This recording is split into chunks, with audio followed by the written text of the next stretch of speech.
In the 15th year of the reign of the Great Zhou, the spring breeze blew gently, heralding a warming atmosphere, and the spring flowers within and beyond the capital blossomed in succession. The rear garden of the Duke of Southern Town was adorned with abundant camellias, blooming resplendently like clouds of color, vibrant and fiery. The Duke's residence was festooned with decorations, exuding an air of jubilation. Today, the 9th day of March, was deemed an auspicious occasion for marriage. The heir of the Duke of Southern Town, Xiao Yushu, was to wed Su Yuyin, the daughter of the Prince of Linchuan, thus uniting their fates. Beneath the eaves, the corridors were aglow with red silk lanterns, illuminating the scene. Tables laden with sumptuous feasts welcomed a multitude of congratulatory guests, creating an atmosphere of extraordinary festivity. In the depths of the tea grove within the rear garden, a solitary tea tree stood tall, its branches resplendent with vibrant blossoms. Clad in ceremonial robes, Xiao Yushu sat quietly beneath the tree, savoring a cup of fine tea. He had transmigrated from a modern denizen of Blue Star. He had become a namesake heir of the Duke of Southern Town, Xiao Yushu. Not only had he taken possession of this corporeal form, but he had also acquired fragments of memories from the original owner. However, these memories were akin to shards, vast in information, yet requiring time to fully comprehend.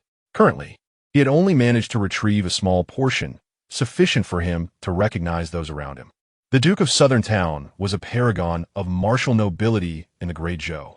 The peace and prosperity enjoyed by the dynasty were in no small part due to the relentless efforts of the dukes through generations. They had valiantly defended the 3 provinces and 5 passes, keeping the monstrous tribes of the mountains at bay from the heartland. The strength of these tribes was formidable, their cunning and ferocity unmatched. Both of the preceding dukes had perished in battle, leaving the Xiao family with but 2 survivors, a brother and sister. The current duke was Xiao Yushu's elder sister, Xiao Luoshan, who, despite being a woman, was the foremost warrior in the Great Zhou military. She donned armor and took to the battlefield at the tender age of 14, achieving remarkable feats and not only safeguarding the duke's household, but also being bestowed the title of general. Presently, she commanded 200,000 troops of the Southern Town Army, maintaining an iron grip over the 3 southwestern provinces, impervious even to the interference of the court. In stark contrast to his brilliant and exceptional sister, the heir Xiao Yushu seemed almost a farce. At 18, he was a product of a traumatic birth. His mother, the Duchess, had encountered an assassination attempt while pregnant, which instilled great fear in her. As a result, Xiao Yushu was born with a certain simplicity, often displaying irrationality. In the past 2 years, his temperament had grown reckless and irritable, frequently engaging in brawls, and his academic pursuits were abysmal, tarnishing his reputation throughout the capital. Despite this rough exterior, he found himself infatuated with the talented princess Su Yuyin of Linchuan. The elite circles of the capital were well aware of the duke's heir's deep affection for Su Yuyin, noting his unwavering devotion, likening him to a hapless sycophant. A sycophant? What a pitiful existence. Xiao Yushu shook his head with a smile, disinterested in delving into the tragic history of this infatuation. Regaining his composure, he began to ponder the current situation. From his observations, the circumstances surrounding this heir, and indeed the Duke's residence, appeared rather precarious. The royal marriage, a significant event, seemed to lack the attention it deserved. For a noble wedding of such magnitude, should not the emperor have taken special notice?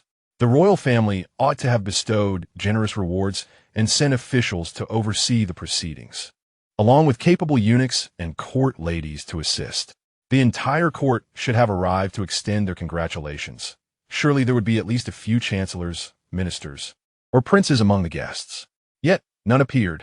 Not only were the emperor's gifts modest, but even the palace's ceremonial matron was absent. The wedding seemed lively on the surface, but in reality, it was rather cold.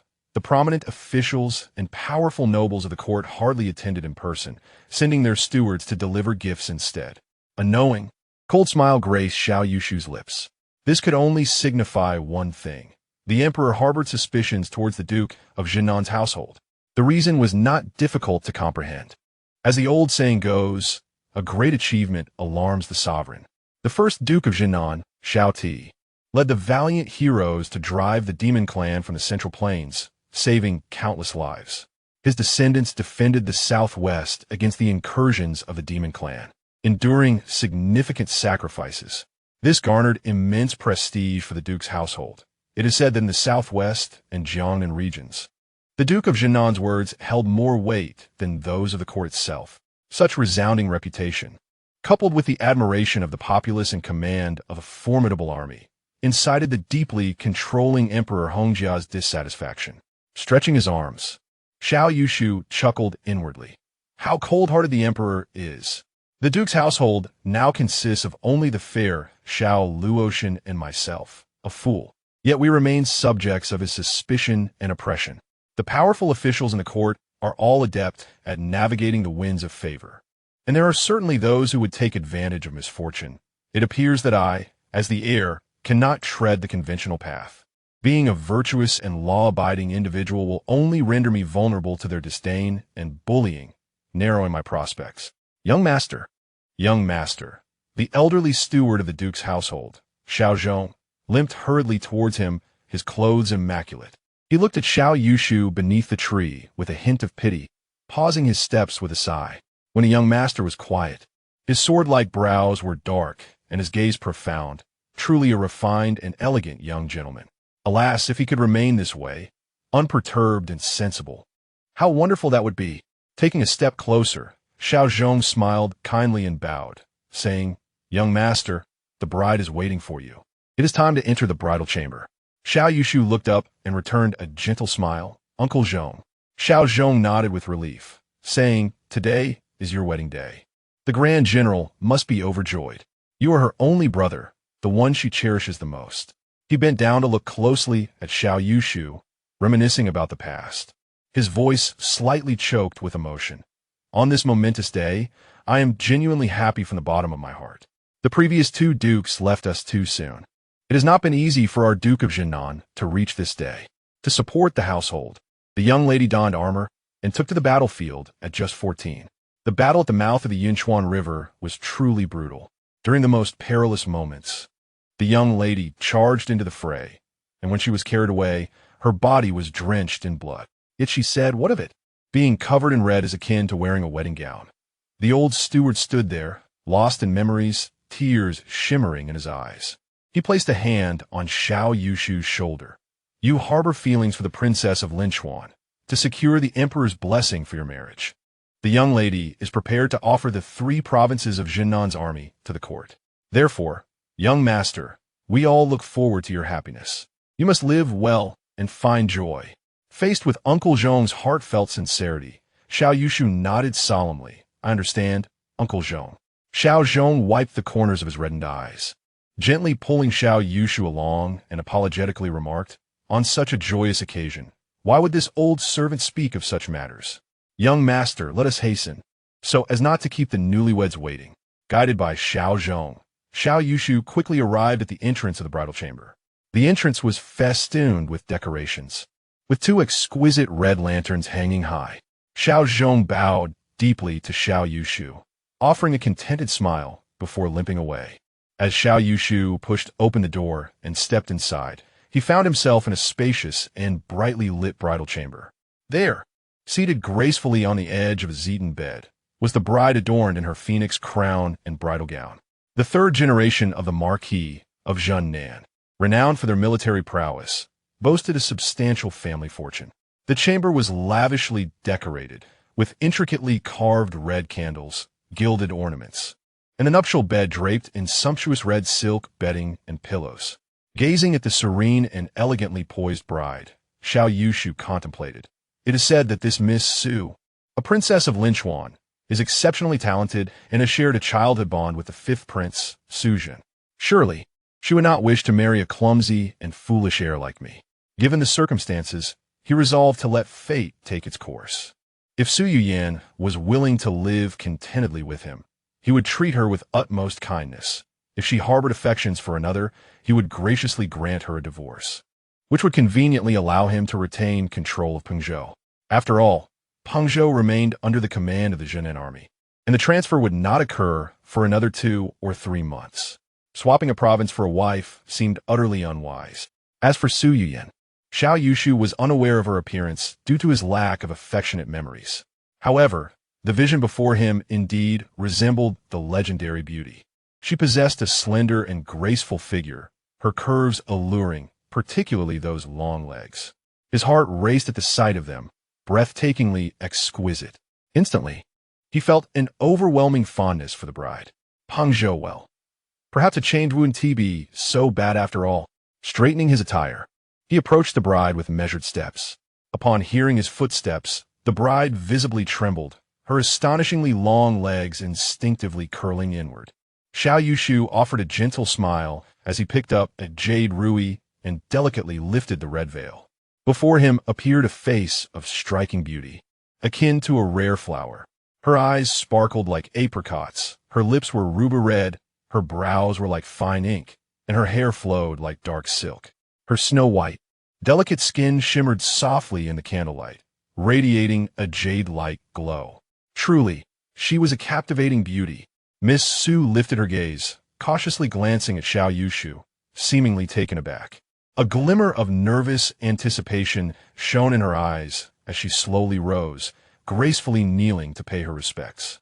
Her voice flowed like a clear spring, melodious and enchanting. I greet my husband. Oh my heavens, have I struck the jackpot?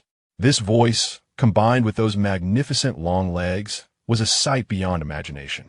Xiao Yushu felt a surge of excitement, yet also a hint of confusion. This scene was quite different from his expectations. He had anticipated a bride unwilling to wed him, likely to display a demeanor of coldness or irritation. Why, then, did she appear to harbor a subtle joy and expectancy? Xiao Yushu's heart sank, realizing he may have been overly optimistic.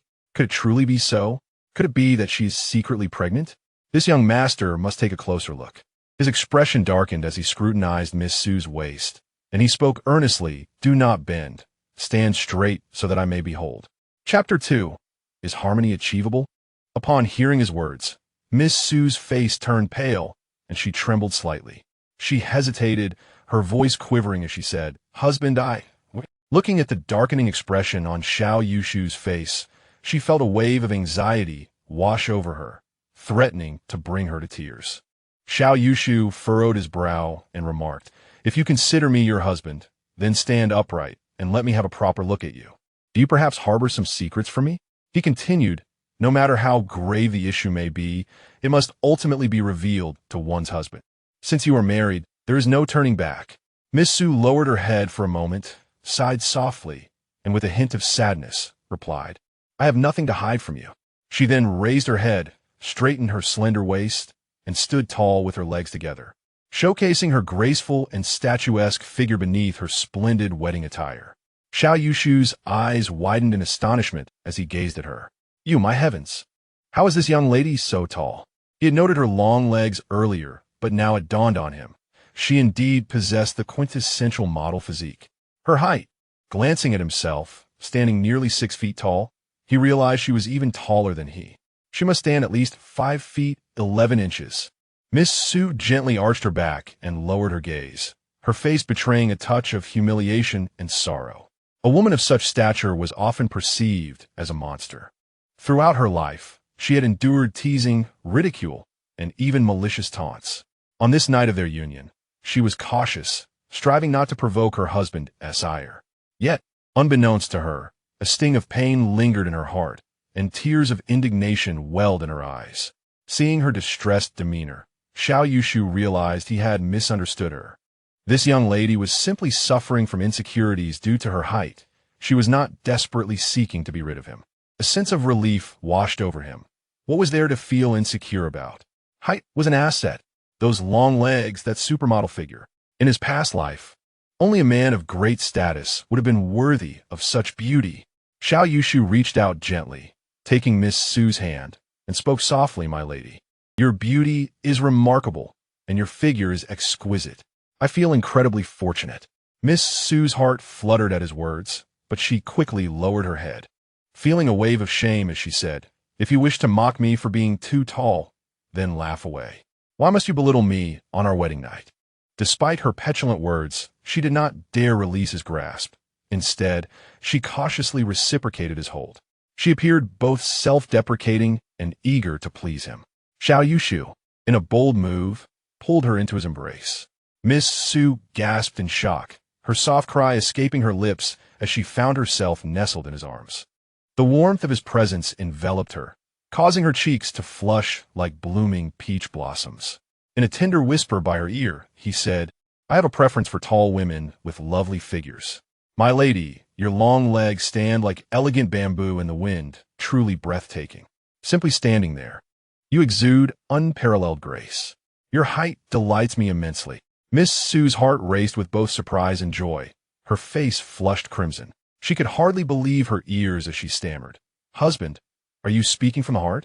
"Absolutely from the heart." Xiao Yushu spoke with a grave seriousness. "You are the most beautiful woman I have ever encountered in this world. If there is a hint of insincerity in my words, I shall—" Miss Su, quick as a flash, gently covered his mouth with her jade-like fingers. "I believe you," she replied, her enchanting eyes sparkling with delight, her heart blooming like a flower in full splendor. Ever since she had grown taller, no one had praised her beauty. The women in her family whispered among themselves, declaring that she would never marry into a prominent family and could only aspire to be a concubine. Even the children of her relatives mocked her behind her back, calling her a bamboo pole, a monster. A bittersweet warmth, intertwined with a sense of sweetness, surged within her heart, gradually spreading outward. Aye. She gently grasped Xiao Yushu's hand, her face flushed like one who has indulged in fine wine. Miss Su summoned her courage and boldly pressed a kiss upon Xiao Yushu's cheek, her clear voice laced with cautious anticipation. "Husband, it is time for us to consummate our marriage.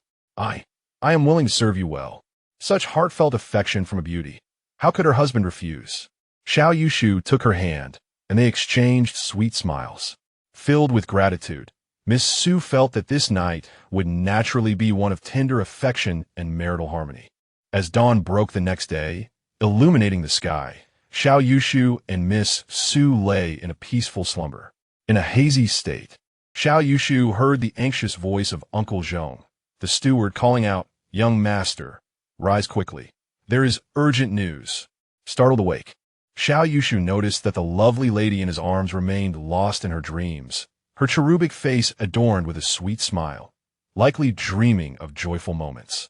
With a gentle smile, he carefully extricated himself, tenderly tucking her blankets before donning his clothes and stepping outside. As he closed the door behind him, he turned back with displeasure, questioning Uncle Zhong, "What is the matter so early in the morning?" Uncle Zhong's face was etched with worry as he pulled Xiao Yushu toward the adjacent courtyard. The old man, a former military officer, possessed considerable strength and moved swiftly. Upon arriving at the courtyard, Uncle Zhong whispered urgently, "Young master, something has happened." Xiao Yushu's expression turned grave as he inquired, "What is it?" Uncle Zhong sighed, momentarily at a loss for words. The young master was known for his innocent nature and quick temper. Was it wise to divulge the truth? He hesitated, but realized that this matter could not be avoided. It had to be communicated.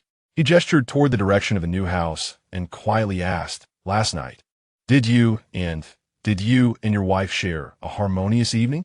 Xiao Yushu was taken aback and retorted, "Uncle Zhong, you summoned me at such an early hour just to inquire about this?" Uncle Zhong's face flushed with embarrassment as he awkwardly clasped his hands together. Xiao Yushu scoffed, expressing his displeasure. "Yes, we shared a harmonious evening. Our feelings are quite good. Is that sufficient?" Uncle Zhong bowed, helplessly stating, "Young master, please do not take offense. I am not one to meddle in others' affairs, but I had no choice but to ask. Yesterday, during the wedding procession, an incident occurred." Gritting his teeth, he continued, "In the chaos, we mistakenly brought back the wrong bride." Silence enveloped the air. Xiao Yushu could hardly believe his ears. He grasped Xiao Zhong's shoulder tightly and exclaimed, "What did you just say?" "Uncle Zhong, my dear uncle, please repeat that for me." With a sorrowful expression, Xiao Zhong replied, "Yesterday, while I was overseeing the wedding here, I entrusted the task of fetching the bride to Lai Tie. That scoundrel is utterly incompetent. Do not be deceived by his valor in battle, in everyday matters. He is merely Xiao Yushu interjected angrily. Spare me your nonsense. Stammering, Xiao Zhong continued. We collected the bride from the residence of the Prince of Linchuan and encountered the wedding procession of Duke Changning, who was marrying the Princess of Wuxian from the Chengyi Duke's family. At that moment, an assassin suddenly attacked Qin Shigong, and chaos ensued. Lai Tie led the cavalry to suppress the assailants, and afterwards, Qin Shigong expressed his gratitude profusely. However, amidst the turmoil, both processions became intertwined, and in the commotion, no one noticed that the bride's palanquin was mistakenly taken. How could that happen? Do we not recognize our own palanquin? Xiao Zhong said, his face filled with guilt. All the bridal palanquins are of the same standard for the princess's wedding, crafted by the Imperial Workshop of the Directorate for Internal Affairs. Even the dragon and phoenix decorations are identical. Xiao Yushu was a loss for words. Chapter 3. A change of bride. Xiao Yushu took a deep breath and calmly inquired, "Where is Tai?" Xiao Zhong bowed his head and replied, "That scoundrel has fled. We discovered this morning that we had brought back the wrong person, and he ran away early, claiming he was going to the southwestern provinces to seek forgiveness from the Grand General." Suppressing his anger, Xiao Yushu organized his thoughts and asked, "How did you come to realize the mistake?" In a hushed tone, Xiao Zhong explained, "This morning, there was a commotion at the Duke of Changning's residence. It seems the Princess of Linchuan discovered the error and was beside herself with distress. The Duke dispatched someone to our residence to inquire, which is when I learned of the blunder. With a bitter smile, he asked, 'What are your plans, young master?' I am at a loss, unsure of how to proceed." Xiao Yushu sighed, feeling utterly exasperated. Yet, upon further contemplation, he identified numerous discrepancies he had previously overlooked. Firstly, the Princess of Linchuan, Su Yuyan, was renowned as one of the 4 beauties of the capital, celebrated for her exquisite beauty and esteemed demeanor. With such a claim, how could she possibly feel insecure? Secondly, Su Yuyan harbored affections for the 5th prince and would hardly be so emotionally invested in the foolish Xiao Shizi. These 2 points were utterly perplexing. The conclusion was evident. The bride was not Su Yuyan. Had the original Xiao Yushu been here, he would have easily discerned the truth and would never have entered the bridal chamber with the county princess Su Bairan. The issue lay in the fact that he was a transmigrator. Although he inherited the memories, he was still unfamiliar with the people and events in this realm. To him, the Princess of Linchuan, Su Yuyan, was merely an unread fragment of memory. Newly arrived and concealing his true capabilities, he had unwittingly accepted this monumental blunder. With clarity returning to his thoughts, Xiao Yushu couldn't help but smile, his mindset beginning to settle.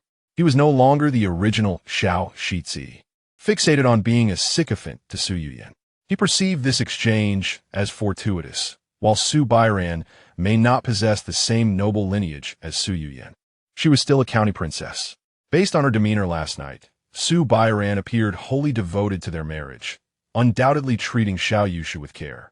In contrast, Su Yuyan still harbored feelings for the 5th prince. Bound by the emperor's decree to marry, she would inevitably be reluctant. A woman who clings to thoughts of a former lover is akin to a ticking time bomb, ready to explode at any moment. Considering this, Xiao Yushu smiled lightly and said with ease, "In that case, let us proceed with the change. I shall marry County Princess Su Bairan, and the Duke of Changning shall wed Princess Su Yuyan." "What?" Xiao Zhong gaped in disbelief at Xiao Yushu. "Is it truly possible? Have you not always held affection for Princess Su Yuyan? You even sought the Grand General's petition for their union, displaying such desperation." The old steward sighed and cautiously advised, "Your kindness toward County Princess Su Bairan is commendable. However, I must speak candidly. The appearance of County Princess Su Bairan is, quite frankly, rather peculiar. How could a woman be so tall? Which man of valor could possibly endure it? I have heard that she had once been courted." Yet the suitor merely cast a distant glance at her, and the following day met his demise at the hands of bandits. Xiao Yushu shook his head and chuckled, finding it utterly absurd. Could she truly be blamed for this? Shouldn't the bandits bear the blame instead? Xiao Zhong continued, "It is exceedingly difficult for her to marry into a respectable family. No noble from the capital is willing to take her as a bride. The only reason she is able to marry the Earl of Changning is that he wishes to take a new wife following the death of his first. Her beauty, reputation, and lineage are far beneath what is expected of the House of Zhennan. Furthermore, your union with the Princess of Linchuan was bestowed by His Majesty. Should you choose not to marry, the Emperor would be displeased, and the House of Linchuan would certainly object. Xiao Yushu nodded gently, furrowing his brow in contemplation. The old gentleman was not wrong. Although Emperor Hongjia exerts pressure from all sides, the House of Zhennan holds a prestigious place in the realm, being one of the foremost noble families of the Great Zhou Dynasty. Even though Xiao Yushu may seem somewhat simple-minded, he possesses decent looks and is quite handsome when he is not being foolish. Becoming the esteemed matron of the House of Zhennan would be an enticing prospect for the daughters of the capital's nobility and many prominent families across the land. However, the Earl of Changning pales in comparison. Currently, he is merely a deputy overseeing the military logistics in the capital, lacking the power to rival General Xiao Luotian. To make matters worse, the Earl of Changning, Qin Shigong, is already 33 years of age. His legitimate wife has passed, leaving behind 2 children. He is now seeking a new spouse. For a young lady of exquisite bloom to marry a widower 15 years her senior and step into the role of a stepmother is hardly an appealing choice. It is solely due to the difficulty of marrying Princess Su Baiyan of Wuxing County and the Earl's desire for her substantial dowry that this marriage has been proposed. Who could have anticipated such a turn of events? The proud and lofty Princess of Linchuan, Su Yin, could not marry the 5th prince to become a consort, yet would be willing to settle for the prestigious House of Zhennan as a legitimate wife. However, to become the wife of Qin Shigong and a stepmother to his 2 children, that would be akin to a death sentence. In Xiao Zhong's view, the Princess of Linchuan would undoubtedly reject this arrangement. It is said that last night, Qin Shigong drank too much, and before he could consummate the marriage, he fell asleep. This Princess of Linchuan remains pure and chaste. She would naturally wish to complete the wedding that was left unfinished. However, should her wishes be fulfilled, Su Baiyan would be in dire straits. Having already been with Xiao Yushu, how could she possibly become the lady of the Earl of Changning? From any perspective, this young woman's fate appears grim, unless, as Xiao Yushu suggested, he were to marry her directly, allowing her to take her place as the mistress of the House of Zhennan. The thought of Su Baiyan's surprise when she removes her bridal veil made Xiao Yushu chuckle. In that moment, she must have felt utterly astonished. Wouldn't she? The Earl of Changning, being 15 years her senior, yet so youthful and handsome, that foolish girl, and I, the simple heir, are truly a match made in heaven. Just then, a great hourglass appeared before Xiao Yushu, causing him to gasp in surprise. He looked closely at Xiao Zhong, whose expression remained unchanged. Could it be that this hourglass is visible only to me? Before him, the hourglass turned slowly, with one side filled with sand ascending gracefully. Above the hourglass, several archaic and grand golden characters began to illuminate gradually. Ability 1. Eavesdrop on thoughts. Function. Upon selecting a target, the host may listen to the thoughts of that person, with a limitation of 1 individual at a time. Duration. 7 days. This is... A surge of joy filled Xiao Yushu's heart. As a traverser, this was an indispensable tool. His golden finger had finally arrived. Upon returning to his new abode, he found Su Baiyan already awake. She had completed her morning routine, appearing impeccably dressed. The tall young woman exhibited a hint of nervousness, her hands cradling Xiao Yushu's formal attire, standing obediently beside the maid, Haneying, eagerly awaiting his presence. Chapter 4. The lady truly has a healthy appetite upon seeing Xiao Yushu return. Su Baiyan's delicate face flushed with shyness, and she greeted him with a charming smile. Eagerly, she approached, bending slightly to assist Xiao Yushu in changing into his formal attire. A stirring sensation arose within him as he activated Ability 1, Eavesdrop on Thoughts. Please specify the target. Xiao Yushu silently thought. Su Baiyan. Target. Su Baiyan, Ability 1 activated. A gentle voice resonated within his mind. Mother said that upon entering the husband's family, one must be diligent and treat the husband well. My husband is truly handsome. I will certainly attend to him with care. Xiao Yushu observed the tall girl, engrossed in fastening the buttons of his outer robe, and a smile crept upon his lips. I am so hungry. I only had a bowl of porridge yesterday after a long day, and now my heart feels anxious with hunger. Hearing this, Xiao Yushu kindly inquired, Are you hungry? I shall have them bring breakfast right away. Su Bairan was taken aback, her face slightly flushed as she shyly replied, Husband, perhaps we should first pay our respects to the elders. Xiao Yushu chuckled, Here. I am in charge. We will discuss everything after we have eaten. Xiao Zhong directed the servants, and soon breakfast was laid out before them. A sumptuous spread of various porridge, soups, exquisite pastries, fresh fruits, tender lamb, and crispy fish adorned the table. Xiao Yushu personally ladled warm 8-treasure porridge and offered it to Su Bairan, who had busied herself the previous day without much to eat. Indeed, Su Bairan was quite hungry. As she savored her breakfast, it felt delightful. She devoured 2 small buns, a flour roll, and 2 bowls of porridge. Noticing Xiao Yushu's smiling gaze upon her, she felt a wave of embarrassment wash over her. Will eating so much make me appear uncouth and lacking in manners? Perhaps I should stop eating? She gazed longingly at the table laden with delicacies, preparing to set down her chopsticks. Xiao Yushu, with a smile as radiant as the clear sky, picked up a piece of chicken siumai. Here, try this chicken siumai. It is quite delicious. As Su Bairan lifted her gaze to meet his handsome smile, she felt his genuine concern, and her heart swelled with sweetness. Her thoughts became blissfully hazy, and she took a small bite, savoring it slowly. It is truly delicious. My husband is so kind to me. Madam, do try this egg-skin vegetable roll. It is best enjoyed while hot. Reluctantly, Su Bairan indulged once more. Madam, you must also try this. After breakfast, Su Bairan felt a discomforting fullness in her stomach. It was then that she realized she had consumed double her usual breakfast portion, and the maids were discreetly observing her. The newlywed lady certainly has quite an appetite. Su Bairan felt both shy and flustered, casting a reproachful glance at Xiao Yushu. Oh dear, what embarrassment. I have lost all face. It is all because my husband kept feeding me. Xiao Yushu lowered his head, evading her playful glare, and struggled to suppress his laughter. After they finished breakfast, the maidservants brought in fresh tea. Xiao Yushu waved his hand. You may all leave. I have matters to discuss with my wife.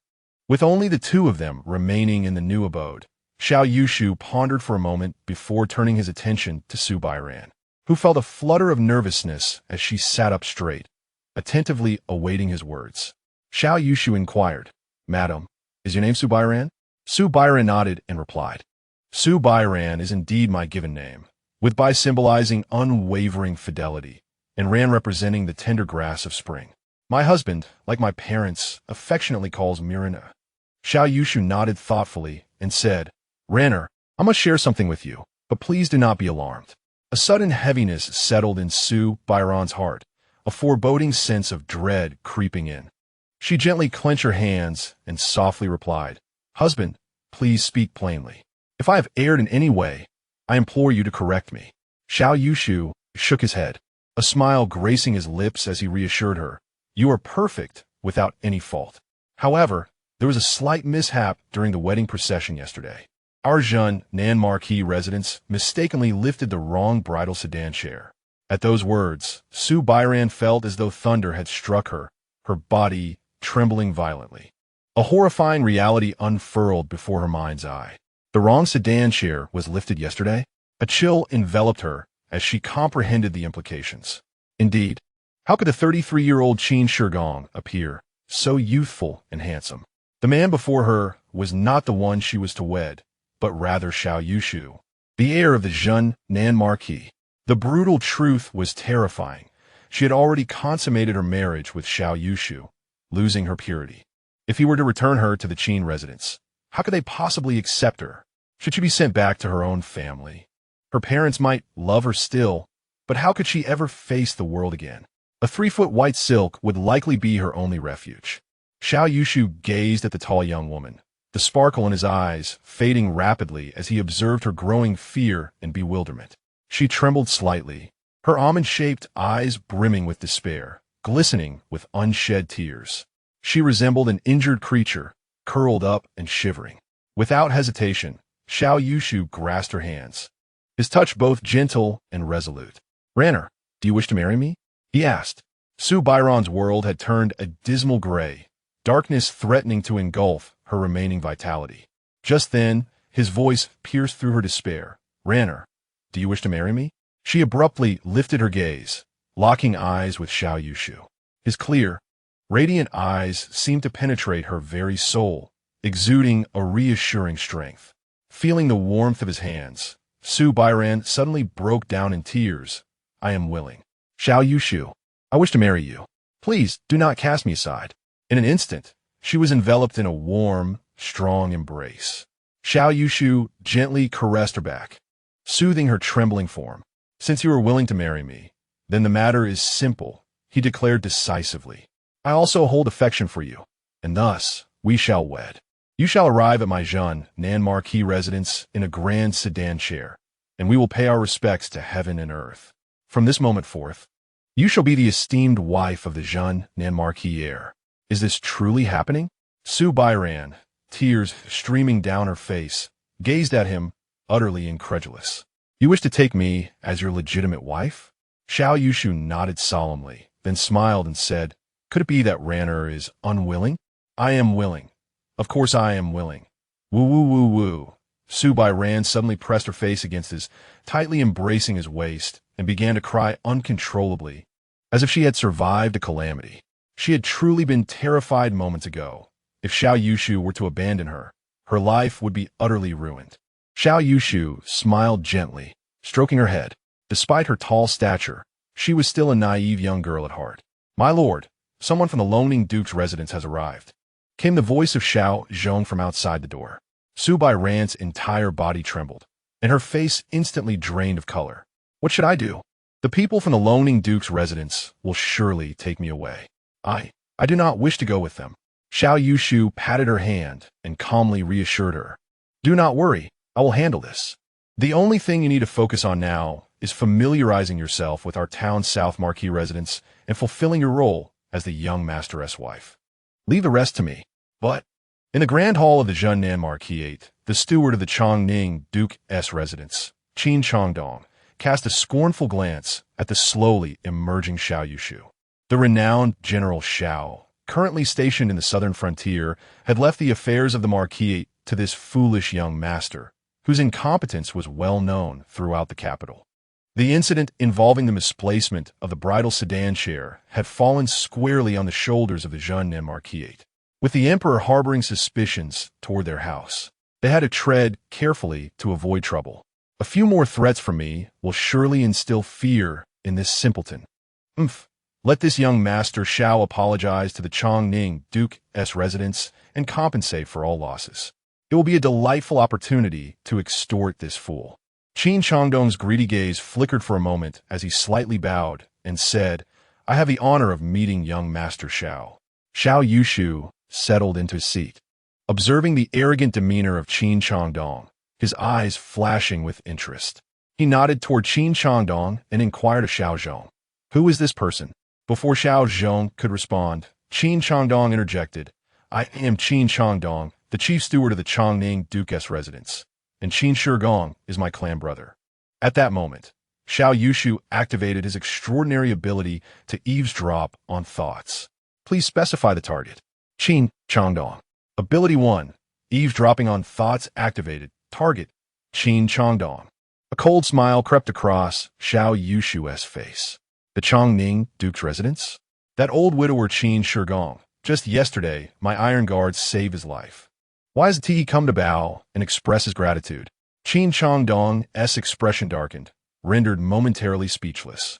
Indeed, there had been an assassination attempt on the Changning Duke, and the Zhennan Marquis had intervened to save his life. He forced a smile and said, "Yesterday was the Duke's wedding, and he was simply too occupied to come. He will certainly express his gratitude in due time. Our Changning Duke's residence values propriety above all. Young master, the bridal sedan chair was misappropriated. Please ensure the County Princess of Wu is returned to the Changning Duke's residence. That woman is of little concern. Whether she lives or dies is irrelevant. However, The dowry of 64 ceremonial gifts, worth a total of 30,000 taels of silver, has also been brought to the Zhennan Marquis. It must be returned to the Changning Duke's residence. Xiao Yushu replied calmly. You just claimed that we misappropriated the bridal sedan chair? Qin Changdong sneered in response. Is it not true? Young Master Xiao, the emperor and the court officials are quite dissatisfied with your Zhennan Marquis. You must proceed with caution. The elderly steward, Xiao Zhong, scoffed. What gives you the right to accuse our young master? Xiao Yushu raised his hand to silence Xiao Zhong and asked, What are your plans regarding the county princess of Wu? Seeing that Xiao Yushu no longer wished to debate the matter of the bridal sedan chair, Qin Changdong felt a surge of pride. With a smirk, he replied, This is a matter for our Changning Duke's residence, and there is no need for young master to concern himself. Matters concerning the county princess will be decided by the duke and the elder matriarch of our household. In his mind, Xiao Yushu heard Qin Changdong's thoughts. That county princess of Wu may have been with Xiao Yushu. Surely the duke and matriarch will disapprove. Her family has little connection to the empress and wields no real power. Once the betrothal gifts have been received, it is but a matter of confining her within a small courtyard, thereby sparing ourselves the embarrassment of public scrutiny. Should the master neglect her, I, old Qin, shall frequently visit that little courtyard. Perhaps I might find a fleeting pleasure. Xiao Yushu's gaze turned icy as he fixed his stare upon Qin Changdong for a prolonged moment. He then coldly inquired of Xiao Zhong, What rank does this fellow hold? To stand before this heir so brazenly, without kneeling or bowing, and to audaciously prattle on. Xiao Zhong, comprehending the implication, smirked and replied with a chill. He holds no office. He is merely a commoner. Xiao Yushu slammed his hand upon the table, cursing. You wretched cur! A mere commoner dares to refuse to kneel and instead seeks to instruct this heir? How does the Duke of Changning tolerate such a breach of decorum? Bring him forth, strip him of his dignity, and let him receive 30 lashes to learn proper etiquette. Yes, my lord. 2 robust guards rushed in, seizing Qin Changdong by either arm and dragging him out. Startled, Qin Changdong struggled fiercely, shouting in anger, Xiao young master, I am the chief steward of the Duke of Changning. By what right do you strike me? Xiao Yushu gestured for silence, beckoning him closer with a crooked finger. Qin Changdong shrugged off the guards and, rubbing his arm, approached with a mocking smile. Who are you trying to intimidate? Do you think you can frighten me, Qin? Suddenly, a resounding slap echoed through the air as Xiao Yushu struck Qin Changdong across the face. Darkness clouded Qin Changdong's vision. His face felt as though it had been struck by a hammer, and he was sent reeling to the side. The pain rendered him nearly insensible, and as he opened his mouth, blood sprayed forth, along with several teeth. Another slap landed on the other side of his face, knocking out more of his teeth. Xiao Yushu delivered a powerful kick to his abdomen, propelling him 2 paces back until he crashed against the threshold of the hall, unable to rise. Do I need a reason to strike you? Not only are you beneath me, but I of the esteemed Zhennan family have served the Great Zhou with unwavering loyalty for 3 generations, and I shall treat the Duke of Changning the same way. Come, drag him out and beat him soundly. Once you finish with him, I shall personally deal with that old widower, Qin Shigong. The sound of lashes striking flesh filled the air, accompanied by Qin Changdong's anguished cries. Xiao Yushu rose, kicking a chair over in frustration. What kind of scoundrel dares to bully the Zhennan family? From this day forth, let them witness the might of young Master Xiao. Xiao Zhong observed in awe. Though it was said that the heir was simple-minded, he demonstrated remarkable resolve in crucial moments. The venerable Zhennan family shall not be trifled with. The old steward clapped his hands, exclaiming loudly, Indeed, the young master embodies the spirit of the late Duke. Our Zhennan family should radiate such formidable presence. Whoever seeks trouble shall face the consequences. I shall gather our forces at once, accompanying the young master to rectify matters with the Duke of Changning. The Zhennan army, guardians of the realm, had sacrificed countless lives and efforts. Yet in this capital city, they were persistently disregarded. Xiao Zhong had long harbored a simmering resentment. Witnessing Xiao Yushu's fury, the old man found it entirely agreeable. Choosing not to quell the flames, but rather to stoke them further. The two men, eager for confrontation, strode forth with resolute determination.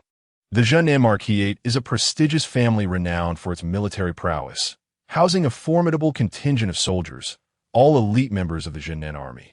Xiao Yushu, originally a deputy general in the Zhennan forces, is an adept strategist in the art of warfare. In a mere instant, he has assembled a cavalry unit of 50 to 60 men, each fully equipped, donned in armor, and mounted on majestic steeds. Xiao Yushu rides a magnificent white horse, its breed known as the Dragon Blood Horse from Mang Mountain, unparalleled in grace and capable of covering 1,000 miles in a single day. There are only 2 such horses in the entire capital. At his side rests a 4-foot-long treasured sword, forged by the master craftsman Gongsun Shun, and imbued with the blood of a great demon during its creation. The blade glimmers with a purplish hue and can slice through iron as if it were mere mud, earning the name Zishuang, Purple Frost. As Xiao Yushu gazes upon the keen edge of his blade, a subtle smile graces his lips. Indeed, I am an elegant and cultured noble. Even when engaging in discourse with Qin Shigong, I carry such a fine sword. Chapter 6. Armored. Seeking justice. 2 tall women approached, shoving and pushing each other. The woman behind wore a long cloak, styled like an elite scout, wielding a longbow that stood as tall as herself. The woman in front, with long legs and a straight waist, had a robust and elegant physique, resembling a lithe leopard, exuding explosive power. Her figure was exquisite, tracing beautiful arcs, full and mature, with a charm akin to fragrant pomelo. The cloaked woman suddenly shoved forward, but the woman in front, with a stable stance, stood unwavering even amidst the raging currents of a great river or against charging warhorses.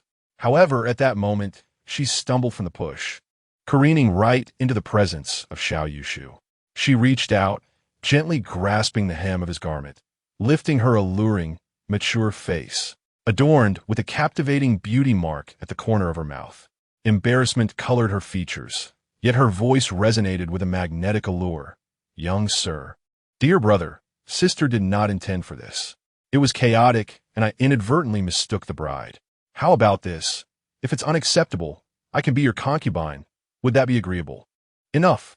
Upon seeing her, Xiao Zhong's fury surged, his anger boiling to the point of wanting to strike her.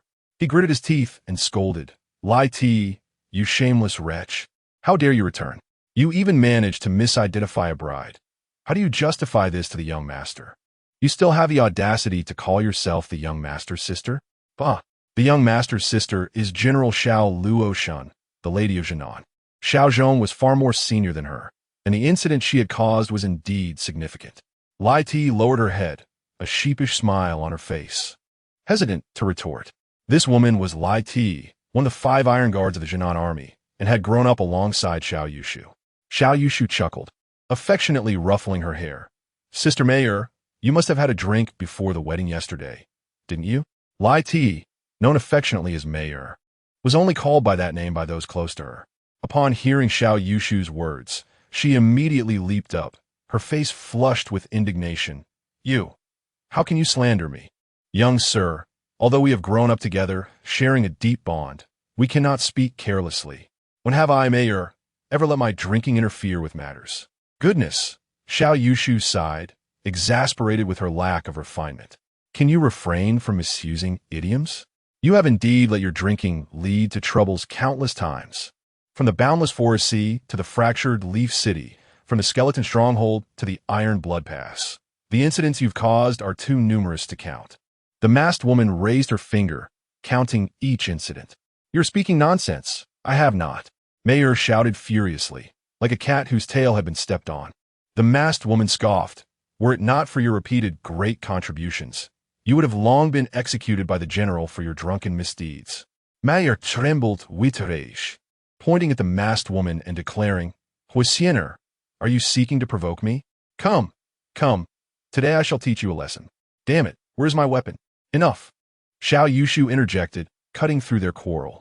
Both women immediately stiffened, their playful banter subsiding. Xiao Yushu's icy gaze slowly swept across the faces of the 2 individuals, causing them both to stiffen instinctively and straighten their postures. This seemingly simple and unassuming young lord exuded an aura of authority, his countenance grave, commanding respect without uttering a word, reminiscent of the formidable General Xiao Luoshan. In a deep voice, Xiao Yushu commanded, "Lai Tie, Huataisian." The two women became serious. Bowing in unison, "At your service, my lord. Arm yourselves and accompany me to the residence of Marquis Changning." The two women exchanged a glance, responding with solemnity, "Yes, we shall obey the young lord's orders." These two women, Lai Meyer and Huisiener, were not ordinary individuals. Their full names were Lai Tie and Huataisian, both esteemed members of the 5 Iron Guards of the Southern Garrison. In the current realm, martial skills, literary pursuits, and spiritual mastery stand on equal footing, with the 10 most powerful individuals referred to as the 10 absolute experts. These figures boast profound cultivation, their influence echoing across the seas, epitomizing unparalleled prowess.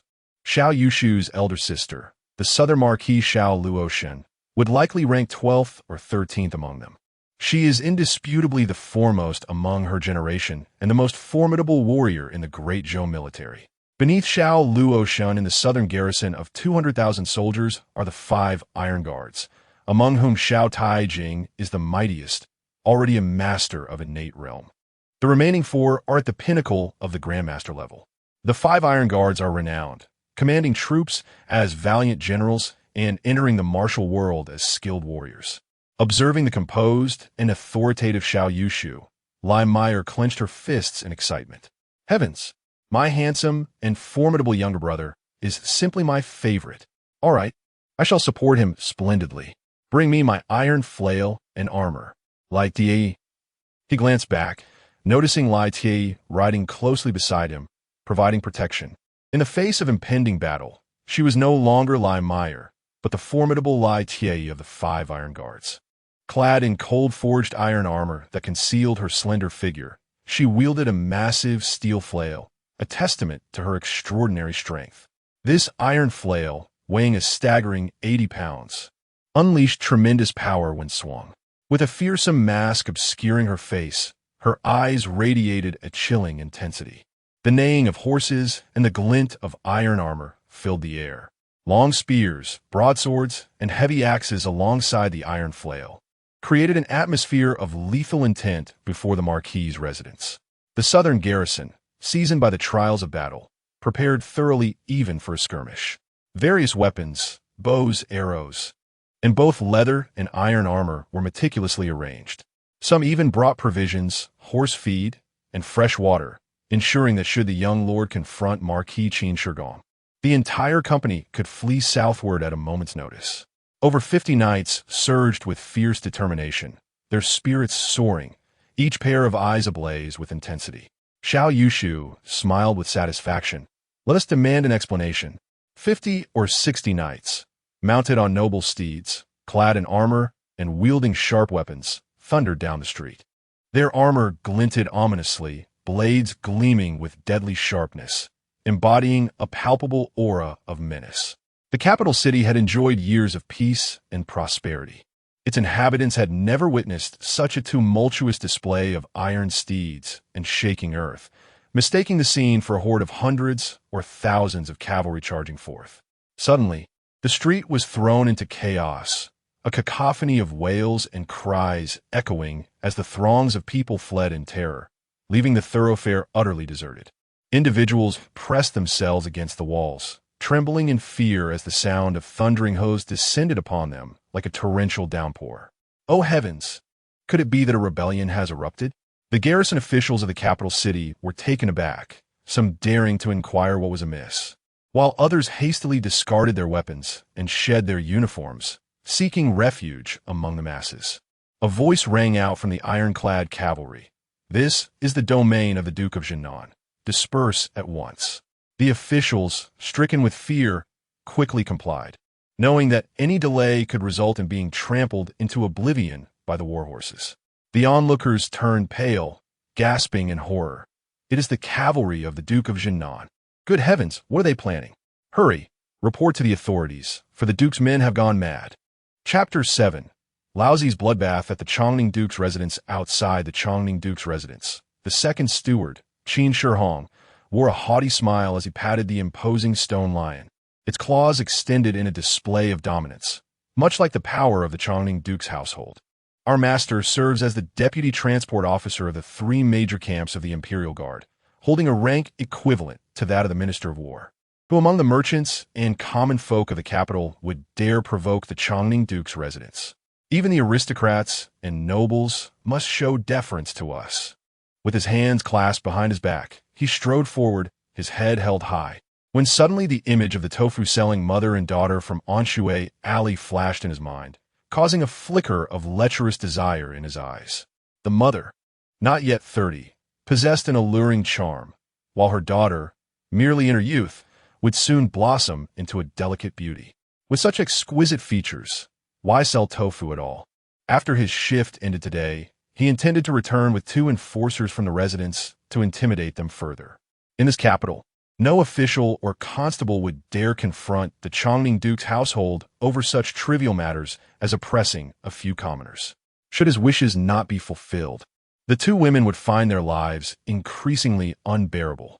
Suddenly, the sound of galloping hooves echoed like a torrential downpour, shaking the very ground as dozens of ironclad cavalry thundered to the entrance of the Changning Duke's residence. The patrolling servants and those attending to guests were taken aback by the sight. The horses neighed, swords gleamed ominously, and the atmosphere grew palpably tense. The second steward, Qin Shihong, felt a jolt of fear as he stepped forward to inquire, only to be met by the swift strike of Xiao Zhong's spear, which lashed out with ferocious precision. Qin Shihong let out a wretched scream as he was sent flying, rolling several times before crashing at the entrance of the residence.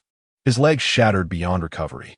Unfazed, Xiao Yushu chuckled heartily, while Xiao Zhong sighed, twirling his spear with calm demeanor, remarking on the passage of time that had rendered him unable to charge into battle like the youth. The armored commander shouted, "Drop your weapons, or face immediate execution," as she swung down her formidable iron flail. The colossal stone lion at the entrance was obliterated, debris scattering in all directions. With a raised hand, Hua Taixian signaled the knights to draw their bows. Dozens of iron-strong arrows were aimed menacingly at the household servants. The clatter of swords hitting the ground echoed ominously. Under such an overwhelming display of force, anyone who hesitated would be courting death. The servants of the Changning Duke were left pale and trembling, quickly discarding their weapons and lining up against the wall in fear. Xiao Yushu's voice thundered like spring thunder as he shouted, "Qin Shihong, you scoundrel, come out. The emperor has bestowed upon me a bride, and you dare to snatch her away in broad daylight. If I do not sever your head and wash the Changning Duke's residence in blood today, I shall not rest." His roar, infused with inner strength, carried far beyond the walls of the residence, reaching the ears of nearby noble families. In a moment, many heads peeked out, even from over the neighboring walls. Intrigued by the commotion, amidst a throng of people, Qin Shihong hurriedly emerged from his residence. Having crossed the threshold of 30, and with little time devoted to physical exercise, he panted heavily as he rushed, his rotund belly bouncing with each step. Upon exiting the gates, he surveyed the chaotic scene before him and was poised to demand who dared to cause a disturbance at the esteemed residence of the Duke of Changning. Yet, before he could utter a word, a flash of steel sliced through the air, a formidable 4-foot blade aimed directly at his head. Startled beyond measure, Qin Shihong's plump figure suddenly exhibited an agility that was quite uncharacteristic. He rolled on the ground, akin to a ball, evading the vicious strike by tumbling several times. The blade of Xiao Yushu struck the threshold of the Duke's residence with a thunderous impact, cleaving the heavy wooden barrier in twain. The force of the blow sent splintered fragments hurtling several paces away. The skilled retainers under Qin Shihong's command were frozen in place, paralyzed by fear. Among the assailants, a cloaked figure with a mask wielded a towering longbow, crafted from the bones of a mythical beast, exuding a ghostly pallor. With the bowstring taut and icy, lifeless aura ensnared the retainers, making them feel as if the arrowhead was poised against their throats. To move was to invite death. Qin Shigong, now covered in dust and utterly flustered, felt a deep-seated dread envelop him, his heart pounding with trepidation. That blade had been aimed to claim his life. Had he delayed even a moment longer, his mind swirled in dizziness as he staggered to his feet, pointing an accusatory finger at Xiao Yushu, exclaiming in horror, "You, Xiao Yushu, what do you intend? In broad daylight, within the capital of the Great Zhou, you dare commit murder." But as Xiao Yushu's icy, violent gaze fell upon him, the remainder of his words faltered. The hair on Qin Shigong's body stood on end, and his legs trembled precariously. The lad before him was notorious in the capital for his foolishness. One could mock and belittle him, but only when he was composed. When this fool unleashed his fury, he transformed into an entity to be reckoned with. The implications of his wrath were wholly disregarded. He truly dared to act. Recalling the ferocity of the earlier strike, Qin Shigong trembled involuntarily. Xiao Yushu let out a maniacal laugh, his eyes ablaze with murderous intent. He bellowed, "Charge in, my men. Slay every male within the Duke of Changning's abode." "Wait!" Qin Shigong cried out, his corpulent form lunging before Xiao Yushu's steed. His forehead throbbed, the blood nearly bursting forth. It was not out of a fierce disposition to confront Xiao Yushu, but rather sheer terror that gripped him. This fool, typically so innocuous, was terrifying when enraged. Rumors had circulated that he harbored an unrequited love for Su Yuyin, and it seemed he had indeed succumbed to madness in his fervor. The notion of exterminating the entire Changning clan was something no sane person would dare, yet this imbecile was capable of such a deed. "Xiao, my lord, it's all my fault. Everything is my fault, old Qin's fault." Qin Shigong wept openly, bending low, nearly prostrating himself at the feet of Xiao Yushu. The air around this foolish youth was thick with a palpable, ferocious coldness. He must quickly acknowledge his mistake to avoid inciting the fool's wrath completely. The nearby nobility gathered to observe the commotion, their murmurs creating a buzz in the air. What on earth is happening? Such a grand spectacle, with so many cavalrymen, is truly intimidating. You are unaware? Young Master Xiao Shitzi, was wed yesterday, and Qin Shigong has absconded with his bride to the residence of the Duke of Changning. What? The listeners gasped in astonishment. Could old Qin truly possess such audacity? Though I too find it hard to believe. The atmosphere suggests that young Master Xiao has taken matters into his own hands. His fury appears to be directed at exterminating the entire Qin family. Indeed, Xiao Yushu, though often regarded as foolish, can be quite fearsome when enraged. A scion of a military lineage, even a foolish tiger is still a tiger, and he is the descendant of the esteemed Duke of Zhennan. If provoked, his madness can be more terrifying than that of a sane person. It is indeed as rumored. The fool acts first and contemplates later, devoid of reason. I have heard that it was not a case of abduction, but rather a misunderstanding during an assassination attempt, resulting in the bride being mistakenly taken by the wrong party. Mistakenly taken. How thrilling. So, do they consummate the marriage? Need you even ask? You understand how men are. Chapter 8.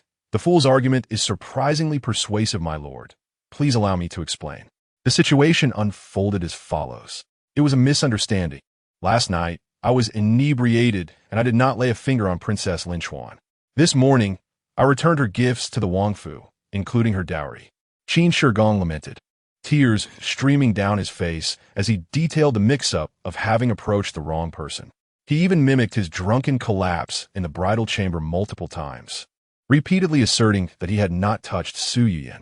Xiao Yushu scoffed and exclaimed, "Do you take me for a fool? You dare to argue it was a misunderstanding.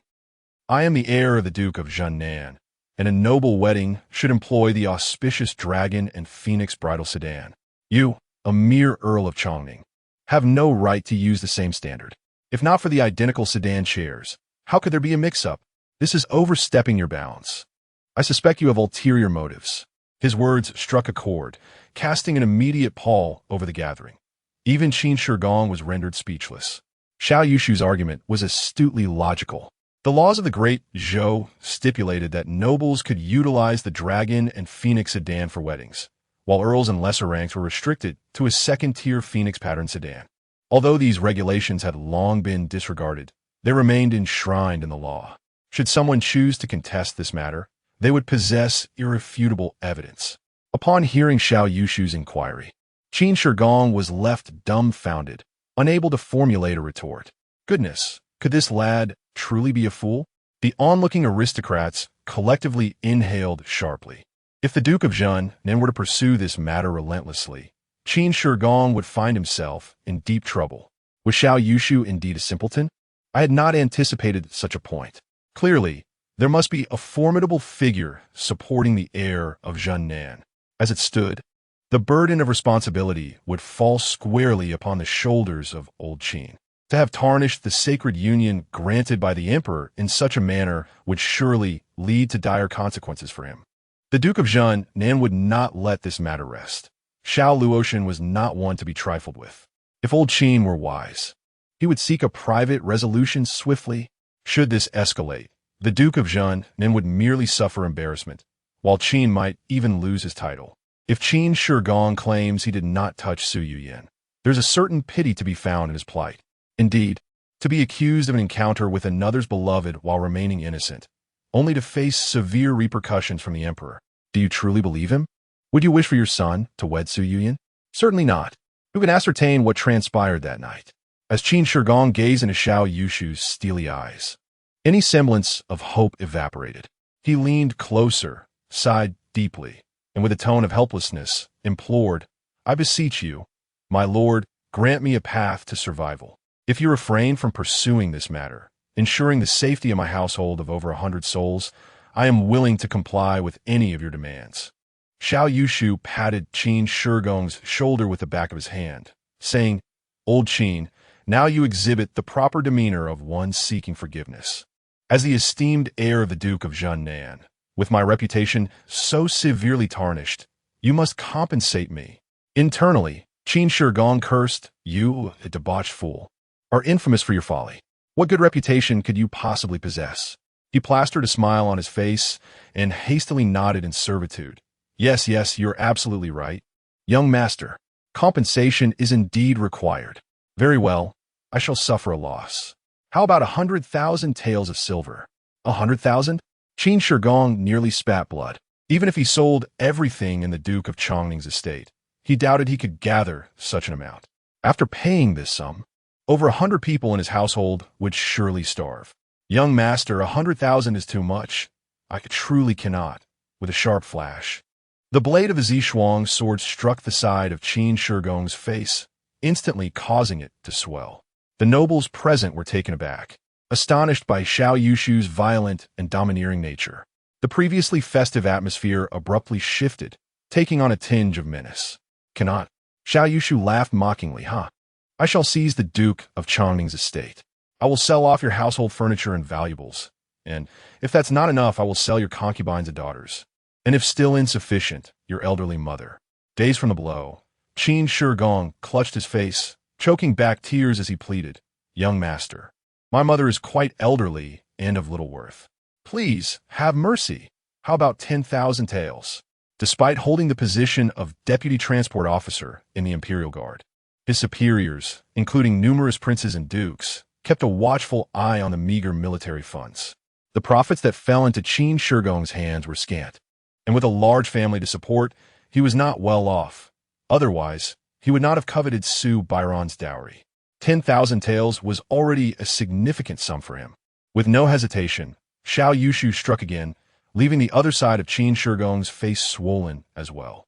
Like a pitiful and helpless cicada, he lamented, "Young master, 20,000 taels is truly all I can muster." Silence enveloped the surroundings, the air thick with tension. The onlooking nobles regarded Xiao Yushu with complex expressions. This normally cheerful and seemingly harmless young master Xiao, when roused to anger, emanated a ferocity that sent shivers down their spines. Even more absurdly, he was entirely justified in his demands. Despite enduring the beating and extortion, Qin Shigong had no choice but to submit quietly. At this moment, he could no longer contain himself. Tears and urine flowed freely down his face. As the Duke of Changning, he had experienced moments of flattery and instances of humiliation before superiors, but to be reduced to such a pitiful state was a first for him. Seeing this, Xiao Yushu burst into laughter. Duke of Changning, you actually wet yourself. Never mind. Let it be 20,000. Deliver it to the residence of the Marquis of Zhennan by noon tomorrow. The soldiers of Zhennan erupted into laughter, reveling in the sight of the trembling Duke of Changning, who had directly soiled himself, their eyes filled with scorn. These nobles, despite their polished exteriors, were nothing but worthless cowards in the face of the blades of the Zhennan army. Feeling as if he had been granted a reprieve, Qin Shi Gong hastily wiped his tears and promised, by noon tomorrow, it will certainly be delivered to you, young master. Xiao Yushu replied coolly, since there has been a misunderstanding. The Princess of Wuxian is no longer your concern. Bring me her marriage contract, engagement letter, and all related documents. Qin Shi Gong was taken aback, but soon understood the implications. Xiao Yushu must have already taken the princess of Wu County to his bed, preparing to bring her into his household, and he could not help but feel a mix of shame and anger. His betrothed had been defiled, and he was expected to compensate the family with 20,000 taels of silver, while he had not even had the chance to touch the hand of the princess of Linchuan. This was truly an egregious affront. Who could he turn to for justice? Even more frustrating was that he had been caught in the act of overstepping boundaries, leaving him with no recourse but to suffer humiliation before his majesty. He was bested in both combat and reason by this fool. With all his grievances, old Qin could only swallow his tears in silence. After receiving the marriage contract and the ceremonial letters for Su Bairan, Xiao Yushu tucked them into his bosom. He turned his steed and commanded with determination, "Let us go." The snow-white steed galloped ahead, followed closely by armored knights like dragons, swiftly vanishing from sight. Such a display of thunderous movement and commanding presence captivated the eyes of several young ladies from noble families perched upon nearby walls. Their eyes sparkling and faces flushed. Young Master Xiao is remarkably handsome, entirely unlike the foolish legend. He exudes such grandeur. Marrying him would undoubtedly bring great prestige. With Su Yin's engagement fallen through, might I then aspire to wed Xiao Yushu? Chapter 9. The Princess of Linchuan as the cavalry swept through the marketplace. The commander of the Imperial Guard, He Guaning, stood ahead with 100 men blocking the way. The Duke of Zhennan? Given the current suspicions surrounding him by the Emperor, how dare they act so brazenly? He Guaning squinted his eyes and bellowed with vigor, boldly, "Who dares to gallop through the streets, defying the imperial edicts?" Xiao Yushu scoffed derisively, his horsemen maintaining their momentum, charging directly forward. The vanguard, led by the formidable Lai Tie wielding an iron flail, accelerated into the fray. He Guaning felt a jolt run through him, his breath catching. He recognized Xiao Yushu immediately, but had hoped to assert some authority. How could he have anticipated that the oncoming charge resembled a battle formation? The distinctive weapon of a leading soldier made it clear who was at the helm. Lai Tie, one of the 5 iron guards of the Zhennan army, was renowned for his prowess in the great battles, wielding an 88-pound iron flail with unparalleled ferocity. "Young Master Xiao, you!" He Guaning shouted in alarm, hoping to halt Lai Tie. Xiao Yushu merely raised an eyebrow, dismissively ignoring him. Lai Tie, clad in iron and astride his steed, bore down like an impenetrable fortress. The thunderous hooves of the war horses shook the earth.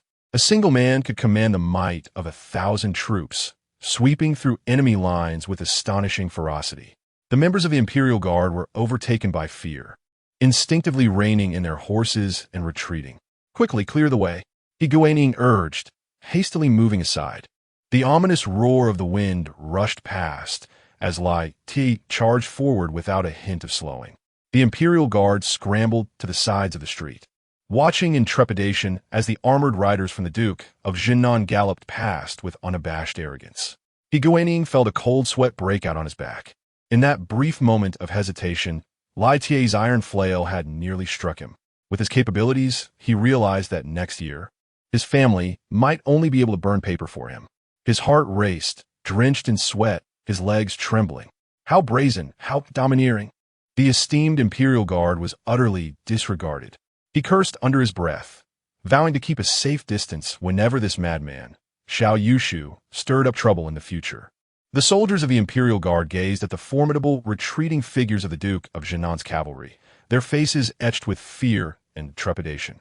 In the Linchuan prince's residence, Xin leaned wearily against the edge of her bed, her mind still in a daze, as if she had yet to awaken from the events that had transpired. "Princess, please rest a while. If this continues, your health will surely suffer," urged her devoted maid. "Xiao Hua," in a gentle tone. Su Yuyin shook her head, clutching the jade pendant in her hand, as if it could bestow upon her strength. Everything that had occurred yesterday felt like a nightmare. Her bridal palanquin had been carried into the residence of the Earl of Changning. Those wretched matrons and maids, were they lifeless? How could they have lost sight of the bridal palanquin? She bit her lip, consumed by regret. Her heart ached with distaste at the thought of marrying Xiao Yushu. For her affections lay with the fifth prince. During the wedding ceremony, and even when entering the bridal chamber, her mind had been elsewhere, especially that night when the groom stumbled into the room, intoxicated, and collapsed to the floor. She hadn't even bothered to inquire or glance in his direction. As the groom lay sprawled on the ground, asleep, she quietly lifted her veil and covered herself with a quilt to sleep. In her heart, she believed it was better if he did not touch her. If he did, it would evoke an extreme aversion. Thus, she spent a night in a daze, only to discover the next morning that she had married the wrong person. What a dreadful night it had been. How would others speak of her? Her reputation was on the brink of ruin. Su Yuyin caressed the jade in her hand, tears glistening in her eyes. "Fifth Prince, I have devoted my heart to you. Why will you not marry me? Is it solely because you wed Sister Lin, due to her grandfather being the current prime minister? I cannot marry you, yet I find myself subjected to such indignities. All of this is that foolish Xiao Yushu's fault. How could he mistake the bride?" A surge of anger ignited within Su Yuyin. This bumbling fool, if he could misidentify his own wife, what else could he possibly accomplish? I shall never forgive him. Even if he were to kneel at the gates of the Linchuan prince's residence begging for my forgiveness, I would remain unyielding. Even if I entered the Zhennan Marquis' estate, I would not consummate our marriage and would deliberately avoid him at every turn.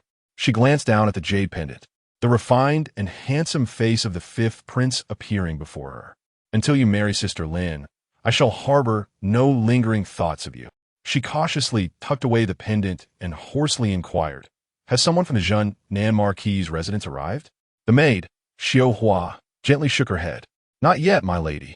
A surge of irritation welled up within Su Yuyin as she snapped, "Go ask at the gatehouse again. How can you expect to receive news while idly lounging about here?"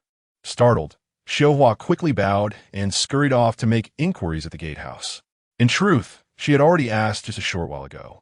After a lengthy pause, Xiao Hua returned, cautiously reporting, "My lady, I have inquired.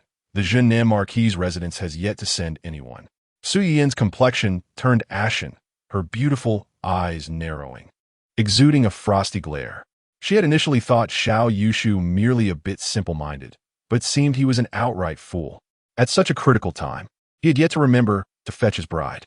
What could it feel like to be the wife of such a simpleton? Even the prospect of bearing his children seemed utterly foolish. However, given her current predicament, it was best to navigate through this immediate crisis first. She asked Xiao Hua, "What are the prince and princess doing?"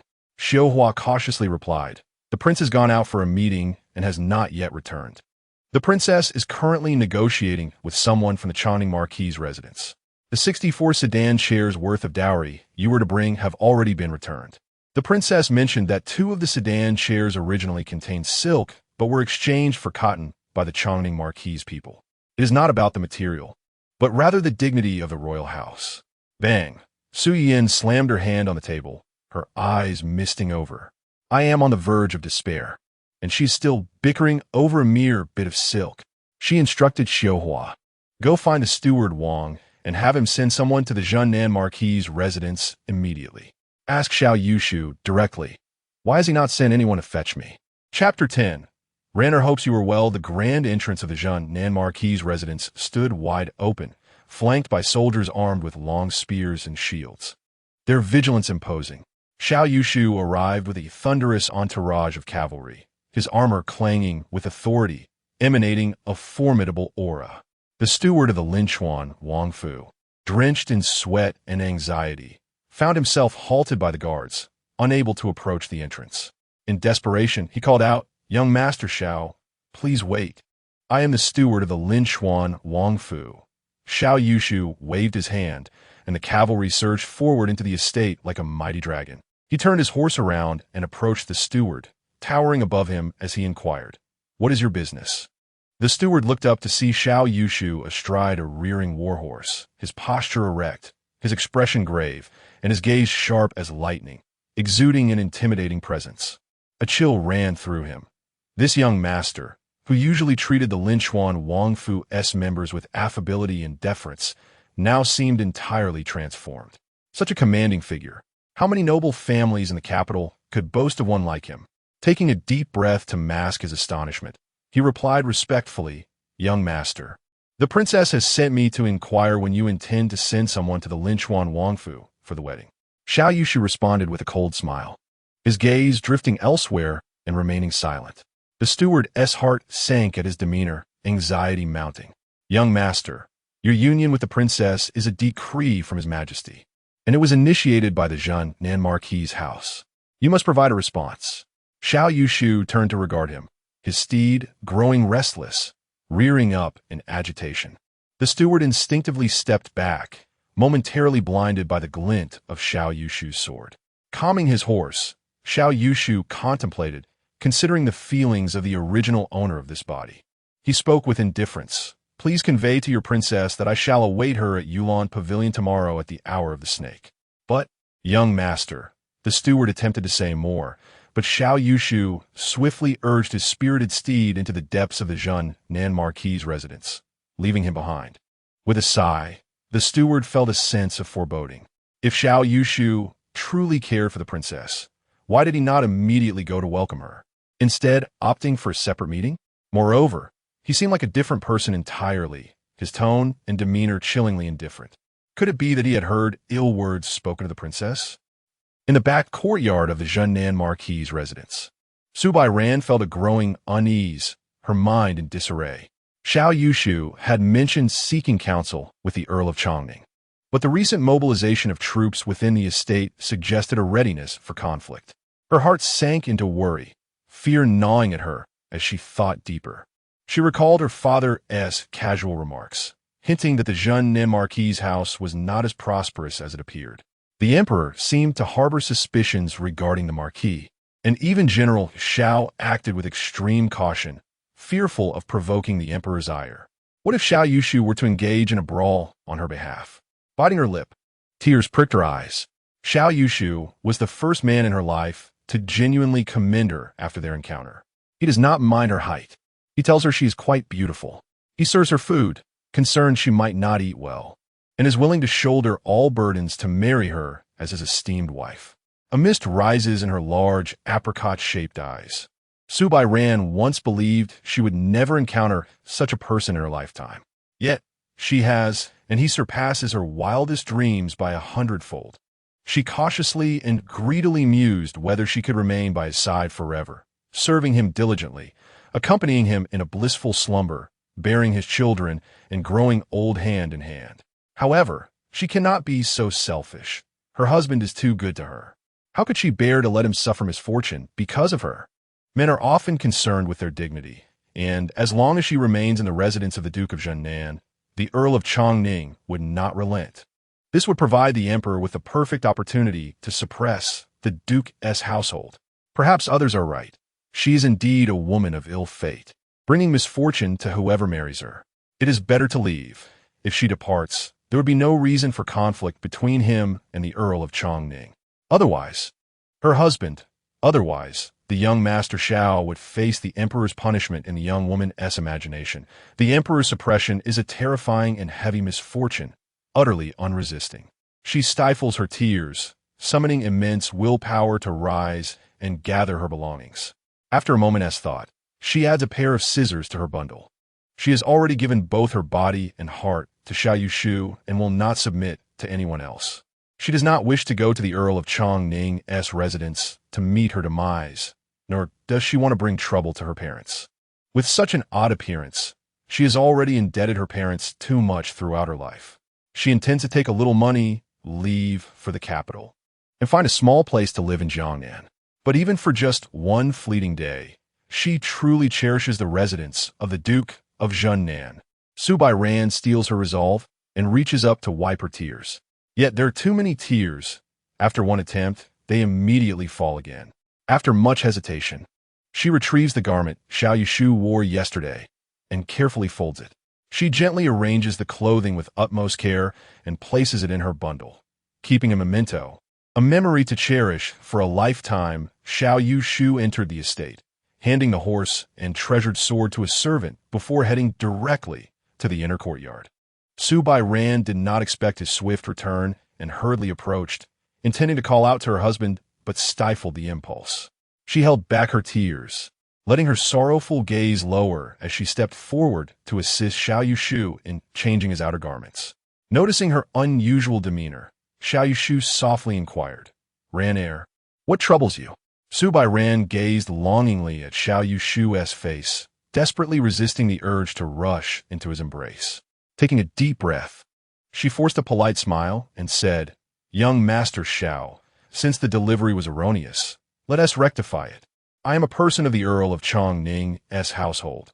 It is time for me to leave." Xiao Yushu, perceiving the sorrow in her eyes, could not help but shake his head. What has happened to this girl? He activated his unique ability. Ability 1. Eavesdrop on thoughts. Please specify target. Xiao Yushu silently thought. Su Bairan. Target. Su Bairan. Ability 1 activated. Heir, do you no longer wish to be my wife? He asked. In her heart, Su Bairan felt as if it were being twisted by a knife. Yet, she endeavored to maintain an air of indifference.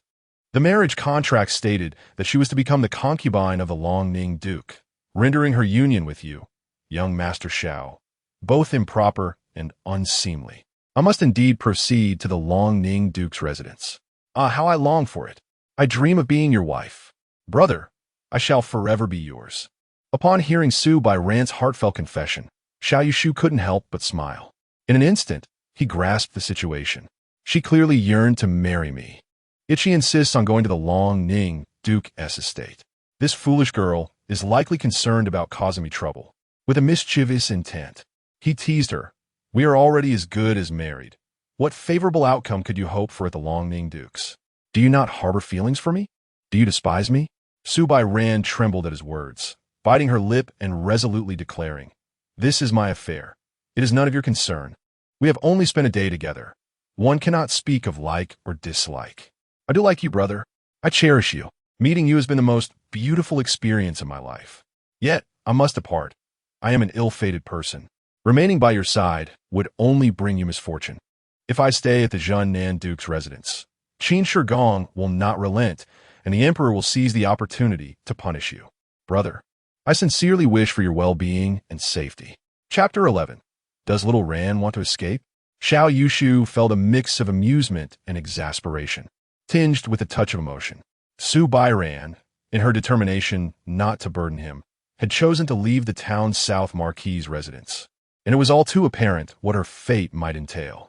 Yet, you are already my wife. Do you truly doubt your husband's capabilities? This is a matter that requires some proper guidance. At that moment, he caught a glimpse of Su Bairan's thoughts. I will visit my parents briefly, then quietly depart from the capital. I will hide in Jiangnan, ensuring that Lord Changning can never find me again. Xiao Yushu was taken aback, a soft chuckle escaping his lips. No wonder she wasn't frightened. It seemed the little girl had devised such a plan to escape after leaving the town's South Marquis residence. He sighed and said, "If you truly wish to leave, I shall not stand in your way. Conveniently, there are people from the Duke of Changning waiting outside. Let them escort you back." "What?" Su Bairan exclaimed, her face turning pale. "Oh no, there are indeed people watching outside. I cannot slip away." Xiao Yushu could hardly contain his laughter and feigned a frightful tone. Lord Changning, Qin Shi Gong, is over 30 years old, quite unattractive, resembling a short winter melon with a greasy belly. Su Bairan trembled at his words, nearly brought to tears. She wiped her eyes and managed a forced smile. "It's all right.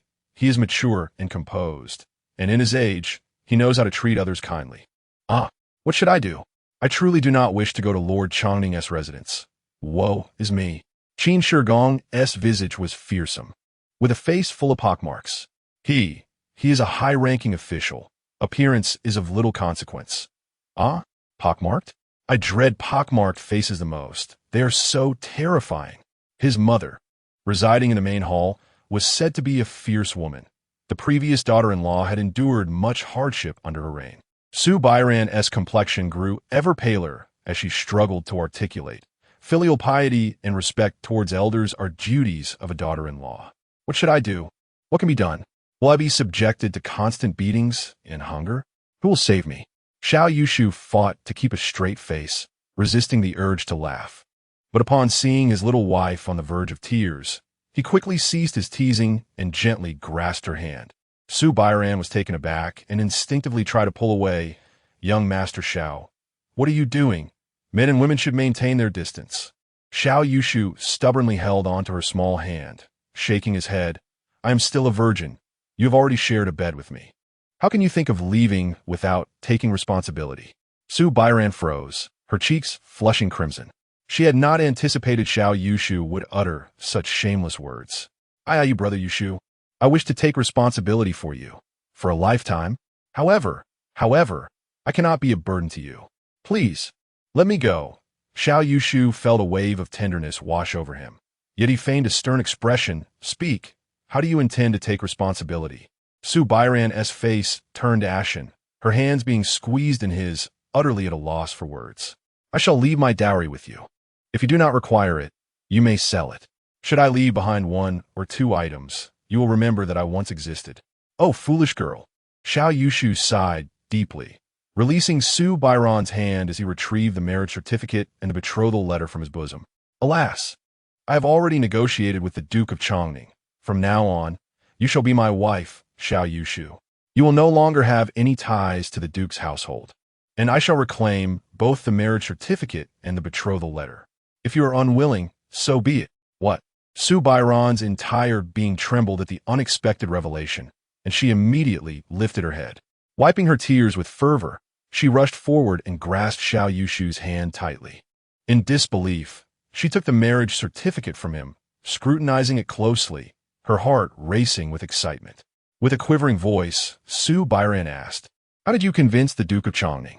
He didn't make things difficult for you, did he? Xiao Yushu couldn't help but laugh heartily, playfully pinching her cheek. Ha! You little rascal. Now you know to call me husband. Just a moment ago, you were in a state of despair, desperately trying to escape. Looking at the marriage certificate, Su Bairan let out a soft cry and plunged into Xiao Yushu's embrace, sobbing pitifully. She cried for a considerable time before gradually calming down. Xiao Yushu gently wiped her tears, feeling a pang of regret for having bullied such an innocent girl. With her red-rimmed eyes raised, Su Bairan curiously inquired, How did you persuade the Duke of Changning? Wrapping his arm around her slender waist, Xiao Yushu smiled gently. The Duke is a reasonable man. I presented my case, and he readily agreed.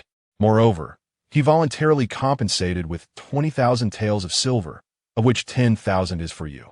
He deliberately omitted the part where he had forcefully entered the Duke's residence, brandishing a knife at his throat and threatening his entire family. What?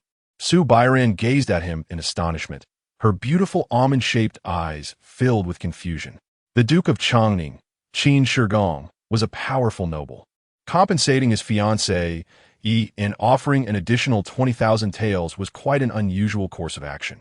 Xiao Yushu's handsome smile radiated warmth in the bright spring sunlight. Su Bairan felt her worries dissipate, her heart filled with a comforting warmth, and she suddenly relaxed. All I need to do is entrust everything to him. How wonderful! I can remain by my husband's side. Truly, divine providence has blessed me. I, Su Bairan, shall commit countless acts of kindness and remain steadfast to my husband for life, through thick and thin. My husband is truly remarkable. He must have devised many clever strategies. Overjoyed, she thought of doing something special for Xiao Yushu and cheerfully announced, I shall brew a pot of fine tea for you. With that, she gracefully moved to prepare the water and tea. Xiao Yushu watched her lithe figure flit about with a smile, feeling an overwhelming sense of ease and joy. Though she was somewhat naïve and youthful, her unwavering devotion to him was more than enough.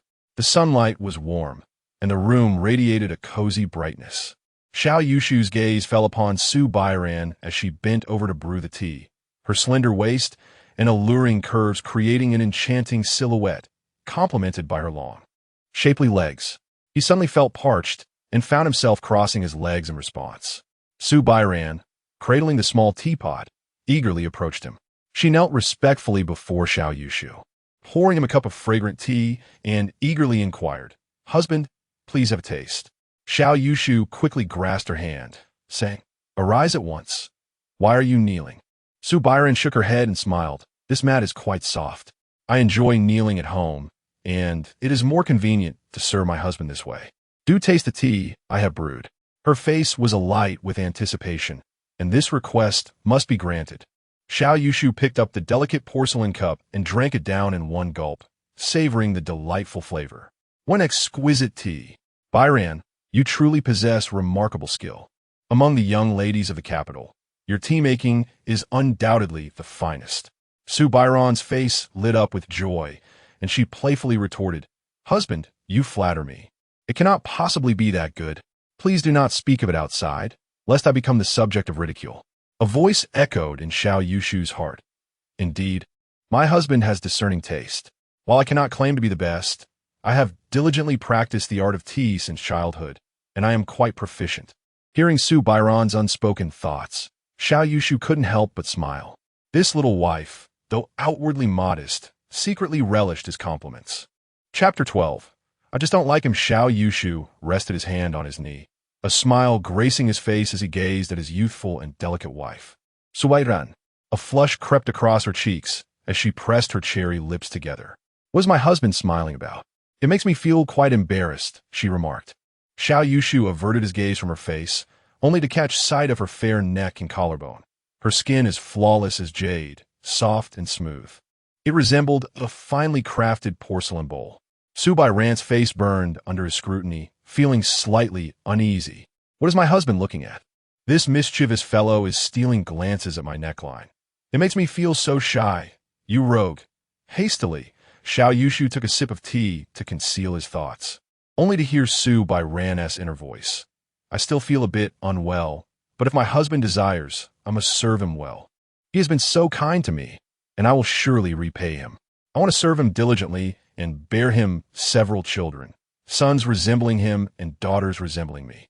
No, they must not inherit my height." Xiao Yushu couldn't help but chuckle, his eyes twinkling with meaning as he asked, "Renner, what are you pondering?" Su Bairan, startled, looked up and smiled nonchalantly.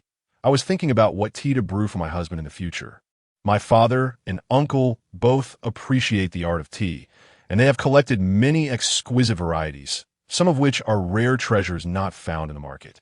I might secretly bring a few canisters for you. What a talented little actress she is, performing as if it were genuine." Xiao Yushu gently lifted Su Bairan's delicate chin, speaking softly, "If you only brew tea for me, that would be insufficient. There are other ways to repay your husband." Instantly, Su Bairan's face flushed crimson, her tongue tied in embarrassment. Xiao Yushu caught a glimpse of her thoughts. "I must strive harder in the future to bring joy to my husband. Whatever he asks of me, I shall comply, ensuring I perform well." "Ah, husband!" Su Bairan exclaimed as Xiao Yushu suddenly swept her into his arms, her long legs flailing. With a playful grin, he declared, "Little Renner, what are we waiting for tonight? We were strangers before our marriage, having exchanged too few words. From this moment on, I shall engage in heartfelt conversations with you, pure and intimate. However, in the future, you must not eavesdrop on my thoughts. This supermodel-like little lady is far too imaginative." Meanwhile, at the Linchuan Duke's residence, Su Yin, adorned in an exquisite long gown, was gracefully writing. The flowing script from her brush was neat and imbued with a lively charm. As one of the four beauties of the capital, she was not only strikingly beautiful and noble, but also possessed considerable talent. Her artistry in calligraphy, musical skill, and poetry demonstrated her artistic prowess. Su Yin, the princess of Linchuan, had the steward, Wang, silently standing nearby, his eyes reflecting admiration and reverence. After completing a piece, She set down her brush and took a damp cloth from a maid to wipe her delicate hands. With a hint of coldness in her tone, seemingly casual, she inquired, "Have you visited the Zhennan Marquis' residence? What did Xiao Yushu say?" Butler Wang bowed and said, "Your Highness, young Master Xiao has indicated that he will be waiting for you at Yulan's studio in Yinlai Tower tomorrow at the hour of the snake." Su Yuyin let out a derisive laugh and remarked, "They, a distinguished noble house, have managed to bungle even the matter of marriage. Instead of hastening to welcome the bride, he indulges in frivolities. Does he truly believe that a mere ceremony and a few gifts will suffice to earn my forgiveness? How foolish, how immature." She pondered that despite the turmoil, it would be prudent to marry into the Zhennan Marquis. Although she harbored no affection for Xiao Yushu and had no intention of consummating the marriage, the status of the Zhennan Marquis was undeniable. After all, it represented one of the most illustrious noble families of the Great Zhou Dynasty. With the title of the Marquis Consort of Zhennan, her endeavors would be greatly facilitated. Post-marriage, her outings, banquets, and gatherings with friends would no longer be subject to public scrutiny. Henceforth, she and Xiao Yushu would maintain a respectful distance, coexisting in a facade of harmony. Though he may not possess her body, at the very least, he would hold the title of husband. As a woman of exceptional talent and beauty, she would, in name, serve as his wife. Should he not feel immensely fortunate and grateful for such an honor? "Your Highness, it would be wise for you to make the visit," Butler Wang suggested after some contemplation, deeply impressed by Xiao Yushu's gallant demeanor. Currently, the prince was of little consequence to his majesty, having only a nominal position devoid of genuine power. The Linchuan prince's household faced an uncertain future, destined to deteriorate further. If the princess were to wed young Master Xiao, it would indeed be a rare and advantageous match. He hesitated briefly before cautiously advising, "Your Highness, I sense that young Master Xiao has changed. He appears to possess a greater clarity of mind. Your union is, after all, a decree from His Majesty, bearing implications for both His Majesty and the Empress. It will be best to resolve any misunderstandings promptly." "There are no misunderstandings. I simply do not like him," Su Yuyin replied with a cold, haughty smile. "Very well, I shall go tomorrow." The capital city was vast, being the heart of the Great Zhou Dynasty, with a population exceeding 1 million, making it the most bustling locale in the realm. Yet, it was also small enough that any incident would become common knowledge within a day. The tale of the foolish heir of the Zhennan Marquis, who had nearly wreaked havoc at the Changning Earl's estate over the marriage debacle, spread like wildfire. This incident took on various interpretations among the populace. Some viewed young Master Zhao's furious outburst as a passionate act for love. Indeed, Xiao Yushu is a romantic. Who would have guessed he had the audacity to lead cavalry against Qin Shigong? Such bravery! I hear he even smashed the stone lions at the Qin residence and left their steward battered. Conversely, many believe that young Master Xiao would face severe repercussions from His Majesty, as the situation for the Zhennan Marquis appeared quite perilous. Having stirred such a significant uproar, the censors will surely impeach him. In the grand scheme of things, beneath the celestial heavens, how could he be allowed to act with such impudence? Such a scoundrel deserves strict punishment. If the Earl of Changning were to submit a memorial against him, he would undoubtedly face consequences, potentially losing his title and being imprisoned in the heavenly dungeons. His Majesty has long harbored a disdain for the Duke of Southern Town's residence, and now, at this moment, Xiao Yushu dares to stir trouble. This will surely lead to his ruin. Even if Xiao Luoshan petitions for mercy, she cannot save her brother, and she too shall bear the consequences. That fool, in his madness, should have been subjected to severe punishment long ago. The Duke of Southern Town's house should have been brought to its end, just because they fought a few battles against the demon race in the past. They truly consider themselves saviors? Indeed, the very next day, an imperial censor submitted a memorial to impeach Xiao Yushu.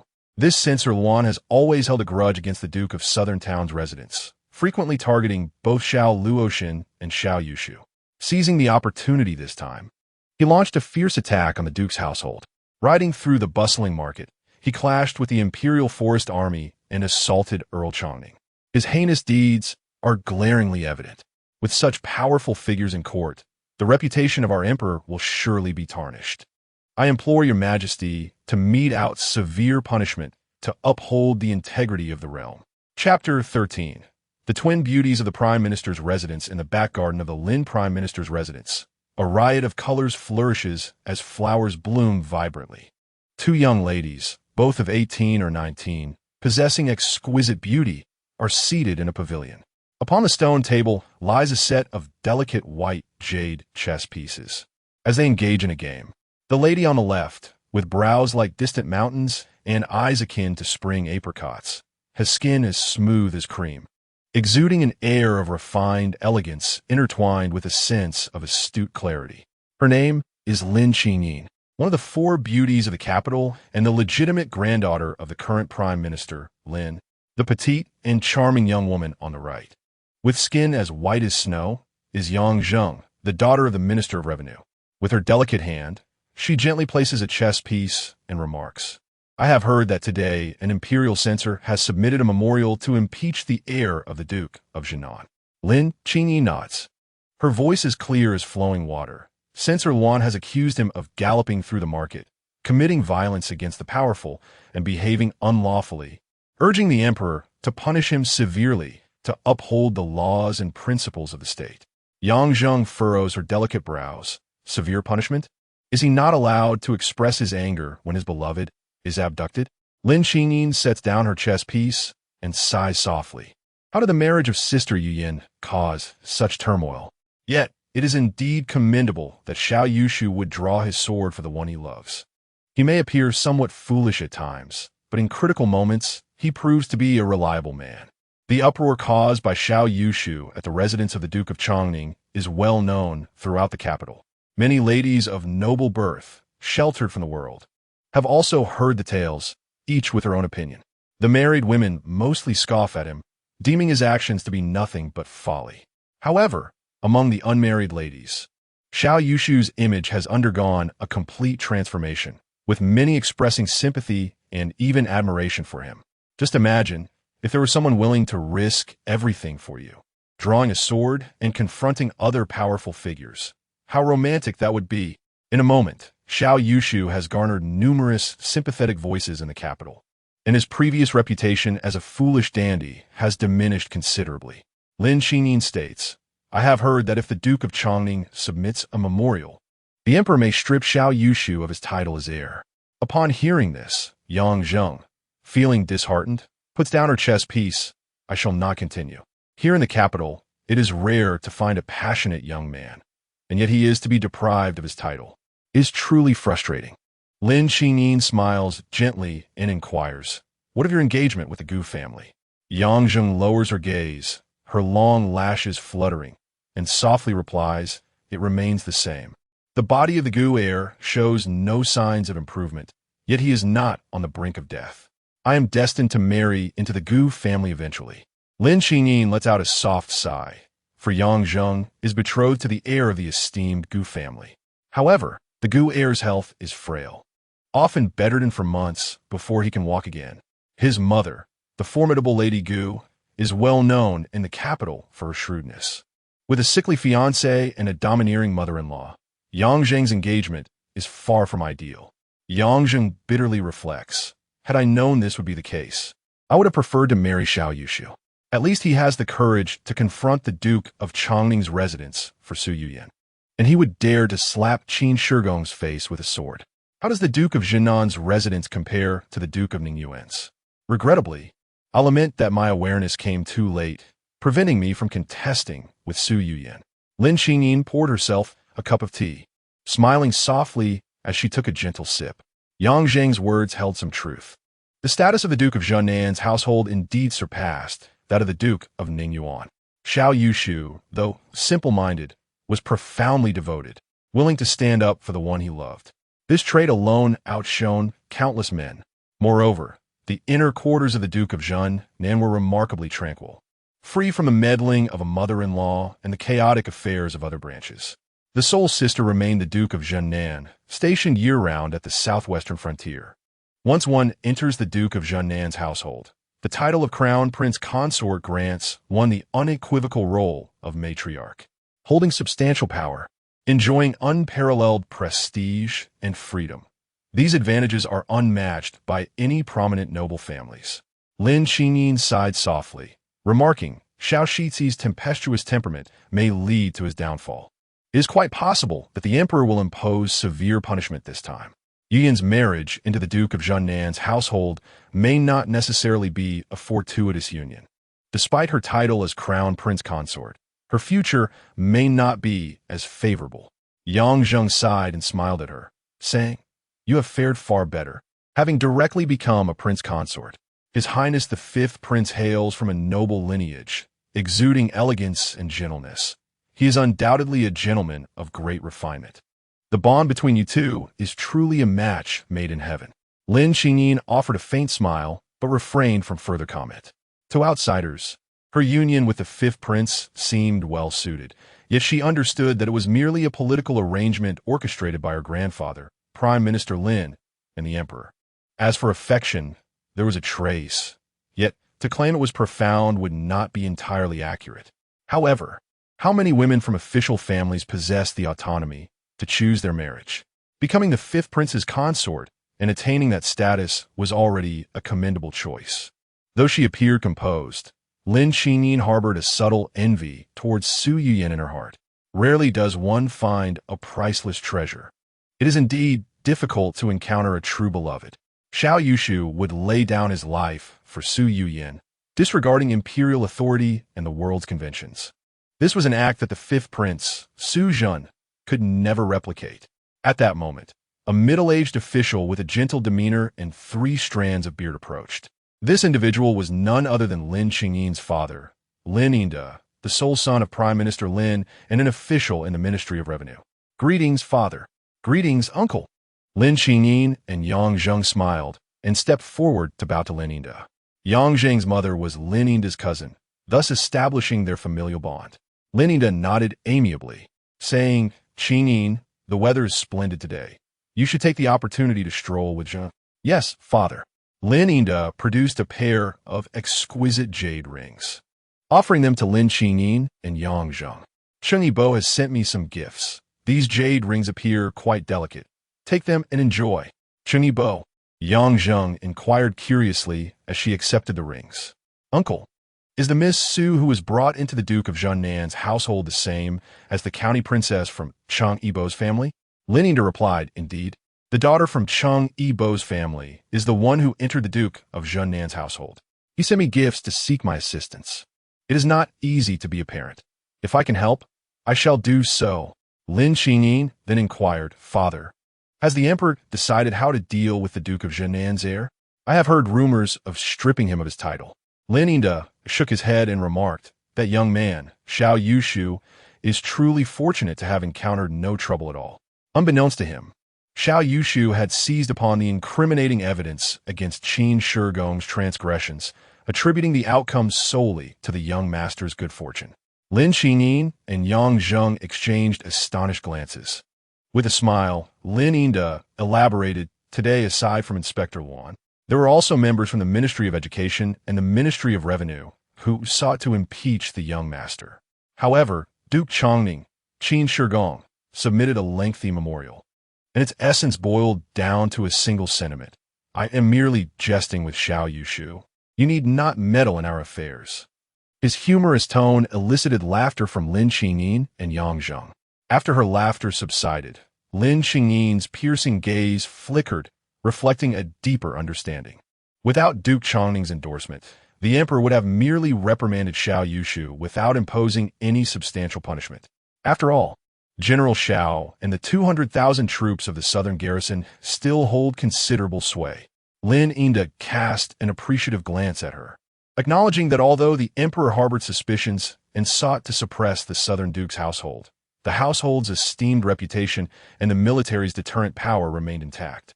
To impose any form of suppression would necessitate a legitimate rationale. Now that Duke Changning himself had declared the matter a jest, the emperor found it inconvenient to intervene and would likely let the issue fade away. As for the alleged disturbances involving the Imperial Guard, wasn't that mere folly? Could the emperor truly afford to be bothered by such trivialities? Remarkably, Xiao Yushu emerged unscathed from this turmoil. Young Zheng sighed softly, expressing her envy. That Princess Su Bairan of Wuxian is indeed fortunate. Chapter 14. The first encounter with Su Yuyin the following day. The carriage of the Linchuan Wangfu came to a halt before the Yanlai building. The maid, Xiaohua, gracefully leapt from the carriage, carefully lifting the curtain to assist Su Yuyin as she alighted. Su Yuyin surveyed her surroundings, exuding an enchanting charm with her chin slightly raised, embodying an air of noble grace. Clad in a striking light green silk palace gown, her figure appeared exquisitely slender and alluring. Her raven hair, reminiscent of clouds, was elegantly styled into dual flat buns, adorned with exquisite jade hairpins, showcasing her refined elegance.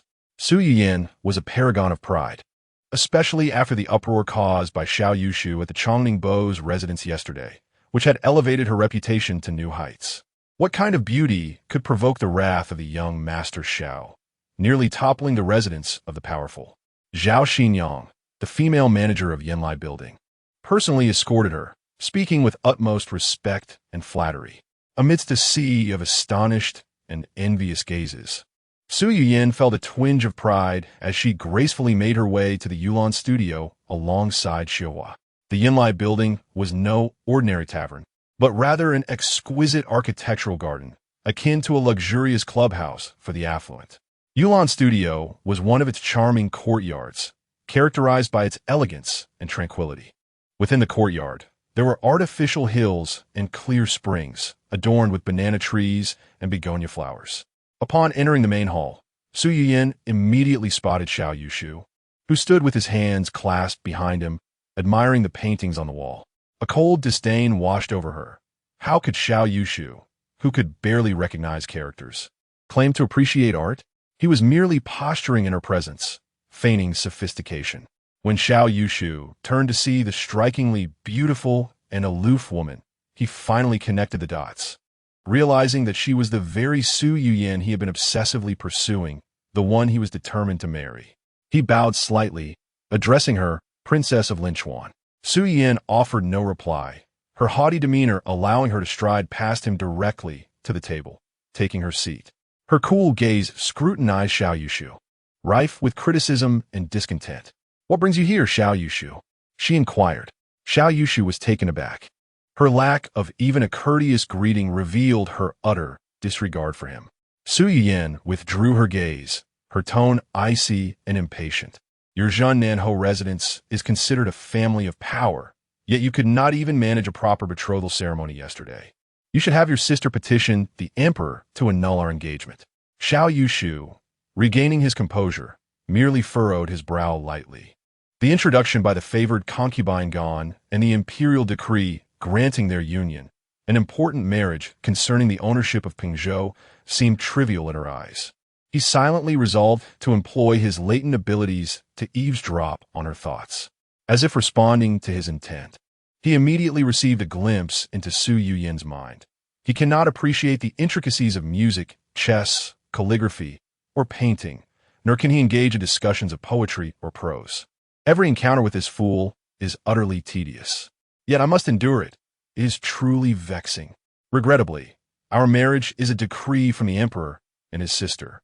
Xiao Luoshun would never consent to an annulment. I can only resign myself to the role of the Zhen Nanho's wife. The thought of spending my life with this dull and uninspiring individual is suffocating. The status of the Zhen Nanho's wife is still coveted by Lu Ruoxuan and Yu Xiong. I am utterly indifferent. If there were an opportunity to refuse, it would be a divine blessing for me. Hearing her innermost thoughts, Xiao Yushu silently scoffed. Young Master Xiao, after years of genuine devotion, playing the role of sycophant, what purpose has it served? If a woman does not harbor feelings for you, no amount of humility or initiative will do anything but evoke your own sentiment. Su Yuyin, noticing Xiao Yushu's silence, felt somewhat taken aback and inquired, "Why are you so taciturn today? You usually enjoy chattering in my presence." Xiao Yushu replied with a faint smile, "The princess possesses lofty aspirations, while I am but a mundane individual, unsure of what to discuss." Perhaps we could converse casually. Are you well acquainted with the fifth prince? The fifth prince and Su Yuyin shared a familiarity, and numerous rumors had circulated about their relationship, making it an uncomfortable subject. Furrowing her brows, Su Yuyin calmly responded, I grew up alongside Jinggu. We are childhood friends, sharing mutual interests, thus our bond is naturally close. What is the purpose of this inquiry? Has someone spoken ill of me in his presence? Regardless, I, Su Yuyin, am an independent woman, and I need not seek your approval for my associations. An independent woman? You are on the brink of marriage, yet you see no need to inform your future husband when meeting other men? Such a woman, who speaks of rights without acknowledging responsibilities, is all too familiar from my past. The notion that he provides for the household while I merely need to be beautiful. The claim of a male confidant, where one cannot interfere with our meetings, or the excuse of merely meeting an ex-boyfriend, insisting nothing untoward occurred. What grounds do you have to doubt me? Xiao Yushu lifted his teacup and took a delicate sip, the sunlight casting a resolute shadow on his chiseled profile. He could hardly be bothered to utter another word. He had come merely to settle matters for the sake of his previous incarnation. If Princess Linchuan genuinely wished to wed into the Zhennan Marquis, but was hindered by this unfortunate misunderstanding, he would be willing to make amends on behalf of his former self. However, it now seemed unnecessary. Xiao Yushu possessed such a temperament. If he deemed something worthwhile, he would embrace it wholeheartedly. Conversely, if he found someone unworthy, he would decisively distance himself, refusing to squander even a moment of energy on them. Henceforth, Su Yuyin could associate with whomever she pleased. It would no longer concern him in the slightest. Seeing him remain unresponsive, merely sipping his tea in silence, Su Yuyin was taken aback. Typically, regardless of her comments or requests, Xiao Yushu would promptly acquiesce, his attentiveness often becoming a source of irritation. This unexpected demeanor left her quite astonished. In the silence, the atmosphere between them grew dense, creating a subtle sense of oppression. Su Yuyan furulit her diligate burais. Emotions surging within her. Xiao Yushu, what do you mean by this? Are you dissatisfied with my words? My interactions with Zhanggu and other literary friends are above board. Since we are to be wed, we must first establish mutual trust. If you cannot even grant me this basic trust, how can you be worthy of being my husband? Xiao Yushu gazed at her sharply defined facial features, which bore the mark of her indignation, and his expression turned cold. Your Highness, are you implying that after our marriage, you wish to attend gatherings, partake in feasts, and travel with the fifth prince or other men? Do you deem such behavior appropriate? Su Yin was taken aback by his unexpected retort, his tone icy and unyielding. After a tumultuous wedding the day prior, she had deemed it a monumental concession to appear before him today. How could he be so ungrateful as to question her further? Anger surged within her. Xiao Yushu, you profess to adore me, yet cannot tolerate my normal interactions. What is the point of marrying you? I had initially intended to observe you, perhaps granting you a chance when you reach 30. But now, that opportunity is forever lost. You shall never possess my heart. Even if the emperor were to bestow a marriage upon us, even if you were to kneel and plead for my affection, I shall never consummate this union nor bear your children. Chapter 15. You are unworthy. Xiao Yushu set down his teacup, and the guilt stemming from having mistakenly taken the wrong bride evaporated entirely. With the last sip of tea, a certain emotion within him also found release, dissipating gently along with the fragrant steam. His gaze was penetrating and unwavering. Under his quiet scrutiny, Su Yuyin felt a sense of disarray, as though her innermost thoughts had been laid bare. Instantly, she sensed her dignity was being challenged, and with a sharp tone, she retorted, What are my outings with friends? What my participation in literary gatherings? Men can visit brothels, yet you cannot tolerate my mere dinner with friends? I regard Su Zhen as a brother. We grew up together, and I have known him far longer than I have known you. Must we not even dare to meet because of you? Xiao Yushu, how can you, a grown man, be so petty and narrow-minded? Xiao Yushu gently shook his head and replied with a cold smile. You are no longer a child. You are of marrying age now, and the fifth prince has already betrothed himself to Miss Lin. If you were a woman of self-respect and dignity, how could you still harbor thoughts of him? Among the elite families in the capital, who would willingly watch their wives frolic with other men. Su Yuyin suddenly rose to her feet, her face ashen, trembling with rage. How dare you insult me so? Do you think that I would marry no one but you in this capital? What right do you have to meddle in our affairs? I tell you, your looks and talents pale in comparison to those of the fifth prince. Even your composure and demeanor fall far short of his. The maid Xiaohua widened her eyes in shock, staring at Su Yuyin. How could the princess speak to young Master Xiao in such a manner? Why does young Master Xiao not yield to the princess at all? Xiao Yushu remained unfazed. He merely smiled derisively and said calmly, "The fifth prince is indeed admirable, but he does not want you." Su Yin trembled all over, her complexion draining of color, as if struck by a heavy hammer, leaving her dizzy. She leaned against the table, nearly collapsing, and Xiaohua hurried to support her. "You! How could you?" She had not anticipated that Xiao Yushu would utter such cutting words, piercing deeply into her heart and tearing at her insides. Xiao Yushu rose, his voice cold as he declared, "Princess Linchuan, I once held you in high regard and have done so much for you. I even pleaded with my elder sister to persuade the Zhennan army to surrender Pingzhou, thus securing this union. The imperial consort acted as matchmaker, and His Majesty bestowed this marriage upon you, with an entire province as a dowry. I devoted myself sincerely to you, yet you have only shown disdain and indifference. Even as you stand on the brink of becoming a noble consort, you lack the basic sense of propriety. You are truly unworthy of such grand treatment. I shall petition His Majesty for a reconsideration of this marriage, and from henceforth, we shall have no further dealings." "What? Pengzhou?" Su Yiyin's mind was in turmoil, a sense of dizziness overtaking her. In the realm of the Great Zhou, there were only 50 provinces, while the titles of princesses and noble ladies numbered in the hundreds. Since the establishment of the Great Zhou, even the most esteemed princesses married with the dowry of only 3 provinces. Women of the status of a princess had never received such grand treatment. A province? He actually had the Zhennan army surrender Pengzhou for my sake? As he gazed at Xiao Yushu preparing to leave, Su Yin suddenly felt as though something of utmost importance was slipping away from her grasp. She could not help but call out to Xiao Yushu, her voice urgent. "Stop. I did not have any involvement with Qin Shigong last night." "Your Highness," Xiao Yushu interrupted her, "I believe your words, but that is no longer of consequence." Su Yin bit her lip tightly, momentarily at a loss for words, unable to articulate her thoughts. For so many years, she had held herself in high esteem. The prospect of lowering her head and admitting fault before him was something she could not fathom. A mixture of shame and anger surged within her, her eyes fixed intensely upon him, a mist of emotion beginning to veil her gaze. "Xiao Yushu, how could you treat me this way? I will never forgive you." Xiao Yushu regarded the Princess of Linchuan with a cold attachment.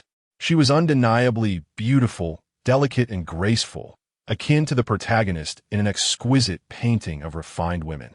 Yet, amidst the multitude of beauties in the world, it was only I who could command the respect of the 200,000 troops of the southern town. You are merely the daughter of a lesser prince, with no power or influence to speak of, having garnered the flattery of a few scholars. Do you truly consider yourself a celestial being? The fifth prince is merely enamored by your form. A few kind words and a gift lead you to believe he harbors genuine affection for you? You have never comprehended that it is the ardent pursuit and heartfelt devotion of the heir to the southern town marquis that has elevated you to such heights. It is the nobility of the southern town marquis' household and the anticipated status of the future marquis that earn you the respect and acceptance of the powerful. Without these endorsements, you are nothing. As you wish, I shall send the marriage contract and the engagement letter back to the Linchuan Palace. I will petition His Majesty to annul the betrothal within a few days. Take care, Princess of Linchuan. With a courteous bow, he turned decisively, never once looking back. Upon returning to the southern town marquis' residence, Xiao Yushu instructed Uncle Zhong to dispatch Su Yuyin's marriage contract and engagement letter back to the Linchuan Palace the following day. Seeing his resolute determination, Uncle Zhong refrained from further persuasion. Since the heir no longer harbored affections for the Princess of Linchuan, she was no longer a part of the southern town marquis' family. Xiao Yushu pondered briefly before inquiring, Uncle Zhong, do we have any gentle herbs for nourishing the body and revitalizing energy in our storerooms? Indeed, there are many varieties. The Southern Town Army sends back herbs and specialties from Mongshan every year. We have a considerable stock. I shall take you there.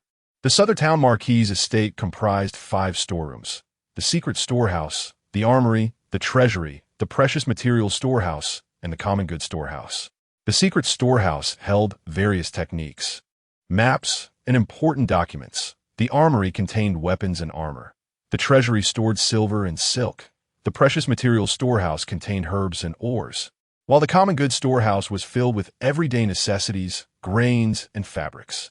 Under Uncle Zhong's guidance, Xiao Yushu arrived at the precious materials storehouse, where rows of towering shelves were filled with an assortment of rare herbs and minerals. The Xiaos had guarded the 60,000 miles of Mongshan for 3 generations. Beginning with Shaoti, the Mongshan mountain range is flourishing with vitality, despite the rampant presence of demon clans and various ferocious beasts and venomous creatures. It is abundantly rich in resources, yielding an array of rare treasures and precious medicinal herbs. After accumulating for 60 years, the materials and treasures of the Duke of Zhennan's residence are resplendent, piled high like mountains. The 500-year-old blood ginseng is remarkable, capable of enhancing vitality and physical strength. The shuiyin fruit? It calms the mind and fortifies the spirit, protecting one from all evils. Truly a fine treasure. Xiao Xian selected 7 or 8 items, placed them in a wooden box, and handed it to Xiao Zhong, instructing him to have the kitchen prepare medicinal dishes using these herbs to nourish the lady's body. Understood, young master. The Duke of Zhennan's residence possesses an abundance of medicinal materials. Thus, all the chefs are skilled in crafting medicinal cuisine, which is renowned throughout the noble circles of the capital. As Xiao Zhong received the herbs, he mused silently. Although Princess Wu's status may be somewhat lowly and her appearance less than desirable, too tall, the matter of marriage ultimately rests in the young master's hands. Observing the young master's demeanor, it is evident that he holds great affection for Princess Wu. Whoever he favors, the entire household of the Duke of Zhennan will rally behind him. Chapter 16. Sister Mayor Xiao Yushu changed his attire and made his way to the backyard, diligently practicing martial arts. This world was fraught with turmoil. Externally, countless demon tribes eyed humanity with predatory intent, while internally, the Emperor of the Great Zhou and various factions sought to dismantle and absorb the Southern Town Army. His very existence relied upon his sister, Xiao Luoshen, and the martial prowess of the Southern Town Army. A sense of urgency enveloped him. He must rapidly grow stronger and truly fulfill the potential of the Southern Marquisate. He positioned himself in a clearing beside the tea grove in the backyard, assuming a proper stance as he began to methodically practice the fist techniques. The Southern Marquisate boasted 3 treasured martial arts: the demon-subduing fist, the demon-slaying spear, and the 6 absolute demon-controlling arrows. Xiao Yushu had mastered only the demon-subduing fist, while the other 2 remained merely introductory skills. After severing ties with Su Yuyan, he felt the remnants of attachment within his body dissipate. His spirit and essence harmonized, allowing him to attain a purer state of mind. With each movement, he diligently refined the fist techniques, which encompassed inner strength principles.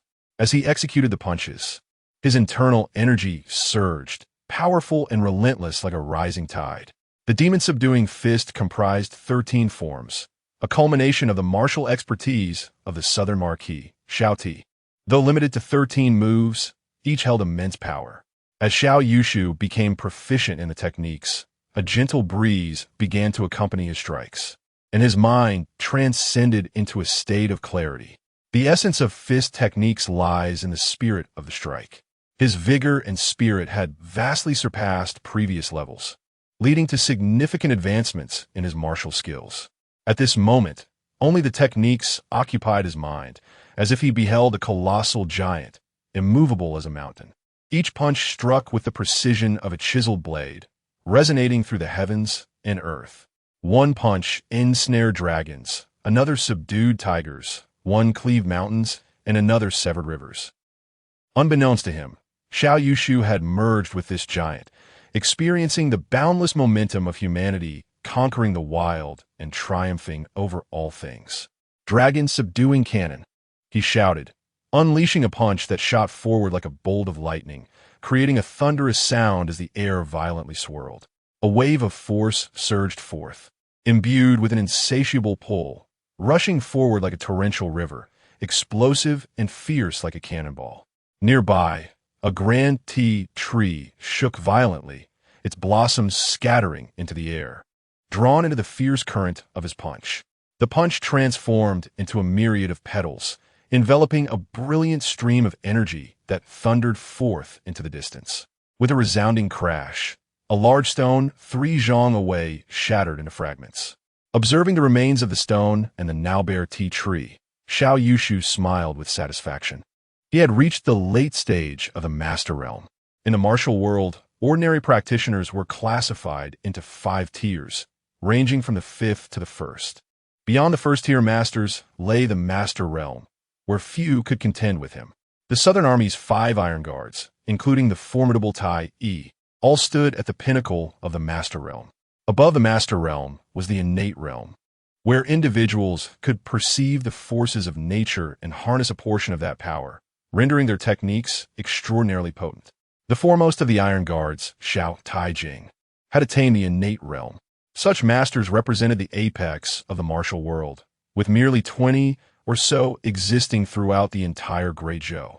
The Southern Marquis, Xiao Luoshen, remained at the peak of the Innate Realm, yet had not broken through. She possesses an exceptional talent, a rare innate martial body.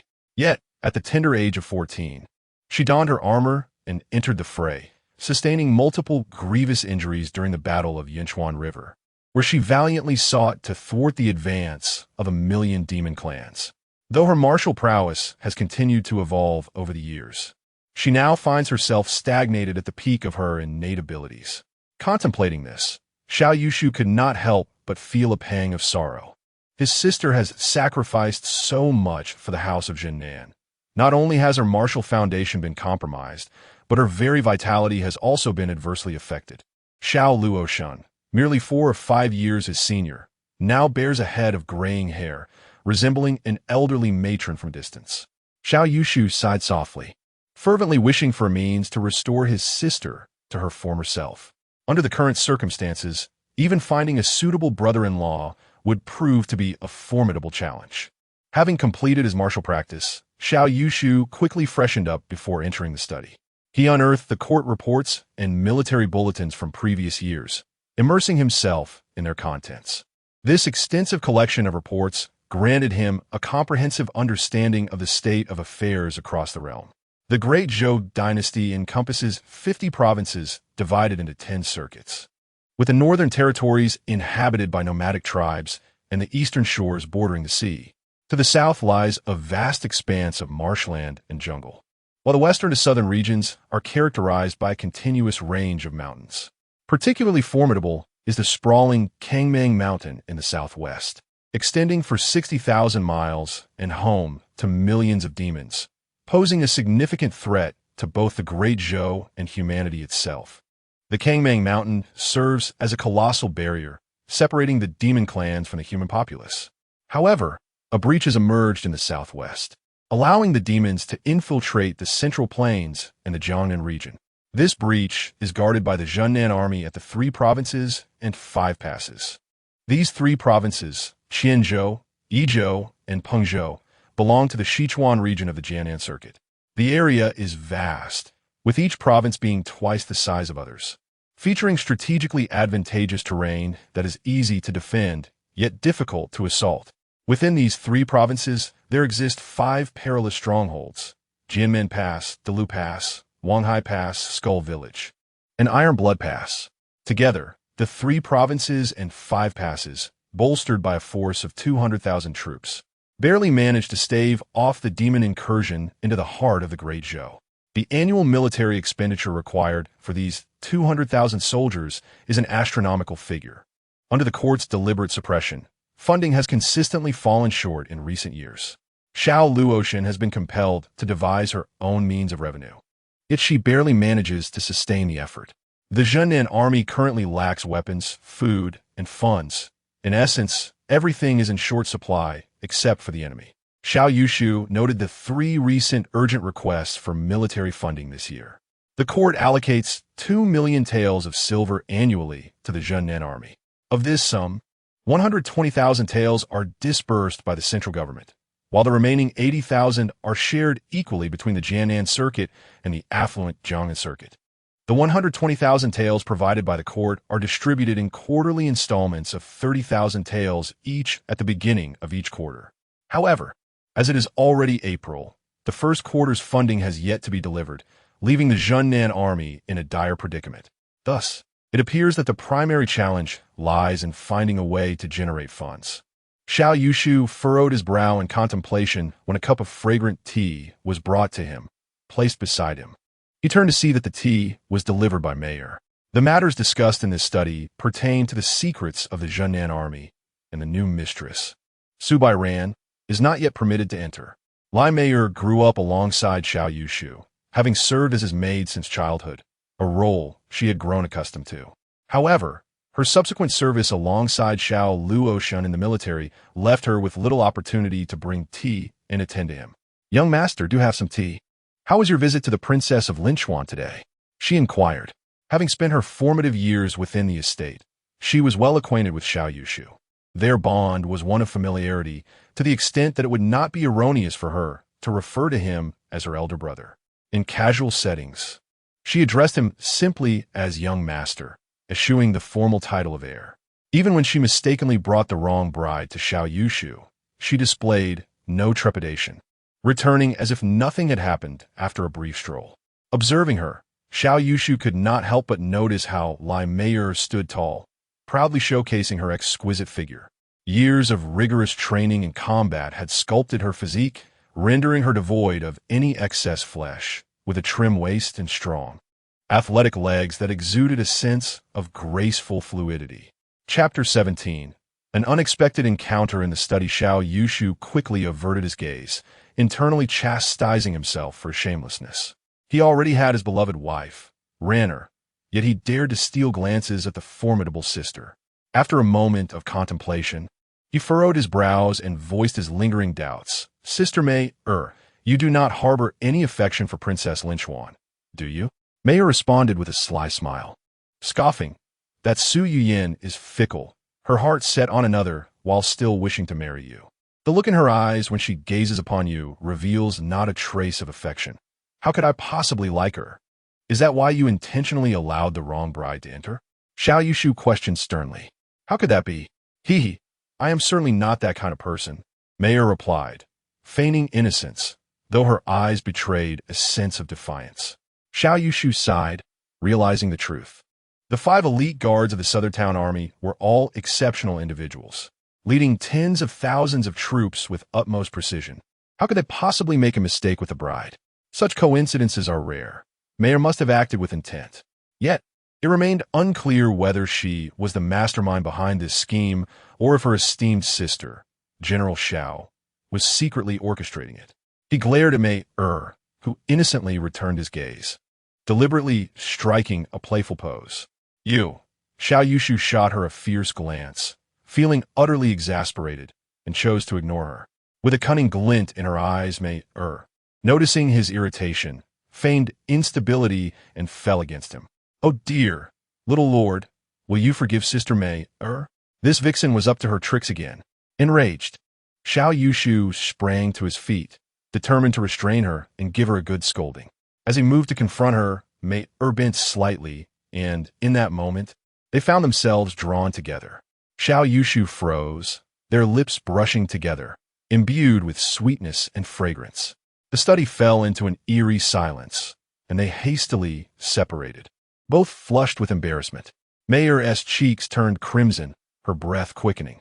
Though she was at the pinnacle of her cultivation, capable of lifting 1,000-pound weight without a hint of disturbance, this was her first kiss with a man, and the gentle touch left her flustered and helpless, akin to a timid little rabbit. Xiao Yushu chuckled. "Sister Mayer, you must not take matters into your own hands again. If it happens once more, I shall request that my sister send you back and replace you with Xiao Taijing." Mayer let out a soft whimper, grasping his arm as she pleaded. I understand my mistake. Little Lord is the best as Sister May. Let me stay by your side.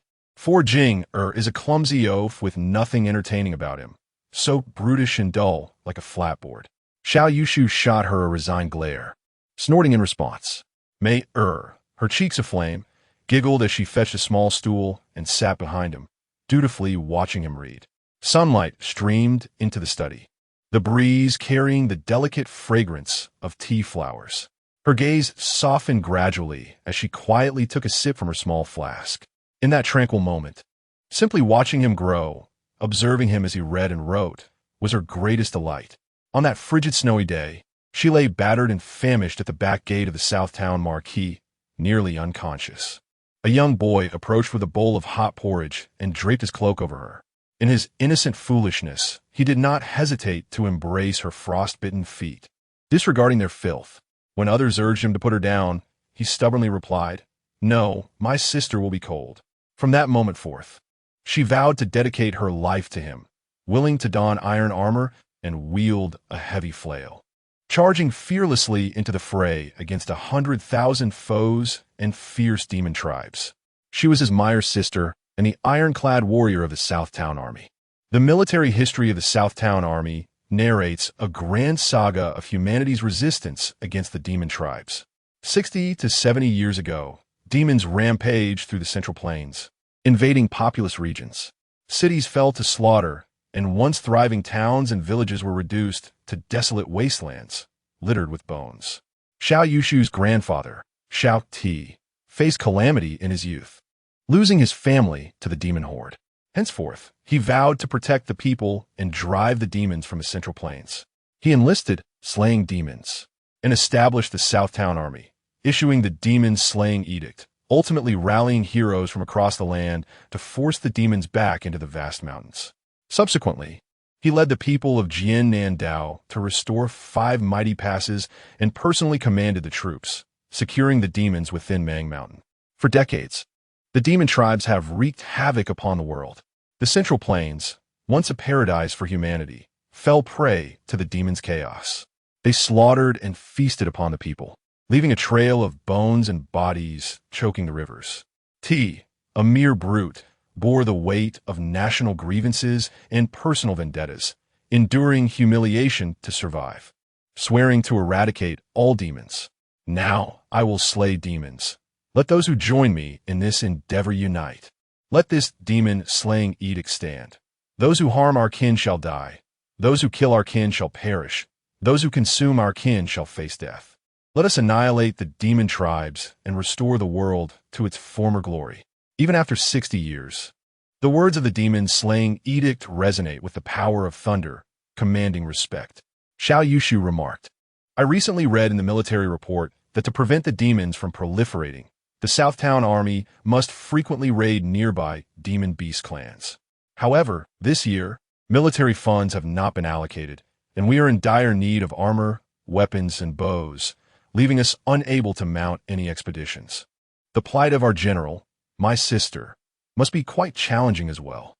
Meyer nodded earnestly and stated, Our human race is inherently at a disadvantage compared to the demon tribes, lacking the strength and speed they possess, not to mention their claws and fangs.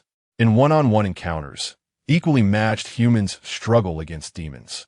Yet, the demon tribes are numerous and reproduce at a much faster rate. Without proper armor, swords, and bows, we cannot eliminate these beasts. Such resources require significant funding, and our general bears a heavy burden.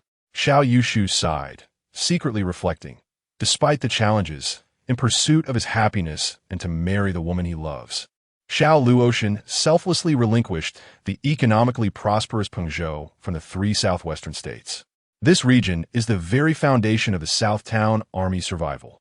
His sister truly deserves admiration, an unabashed devotee to her brother. If I were to attain mastery in martial arts, reaching the innate realm or even the divine sea realm, I could significantly assist my sister and the Southern Guard. Alas, I have only recently entered the late stage of the Grandmaster realm. In this era where both humans and demons coexist, I am but a slightly stronger insect. While I can progressively hone my martial skills, The Southern Guard is in dire straits. Acquiring funds has become an urgent necessity. He muttered to himself. The Emperor suppresses the Southern Guard. We must secure our own resources. Mayor, with a resigned pout, replied, in this capital city, we are bound by restrictions on all sides. Where could we possibly find a source of income? If you want me to devise a plan, all I know is to kill and seize. Xiao Yushu shook his head with a smile, then fell into deep contemplation. There is indeed some truth to her words. Every profitable venture is monopolized by the royal family and the aristocracy, and no one is willing to collaborate with the Southern Duke's residents. Robbery is the quickest way to amass wealth. It would allow the Southern Duke's residents to showcase its strengths. After decades of fighting valiantly against the formidable demon race, my subordinates are all elite soldiers. When it comes to combat prowess, who can rival the Southern Guard? The question remains, whom should we target? This requires careful consideration. Chapter 18. Encounter with the fifth prince at the Linchuan Wangfu. Suyin stared blankly at her reflection in the bronze mirror, her once flower-like beauty now tinged with weariness. She still could not believe that Xiao Yushu had truly taken action. What did he say? He wished to return the marriage certificate and the betrothal gifts. No longer wanting her? How could this be possible? The affection he had harbored for her all these years could not simply be severed. Although she had shown little interest during his persistent courtship, he was, after all, the esteemed heir of the prestigious Zhennan Marquisate. The Marquisate, renowned for its guardianship over the common folk, had elevated her own status, bestowing upon her numerous unseen advantages. An unsettling feeling suddenly gripped Su Yin's heart. She had insisted that Xiao Yushu petition the emperor to annul their engagement, expressing her desire to avoid becoming the wife of the Zhennan Marquis's heir. Yet, when the moment arrived, she felt a profound emptiness and anxiety within her. It was inconceivable. He had always wanted her as his bride and would not truly withdraw from the engagement. Surely, he was merely angry, employing a strategy of retreat to draw her closer. Princess, Xiaohua rushed in, her face marked by terror. What is the matter? Su Yin replied, mechanically picking up a comb and slowly running it through her hair. With a voice trembling with emotion, Xiaohua exclaimed, this morning, the Zhennan Marquisate returned her marriage certificate, betrothal gifts, and an engagement letter. The prince is furious, and the people from the Marquisate left without a word. A sharp crack resounded as the exquisite ivory comb slipped from Su Yin's grasp and shattered on the floor. She bit her lip until it turned white, her hand trembling with rage. How could he? How dare he? A dreadful surge of anxiety mixed with fear rose within her, and she felt tears prick at the corners of her eyes. She was no longer the fifth prince's consort, nor could she become the wife of the Zhennan Marquis's heir. How would the influential families and her high society acquaintances in the capital perceive her? A commotion ensued as the princess of Linchuan, Su Yin's mother, Su Gan, along with her maidservants and wet nurses, burst into the room. You honor, what on earth is happening? Why has the Zhennan Marquisate returned the marriage certificate? She asked, her voice laced with alarm. Fully aware of the Linchuan Wangfu's precarious position, she understood that the prince was not favored by the emperor, and the Wangfu had diminished to a mere facade. An alliance with the powerful Zhennan Marquisate was Su Yin's best option. In truth, had it not been for Xiao Yushu's unreciprocated affection, she would not have had the standing to aspire to marry into such an esteemed family as their legitimate wife. Seeing her daughter sit in silence, lost in thought, Su Gan anxiously murmured, you and Lord Qin of Changning have had no impropriety. You are blameless. Did you not inform Xiao Yushu yesterday? If he doubts it, we can send a nurse from his household to verify your virtue. Mother, Su Yin abruptly interrupted. How could you demean me so? I did meet Xiao Yushu yesterday, but I said nothing. I never liked him. Is it so wrong to not wish to marry him? Faced with her daughter's defiance, Su Gan gritted her teeth and replied, not wish to marry? Look around at the esteemed families within the court. Which noble heir would consider you as a legitimate wife? Aside from him, in the face of power and privilege, we find ourselves unable to touch the edges of their world. My dear daughter, you must contemplate this carefully, for it is a lifetime of wealth and status. Some opportunities, once missed, will never return. Xiao Yushu holds a deep affection for you. The tranquility of the town, South Marquis residence, is a sanctuary. Do not deceive yourself. Furthermore, she hesitated for a moment, then spoke solemnly. Your union was orchestrated by the favored concubine. Given the current turmoil, how will she maintain her dignity? Do not forget, half of your blood flows from the Gone family. Su Yiyin lowered her head. The favored concubine was her mother's cousin, effectively her aunt. The match between her and Xiao Yushu was significantly influenced by the favored concubine, who happened to be the mother of the second prince. After much weeping and coaxing, Su Gan finally departed. Su Yiyin remained silent for a long while, feeling as though she had plummeted from the clouds into the harsh realities of life, acutely aware of the biting cold of reality. She picked up a comb, swiftly arranging her hair. Bring me my clothes. I must go see him. Xiao Hua gasped, exclaiming, My lady, the fifth prince is already betrothed to Miss Lin. You cannot seek him out any longer. Su Yiyin's expression suddenly hardened, her voice cold. Silence. Do not speak foolishly. I shall go see Xiao Yushu. After meticulously preparing herself, she arrived at the town South Marquis residence in a carriage. Inside, she gently pinched the ends of her hair, her heart racing with nervousness. Unsure of how to face Xiao Yushu, there was also a sense of awkwardness, for she intended to humble herself before him. It was the first time she would apologize after knowing him for so long. After much hesitation and contemplation, she finally sent her maid to inform the gatekeeper. Xiao Hua soon returned, reporting to Su Yiyin, Miss, the young master is not at home. He left this morning with a cavalry escort. The emotions she had nurtured for so long suddenly deflated, leaving her in a state of disappointment and lethargy. Meanwhile, the cavalry of the town South Marquis was traversing the street when they encountered a procession approaching from the opposite direction. A knight from the opposing side arrogantly called out, His Highness the Fifth Prince is passing. You all must quickly make way. Xiao Yushu smiled, cracking his whip as he urged his horse forward. He was just contemplating his own indulgences when trouble appeared at his doorstep. The fifth prince, indeed. It was time to settle the score with the one who had entangled himself with my former fiancée. As he reached the front of the cavalry, he noticed a military officer, resplendent in attire, seemingly of noble lineage. Xiao Yushu felt a flicker of recognition, but could not recall the officer's name. This officer, recognizing Xiao Yushu, deliberately barked, Who do you think you are, blind? How dare you obstruct the carriage of His Highness the Fifth Prince? Xiao Yushu glanced at the lavish carriage of the knight's escort, smiled innocently, and replied, I am Xiao Yushu, the son of the town's South Marquis. I did not intend to impede His Highness's passage. I merely wished to exchange a few words.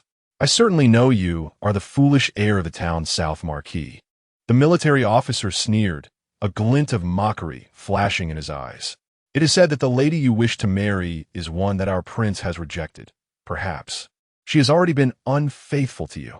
He exchanged knowing glances with his companions, donning expressions that bore a hint of derision. With the support of His Highness, he fears not Xiao Yushu. After all, he is merely a young heir. This military official, named Cui Qinghe, is the heir of the Duke of Yingchuan. Cui Qinghe coughed and feigned a smile, saying, Ah, it is the young Master Xiao. A pleasure to finally meet you. How about this? You allow the cavalry to clear the path, as they are quite obstructive here. Then you may put away your weapon and proceed to pay your respects to His Highness, the Fifth Prince. Observing his malicious mockery, Xiao Yushu returned a pleasant smile. No need for such trouble. I can convey my message from here, for His Highness can certainly hear me. He raised his voice. Your Highness, the reason I have come is to inform you that your dog is exceedingly rude, and I shall take it upon myself to discipline him. No sooner had he spoken than his long whip flew forth, striking Cui Qinghe's face with tremendous force. Ah! Cui Qinghe, caught off guard, felt the full brunt of Xiao Yushu's mastery. That whip struck him as if he had been met with a heavy iron hammer. Chapter 19. We were once good together. Cui Qinghe was forcibly yanked from his horse, crashing to the ground and ending up bruised and battered. The pain in his face was excruciating, as if his very bones were fracturing. He felt as though the world was spinning around him, struggling for what seemed like an eternity without managing to rise. Xiao Yushu wielded his whip like a serpent, swiftly bringing down two guards from the Wang residence who wore mocking expressions. Blood and flesh split open on their faces, leaving behind terrifying, deep whip marks as they collapse to the ground, wailing in agony. Who dares? Boldly, Xiao Yushu, how dare you disturb the carriage? The heir of the Duke of Zhennan. Do you aspire to rebel? Chaos erupted among the mounted knights opposite, who drew their blades, creating a tumultuous barrier before the carriage. Xiao Yushu laughed heartily, arrogantly pointing his whip at them. What utter nonsense! I am the esteemed heir of the Duke of Zhennan, merely training the fifth prince's dogs. What do you lot want? Do you wish to fight me? Very well, I relish a good brawl. Whoever retreats a single step today is a coward. No sooner had he spoken than a long whinny sounded from behind him, as Lai Mei retrieved an iron flail from the saddle, her steed rising high, emanating an aura of lethal intent, ready to charge. The knights of the Duke of Zhennan drew their swords and guns, quickly dispersing into formation. The moment they encountered the enemy, the formidable nature of the Zhennan army was immediately apparent. Those opposing them were mere trifles. Seeing that flaunting royal status failed to intimidate Xiao Yushu, the adversaries found themselves at a loss, many feeling anxious. Just days prior, Xiao Yushu had caused a ruckus at the Changning Bo residence, showing no fear, nearly slaying the noble Qin Shigong. If a fight broke out today, judging by the current atmosphere and the state of the three on the ground, it seemed they would face a significant defeat. As the opposing side fell silent, their expressions awkward, Xiao Yushu smirked defiantly, disregarding the guards' weapons, and stepped forward calling out, "Old Five, why are you hiding? Come out and greet your brother Yushu. We used to play together often as children, sharing a close bond.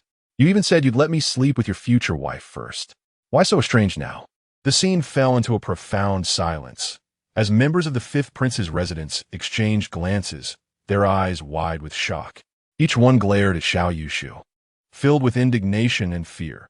How could he be so audacious, so brazenly disrespectful? This was a prince, one of the emperor's most cherished, the fifth prince, who might one day inherit the throne and reign supreme over the land. He, this fool, dared to speak such words, offering the fifth prince's wife to him. How outrageous! Did he not fear the emperor's wrath? Did he not dread future retribution? Inside the carriage, the fifth prince, Su Zhen, initially sat with poise, a gentle smile gracing his handsome face as he lightly fanned himself with an ivory folding fan, exuding an air of calm elegance. Renowned as a virtuous king, he was cultured and charming, known for his courteous demeanor and compassion, often bestowing alms upon beggars encountered in the streets. Such a noble and distinguished prince, handsome and benevolent, was the very embodiment of many a noble young lady's dream. Upon hearing the coarse shouts of Xiao Yushu, his countenance shifted dramatically. He could no longer remain seated. How could this foolish fellow utter such nonsense? If word of this reached Miss Lin of the Prime Minister's residence, it would surely result in a colossal misunderstanding. A fleeting glimmer of malice flashed in his eyes as he lifted the carriage curtain and, with a demeanor of warmth and elegance, proclaimed, "Ah, it is the heir of the Duke of Zhennan. A pleasure to meet you. I extend my congratulations on your marriage to Miss Yuan yesterday, though I was unable to attend due to prior matters." Xiao Yushu regarded him, activating his unique ability to eavesdrop on thoughts. The venomous voice of Su Zhen infiltrated his mind. "This imbecile is utterly detestable, daring to obstruct my entourage in public and speak with such rudeness. I shall not let you go unpunished. Your Duke of Zhennan's estate, engaged in the sale of medicinal herbs, has had its shops sealed by my orders, and the military funds of Zhennan's army have been withheld by me. In the future, once I ascend to the throne, I shall annihilate your entire family. The lineage of the Duke of Zhennan ought to be eradicated entirely." A slight smirk curled at the corners of Xiao Yushu's mouth. "Old Five, you are indeed ruthless. It appears our grievances extend beyond just Su Yuyan." Su Zhen cleared his throat, maintaining a facade of poise, and spoke elegantly. "Xiao young master, your union with Yu Yin is a tremendous blessing. His Majesty, recognizing the loyalty and diligence of your family, has graciously bestowed upon you such a fortuitous match. I have known Yu Yin since childhood. She's like a sister to me. Should you dare to mistreat her, I shall not forgive you. What a pity that such a beauty as Su Yuyan has fallen into the hands of this buffoon. If only I could possess her, revel in her charms, and then present her to this fool as his wife. Xiao Yushu stared incredulously at the fifth prince, astonished by his duplicitous nature veiled beneath an innocent facade. This prince, how shamelessly base. He erupted into laughter, then, with a serious tone, retorted, "Old five. I too have been acquainted with Miss Lin of the Prime Minister's residence since childhood, our bond akin to that of siblings. Whatever she commands, you are obliged to comply. Should you dare to defy or bully her, I assure you, I shall hold you accountable." The moment those words escaped his lips, the surrounding crowd rolled their eyes in disbelief. They found the proclamation utterly absurd and laughable. How could a fool like him claim such familiarity with Miss Lin? They wondered what nonsense he was spouting about being sibling-like or childhood friends when Miss Lin hardly knew him.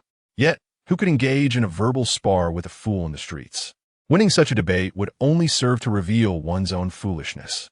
Fifth Prince Su Zhan's anger simmered beneath the surface as his smile faltered.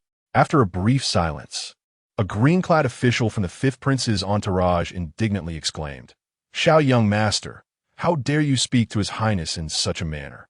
Such disrespect warrants punishment, even for the heir of the Duke of Zhennan." Before he could finish his sentence, Xiao Yushu lashed out with his whip, sending the green-clad official tumbling from his horse with a series of pained cries. The ferocity of Xiao Yushu's demeanor caused all of Su Zhan's subordinates to retreat in fear, their faces paling. "Xiao Yushu, how dare you commit violence before this prince? Are you not afraid I shall report your arrogance to my father and expose your brutality?" Fifth Prince Su Zhan seethed with fury, his expression darkening. Xiao Yushu sneered coldly, fixing his gaze upon Su Zhan. "Old five, I am conversing with you. What right do these curs have to bark? You ought to manage your subordinates properly. What utter lack of quality is this?" Su Zhan was so infuriated that he nearly flung his fan away, gripping it tightly in his hand. Xiao Yushu scoffed and inquired, "Aren't you in the Ministry of Revenue? Then allow me to ask, when will the military fund for the Southern Town Army be dispersed? The soldiers on the front lines are suffering from a lack of clothing and food. Are you the one sabotaging things from within and misappropriating the military funds?" In the Great Zhou Dynasty, there were 4 princes: the first prince, the second prince, the fifth prince, and the ninth prince. Among them, the ninth prince was still young, while the remaining 3 adult princes were all gaining experience within the 6 ministries. The fifth prince, Su Zhan, was working in the Ministry of Revenue, where he had numerous supporters. It turned out that this fool was causing a ruckus and blocking the road over the military fund for the Southern Town Army. The fifth prince, Su Zhan, felt a chill run down his spine under Xiao Yushu's scrutiny and retorted emphatically, "Xiao Yushu, refrain from slandering me. I merely assist in the affairs of the Ministry of Revenue. For matters regarding military funds, you should consult the Minister of Revenue, Lord Yang, or the Prime Minister. Humph. As for the military funds of the Southern Town Army, this prince has indeed appropriated them, and I refuse to give them to you. With the support of our father, what can you do? This prince has many schemes at his disposal. I will take my time to outmaneuver you all." Chapter 20. For the sake of the people, Xiao Yushu gathered his inner strength and suddenly shouted loudly in the street, "Su Zhan, now you are merely the fifth prince, and you dare to misappropriate the funds of the southern garrison. Without the sacrifices of the soldiers of the southern garrison, how could there be peace in this capital? The soldiers on the front lines lack armor, bows, arrows, and provisions, yet they face the demon race with their flesh and blood, while you remain indifferent to their lives. You disregard the safety of the common people. If such a person were to become the crown prince, wouldn't chaos ensue in the realm? If you were to ascend the throne, what good days would the citizens of the Great Zhou have?" His voice, infused with inner power, resonated far and wide, clearly audible across several streets. "How dare you?" Su Zhan, both startled and furious, quickly glanced around. He noticed numerous people pointing and whispering, including some scholars. Clenching his fists, a malevolent intent flickered in his eyes, but his heart was instantly filled with panic. If these words reached the emperor, would it not imply that the emperor neglects the lives of his soldiers and the safety of the people, thus labeling him a true tyrant? realizing the grave consequences. Su Zhen was overwhelmed with fear, yet felt powerless against Xiao Yushu. A wave of nausea washed over him, and he suddenly remembered that this man was a notorious fool. When a fool rants, speaking without restraint, it becomes impossible to confront him openly. Engaging in an argument with a fool only serves to tarnish one's own reputation in the eyes of public opinion. What a stroke of misfortune, to be sullied by this imbecile's reckless words. I cannot afford to be entangled with him any longer. I must leave swiftly. Suthen feinith gamnis. But anxiety gnawed at him. The misappropriated 300,000 taels in military funds must leave the city tonight. Let the convoy take the route through Yunming Mountain, then proceed via the canal to Jiangnan, where the funds can be lent out at exorbitant interest. With the protection of the 4 heroes of Mongshan and Zhanggonggong, safety is assured. In 2 months, I shall reap 80% profit. I cannot allow this fool to disrupt such a lucrative deal. He flicked his sleeve and coldly remarked, Xiao Yushu, you are at it again. Out of respect for General Xiao, I shall not hold this against you, but take care of your foul mouth in the future. This fool has always been dim-witted. What has caused him to become so troublesome today? Seeing the 5th prince about to leave, the heir of the Yingchuan Marquis, Cui Qinghe, grew anxious and shouted, Your Highness, this fool has assaulted us and insulted your Highness, even spreading slander against His Majesty. He must not be allowed to leave. We should accuse him of treason and have him arrested. Su Zhen was taken aback. He had instructed the Ministry of Revenue to detain the southern garrison's military funds, believing that the emperor feared the southern Marquis' estate, and he had done so to curry favor with the emperor. However, if this incident branded the emperor as a tyrant in the eyes of public opinion, it would backfire terribly, casting blame upon the emperor. No matter what Xiao Yushu said or did today, the 5th prince could not engage with him. Su Zhen's gaze turned sharp, and he exclaimed in anger, Silence. Cui Qinghe, sensing Su Zhen's fury, immediately dared not speak further. He felt a mix of sorrow and grievance, touching his face. Damn it, was my punishment in vain? The 5th prince, Su Zhen, waved his hand, signaling, Let us go. This insufferable fool truly vexes me. I shall surely end his life when the opportunity arises. A caravan hastily maneuvered around the cavalry of the southern town, retreating in disarray. Xiao Yushu smirked coldly, his gaze profoundly inscrutable. To his astonishment, his provocation of the 5th prince had yielded significant intelligence. This young man had embezzled 300,000 taels of military funds from the Ministry of Revenue, diverting them to Jiangnan for usury. Oh, 5th prince, do not indulge in fanciful dreams. That money belongs to our southern town army. In the imperial study of the Great Zhou, Emperor Hongjia lifted a jade cup adorned with agate, emerald, and Han jade from an intricately crafted table, savoring a sip of hot tea before exhaling gently. At the age of 46, his hair had begun to gray, and wrinkles adorned his face. Yet his eyes remained dark and enigmatic. Standing not far from him was his trusted confidant, the Grand Eunuch El-Goer. Emperor Hongjia inquired, What news from the Ministry of Revenue? El-Goer bowed and replied, Not long ago, the 5th prince ordered the ministry to withhold military funds from the southern town army. The southern marquis has been persistently sending letters to demand the release of the funds. Yesterday, I met with Minister Yang and subtly hinted at the necessity of adhering to the 5th prince's wishes. It seemed he grasped the situation. The emperor pondered while examining the jade cup, admiring its exquisite craftsmanship. After a moment, he murmured, The army belongs to the court. All soldiers across the realm are my soldiers. The southern marquis has some merit, but that is a matter of the past. Until Xiao Luoshen relinquishes military authority, the fund for the southern army will not be allocated smoothly. Su Zhen has performed admirably in this matter.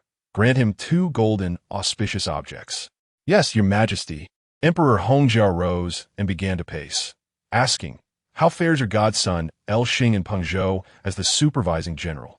El-Goer responded, I have heard from El Xing that there are many discontented with Xiao Luoshen among the Pengzhou troops. He has managed to persuade Governor Gu Liangshi, who is willing to serve the court.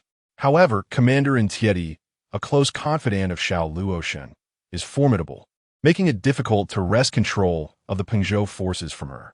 Emperor Hongjia nodded, remaining silent. After a moment of contemplation, Elgoer stepped forward and whispered, "Your Majesty, I have already sent someone to probe the Southern Marquis. She has firmly refused the honor of becoming a concubine in the palace." The Emperor's gaze sharpened as he turned to face Elgoer. "I have informed her that should she enter the palace, she would be conferred the title of virtuous consort, and her brother Xiao Yushu would be ennobled as the Southern Marquis, a family of wealth and favor, enduring through time. Yet she remains obstinate." With a cold chuckle, the Emperor's wrath began to surface. Merely a woman, how dare she exhibit such arrogance? I, the sovereign, am not unworthy of her. If the Southern Marquis household were wise, they could secure some measure of prosperity and honor. Such ignorance, however, will invite great calamity upon them. If they cannot be of service to me, even the finest treasure shall meet its ruin. With a flash of fury in his eyes, he hurled the jade cup to the ground, shattering it into countless fragments. Observing this, Elgoer bent even lower in deference. The Emperor Hongjia coldly declared, "Let the Ministry of Revenue withhold the military funds for the Southern Town Army, denying them even a single coin. Permit El Xing and Yao Guangyuan from the Listening Wind office to conduct their affairs in Pengzhou as they see fit." "Yes, I shall arrange this at once," replied the servant. The Emperor Hongjia bore a heavy smile, then feigned deep sorrow, lamenting, "I have always treated the Duke of Southern Town with great favor and have never contemplated seizing military power or authority. The Duke's lineage has exhibited loyalty and valor for 3 generations. Thus, the military might and territorial expanse he possesses are merely deserved. Why do you insist on forcing me, engaging in such heartless and unprincipled actions behind my back?" Elgoer hastily knelt and bowed, exclaiming in compliance, "Your Majesty, all of this is for the sake of the nation and the well-being of the common people." Chapter 21. A howl that shakes the mountains. The night was as dark as water, enveloping the surroundings in shadows. Xiao Yushu opened his eyes to see the pine branches sprawl before him, the cold wind whispering through the trees. This was the pine forest of Chili Valley in Yunming Mountain, where the troops he had gathered from the southern town were already lying in ambush along the crucial path of the mountain. Xiao Yushu crouched low, weaving through the dry grass that reached halfway up his body, and arrived beneath a stunted pine tree.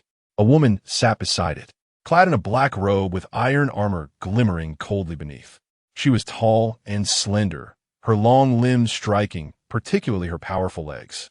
Hearing a faint rustle, she turned her head slightly, casting a sidelong glance. "You are awake?" she asked in a low voice, devoid of any tenderness, filled instead with a chilling aura of steel and death. Xiao Yushu looked up and was taken aback. She seemed transformed, her face obscured by a menacing mask. Fierce and terrifying, only her 2 eyes remained, cold and indifferent, as if accustomed to witnessing the brutality of life and death, devoid of warmth, regarding humans as mere insects and grass. The frigid presence of a woman, clad in iron, sent a shiver through even Xiao Yushu, who was accustomed to her demeanor. He nodded and inquired, "Sister Mayor, how is it?" She replied coldly, "The convoy has entered the valley, about 3 or 4 miles from here. The brothers are all in position, and Xianer is on the periphery to assist, dealing with any that slipped through." Xiao Yushu glanced towards the dark entrance of the valley. "My experience in battle formations is lacking. You will command this time." This convoy is escorted by the 4 heroes of Mongshan and the eunuch Zhang from the 5th Prince's residence, all possessing master-level prowess. This operation is of great significance, and not a single person from the convoy can be allowed to escape. A proud, chilling smile spread across her face, her voice laced with menace. "Rest assured, young master, if we cannot handle a few petty rogues, how can our southern town army contend with the million-strong demon horde for so many years?" Xiao Yushu pressed his hand against the weapon wrapped in black cloth beneath the tree, feeling the cold steel, the rough texture of iron. It was a massive flail, forged entirely of iron, exceedingly heavy and fearsome. The fact that a woman like her wielded such a weapon was indeed a testament to her extraordinary talent. Turning to him with a serious and commanding demeanor, she said, "Since you have entrusted me with command, you must heed my military orders. Young master, You are of great importance. Remain here and do not rush to the front.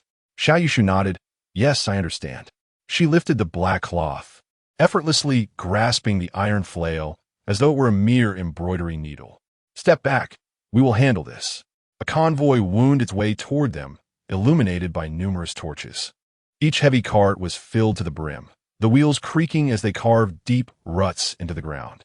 The cacophony of wheels and footsteps filled the air. Yet a middle-aged scholar, dressed in scholarly attire, suddenly froze, turning sharply toward the direction of the pine forest. A faint cracking sound emanated from that direction, the sound of taut bowstrings. Just then, whoosh, whoosh, whoosh, arrows shot forth like phantoms, soaring swiftly from the pine forest and the grass by the roadside, slicing through the air toward the convoy. The middle-aged scholar was a master-level expert, but before he could raise an alarm, the arrows had already hurtled toward him at breakneck speed. With a swift motion, he unfurled an iron fan, which opened like a flash of lightning, deftly deflecting the arrows away. The middle-aged scholar's pupils narrowed, and his arm trembled lightly. The arrow flew with astonishing speed and formidable force. In a fleeting moment of realization, he understood that it originated from a powerful two-stone military bow. Only the elite warriors in the army could wield such bows. Caution! An enemy attack. Bold bandits daring to rob on this road. I'll help. The bandits' archery is fierce. Quickly, seek refuge behind the cart. The others in the caravan cried out in alarm, instantly besieged by a hail of arrows. Such a two-stone iron bow possesses the strength to pierce stone, and when it strikes a human body, it tears a gaping hole the size of a bowl. Amidst the terrifying sound of bowstrings, blood and flesh flew as bodies fell in disarray. After the brief yet explosive barrage of arrows, a figure clad in iron armor emerged, wielding a mace, striding forth from the resolutely advancing towards the caravan. She called out with a commanding voice, "Kill!" The single word rang out resoundingly, reverberating through the valleys and peaks. From within the pine forest and the grass, surrounding the caravan, over 100 figures in black emerged, armed with swords and guns, closing in on the convoy. Despite their modest number, the black-clad warriors moved with a steady, unhurried pace, their formation impenetrable, exuding the formidable aura of a 1,000-strong army. 7 or 8 skilled archers gradually revealed themselves, occupying advantageous positions, poised to unleash their powerful bows from behind the ranks. This is bad. We have fallen into an ambush. The middle-aged scholar, known as Nan, the leader of the 4 heroes of Mongshan, was a renowned martial artist in the martial world. Could it be the forces of the crown prince or the second prince? Yinming Mountain lies less than 100 miles from the capital. They dare to kill and plunder. This is madness.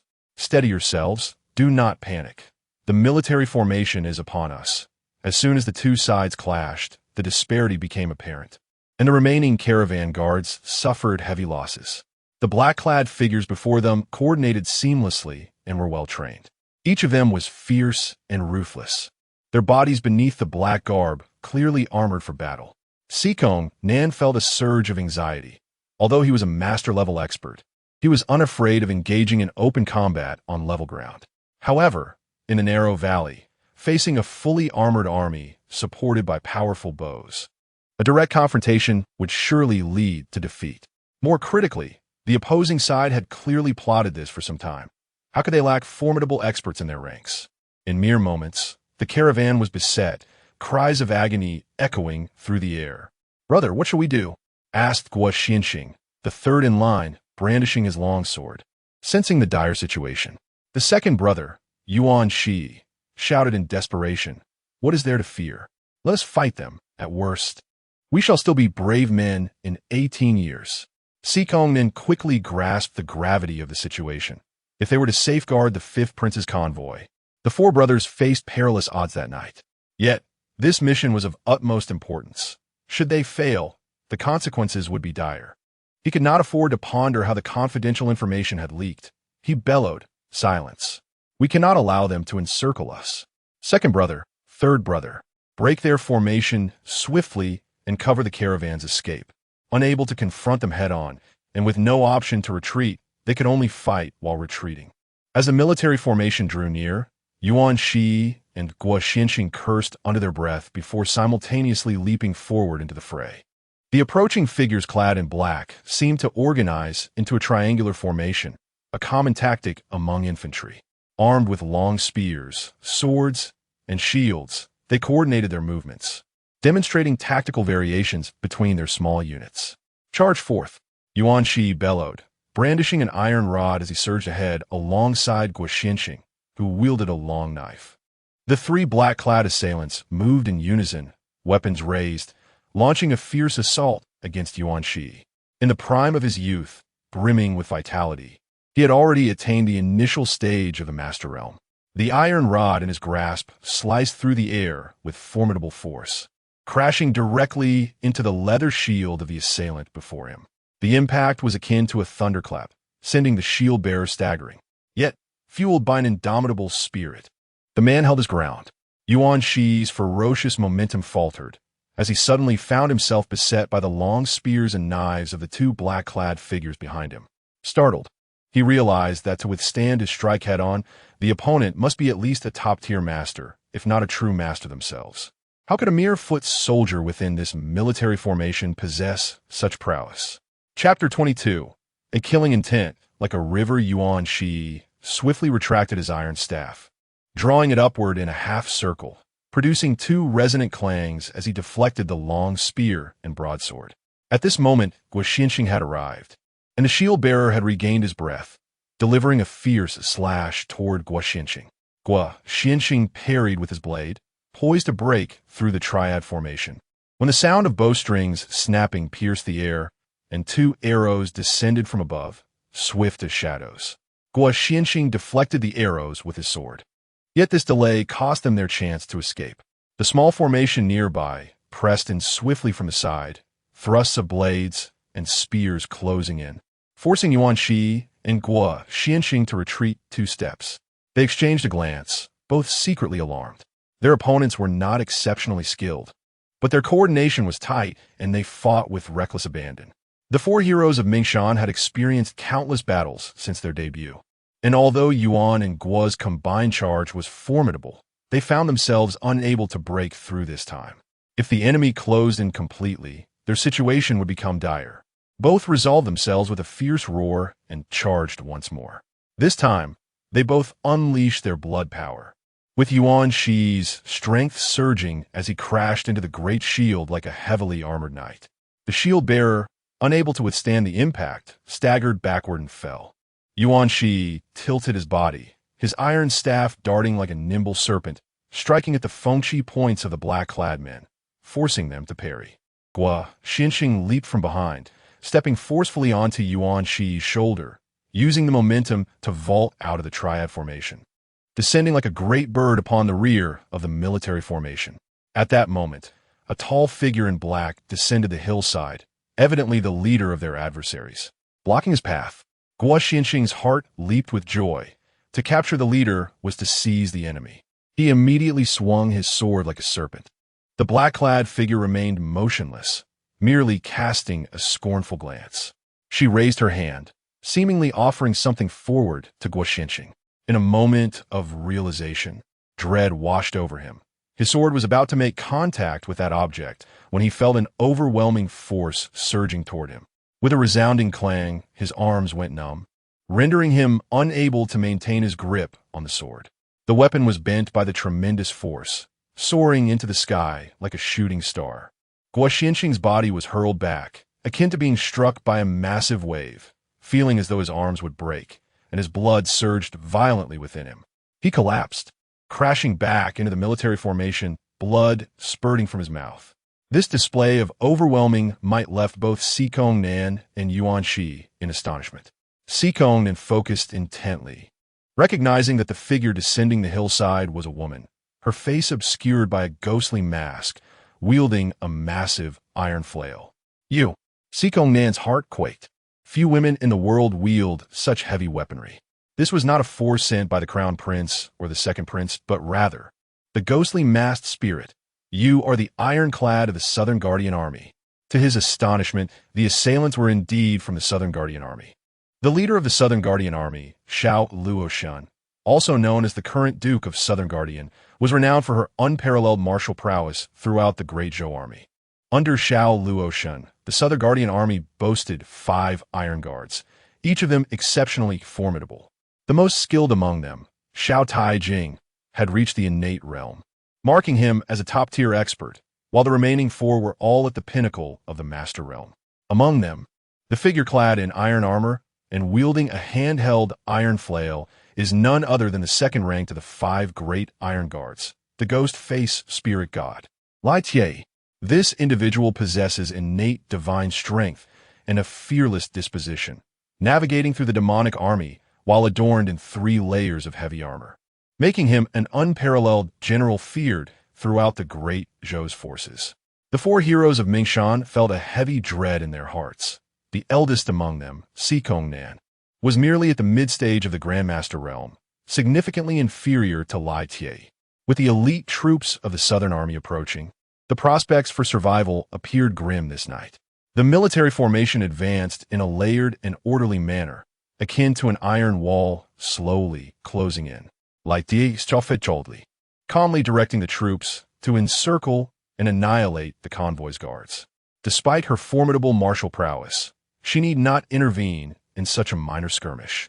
The military formation could efficiently eliminate the threat.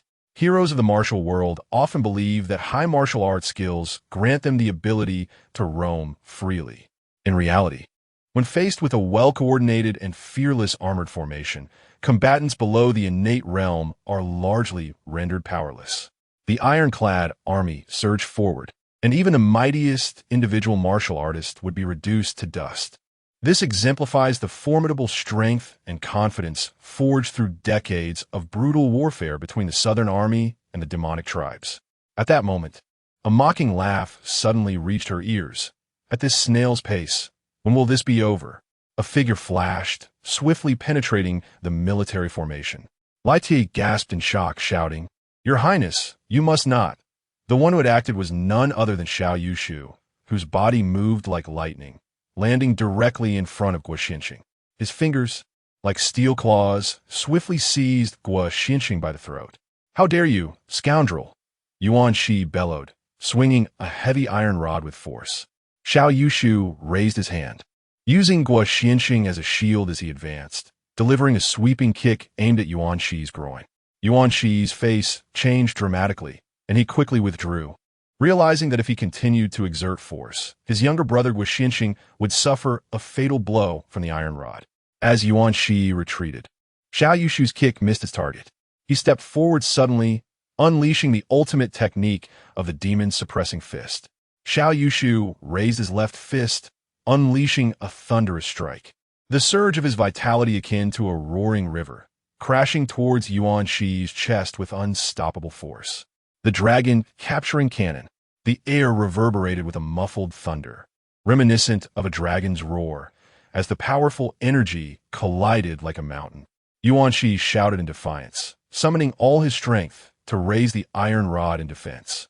A resounding thud echoed, the deep bass resonating painfully in everyone's ears. The might of this punch was unparalleled, the swirling, earth-shattering punch force ripping through the iron rod and striking Yuan Shi's chest. Yuan Shi's chest caved in abruptly, blood gushing like a fountain, and he was propelled away like a cannonball. He spun as he crashed to the ground, bouncing back and rolling far away, his body nearly torn in half, appearing as if he had succumbed to death. Second brother. Nan's eyes widened in horror as he witnessed Xiao Yushu wear a cold smile, his right hand exerting force effortlessly, snapping Guo Xinxing's neck with a crack and discarding the lifeless body onto the ground. Third brother. The youngest of the 4 heroes of Mingshan, Wan Xinyang, screamed, her eyes turning red with rage as she charged at Xiao Yushu like a madwoman. Fourth sister. Do not go. Nan was taken aback. The assailant possessed formidable martial prowess, and Luan Xinyang was no match for them. He leaped to intervene, but was a moment too late. Xiao Yushu observed Luan Xinyang's sleeves billowing, as though she were about to unleash hidden weapons.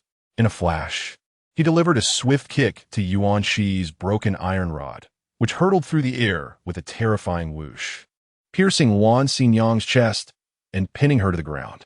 She convulsed briefly before collapsing motionless. Instantly, a myriad of vividly colored, venomous creatures, like spiders and centipedes, surged forth from her body, scurrying away. It turned out she was a master of poison. Sikong Nan's vision blurred with rage, and, wielding his iron fan, he charged furiously at Xiao Yushu. A dazzling display of light and shadow erupted in the air, with the fan's shadow and the fist's silhouette clashing in a relentless flurry. In the blink of an eye, the two exchanged 3 or 4 blows before suddenly separating. Sikong Nan was struck by a knee and 2 powerful punches, crashing to the ground and rolling a considerable distance. His bones shattered, and with a contorted face, he lifted his head before collapsing, lifeless. From that moment forth, the renowned 4 heroes of Mongshan ceased to exist in the martial world. Chapter 23. Voice like a dragon, moon like frostlight, Tie rushed toward Xiao Yushu, her indifferent yet steady gaze brimming with fury. How can you be so disobedient? Were you not instructed to hold the rear? If everyone were to act recklessly like you, what would become of the discipline of the Southern Town Army? Sister May's piercing eyes glared, while Daozi trembled slightly with anger. Xiao Yushu could only manage a shy smile, awkwardly scratching his head. I acted impulsively. You are right to chastise me. In his previous life, Xiao Shizi was not without merit. Though he struggled with reading and writing and was somewhat naive and irritable, he had inherited the martial prowess of the Southern Town Marquis. While he could not compare to his extraordinarily talented sister, Xiao Luoshin, he possessed a solid foundation in martial arts, with his internal energy cultivated to a pure and profound level. Xiao Yushu had inherited this commendable martial foundation, diligently practicing the Zhunyao fist day after day. The synergy between the two had propelled him to the late stage of the Grandmaster realm at such a young age.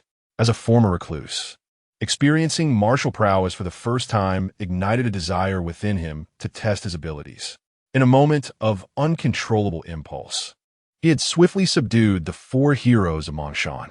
Despite being at the same Grandmaster level, his strength far surpassed that of Sikong Nan. Lai Tie tightened her grip on the iron chain flail, initially intending for the military formation to annihilate the enemy effortlessly, without shedding blood.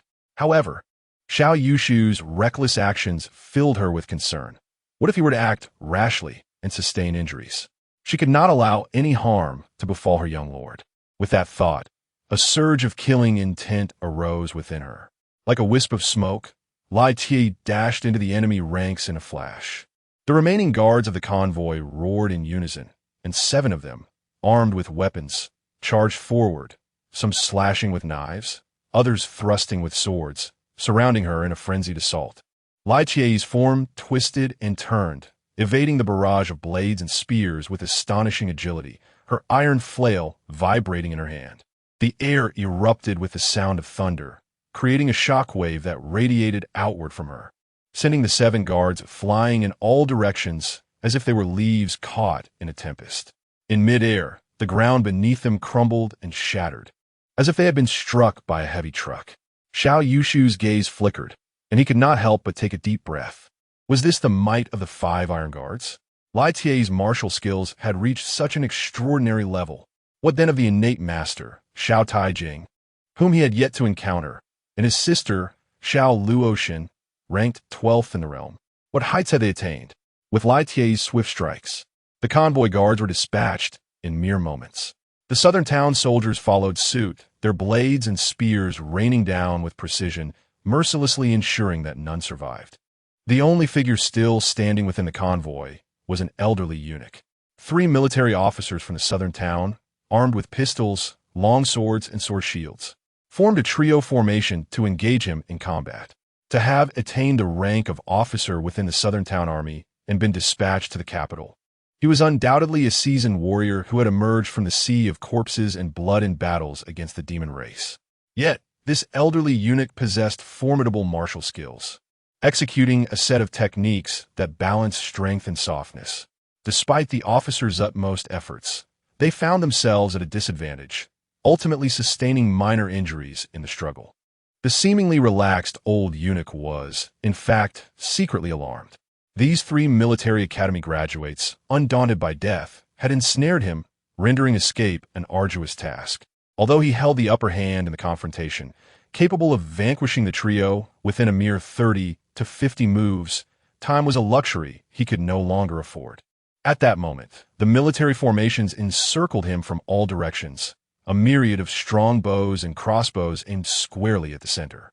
The iron-clad soldier, wielding an iron flail, strode forth with authority, commanding, "Step aside." The roar of his voice reverberated like a dragon, compelling the 3 military academy graduates to withdraw immediately. The old eunuch sighed deeply, conceding to the situation. This man was none other than the deputy chief of the 5th Prince's residence, Eunuch Zhang, a martial artist at the late stage of the Grandmaster realm.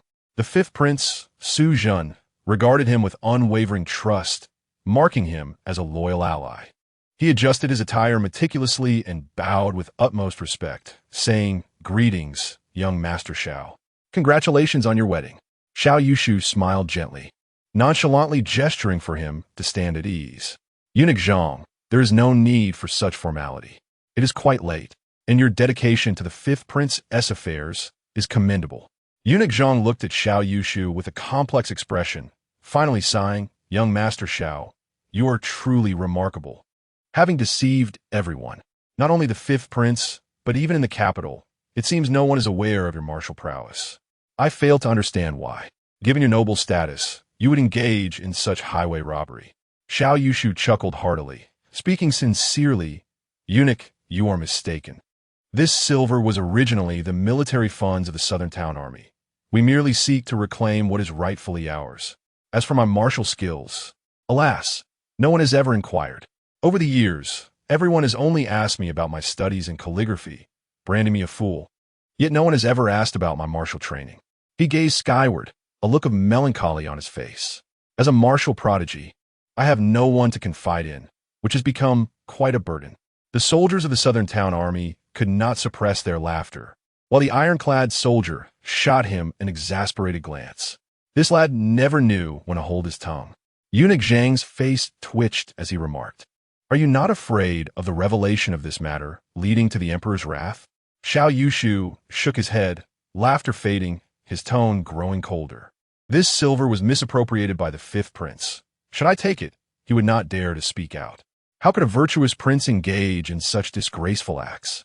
The 5th Prince has more enemies than I and less courage. So, Eunuch, rest assured, should I eliminate you all, this matter will be forgotten." Eunuch Zhang, realizing his fate was sealed, sighed deeply, "Young master, your brilliance is unparalleled. The Southern Town Marquis has long plotted this, and I am left with no words. However, having received great favor from the 5th Prince, I cannot surrender. I dare not be impolite to you, young master. Southern Town Army's Iron Soldier, I have long admired your reputation, and today I seek your guidance." The Iron Soldier laughed heartily, preparing to engage in battle. A clear command rang out, "Loose arrows." Instantly, arrows rained down like a swarm of locusts towards Eunuch Zhang. Among them, a grayish-white long arrow, imbued with an aura of death, shot forth like a meteor from the heavens, aiming straight for his throat. The Eunuch Zhang was pierced all over, resembling a hedgehog. As he glared at Xiao Yushu, Xiao Yushu shook his head, disdainfully remarking, "Who engages in a one-on-one duel with you? It is hardly fair to take advantage of the fewer numbers. How could I act like a debauched young master?" With elegance, the eunuch, clutching his delicate fingers, fell back to the ground, utterly unwilling to accept his fate. Soldiers from the Southern Town Army surged forward, wielding knives, guns, and axes. Bang! The boxes on the horse-drawn carriages were pried open, revealing a glimmering treasure of silver ingots. Each weighed 20 taels, marked with the seal of the Ministry of Revenue. Xiao Yushu picked one up for inspection, only to toss it back into the box with a clang. Withdraw. The night on Yunming Mountain grew tranquil, with a waning moon casting a silvery frost across the sky. A myriad of stars twinkled above, accompanied by the chorus of chirping insects below. Chapter 24. The arrival of the elder sage the following morning at the residence of the Marquis of Southern Town. "Darling, where did you go last night?" Subai Ran inquired gently, as she served Xiao Yushu a bowl of nourishing rice porridge. "Oh, last night, I reached a critical moment in my training, so I secluded myself in the study," Xiao Yushu replied with a smile. Su Bairan blinked her almond-shaped eyes in surprise. "You practice martial arts? Why have I never heard of this?" Xiao Yushu lightly patted her small hand, chuckling softly. "Your husband possesses great skills. I have mastered both the orchid-flipping acupoint technique and the Shaolin diamond staff technique to perfection. You shall see in due time." Hearing this, Su Bairan felt her cheeks flush, realizing that he was likely jesting, and she playfully shot him a reproachful glance. She picked up a ladle to serve the ginseng chicken soup and was astonished to see a large, robust red fungus in the exquisite blue and white porcelain bowl. After ladling the soup and placing it before Xiao Yushu, she exclaimed, "What a magnificent fire fungus! This is the first time I've seen such quality." Xiao Yushu smiled, using his chopsticks to place 2 pieces on her plate. "This is a 100-year-old fire fungus, exclusively found in Mang Mountain. Its flavor is truly exceptional." With a sweet smile, Su Bairan took a spoonful and savored it. Indeed, it was a rare delicacy from the vast mountains, bursting with flavor and exquisitely delicious. She nearly swallowed the spoon along with it. In recent days, Su Bairan had been enjoying a comfortable and pleasant life at the Marquis of Southern Town.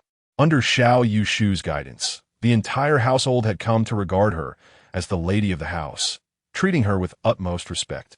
Many matters concerning the inner chambers were reported to her, and she often found herself directing the servants with a newfound confidence befitting a noble woman.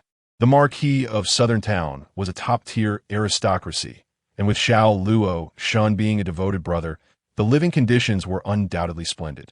Over the past few days, Xiao Yushu had instructed the chefs to prepare medicinal dishes using various precious herbs and mountain delicacies sent back by the Southern Army to nourish Su Bairan's health. The dishes and soups were not only exquisite in taste, but also rich in spiritual energy. Su Bairan glowed with vitality. Her complexion improved significantly compared to when she first arrived. She had always possessed a graceful figure, and now, adorned in the exquisite garments crafted for their wedding and adorned with luxurious jewelry, she truly resembled a radiant young mistress of a grand estate. Then came a voice of Xiao Zhong. "Young master, madam, Lord Su Qingyi from the madam's household has arrived." Both were taken aback and set down their bowls. Xiao Yushu quickly realized that it was Su Bairan's father, Su Huantang, who had come to visit. Su Bairan was not a direct descendant of the royal family. Her father, Su Huantang, belonged to a distant branch of the royal lineage.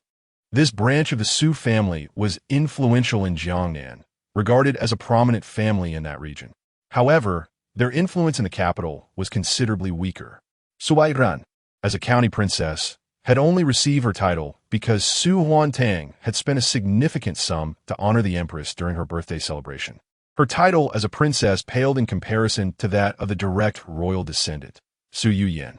Su Yuyan's father was the Duke of Linchuan, a cousin of the emperor, whereas Su Bairan's father held the title of Lord Qingyi, a rank that fell short of even the Duke of Changning. However, Su Bairan is not without her advantages. The Su family is a prominent clan in Jiangnan, renowned for generations for their business acumen and scholarly pursuits, amassing considerable wealth. In other words, although her father may not possess noble status, he is indeed a wealthy man. Xiao Yushu said, "Please, Lord Qingyi, have a seat." With that, he took Su Bairan's hand and smiled. "Come, let us go meet your father. He ought to see how satisfied I am as his prospective son-in-law." Lord Su Huantang followed Xiao Zhong towards the main hall, and from a distance, spotted a figure hanging in the corridor, bloodied and battered. As if reduced to a pulp, a shiver ran through him, and he paused momentarily, clenching his fists involuntarily. Xiao Zhong chuckled nonchalantly. "That is the steward of the Duke of Changning, and it seems he is a relative of Qin Shigong. He came to my residence, speaking arrogantly, and was taught a lesson by the young master." Su Huantang managed a forced smile, though anxiety gripped his heart. He had already heard of the ruckus caused by Xiao Yushu at the Duke of Changning's estate. Indeed, the young master was exceedingly arrogant, having stirred trouble at the Duke's residence and left the steward in such a state. One could not deem him anything less than mad and ferocious. Concern for his daughter welled up within him, nearly bringing him to tears. Ranner, are you well? Inside the hall, despite his calm demeanor, Su Huantang felt as if he were sitting on needles. The Zhennan Ho family had commanded military power for 3 generations, making them one of the most distinguished martial families in the capital of the Great Zhou. Just observing the imposing crimson screen in the hall, a yard wide and crafted from red crystal, radiating warmth and brilliance, one could easily discern that the material was derived from the bones of a millennium-old blood dragon. Such a formidable creature's power is unmatched. Few aristocratic families in the Great Zhou possess such treasures. This indeed showcased their profound heritage and formidable strength. Yet, even in the face of the Zhennan Ho family stature, Su Huantang found himself compelled to pay a visit, having only this one precious daughter. Despite Su Bairan's somewhat unappealing appearance, her height being quite remarkable, his paternal love drove him to disregard all else and seek her out. With the young master being so ruthless and seemingly unhinged, the thought of Ranner falling victim to his whims without him bearing responsibility was too dreadful to contemplate. His heart burned with anxiety as he struggled to contain his worries. At that moment, a group emerged from the inner hall, prompting Su Huantang to rise instantly. His gaze fell upon his tall daughter, who was unmistakably the most conspicuous figure in any setting. Emotion welled up in his eyes. What should have been a joyous occasion felt instead like a bitter separation. He hurriedly scrutinized her, noticing Su Bairan's cheeks were flushed, her countenance radiant, adorned with a charming dimpled smile, though she shyly cast her gaze downward. Observing her demeanor and expression, he couldn't help but think, it seems she is faring quite well. Su Huantang's heart sank considerably as his gaze fell upon Su Bairan's delicate hand, which was tightly clasped with that of the person beside her, their intimacy unmistakable. When he looked up further, he found his daughter gazing at the young man with eyes full of affection, her smile radiant as a blooming flower, the sentiment unmistakably clear. A wave of jealousy surged within Su Huantang. After all, he had been anxiously worried for several days, only to discover that his daughter had become infatuated with the heir of the Duke of Zhennan. "Greetings, Lord Xiao," a melodious voice broke his reverie, prompting Su Huantang to hastily redirect his attention. Before him stood a young man, adorned with a charming smile and a tall, upright stature, exuding an aura of nobility and elegance at first glance. Particularly striking were his eyes, deep and tranquil like a still lake, yet clear and bright like the evening stars. This Lord Xiao was indeed exceptionally handsome, a stark contrast to the rumored debauchery of his lineage. Su Huantang was taken aback, quickly returning the greeting. "Greetings, heir of the Duke of Zhennan."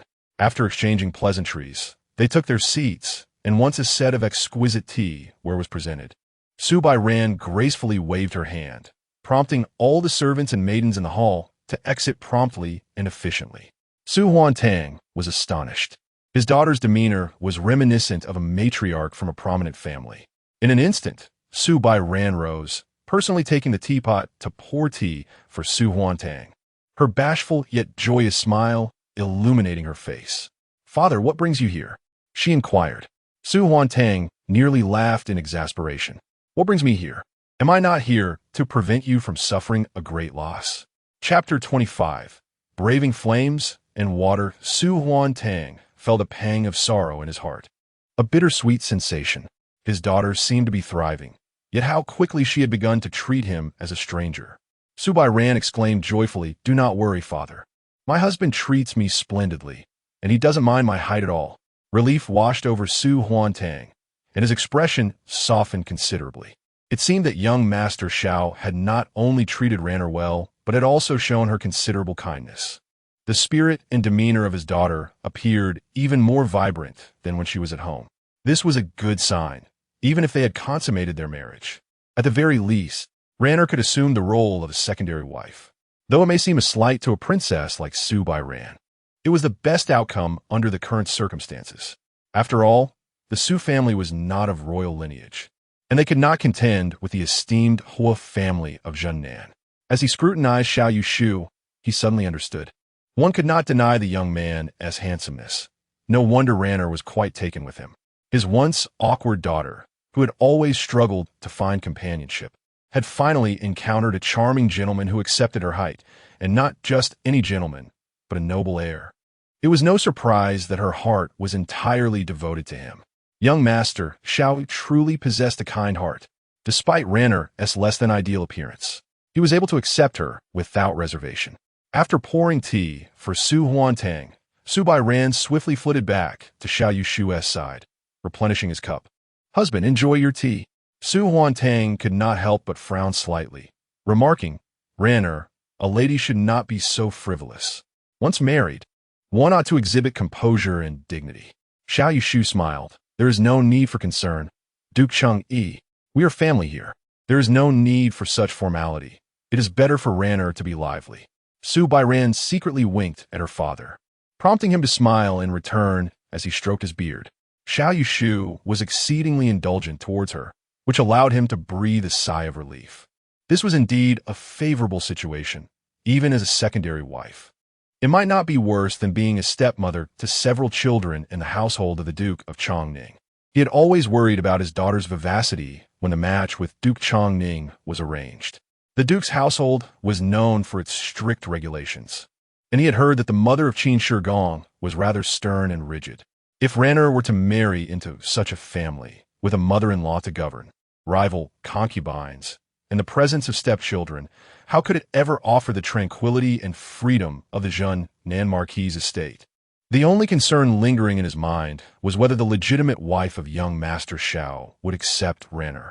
Su Huantang clasped his hands in gratitude towards Xiao Yushu, saying, "Thank you, young master, for your kindness and tolerance towards my daughter. Should she fall short in any regard, I kindly ask for your guidance." His words were sincere. He felt a touch of embarrassment regarding his daughter's unusual stature. Xiao Yushu waved his hand dismissively. "Duke Cheng-yi, you are too gracious. I find Ranner to be a wonderful person. She has been quite diligent, managing the household with great order these past few days." Su Huantang nodded eagerly, humbly replying, "Indeed, indeed. Your praise is excessive. A virtuous woman embodies fortune. Even if her appearance is less than pleasing, it is of little consequence." Xiao Yushu gazed at Su Bairan, who, like an ostrich, lowered her head in modesty, and he stifled a laugh. His father-in-law genuinely believed his daughter to be unattractive. He spoke candidly. "You may have heard of me before. My reputation is somewhat tarnished, which may have led to some misunderstandings." Su Huantang replied earnestly, "I have indeed heard of certain matters concerning young Master Xiao, but upon meeting you today, I find you to be entirely different from the rumors.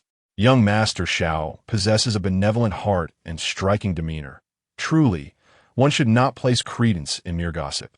Xiao Yushu smiled and replied thoughtfully, "Not all of it is false."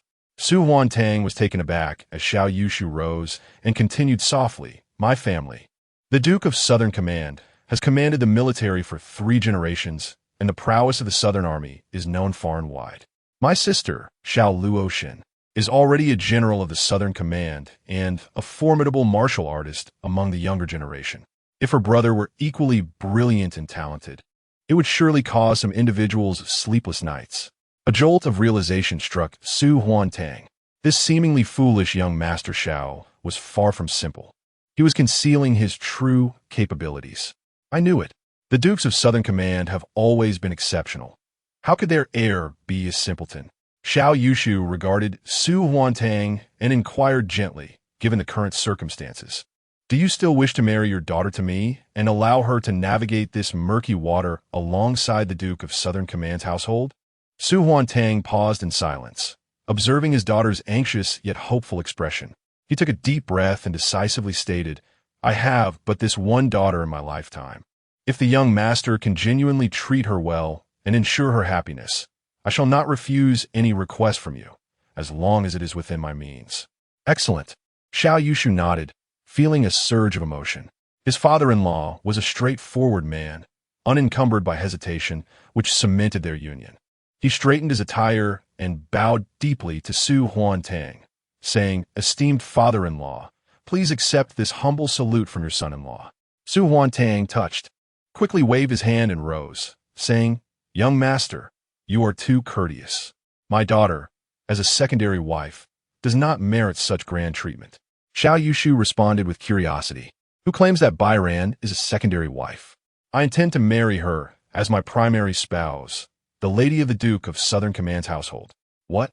Su Huantang was suddenly taken aback, his face flushing crimson. Do you mean to say you wish to take Bairan as your legitimate wife? Indeed, Xiao Yushu affirmed. Bairan possesses both virtue and grace, making her the ideal partner I envision as my wife. She rightly deserves to preside over the inner chambers of the Duke of Southern Command's household. A wave of overwhelming joy surged through Su Huantang, and he could scarcely believe his ears. The legitimate wife of the Duke of Southern Command? Good heavens, how could my daughter be so fortunate? Thankfully, her grandmother had given her the affectionate nickname of Ugly, for indeed, being less than attractive often means one is easy to care for. Overwhelmed with emotion, Su Huantang bowed deeply and stuttered, "Thank you, young master, thank you." Tears nearly brimmed in his eyes. This daughter, whom he had long worried about, was finally receiving such a remarkable opportunity. In this moment of extraordinary fortune, he would willingly sacrifice everything, even his life. No, Xiao Yushu quickly rushed to support him. How could he allow his father-in-law to kneel and bow before him? Su Huantang, once lifted, was filled with overwhelming emotion, seizing Xiao Yushu's arm. "Your Highness, should you command, the Su family would brave fire and water without hesitation." Such weighty words, dear father-in-law. Su Huantang gazed upon the handsome visage of Xiao Yushu, considering his noble lineage, and then looked at his daughter, whose beauty transcended the heavens. The disparity was unmistakable. A profound sense of guilt surged within him. It was indeed a stroke of fate that Xiao Yushu held such affection for his daughter. He resolved that he absolutely must ensure that this marriage brought no misfortune upon him. "I shall procure 20 or 30 beautiful concubines as compensation." Cough, cough. No, that would be inappropriate. As Ranar's father, I must not seek out beautiful concubines for my son-in-law. Then, it must be through material wealth that I express my gratitude. Fortunately, the Su family is well off, allowing me to prepare a generous dowry to honor this son-in-law. "Father," Su Bairan approached, a smile gracing her face, tears glistening in her eyes as she steadied her excited father. Yet Su Huantang was preoccupied with his thoughts and hardly noticed her. He shrugged off his daughter's arm, exclaiming urgently, "Your Highness must take Ranar as your legitimate wife. The previous dowry was far too meager. I shall return home immediately to arrange a new dowry for Ranar and rewrite the marriage contract. Your Highness, please wait." Ranar, be sure to heed His Highness's words. He hurriedly bowed to Xiao Yushu, then turned and rushed away, his steps light and swift, as if rejuvenated by 20 years. Chapter 26. Raise me up in the backyard of the Changning Duke's residence. Lady Lu, the wife of Duke Changning, was dabbing her tears and sobbing. Surrounding her were a circle of maids and wives, each wearing a sorrowful expression and sighing heavily. "Madam, the Marquis of Zhennan's household is indeed a prestigious family. They are unlikely to trouble a frail young lady. Moreover, the mishap with the bridal sedan chair was not the young lady's fault," one of the women gently reassured her. "Indeed, madam, please take heart. The Duke will surely bring her back today," another added. "You must also take care of your health." These women were the overseers of the inner chambers of the Changning Duke's estate, mostly trusted confidants of Lady Lu. They cautiously offered their words of comfort, their hearts heavy with sorrow for the young lady's tumultuous fate. Such a remarkable child, yet cursed with an unfortunate height, which had made finding a suitable match exceedingly difficult. On the rare occasion she did go on a matchmaking visit, the prospective groom met an untimely end at the hands of bandits before any progress could be made. It was unknown who had maliciously labeled her as a husband killer, but since then, suitors had become even scarcer. Now, she was to marry the Earl of Changning, enduring the indignity of becoming a second wife, only to be met with such calamity. What hope could there be for a virtuous maiden being carried into the Marquis of Zhennan's household? The heir, Xiao Yushu, was known for his tyrannical and volatile nature, spending his days gambling and brawling, earning a notorious reputation. Whispers suggested he was a dim-witted and deranged individual, should the young lady fall into his clutches. Her purity would undoubtedly be compromised, and it would be a stroke of luck to escape unscathed. Let us pray she is not carried in one way and brought out another. A few soft-hearted maids could not suppress their tears, dabbing at their eyes with handkerchiefs. Lady Lu's heart was wrenched with despair. She cried until her strength waned, lamenting, "Oh, my poor Ho, she has hardly enjoyed a few days of peace. Such a well-behaved child. Why must she endure such suffering? If anything were to happen to her, I would not wish to live any longer. Madam, please do not grieve. The young lady will be fine. Quick, soothe the Madam's head. Such sorrow is not good for her health." When Su Huantong returned home, he was met with the dismal scene of tears and lamentation filling the air. He was both exasperated and amused, raising his voice. "What is going on here? Is there no semblance of order in this household?" Upon seeing him, the crowd immediately erupted in a cacophony of voices. "The Duke has returned." "Greetings, Duke. Please, counsel the madam. Is the young lady unharmed?" Supported by her maids, Lady Lu gazed intently at Su Huantong, crying out, "What of Ran'er? Have you seen her? My poor Ran'er. If anything happens to her, I shall accompany her to the gates of the Marquis of Zhennan. I would rather perish there." Su Huantong bellowed, "Enough. What kind of display is this? Ran'er is perfectly well." His words instantly silenced the room. Lady Lu quickly wiped her eyes, her spirit lifting slightly. "What did you say? Ran'er is well? She hasn't been mistreated or suffered at all? How has the heir of the Marquis treated her?" Knowing his wife was overly anxious, Su Huantong spoke gently. "Do not worry, my dear. The young master of the Zhennan Marquis, Xiao, treats her exceedingly well. Ran'er appears to be in good spirits, and her harmonious relationship with young Master Xiao is deeply affectionate. He has resolved to take her as his legitimate wife, and I have returned to make preparations." "What?" Lady Lu's eyes widened, then suddenly closed as she fainted. "Madam, are you all right? Quickly call for a doctor." "Oh dear, this is a joyful occasion." Chaos ensued in the room. A flurry of commotion. Moments later, Lady Lu opened her eyes, gazing at Su Huantong, and asked, "My lord, please do not feign comfort. Tell me the truth. What is the situation?" Su Huantong sighed, patting her hand. "I speak naught but the truth. Your daughter, indeed, possesses extraordinary fortune. Young Master Xiao does not find her unattractive. Rather, he holds her in great esteem and has named her his legitimate wife. This is an undeniable fact." Lady Lu trembled as she inquired, "Is young Master Xiao somewhat simple-minded?" Su Huantong chuckled, for he would not disclose Xiao Yushu's concealed cleverness to Lady Lu. "He is merely a bit unassuming, of straightforward character. Yet, he is astute and respectful. Trust my words. Especially, this child possesses a pure heart, which I find quite endearing." Lady Lu, filled with excitement, asked, "But what of his appearance? Is he disfigured or marked by pockmarks? Though, if he is kind-hearted, it matters not." Su Huantong replied helplessly, "He bears neither deformities nor pockmarks. Rather, he is handsome and graceful, a truly charming young man." Lady Lu suddenly cried out, tears streaming down her face, "My daughter, this is divine favor, a blessing from the Buddha." Su Huantong sighed, gently patting her shoulder, his own eyes glistening with tears. The maids and housekeepers in the room gradually regained their composure and approached to offer their congratulations, showering praise. "Madam, this is a great joy. Indeed, madam, your daughter, a fortunate soul, is to wed into the Zhennan Marquis. It is truly auspicious. The Zhennan Marquis, what an illustrious family, a dream come true. Congratulations, madam." After crying for a moment, Lady Lu abruptly sat up and commanded, "Help me to my feet." The two housekeepers hurried forward to assist her. Standing tall, she radiated vitality, as if transformed. Su Huantong, surprised, asked, "Madam, what is this?" Lady Lu brushed aside the two housekeepers with a commanding air, declaring, "My daughter Ran'er has achieved such glory by winning the favor of the young master of the Zhennan Marquis, becoming his wife. This is the Zhennan Marquis, a premier noble family in the capital, renowned throughout the realm as the home of Lord Xiao. As her mother, how can I allow her to appear unworthy?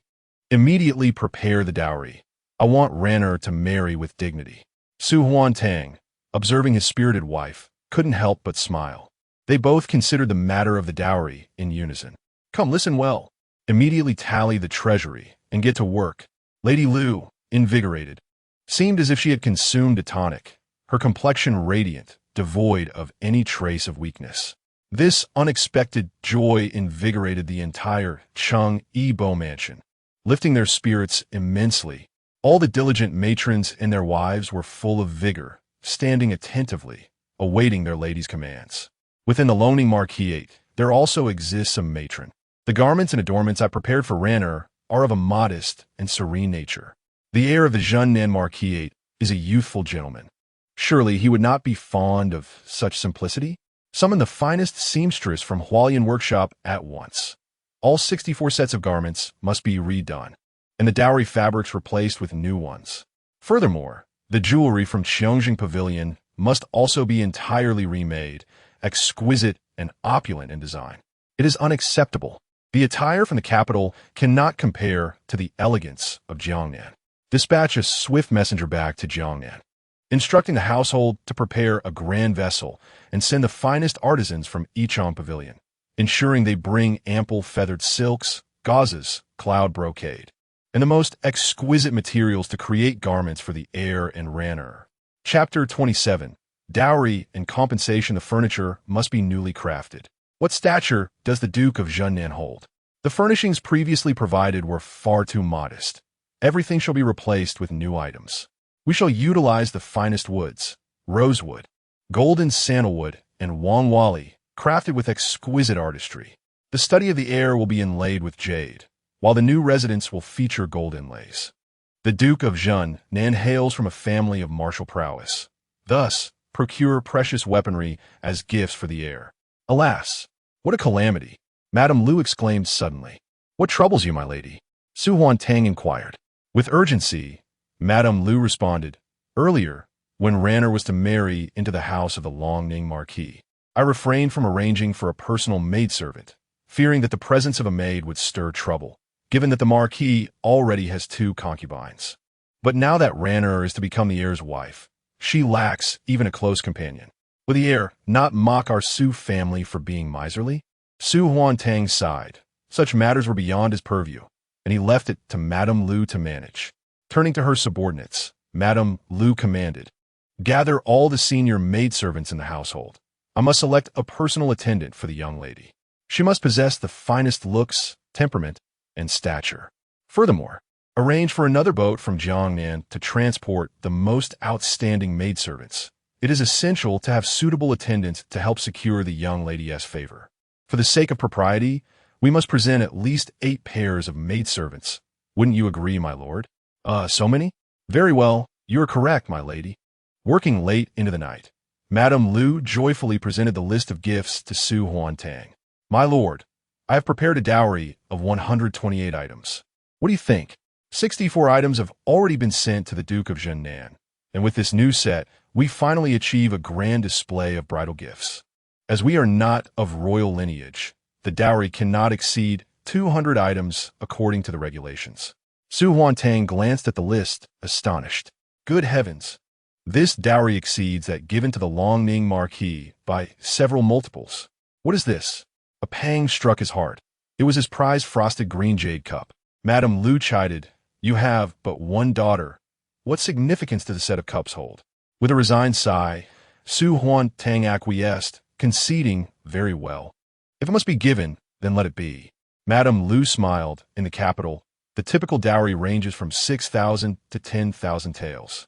For Ranner's well-being, we previously provided the Longning Marquis with 30,000 taels, and now this has been elevated to the Duke of Zhennan. The new dowry I have prepared is valued at an additional 150,000 taels, along with 10,000 acres of land and 2 estates. Surely, this is presentable. Su Huantang nodded. With only one daughter, to forge a union with the Duke of Zhennan will surely bring the family great honor. I have already written to Jiangnan to send a substantial gift to young Master Xiao as part of the dowry. What grand gift? Madame Lu inquired. With a smile, Su Huantang stroked his beard and replied, "I shall have the household procure 200,000 stones of rice from Jiangnan, to be delivered directly to the 3 southwestern provinces for the Duke's military provisions." 200,000 stones of rice. Madame Lu nodded, feeling greatly pleased. The price of rice in Jiangnan is low. Acquiring this quantity would require approximately 150,000 taels. However, the journey to the southwestern provinces is fraught with difficulty, as it traverses lofty mountains and steep terrains. Once there, the cost will double due to transportation expenses. The 200,000 stones of rice represent an expenditure equivalent to 300,000 taels of silver. At this moment, Su Huantong has effectively disbursed an amount comparable to a season's military funds allocated by the court for the 200,000 troops of the Southern Town Army, showcasing an extraordinary display of financial prowess. Lady Lu gently dabbed at the corners of her eyes and remarked with a smile, "Our Ranner-S dowry is likely to be among the most substantial in the capital." Suddenly, the white porcelain vase shattered with a loud crash, and the fifth prince, Su Zhen, bellowed in exasperation. How could the silver be robbed? The convoy's departure was so clandestine. How could the thieves have known? The steward, kneeling on the ground, bowed his head in silence, trembling with fear. Nearby stood a tall, imposing general with a fierce countenance, observing the scene with a frown. Su Zhen's face was a mask of anger. Where are the four heroes of Mongshan? Where is eunuch Zhang? The steward spoke in a hushed tone. The convoy has vanished without a trace. We cannot find anyone. We only discovered signs of a struggle in Yunming Mountain, and General Li suspects it was a robbery. The imposing general, surnamed Li and named Shinji, was the foremost commander under the fifth prince. He hailed from the esteemed Li family of Hebei and was a crucial piece on the chessboard of the fifth prince's military strategy. Calmly and in a deep voice, he stated, "The scene of the incident has been tampered with, yet upon closer inspection, traces remain. At least 100 individuals launched a surprise attack, employing the 3 talents formation and 2 stone strongbows. I retrieved an arrowhead from the trees by the roadside, a military iron arrow produced in Hedong. Based on my assessment, the assailants must have been elite troops. They had clearly planned this for some time, lying in wait by the roadside. It is likely that eunuch Zhang and the others have met with grave misfortune." The fifth prince, Su Zhen's expression darkened considerably. This 300,000 taels was military funding he had misappropriated, and he bore substantial risks along with his allies in the Ministry of Revenue. Should the emperor learn of this incident, his fate would be dire. Li Shunji spoke with composure. This matter was executed with such secrecy, and the perpetrators were evidently well prepared. "Your Highness, there is an informant among us." Su Zhen trembled with rage, shouting fiercely, "Investigate. Find out at all costs, even if it means wrongfully punishing the innocent.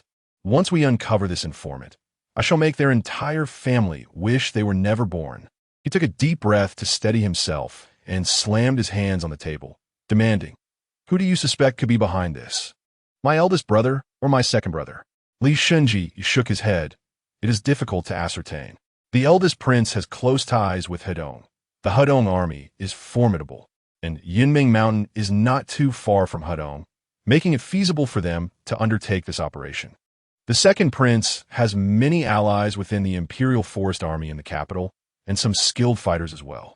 Even the Southern Town Army under Xiao Luoshan possesses this capability." Xiao Luoshan? The Southern Town Army sent someone to steal the silver?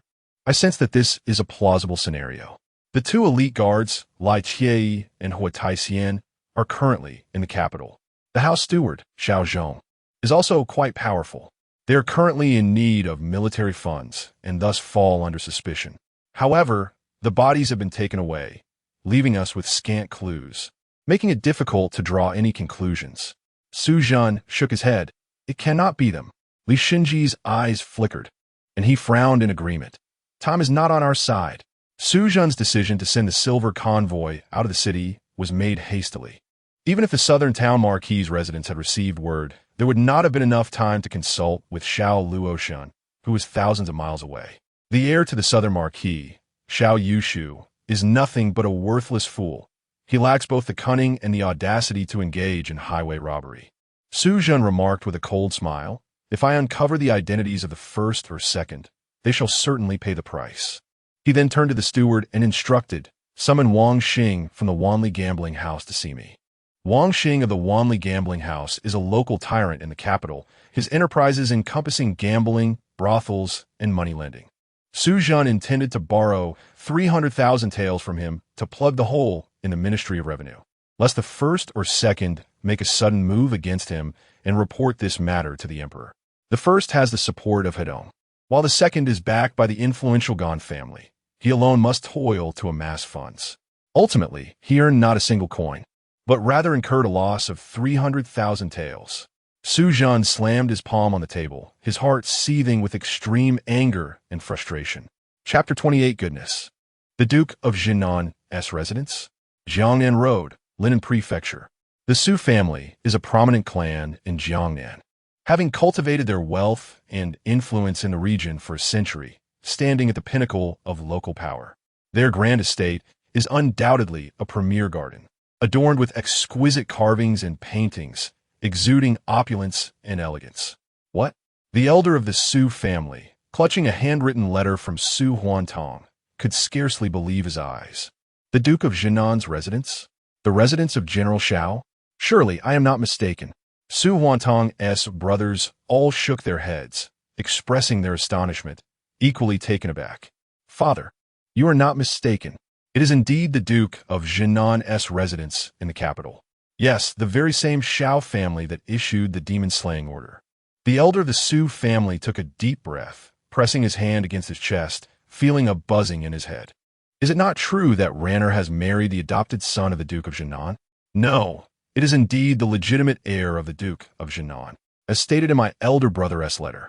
Xiao Yushu, the rightful heir of the Duke of Zhennan's household. Su Huanin, the second son of the Su family, could not conceal the bitterness in his tone. The Duke of Zhennan, Venerable General Xiao, has saved the human race, with 3 generations of dukes safeguarding the borders for the people. An unparalleled noble family, renowned far and wide. Even if one were to offer their legitimate daughter as a concubine, there would be numerous willing families among the Jiangnan gentry. How did Su Bai Ran become the wife of the heir of the Duke of Zhennan? Oh my heavens! How on earth did he come to choose Ranner? The elder of the Su family almost exclaimed, wondering how the young heir could be so blind to fall for my plain granddaughter.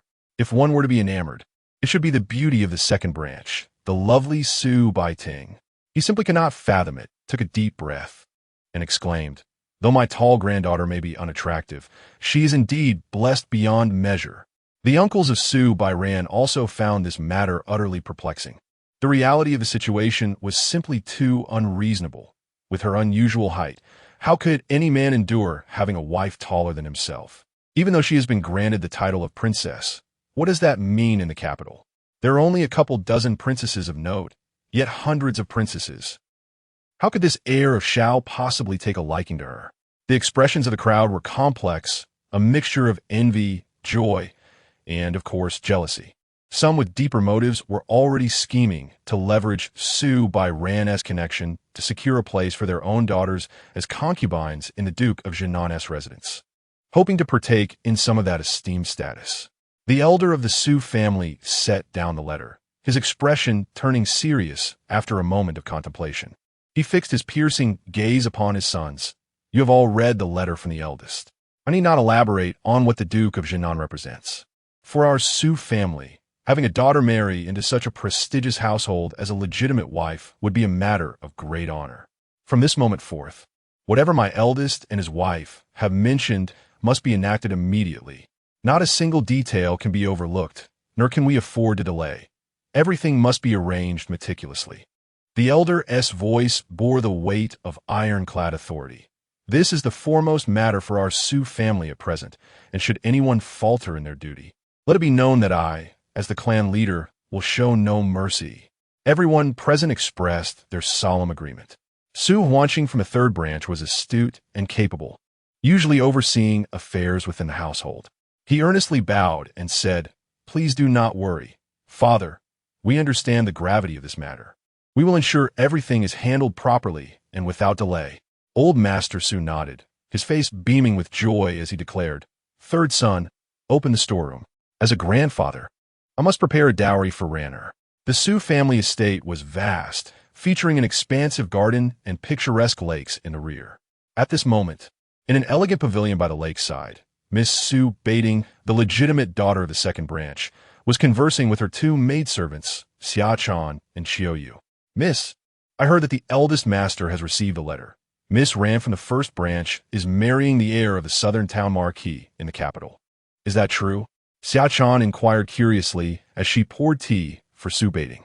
Su Baiting smiled faintly, concealing the bitterness within her heart, and feigned indifference, saying, "Indeed. The family is preparing gifts and tailoring garments to send to the capital." She looked at her two charming maidservants and smiled. "The family is still selecting accompanying maids for the dowry. You both might as well try your luck. You two are quite lovely and would surely stand good chance. If the heir of the southern town marquis takes a liking to you, your fortunes would soar." The two maidservants blushed instantly, exchanging shy glances. Xiao said, "I wouldn't want to go. I want to stay with you." Mississippi Xiao Yu whispered, "Neither would I." Xiao expressed her concern. "I heard that the heir of the southern town marquis is a fool, somewhat mad. Miss Ran might end up suffering daily." Su Baiting shook her head dismissively, remaining silent. The two maidservants, with their limited understanding, could not grasp the significance of such matters. After all, it was the southern town marquis household. In the entire Zhou Dynasty, only 5 or 6 noble families could rival its status.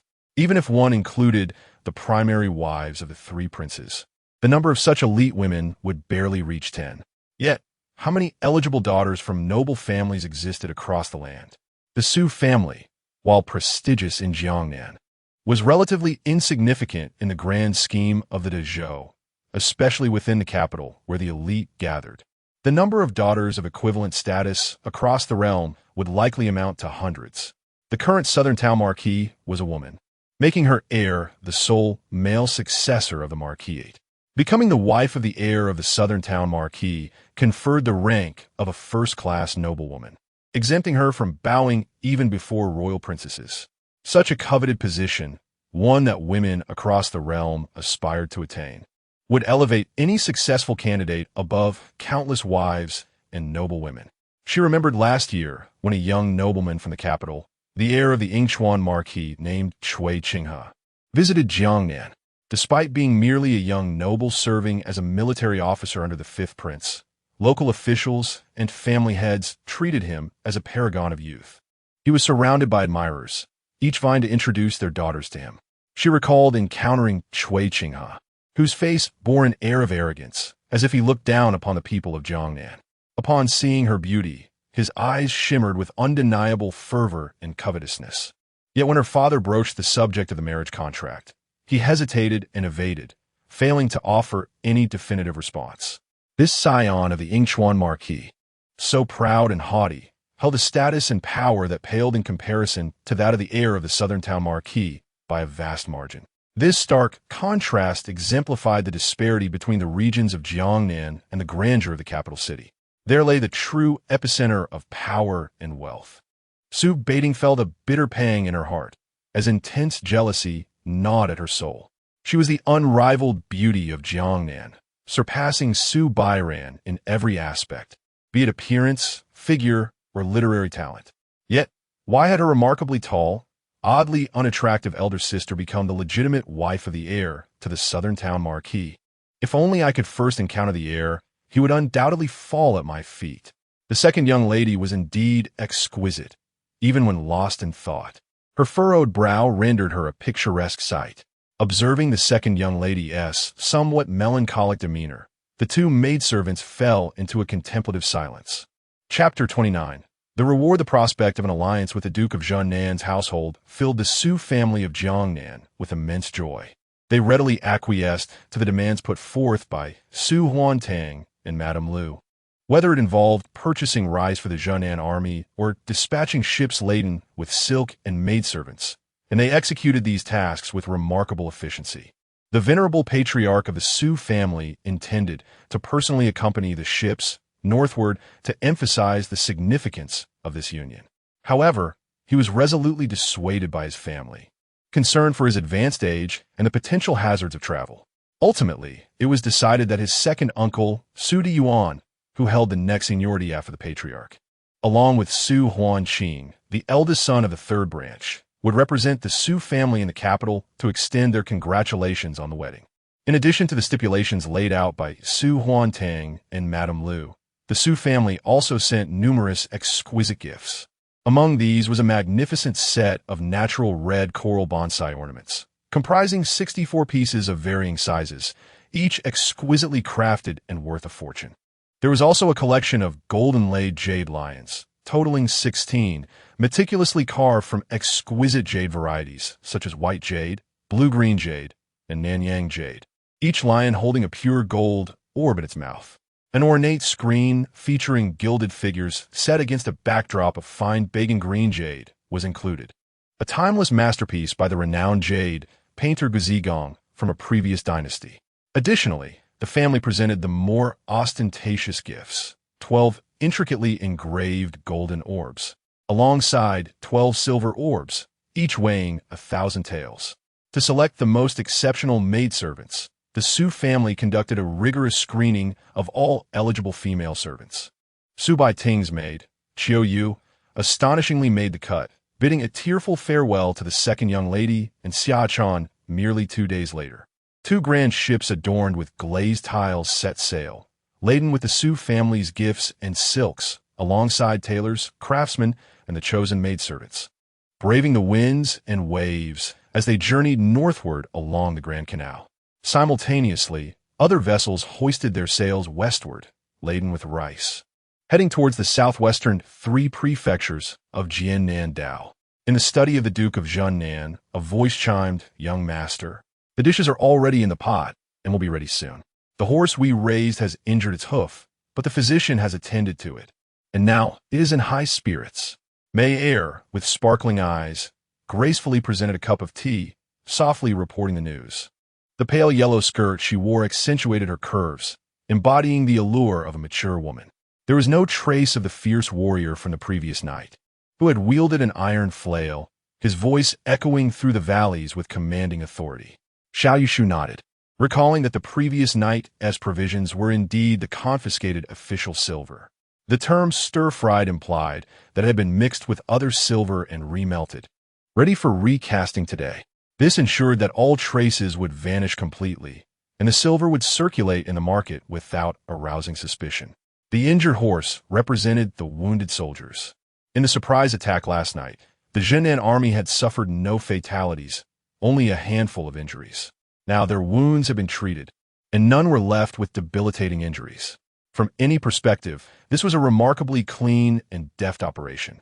Xiao Yushu pondered for a moment, then said, "Sister Heir, dispatch someone immediately to deliver the silver to the Zhennan army. Reinforce the escort along the way and exercise utmost caution." Heir nodded in agreement, rest assured. "Young master, Heir will personally oversee the delivery, and there will be support along the route. In our town of Zhennan, we possess our own channels for transporting goods." Xiao Yushu presented a finely crafted elongated wooden box to Heir, smiling as he said, "This is a gift from Ranner's family. I believe it would suit you perfectly. Do take a look and see if it pleases you." Heir, taken aback, accepted the box and opened it to reveal a sword, measuring 2.5 feet, resting quietly within. The blade was sleek and sharp, glimmering like water with a subtle azure hue. Upon closer inspection, one could discern faint frost patterns on the blade, while the hilt, crafted from gray beast bone, was lustrous and warm to the touch, adorned with a red gemstone. Instantly captivated by the sword, Heir lifted it and gave it a gentle swing, producing a resonant hum as the frost pattern shimmered. To her astonishment, she felt a significant weight in her hand, rendering the sword even more robust and resilient. What a magnificent sword, she thought, immediately enamored with it. Endowed with innate strength, Heir possessed a formidable grip, often opting for heavy iron flails as ordinary weapons could not withstand her might. Yet, this sword bore inscribed runes that could harness the power of heaven and earth, enhancing its durability and strength, aligning perfectly with her desires. It was exquisitely beautiful and sharp, ideally suited for a woman. Xiao Yushu then retrieved the scabbard and handed it to her, saying, "This sword is named Fushuang. It is yours from now on." Without hesitation, Heir accepted the scabbard, sheathed the sword, and smiled radiantly at Xiao Yushu. "Thank you, young lord. I truly adore this sword. It must be quite precious. You are so kind to me." Her playful eyes twinkled as a thought crossed her mind. This was a reward for her, but who was to reward him? He worked so diligently, and with the general absent from the capital, contemplating, she gracefully approached him, her charming figure swaying. Xiao Yushu looked up in surprise. "Sister Meyer," before he could finish, she bestowed a gentle kiss upon his lips, a sweet and fragrant aura enveloping them. Her breath transformed the world into a gentle place, filled with warmth and tenderness. The reward for the young lord shall come from Sister Meyer. Lai Meyer gazed at Xiao Yushu with profound affection, her heart swelling with tenderness. Standing there, she reached out to caress his cheek, reminiscent of their childhood when she would comfort him gently after a fall. Xiao Yushu lifted his gaze to meet hers, enveloped by a faint, soothing fragrance that evoked a decade of companionship, blossoming into an enduring sentiment in the heart of a young man. "Sister Meyer," he tenderly clasped her hand and softly asked, "Do you have feelings for me?" Lai Meyer's face flushed with embarrassment, as she maintained an air of sisterly authority, playfully glaring at him. "Call me sister. If not, then just Meyer. You're the young Lord's little Meyer." "No, I am not little. I am older than you. You act so foolishly every day, even mistaking the bride. How can you be like an elder sister?" "I don't care. Will you call me sister or not? If not, you shall remain the young Lord's little Meyer. Dear little boy, today I shall show you the strength of my character." As I extended my hand to pinch his arm, Xiao Yushu swiftly intervened. "Wait a moment." He gently took my hand and placed it against his chest. The steady and powerful rhythm of his heartbeat resonated through my palm, reaching deep into my soul. "Sister Meyer, thank you for being by my side all these years. Will you marry me?" A wave of joy and bashfulness surged across my cheeks, and my eyes sparkled with an incomparable brilliance. His words were the embodiment of the most beautiful dream nestled deep within my heart. As long as he holds me dear, that is all that matters. I straightened my waist and swiftly took 2 steps back. Biting my lip, I declared, "Meyer will forever belong to Xiao Lang, but by the decree of the Grand General, any who dares to sleep with Xiao Lang shall be executed." Chapter 30. The awakening of the second ability. Xiao Yushu found himself momentarily dumbfounded, only to break into a silent chuckle. It turned out that General Xiao was not only a devoted brother, but also possessed an undeniable brotherly obsession. His 5 formidable guards were all exceptionally handsome and fiercely loyal. Yet any who dared to lay a hand on his cherished younger brother would face immediate and merciless retribution. Lai Meyer, cautious of defying the general's military orders, felt quite satisfied simply to take advantage of the absence of Xianer, relishing the opportunity to embrace and cuddle with Xiao Yushu. She dutifully sat beside him, cradling a small teapot, her cheeks flushed as she attentively served him while he read. Xiao Yushu gently rubbed his temples. As he picked up a military report, his expression shifted dramatically before he even unfolded it. Once more, the colossal hourglass materialized before his eyes, its upper chamber now devoid of sand. As the final grain fell, golden letters flickered into existence. Ability 1. Eavesdrop on hearts. Time of use expired. Ability 1 concluded. Xiao Yushu felt a tinge of regret. This ability to eavesdrop on thoughts had proven quite powerful, especially during the recent heist involving the 5th brother. What a delightful experience that had been. He estimated that the 5th brother must still be perplexed about how the information had leaked. The golden letters of the hourglass shimmered again, revealing another line. Ability 2. Time-space exchange. Function. The host randomly exchanges spatial positions with a being from this realm. During the exchange, the host will assume the appearance and voice of that being while freely moving about. The exchanged being will take on the host's appearance and voice, but will lose all capacity for movement. Duration of exchange, 2 hours. A few readers may have questions. Allow me to clarify. It is not merely a body or soul exchange. The 2 individuals directly swap places, transforming into one another's likeness. Akin to the film Face Off. Ability 2 activated passively. Exchange subject is random. The host cannot intervene. The colossal hourglass trembled, beginning to rotate upward once more. Restarting the timer. 2 hours of spatial exchange? A jolt coursed through Xiao Yushu. This ability was fraught with peril. The randomness of the exchange was particularly concerning. He could end up anywhere, swapping with anyone. If he were to exchange with a lady from the Imperial Music Bureau while in the midst of a performance, the consequences would be disastrous. Without hesitation, he turned to Lai Mayer and said, "Sister Mayer, confine me to the secret chamber, and you must personally guard it. Do not open the chamber until 2 hours have passed, and under no circumstances allow anyone to approach." Seeing the gravity of his expression, Lai Mayer immediately stood up, gripping her frost sword, and asked anxiously, "What has happened?" Xiao Yushu pressed a mechanism in the study, stating sternly, "Remember my words. The chamber must not be opened until the time is up." Suddenly, a row of bookshelves in the study began to rotate, revealing a large square opening, with stairs leading downwards. Xiao Yushu took a candle, lit it, and descended the staircase. The two of them traveled down the passage for several dozen meters until they arrived at an iron door. Xiao Yushu pushed the door open, turned a corner, and encountered a heavy stone door. Beyond that door lay a dark red portal crafted from bones, intricately carved from the bones of a blood dragon, adorned with arcane symbols, emanating an ominous aura that glimmered like flames.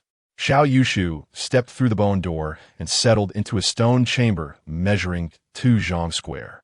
The chamber was entirely constructed from dark stone, exceedingly robust. Even a formidable demon would find it difficult to escape. Mayer wore a face of deep concern, yet diligently executed his commands. She closed the bone door, then lowered the heavy stone barrier and secured the 1,000-pound iron gate. Instantly, everything outside was cut off. No sound or light could penetrate. Within the chamber, as the hourglass gradually ascended, Xiao Yushu took a deep breath, calibrating his breath and state of mind. When his inner energy and spirit reached a near zenith, he resolutely intoned, "Activate ability 2, time-space exchange." Before him, a surreal transformation unfolded. Xiao Yushu felt as if he were elongated and hurled into a bizarre and uncanny realm where time and space twisted and stretched. After what felt like an eternity, he was jolted awake, his head throbbing violently. Before his eyes lay a mottled and jagged stone wall, a tattered oil lamp casting a dim and somber glow. A gray bed, covered with ragged animal skins, exuded a pungent, acrid odor. Xiao Yushu reached out to touch the bed's headboard. It was hard and somewhat coarse, neither wood nor metal, resembling something crafted from bone. "15th brother," a clear voice called out, prompting him to turn. There stood a frail girl in a red dress at the foot of the bed, adorned with a crown of white beast bones. She held a bowl of soup and offered it to him. "Have some hot soup." A wave of warmth and a metallic scent wafted from the bowl, resembling a concoction of boiling blood. Xiao Yushu inhaled deeply and slowly accepted the bowl. The girl in red sat beside him, her expression filled with sorrow, yet forcing a smile. "15th brother, today I shall marry you. Though you are a fool, silent since childhood, your heart is not wicked. I have given my purity to you, which is far better than being ravaged by demons." As she spoke, she removed her crown and unfastened her red dress, revealing her slender, beautiful shoulders. Leaning against Xiao Yushu, she choked back tears. "15th brother, drink this soup. There is nothing good left. This bowl of deer blood is all that remains. Let it serve as our wedding feast. Drink it, and let us hasten to the bridal chamber. Those demons will come to the village to capture people today. Soon, I will be taken away." As she continued to loosen her garments, tears fell from her eyes like pearls strung on a broken thread. "After this, I shall not return. Those vile creatures inherently revel in the torment of human women. Many have perished under their cruelty, bodies devoured by the demons. Yet the women of the village dare not even contemplate suicide. Should a demon take an interest in someone, any act of self-harm would lead to the massacre of the entire village." Suddenly, the girl tore off her red dress, revealing half of her snow-white, smooth body. However, Xiao Yushu appeared oblivious to her plight. As golden characters materialized before his eyes, target for time-space exchange, Shaoxi, location, Half-Mountain Village, Yuluo, Deep Abyss. The girl beside him had a line of text above her head. Yulaner, human, female, 16 years old, neighbor of Shaoxi, The Fei Xiao demons have arrived at Half Mountain Village and are approaching Xiao Shi's location. Xiao Yushu's pupils constricted, and his expression turned grave. The abyss of Yuluo is likely not within the territory of the Great Zhou Dynasty. Ever since the Duke of the South, Xiao Ti, expelled the demon race from the Central Plains, it has become increasingly rare for the fiends to brazenly invade villages and commit their nefarious deeds. The bowl of deer blood posed no issue. Xiao Yushu pushed it toward Yulaner, urging her to drink. 15th brother. Yulaner gazed at him in astonishment.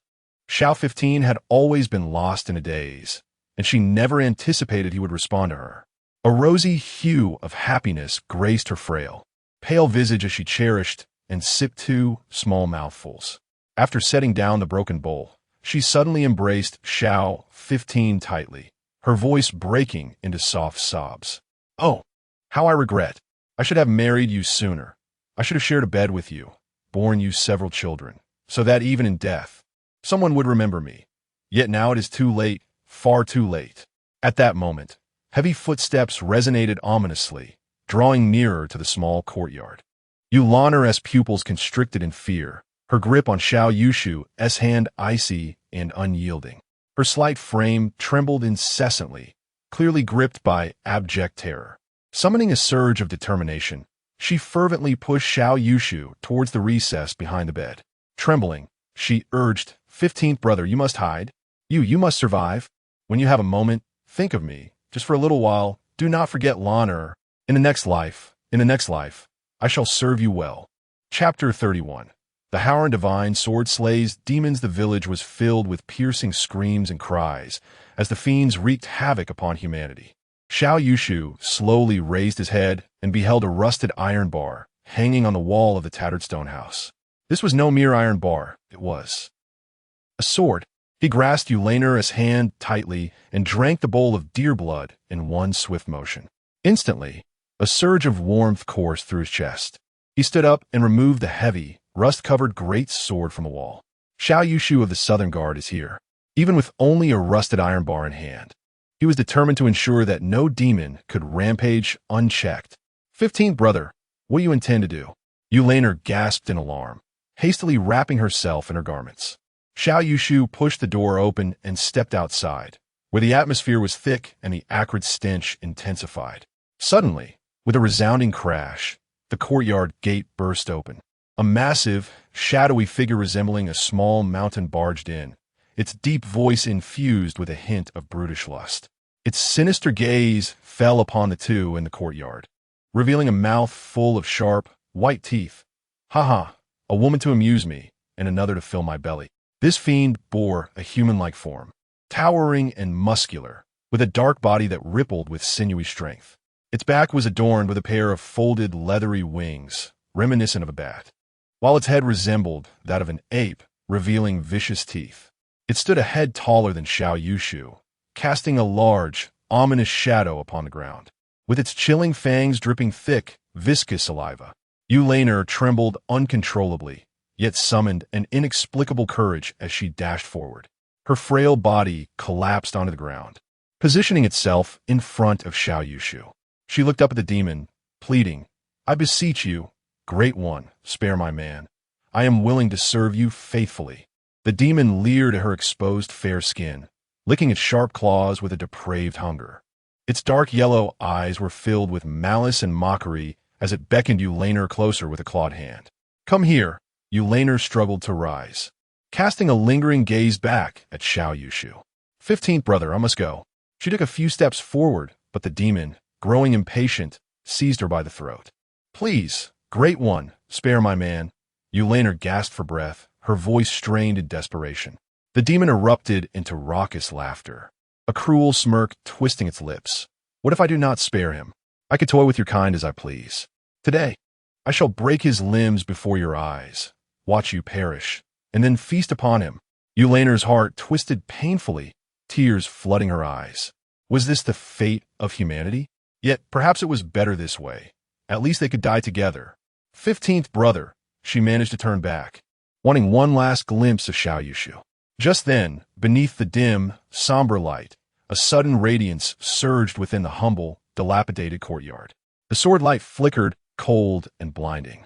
Xiao Yushu swung his great sword with both hands, the rusted blade shimmering with a cold light that reflected his piercing gaze. Upon the sword, lines of blood coiled like serpents, gradually converging towards the sharp edge. Yulaner felt a sudden lightness in her body, as her arm and that of the monstrous creature fell simultaneously. A howl erupted from the creature, filled with anguish.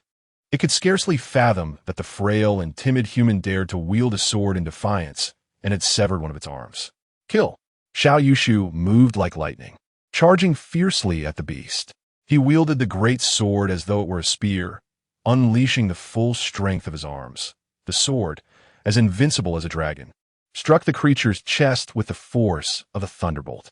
The blade pierced through, violently tearing the creature's heart asunder. As the creature's blood surged like a tumultuous river, Xiao Yushu gripped the hilt tightly, forcefully propelling the massive beast several feet forward, slamming it against the stone wall of the courtyard with a resounding crash. Why you? The brutality once gleaming in the creature's eyes faded, replaced by profound fear and malice. Xiao Yushu unwaveringly met its dark yellow gaze, drawing forth his great sword for a swift horizontal slash. With a sharp crack, blood sprayed 2 feet into the air, and the creature's head flew up, crashing heavily to the ground. The remnants before him were strewn across the ground, the air thick with the stench of blood. Xiao Yushu calmly wiped the blood from his sword, his expression serene and unperturbed. Slaying demons and purging evil is the duty of my southern garrison. On both the sword and the defeated creature's body appeared a line of golden script, Howren's sword technique. This technique embodies righteous spirit, vanquishing all malevolent beings. Wang Liang. Slaying such creatures purifies the filth, transforming it into righteous energy that nourishes oneself. Common flying demon, Xiao, a second-tier creature, powerful and swift. Known for its brutality and winged gliding. Slaying it grants a strand of righteous energy. Gray mist rose from the fallen creature, merging into the Howren sword. Xiao Yushu felt a warmth envelop him, as a wave of balanced and noble energy flowed into his being. Both his vital essence and spirit trembled slightly, becoming lighter and more harmonious. He casually waved his sword, sensing its newfound lightness and the ease with which it responded to his will. This seemingly crude creature bore an extraordinary origin. This was fortuitous. In the capital, surrounded by the formidable guards of the Marquis' residence, he rarely encountered the chance to engage in battle. This temporal exchange had provided him with a rare opportunity to slay demons and elevate his prowess. Turning back, he beheld Yulaner, who sat in disbelief on the ground, her eyes wide with incredulity. The winged simian demon, as the village elders had recounted, was a foe even a dozen armed men could hardly confront. Yet it had been vanquished by his brother with a single strike, its head severed. My heavens! Could this truly be the foolish Xiao Yushu I know? Suddenly, she felt a surge of strength, scrambling to her feet and rushing towards him, grasping his arm with urgency. Brother 15, are you unharmed? Are you injured? Xiao Yushu gazed upon her soiled, anxious little face and gently smiled. I am fine. Though he bore the simple visage of Xiao Shiwu, he was, after all, Xiao Yushu. This tender smile instantly illuminated the atmosphere, leaving Yulanger in a state of rapture. Xiao Yushu, taken aback, inquired what troubles you. A warmth surged through Yulanger's chest, her cheeks flushing crimson as she silently mused. How is it that Brother Shua looks so remarkably handsome when he smiles? Xiao Yushu gestured towards the stone house and instructed, you should take refuge inside, close the door, and do not emerge. I shall venture out and return shortly. Instantly, Yulanger's concern mounted as she grasped his arm. Brother Shiwu, there are demons outside. It will be wise for you not to go out. Let us find a place to hide. The demons will not find us immediately. Xiao Yushu shook his head resolutely. One can hide for a moment, but not for a lifetime. I shall slay the demons. He brandished his sword and strode forth from the small courtyard, heading towards the source of the commotion. This was a settlement of the human race, most of the houses constructed from stone and dark mud, nestled on a hillside. The village was a labyrinth of varying heights and winding paths, offering ample concealment for those traversing it. As Xiao Yushu approached a cacophonous area, the anguished cries of women echoed from within a courtyard. He refrained from entering through the front gate, instead stealthily maneuvering to the low side of the earthen wall, and gently leaped into the yard. The entrance to the narrow dwelling stood wide open, the wooden door shattered by tremendous force, lying discarded on the ground. Peering inside, he beheld a dark crimson expanse, thick and viscous. The limbs of two bodies, one large and one small, had been gruesomely dismembered and piled to the side. A child's head lay discarded beside the door, its youthful visage still bearing the marks of terror. Chapter 32. The Night of Demons and Spirits in a dimly lit chamber. A stone table bore witness to a woman being tormented by two flying demons, her anguished cries echoing in the air. Oblivious to any impending threat, the demons focused intently on their cruel amusement. Their sharp claws elicited a chorus of screams from her, seemingly delighting in her suffering. Stepping lightly, Xiao Yushu advanced into the room, treading upon the pooling blood. One of the demons, its back turned towards the entrance, spun around in irritation, only to find its pupils dilating in shock. A long sword struck like a bolt of lightning, piercing its chest before it could react. With a piercing wail, the demon cried out in agony. Xiao Yushu tightened his grip, exerting force that shattered its heart. In a swift motion, he retreated from the doorway. With a thunderous crash, the other demon, engaged in its vile act, overturned the stone table and roared angrily as it charged from the room. The demon emitted a shrill shriek, its formidable form racing towards him like a galloping steed. Swinging its massive arm, the sharp claws traced a deadly arc aimed at Xiao Yushu's neck, the force behind it weighing as much as 800 pounds. Its speed was astonishing, and the impact was terrifying.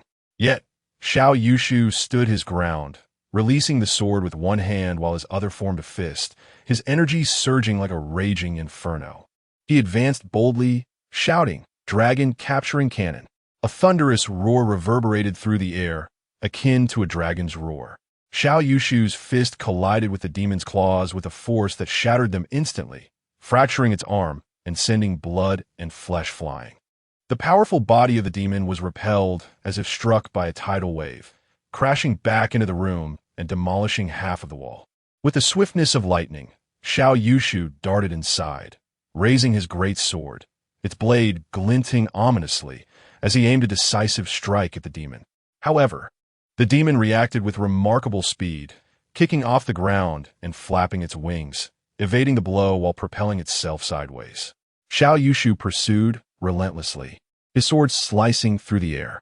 The demon narrowly avoided the strike, but with a resounding thud, the sword severed its lower legs. Blood erupted as it cried out in pain and continued to roll backward. Yet, Xiao Yushu offered no respite, advancing with a powerful kick that shattered the bones in its back. He then stepped upon the demon's head, raising his sword high, and with a fierce thrust aimed at its neck, he struck down. The demon's hot blood gushed forth, its expression frozen in disbelief and terror as it met its end. Xiao Yushu slowly withdrew the blade from the demon's flesh, a gentle flick sending a cloud of blood mist into the air, the rust on the blade vanishing, leaving it cold and sharp. He walked back across the damp ground into the room. The woman on the stone table had managed to crawl down, cradling the severed head of a child, weeping uncontrollably, oblivious to the multitude of wounds that marred her exposed body. She had succumbed to madness, desperately attempting to nurse her child's lifeless head, clinging to the hope that he might awaken. The anguish she bore was profound, and it seemed she would not endure much longer. Xiao Yushu cast a serene glance at her, then stepped out of the stone dwelling and made his way toward the village. He knew he could not save this woman, even if he healed her wounds. How could he mend the scars upon her heart? With her husband and child slain, and having endured the humiliation and torment of monsters, she would scarcely wish to live. Even if rescued, his sole purpose was to wield the sword in his hand and eradicate the beasts that plagued this land. To slay the monsters was to achieve redemption. To vanquish them was to perform an act of virtue. Xiao Yushu traversed the dim light of dawn with his sword in hand, leaving behind a trail of crimson footprints. Before him, the words of the monster-slaying edict materialized, each letter as resolute as iron. "Today, I shall exterminate the beasts. Those who join me in this endeavor, let us strive together. By this decree, those who harm humanity shall perish. Those who slay our kin shall perish. Those who consume our kind shall perish. Annihilate all monstrous beings and restore the world to its rightful order. 2 strands of righteous energy surged forth, penetrating his being. Instantly, warmth enveloped him, and he felt his strength amplify, his vital energy flowing with newfound vigor. He sheathed his sword at his side and marched purposefully toward the village entrance. At the threshold of Ban Mountain Village, 3 to 4 dozen villagers were ensnared by the gaze of 2 flying beasts, cowering before a stone wall. Men shielded their women. Parents protected their children, all pale and trembling before the cruel monsters, too terrified to resist, resembling sheep awaiting slaughter, their low sobs echoing in the air. The beasts bore sadistic grins, surveying the women and tender children among the crowd. At that moment, a figure emerged from the dim path of the village, approaching slowly. The villagers turned to look as an elderly man with white hair bellowed, "Foolish child, do not come here." Suddenly, a 5 or 6-year-old girl broke free from her mother's grasp and dashed toward the figure. She stumbled as she ran, her innocent voice resonating through the dark morning fog of Ban Mountain Village. "Brother, hurry, run. There are monsters, run." One of the flying beasts grinned wickedly, its wings unfurling as it lunged toward the girl with the speed of lightning. Its sharp claws raised, it struck toward the back of her head with deadly intent. Its face twisted in a cruel expression, as if savoring the prospect of the sweet, tender flesh of a child. "Kitty!" The girl's mother screamed in horror, while the villagers covered their eyes, scarcely daring to witness the scene. Just then, with a resounding clang, akin to metal clashing, the beast's claws failed to crush the girl's skull, but collided with a solid object instead. It was a sword. Xiao Shi, the village's madman, stood before the little girl, wielding a great sword with one hand. The villagers stared in disbelief. Even the monster's eyes widened in shock. Xiao Yushu gently patted the little girl's head with his other hand and said softly, "Kitty, hide behind me. Brother Shi is going to slay the monsters." The girl looked up to see Brother Shi's towering figure shielding her. His expression was calm, and the sword in his hand gleamed coldly, illuminating the darkness and dispelling the surrounding fear. A surge of courage suddenly welled up within her petite frame, prompting her to stumble and rush toward the rear of Xiao Yushu. The fierce and murderous expression of the flying demon was palpable as it bellowed. "You possess audacity beyond measure. You shall all perish." Xiao Yushu replied coolly, "You will not live to see that day." With a decisive stride, he unleashed a thunderous left punch, striking the demon squarely in the chest in a flash of blinding speed. The sound of cracking echoed continuously as the demon was sent soaring. Even its formidable physique could not withstand the overwhelming force of the demon's suppressing fist.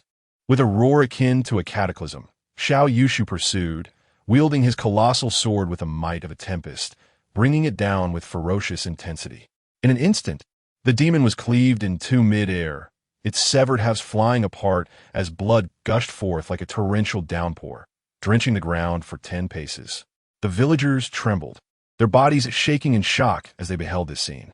These immensely powerful creatures, who treated human lives with utter disregard, had been cleaved asunder before their very eyes by Xiao Yushu's blade. Chapter 33. Rooting out the weeds, the remaining flying demon let out a thunderous roar, its massive black wings unfurling as it soared toward Xiao Yushu. With a swift motion, Xiao Yushu swung his sword, but the demon deftly raised its claws to parry the attack. A resounding clash echoed as Xiao Yushu's arm jolted from the force, nearly dislodging his sword. The demon staggered slightly, a faint crack appearing on its claws. With a firm grip, Xiao Yushu transitioned his sword from a slash to a thrust, aiming directly for the demon's head. The demon evaded by sidestepping, its claws striking towards Xiao Yushu's head. He nimbly dodged and retaliated with a punch, meeting the demon's might head-on. In the midst of their confrontation, he was unable to gather enough strength to execute his signature technique, the demon subduing fist, and was pushed back several steps by the demon's overwhelming power. Despite the relentless assaults, the demon failed to gain any advantage.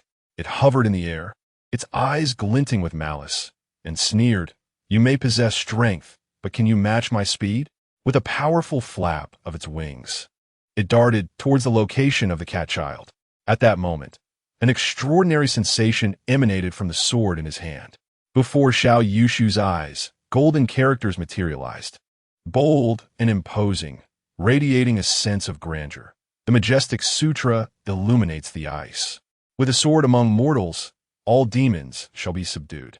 He recited these lines aloud, and seemingly from the void, a multitude of resounding voices joined in chorus.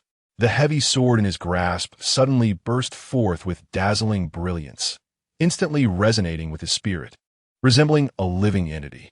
Xiao Yushu hurled the long sword towards the flying demon. In the dark of night, a piercing beam of divine light streaked across, and in an instant, the sword returned to his hand. The demon's body abruptly split in midair, spiraling down before it could reach the cat-child. It crashed violently to the ground, blood erupting in torrents, creating two blood-red circles around the severed halves of its body. Taking a deep breath, Xiao Yushu examined the long sword in his hand. Its size had significantly diminished. The outer layer that had once enveloped it now vanished. At present, it exuded an ancient sharpness, vibrant and alive, as if shedding the malevolent pall that had cloaked it for centuries, emerging anew, shimmering like moonlight with an icy edge. The hilt bore two striking, rebellious characters, Moon's End. Once again, two warm and powerful energies surged towards him, merging into Xiao Yushu's being. He felt his vitality swell, nearly doubling in strength. This spectacle left the villagers in awe, speechless and scarcely believing their own eyes. Xiao Yushu smiled faintly and approached the severed body of the flying demon. With a swift motion, he sliced off a fragment of its wing, crafting a rudimentary sheath for the Moon's End sword, which he then secured at his waist. The villagers cautiously drew near, encircling him with fervent, reverent gazes. "Angwa, no, 15. How have you become so formidable? When did you learn swordsmanship capable of slaying a great demon?" An astonished elder inquired.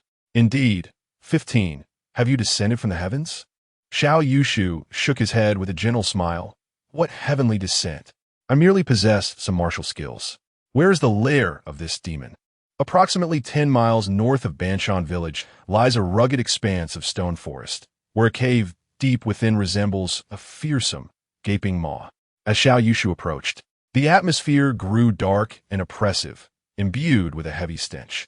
A sudden crack echoed beneath him. He glanced down to discover a segment of white bones. Continuing onward, he encountered an increasing number of skeletal remains, their horrific assemblage evoking dread. This den of flying demons had evidently lingered here for an eternity, claiming countless lives, leaving human bones strewn throughout the passageway. With each step, the sound of crunching bones reverberated, echoing like the wails of tormented souls within the cold, shadowy cavern. Suddenly, a cacophony erupted, and he emerged into a vast chamber, where silence fell instantly. 4 flying demons, 1 large and 3 small, turned their gaze towards him, revealing their lair. Initially taken aback, the creatures soon emanated a fierce and brutal aura. 2 juvenile demons, locked in a struggle over a human leg, bared their sharp teeth and charged at Xiao Yushu. With a swift motion, he swung his sword towards the neck of the foremost demon, the blade crackling with latent thunder. Since the infusion of 5 streams of righteousness, his strength had surged, his vitality flowing like a boundless river. The juvenile demon, caught off guard by the ferocity of this human, found itself cleaved in two as effortlessly as slicing through tofu. Its eyes reflected disbelief as its head rolled to the ground, still bearing a look of astonishment. The remaining demons hesitated, but Xiao Yushu roared, releasing a surge of energy. The second form of the demon's subduing fist, breaking the river, unleashed a cataclysmic force akin to a thunderclap, shattering the demon's internal organs into mere pulp as it collapsed lifelessly to the ground. Nearby, a female demon was feeding tender human hearts to her young, blood staining its mouth. Upon witnessing the swift demise of her kin, she let out a piercing shriek, echoed by the young demon, demon-s own feral cries. Driven by a surge of murderous intent, Xiao Yushu's sword, like a striking dragon, sliced through the air, beheading the female demon in an instant. The young demon, paralyzed with fear, screamed in terror as its malice transformed into dread. Unmoved, Xiao Yushu's mind flashed with the haunting visage of a grieving mother cradling the head of her deceased child, consumed by sorrow. Slaying demons is a righteous act. He stepped forward, and with a swift motion, the young demon was reduced to a pool of blood and viscera.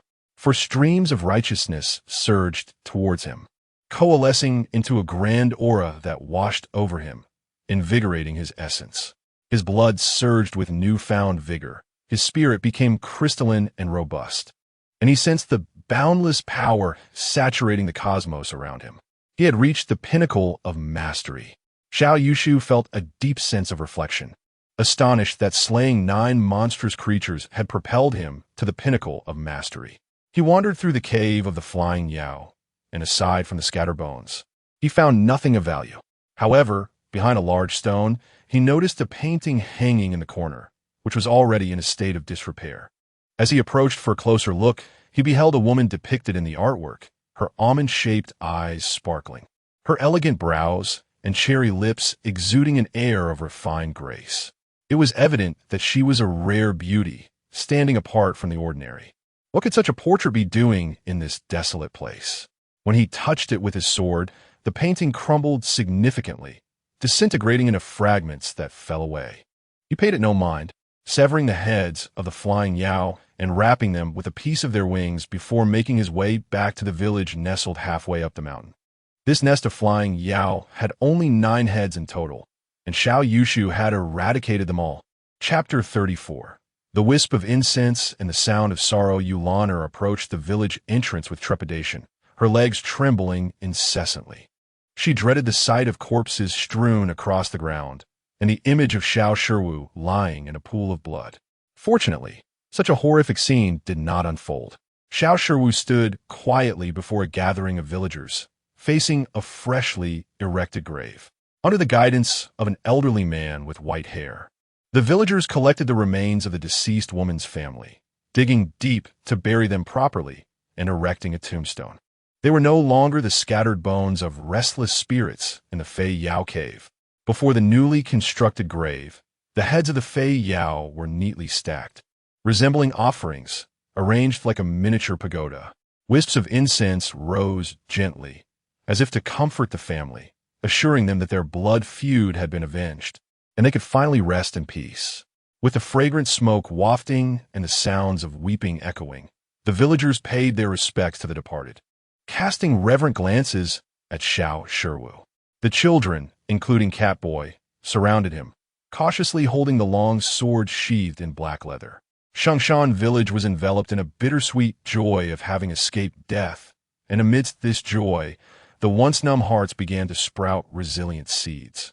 Yulaner gazed at Xiao Shiwu with a complex mix of emotions, still struggling to comprehend the reality before her.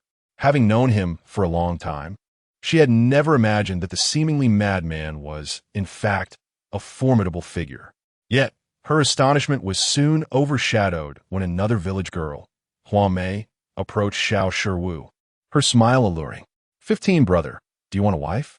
Yulaner was instantly incensed, rushing forward with fierce determination. Her clear voice, sharp as a tiger's, demanded, which family's little vixen is flirting with another's man? Have you no shame? Huamei looked up, realizing her old rival, Yulaner, was before her, and her fighting spirit ignited. Wasn't this the same Yu sister who had looked down on her brother Xiao? Just yesterday, she had snubbed him, and now she was eager to join the fray. Do you have no shame? Yulaner placed her hands on her hips, throwing her head back in laughter. Your brother? Huh, let me enlighten you. I am now known as Xiao Yu. 15, brother, is my husband.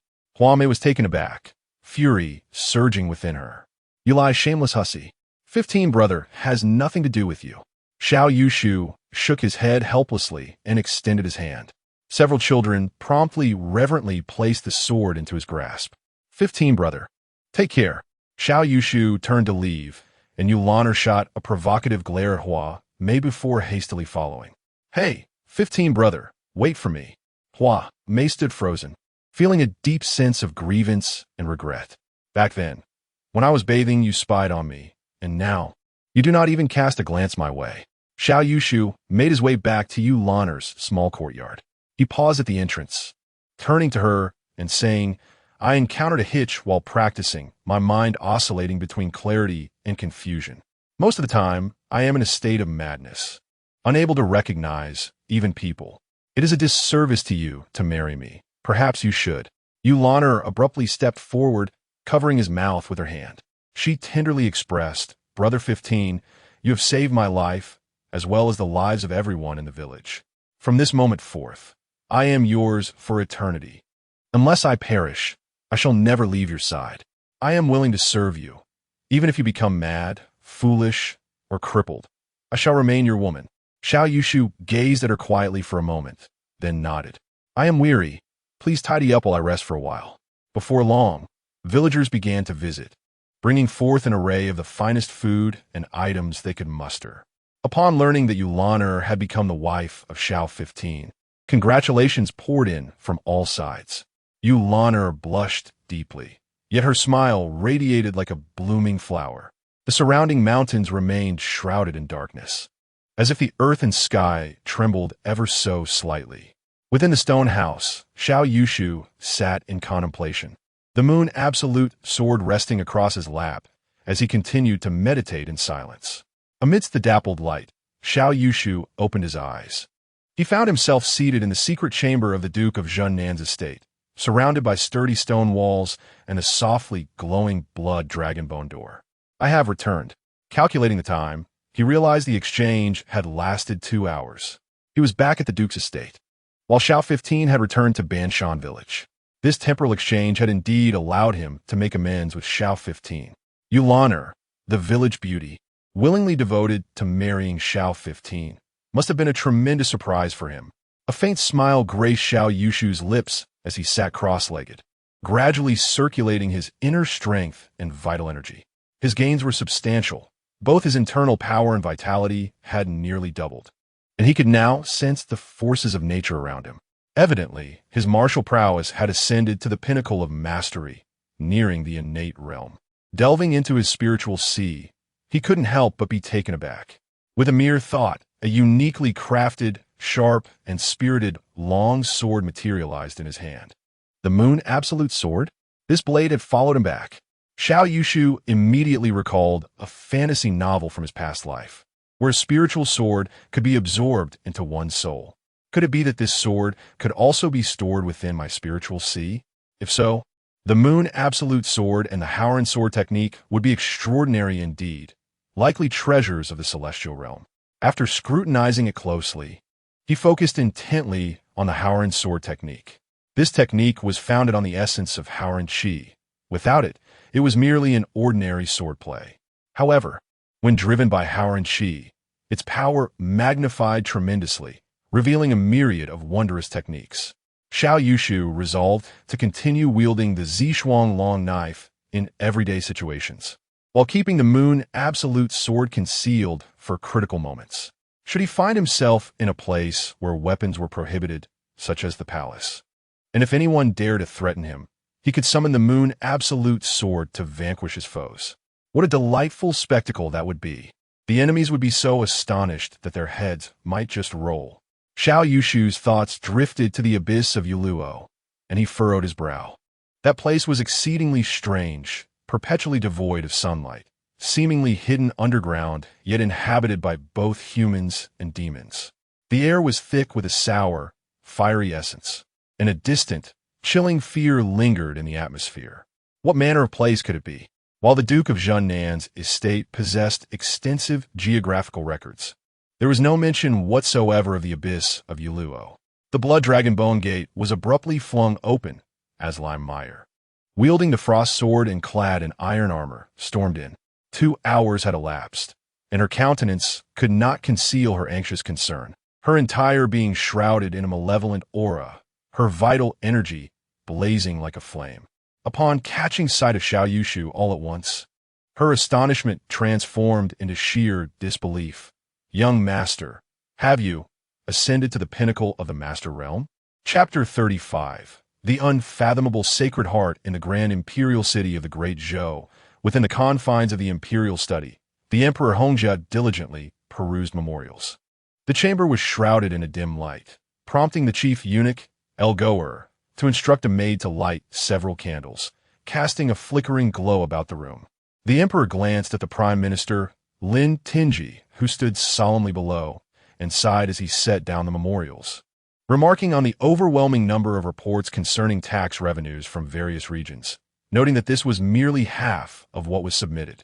Prime Minister Lin, your tireless dedication to state affairs is truly commendable, the emperor acknowledged, a hint of admiration in his voice. Lin Tinji bowed his head respectfully, replying, I am grateful for your majesty's consideration. It is my duty to alleviate the burdens of the nation.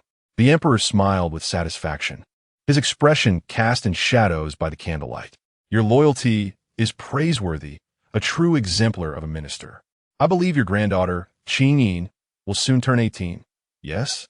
I shall arrange a marriage between her and the fifth prince, Suzhan. Thus, we shall become akin to family. Old humbly thanks your majesty for your grace. Lin Tinji quickly knelt in gratitude, his deep bows concealing the discontent in his eyes. The emperor nodded. I see a mutual affection between the two children.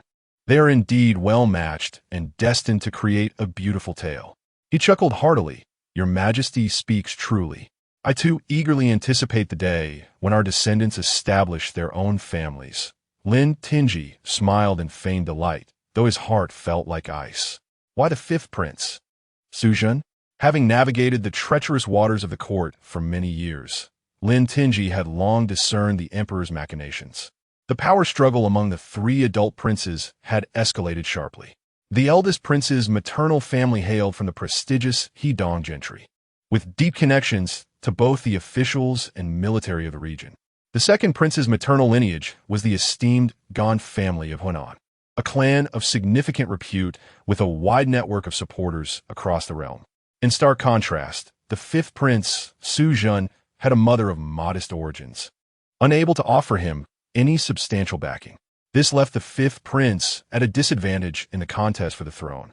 By marrying Lin Tinji's granddaughter to the fifth prince, the emperor aimed to bolster his faction's strength, enabling him to contend against his two elder brothers. Did the emperor truly favor the fifth prince? Certainly not. Lin Tinji understood that the sovereign seated upon the dragon throne was most enamored with power, and above all, with himself. Fearing that a prince might usurp his authority, he deliberately ensured that the three princes remained evenly matched, embroiled in conflict. This allowed him to maintain a position of dominance, wielding control over the situation. It was lamentable that his granddaughter, Changning, would be thrust into the perilous fray of succession disputes. As Lin Tinji exited the imperial study, a gentle spring breeze caressed his face, the warmth of the season increasingly palpable. The blossoms of spring had begun to bloom throughout the imperial city, vibrant against the backdrop of gold-tiled roofs and crimson walls. Yet, Lin Tinji's heart was cold, his steps unsteady. After taking his leave, the Emperor Hongjia bore a chilling smile upon his lips. Lin Tinji had served as prime minister since the reign of the previous emperor, also holding the position of Minister of Rights. The ministry oversaw the imperial examinations, and over the past decade, Lin Tinji had amassed great power and influence, a time for the Lin family to demonstrate their loyalty. Though Lin Tinji had always been respectful, even the most esteemed prime minister remained a mere pawn of the emperor. The sycophant holds no need for high prestige. Replacing him with a more obedient newcomer would be far more advantageous. For instance, Minister of War Li Wenjun exhibits unwavering loyalty and obedience to me, rendering him a trustworthy candidate for the position of Chancellor. Your Majesty, Minister Li Wenjun requests an audience. Allow him to enter. Upon entering the Grand Hall, Li Wenjun performed 3 bows and 9 prostrations before the emperor, then humbly took his place at the lower end. While most ministers merely kneel during their audiences, he adhered to the full ceremonial rites, often moved to tears, demonstrating unparalleled loyalty. After a brief discussion of state affairs, the emperor, maintaining an impassive demeanor, inquired, My dear minister, what brings you here today? With a deep bow, Li Wenjun eagerly replied, "Your Majesty, I have a matter of utmost importance that I wish to put forth for your divine judgment. The newly manufactured weapons, including armor, swords, and bows, have arrived at the armory. The southern garrison has persistently requested their distribution, yet I am apprehensive about potential quality issues, and thus I have dispatched personnel to inspect them before any allocation." The emperor nodded solemnly, stating, "Indeed, a thorough inspection is warranted. The southern garrison stands on the front lines against the demonic tribes. The quality of armor and weaponry must be impeccable, with no room for error. Should any item fall short, return it to Jinyang for reconstruction. Do not compromise quality for the sake of expediency. Indeed, your Majesty's care for the troops is a blessing for the realm." Li Wenjun hastily knelt, bowing deeply in flattery, while internally he mused, "The implication of His Majesty's words is crystal clear. He seeks an excuse to withhold supplies, leaving the southern garrison without even a single weapon. It is rumored that the garrison's funding has been halted by the Ministry of Revenue, and now they are deprived of armor and weaponry. With nothing at their disposal, how can they confront the demonic tribes? The southern garrison is surely doomed. Xiao Luoshan has fallen out of favor with the emperor. The southern Marquis' house will not enjoy its glory for much longer." As his thoughts shifted, he realized that now was the time to exacerbate their plight and create some trouble for the southern Marquis' estate, thus earning the emperor's favor. With a thunderous clash, the iron flail and spear collided, producing a deep rumble that resonated in the air. A tempest seemed to arise, fierce winds surging and colliding, spreading violently in all directions. Xiao Yushu and Lime Meyer separated, maintaining a standoff 2 zhang apart. In martial arts, isolation breeds stagnation. After ascending to a new level, Xiao Yushu took Lime Meyer to the training grounds for a sparring match. Lime Meyer wielded an iron flail weighing 88 pounds, her strength comparable to several thousand pounds, and the power behind her strikes was formidable. However, Xiao Yushu, armed with a tempered iron spear, met her fierce blows head-on without yielding. Lime Meyer's expression shifted, and with a fierce cry, she charged forward like a bolt of thunder. The ground beneath her feet cracked loudly, trembling under her might. The malevolent energy radiating from her surged forth, taking on a tangible form, reminiscent of an ancient behemoth, fierce and ravenous, rumbling as it approached. For an ordinary warrior, merely facing this malevolence would be enough to sap their courage to resist. Xiao Yushu too felt as though a great weight pressed upon his chest, making each breath a struggle. He took a deep breath, gripping his gun at a slant towards the ground, a surge of battle spirit suddenly igniting within him.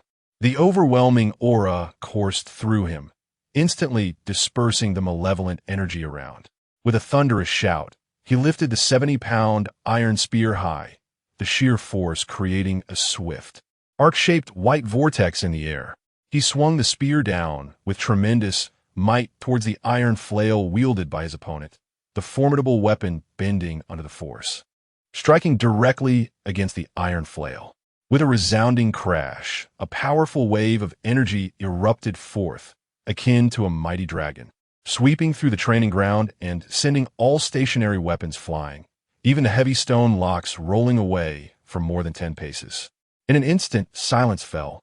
With a sharp crack, the iron spear in Xiao Yushu's hands shattered as if it were a fragile, decayed stick. Looking down, Lai Meyer noticed that her once indomitable iron flail now bore multiple cracks extending to its center. With a clatter, she discarded the damaged weapon, her gaze filled with a complex blend of astonishment and joy as she fixed her eyes on Xiao Yushu. Beside the training ground, the old steward, Xiao Zhong, watched in awe, his heart brimming with excitement. "Old Marquis, can you see this from the heavens? Truly, the sons of the Xiao family are remarkable. The young heir is indeed extraordinary." Chapter 36. General Xiao Yushu in the study.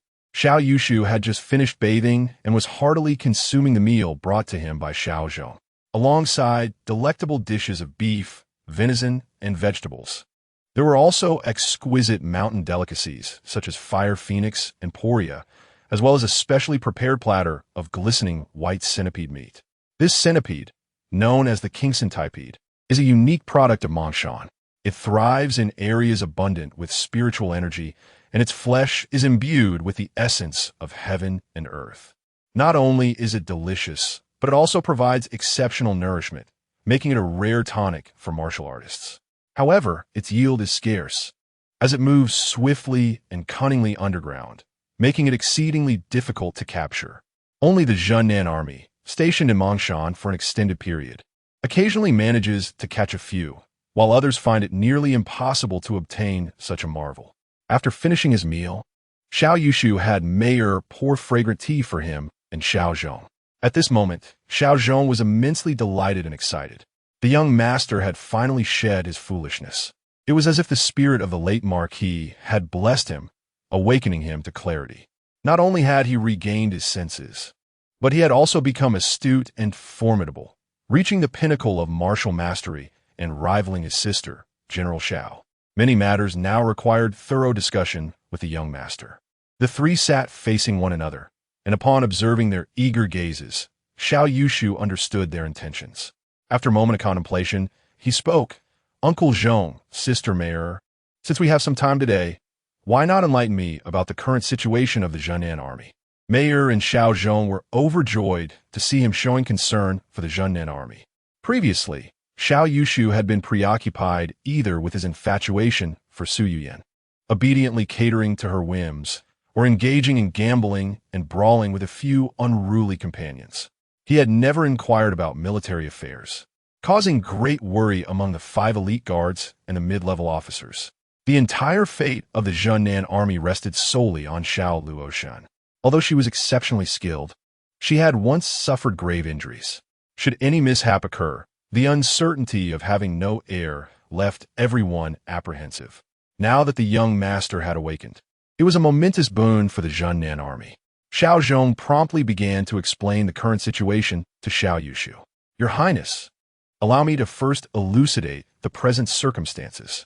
There are 4 formidable military forces in our Great Zhou Dynasty: the Imperial Guards in the capital, the Hedong Army, the Hebei Army, and our Zhennan Army. The remaining forces, such as the Jiangnan Army and the Shuofeng Army, are relatively weak and insignificant. The Imperial Guards need not be discussed at length. The Hedong Army, bolstered by prominent military families, is stationed in Jinyang, which serves as the nation's armory. Their equipment is exceptional, making them the most renowned. The Hebei Army is somewhat inferior, having produced only one capable individual, Li Shunji, while the rest are but mediocrities. Our Zhennan Army may lack in equipment and armor, but when it comes to battlefield experience and valiant spirit, we surpass all other forces, including the Imperial Guards and the Hedong Army." Xiao Yushu nodded in agreement. The Zhennan Army had battled against the millions of demon clans for decades. Their combat experience and fighting resolve were unmatched by any other military force. Xiao Zhong paused to sip his tea, while Mayor continued to elaborate on the state of the Zhennan Army. The Zhennan Army was stationed in the 3 states of Jiannandao, with Qianzhou and Yizhou boasting treacherous terrains, surrounded by towering mountains, serving as the front line against the demon clans. Pengzhou is situated behind the 2 states of Qian and Yi, characterized by its level terrain and superior transportation, further enhanced by the navigable waters of the Jinsha River and the Lansong River. Thus, it serves as the logistical base for the Southern Town Army. The 2 principal forces of the Southern Town Army, the Demon Suppression Army and the Iron Wing Army, are stationed in Qianzhou and Yizhou, respectively. The Demon Suppression Army is personally led by the General Xiao Luoshan, centered in Qianzhou, and is divided into 2 brigades and 4 divisions, comprising approximately 80,000 troops. The Iron Wing Army, commanded by the esteemed Xiao Taijing, also consists of 2 brigades and 4 divisions, totaling 70,000 soldiers. The remaining forces are stationed in Pengzhou, where the Pengzhou Army, led by Tieti, one of the 5 great Iron Guards, counts 50,000 men. Xiao Zhong let out a cold snort and remarked, "Our Southern Town Army stands as a bulwark against the demon race for the world, yet the court has persistently engaged in petty maneuvers over the years. That military inspector Lu Xing in Pengzhou, along with the treacherous hound from the Listening Wind office, have exerted considerable effort on the Pengzhou Army, intent on liberating it from the Southern Town Army's grasp. Lai Mayer sneered. The majority of the Pengzhou army are our subordinates from the old southern town army. Let the court and that old emperor dream on. Mayer, tread carefully in your words. Xiao Zhong cautioned. Upon hearing this, Xiao Yushu rose from his seat. Xiao Luoshun's indulgence towards him was truly excessive. Anyone versed in military strategy could see that, geographically, Pengzhou is an indispensable stronghold that the southern town army cannot afford to lose. With control over Pengzhou, one could connect to Jiangnan to the east, enter Shuafang to the north, and communicate with the southern barbarians to the south. This would grant the southern town army the autonomy to procure their own food and equipment, significantly enhancing their leverage against the court. If Pengzhou were to be lost, it would be tantamount to surrendering their heartland to the court. Should the court turn hostile and sever the routes and waterways leading to Pengzhou, external supplies of food and equipment would be rendered inaccessible to Qian and Yi. The southern town army would be left to languish in the vast mountains, facing starvation and deprivation, struggling against the brutal demon race and internal discord, gradually fading into oblivion. General Xiao Luoshun, in her reckless devotion to her foolish brother, was willing to sacrifice this vital territory simply to secure a suitable marriage for him. Did she not realize the malevolence harbored by the emperor and the court towards her, or that the demon race of Mongshan yearned for her demise day and night? Surrounded by enemies on all sides, she would only tire herself out, her youth marred by strands of white hair. Xiao Yushu felt a pang of sorrow in his heart and slowly clenched his fists. In this world, only his sister cared for him so selflessly, disregarding everything for his sake. With a deep sigh, Xiao Zhong spoke solemnly during the Battle of Yinchuan River to thwart the advance of 1,000,000 demons. Miss suffered grave injuries. Her foundational meridians were damaged, and it is said that only 3 rare spiritual treasures can heal her. Xiao Yushu's gaze flickered, and he asked with determination, "What are they?"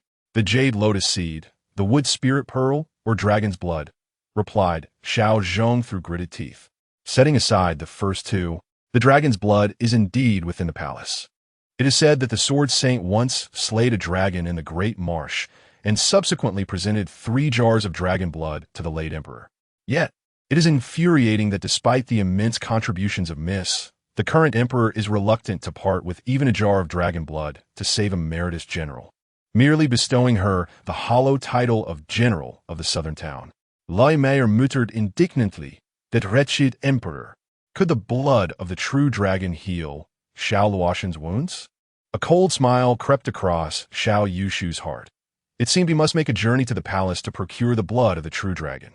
Had it not been for Xiao Luoshun, who valiantly led the southern town army to shield against the northern advance of the demon race, the 1,000,000-strong horde would have breached the central plains, and where would the Great Zhou Dynasty be today?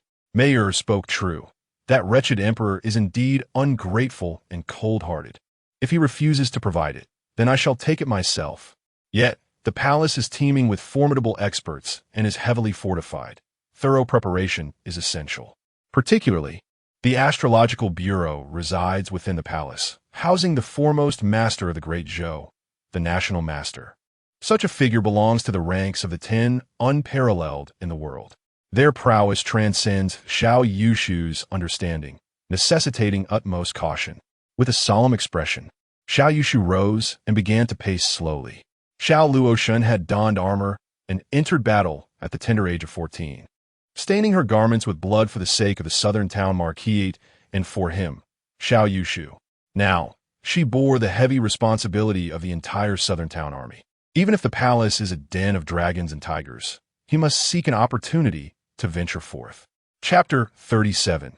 The enchanting Gongui Fei. At this moment, a guard entered to report, "Young master, someone from the palace has come. Gongui Fei and His Highness the Second Prince wish to see you." Xiao Zhong and Lai Mayer exchanged glances, both furrowing their brows. Gongui Fei and the Second Prince? Xiao Yushu's gaze deepened as he inquired, "Uncle Zhong, what is my sister's stance on the succession?" Xiao Zhong's expression turned serious as he pondered before responding.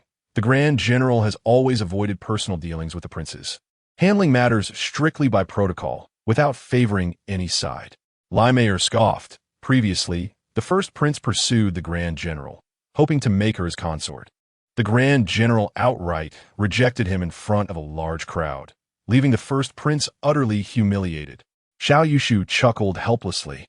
Being publicly rebuffed would certainly sour the first prince's feelings towards the Zhennan Marquisate. The fifth prince had already severed ties with the Zhennan Marquisate, leaving only Gan Guifei and the second prince as those who could maintain a cordial relationship. Moreover, Su Yian's mother, the princess of Linchuan, is actually a cousin of Gan Guifei. Doesn't that intertwine their fates? Gan Guifei stands as Su Yian's formidable support. Then let us meet them, Xiao Yushu declared. His perspective diverged from that of Xiao Luoshan, who preferred not to take sides, remaining utterly neutral in the struggle for succession.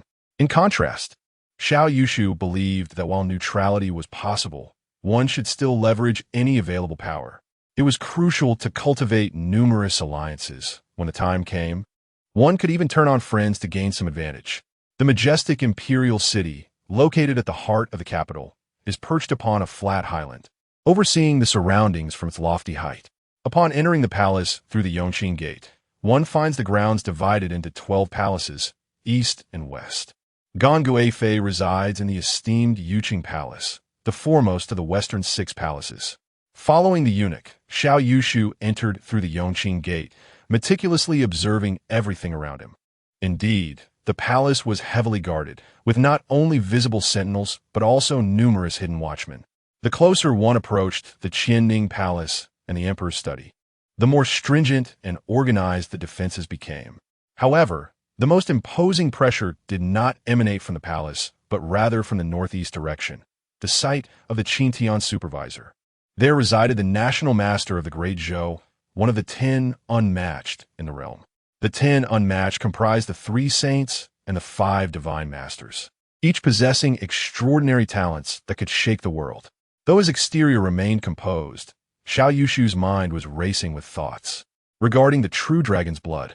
The secret records of the Zhennan Marquisate contained scant information, merely stating that the dragon's blood possessed overwhelming potency and that its storage method was peculiar, with no further elaboration. If the storage method is indeed unique, it would not be kept in a commonplace location. Avoiding the national master's scrutiny to infiltrate the palace and locate the true dragon's blood would require considerable ingenuity. Accompanied by the guiding eunuch, Xiao Yushu navigated through exquisitely adorned corridors and exquisite doorways. Before a gate leading to the Zhaigong Palace, he encountered the second prince, Su Qi. At the age of 21, Su Qi was strikingly handsome and remarkably graceful, radiating a gentle warmth. From a young age, he displayed intelligence and propriety, winning the emperor's favor. And bolstered by the power of the Gan family, he stood as a formidable contender for the throne. The Gan family, from the Hunan region, has long been a prominent and esteemed lineage, historically celebrated for its scholarly contributions and official service, spanning several centuries and 2 dynasties. Throughout the ages, the Gan family has produced numerous talented individuals, including several chancellors and esteemed scholars, whose disciples have spread across the vast territories of the Great Zhou. However, the family's influence has been somewhat limited to civil affairs, lacking substantial ties within the military. In recent years, the competition among the 3 royal princes for the throne has intensified, prompting ministers within the court to openly declare their allegiances. Surprisingly, Chancellor Lin Tinji has betrothed his granddaughter, Lin Qingyin, to the 5th prince, Su Zhen, thus aligning himself with his faction early on. The Hedong army has publicly declared its support for the first prince, Su Rui, while officials affiliated with the Gan family, led by the Minister of Justice Zheng Pu and the Governor of Hunan, Gan Qingji, have rallied behind the second prince. Meanwhile, the Southern Jin army has maintained a taciturn stance throughout this power struggle, leaving many anxious due to their silence and formidable strength of 200,000 troops. The 5th prince's faction has opted for a strategy that capitalizes on the emperor's wariness of the Southern Jin army, collaborating with him to suppress and fragment opposition. Conversely, the second prince, Su Qi, has chosen to foster alliances. Dismissing overtures from any prince, he has turned his attention to the heir, Xiao Yushu. The impending union between Xiao Yushu and Su Yuyan is a calculated political maneuver by the second prince's faction. Yushu, you have arrived? Mother is waiting for you inside. I stepped out to await your arrival. Su Qi greeted warmly with a smile. Xiao Yushu promptly bowed in respect. I pay my respects to His Highness. Su Qi waved his hand dismissively. No need for such formalities between us. He scrutinized Xiao Yushu, contemplating. This young heir appears rather simple-minded, making him easily manipulable. If I cannot establish a rapport with Xiao Luoshen, perhaps I can devise a plan through her foolish brother. He reached out, affectionately grasping Xiao Yushu's hand, projecting a sense of intimacy between them.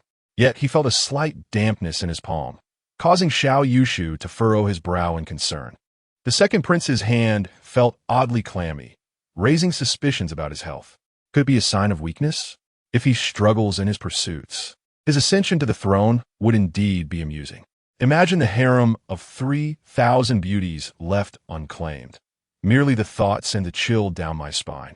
The two soon entered the main hall, where the noble consort Gon sat regally upon a high seat, flanked by ornate screens. Adorned in a gown of crimson and gold thread, embroidered with phoenix and dragon motifs, and embellished with jewels, her presence radiated opulence. Although she had borne the second prince, she appeared youthful at around 37 or 38, her figure delicate and her complexion fair, resembling that of a blossoming peach flower. Xiao Yushu approached and bowed, knocking his forehead against the ground twice. I, the humble minister Xiao Yushu, pay my respects to the noble consort. Gon Guifei mused inwardly, what a sincere child. His bowing is indeed resounding. She smiled gracefully, extending her hand in a gentle gesture. Ah, the heir has arrived? Please rise. With a wave of her jade-like hand, she commanded, offer a seat and bring tea for the young Master Xiao. Quickly, the palace maids brought chairs for the second prince and Xiao Yushu. Xiao Yushu discreetly glanced up, observing the noble consort Gon. Her demeanor was dignified and virtuous. Her attire exuded grandeur, yet a hint of undisguised allure flickered between her brows. This enchanting beauty possesses an innate charm, her every smile and frown exuding an alluring grace. Even when she adopts a dignified demeanor, it evokes a sense of irresistible allure. Ahem, Lady Gon, with a gentle smile, remarked, I share a long-standing acquaintance with your father, General Xiao. Alas, his untimely demise brings sorrow to our hearts. Now that your sister is in the southwest and you find yourself alone in the capital, it is my duty as an elder to extend my concern for your well-being.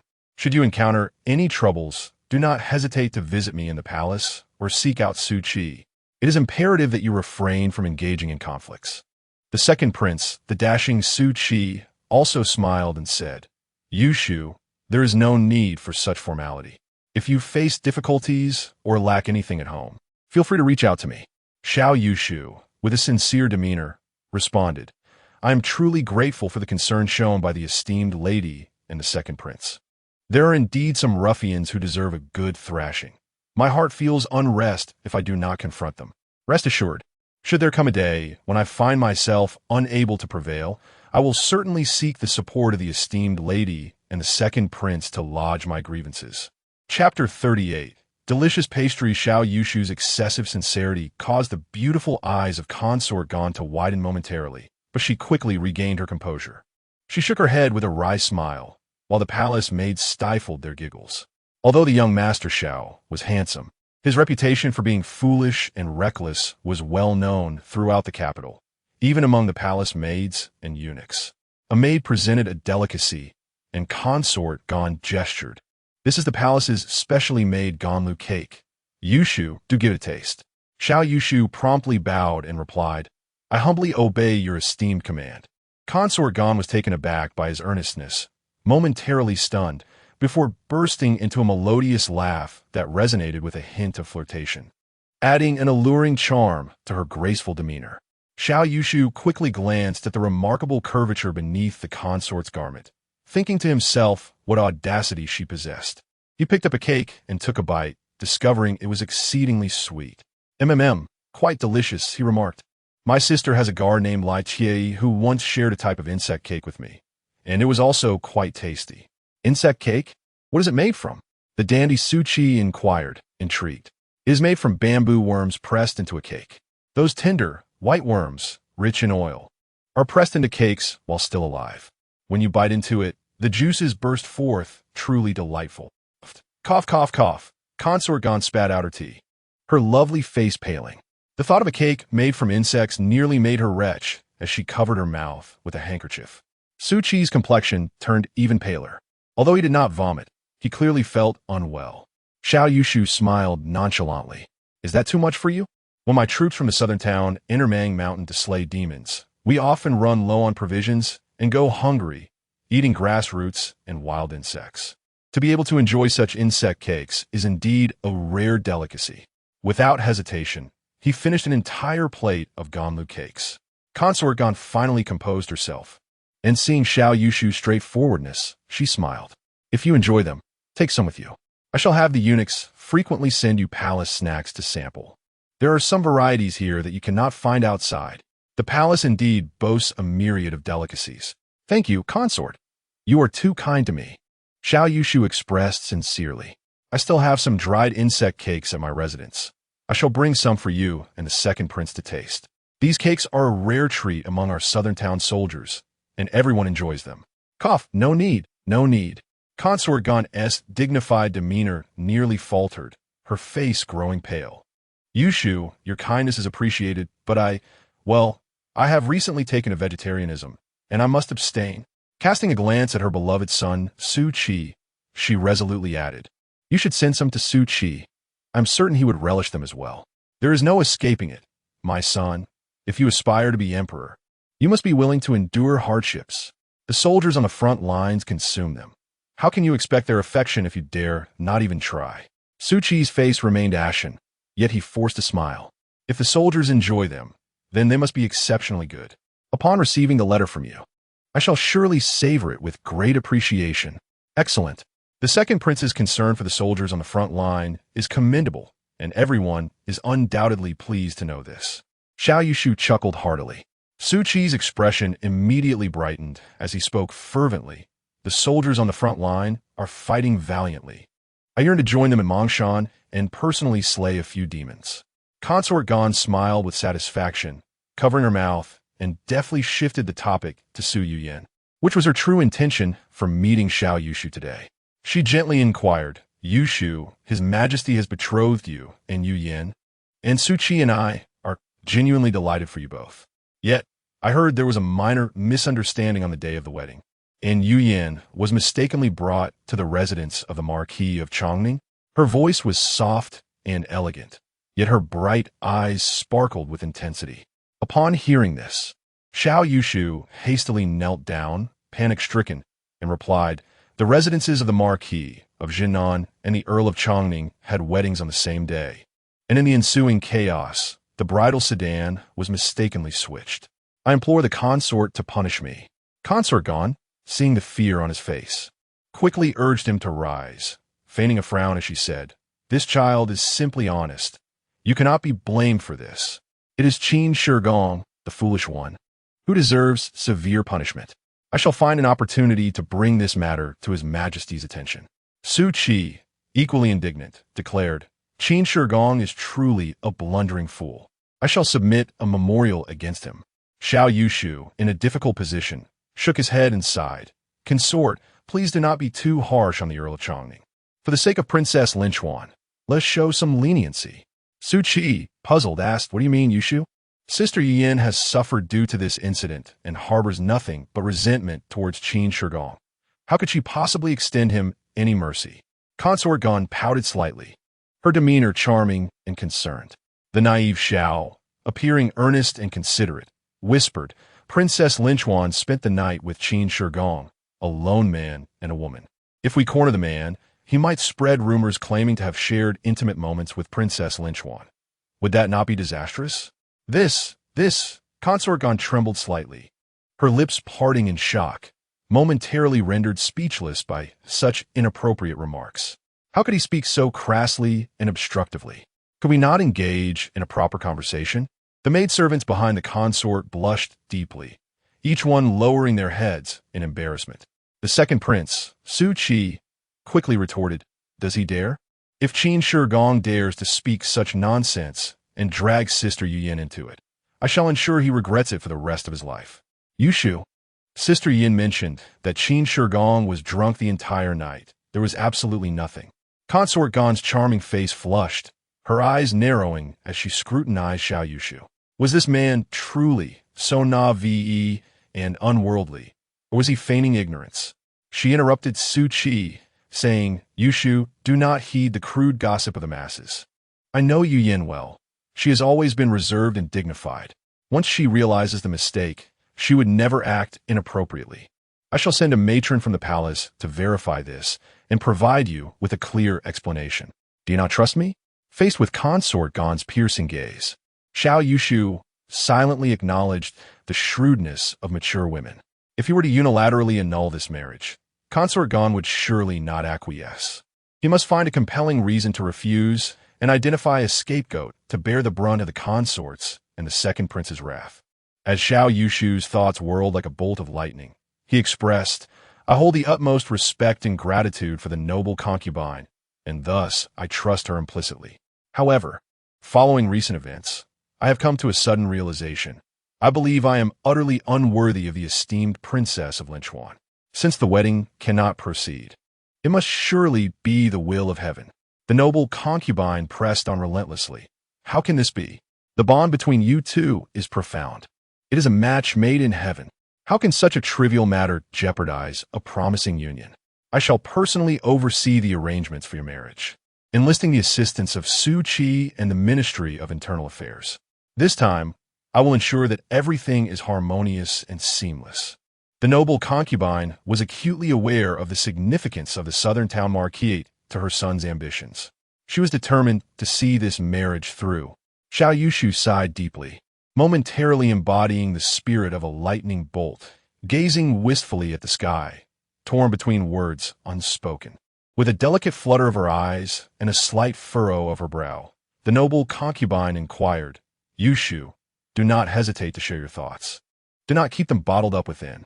After a deliberate pause, Xiao Yushu, filled with despondency, finally uttered, Thank you for your concern, noble concubine. However, the princess of Linchuan already has someone she holds dear. Chapter 39. The grapes that are forced to ripen are not sweet what? Both Consort Gong and the second prince, Su Qi, were taken aback, gazing at Xiao Yushu in disbelief.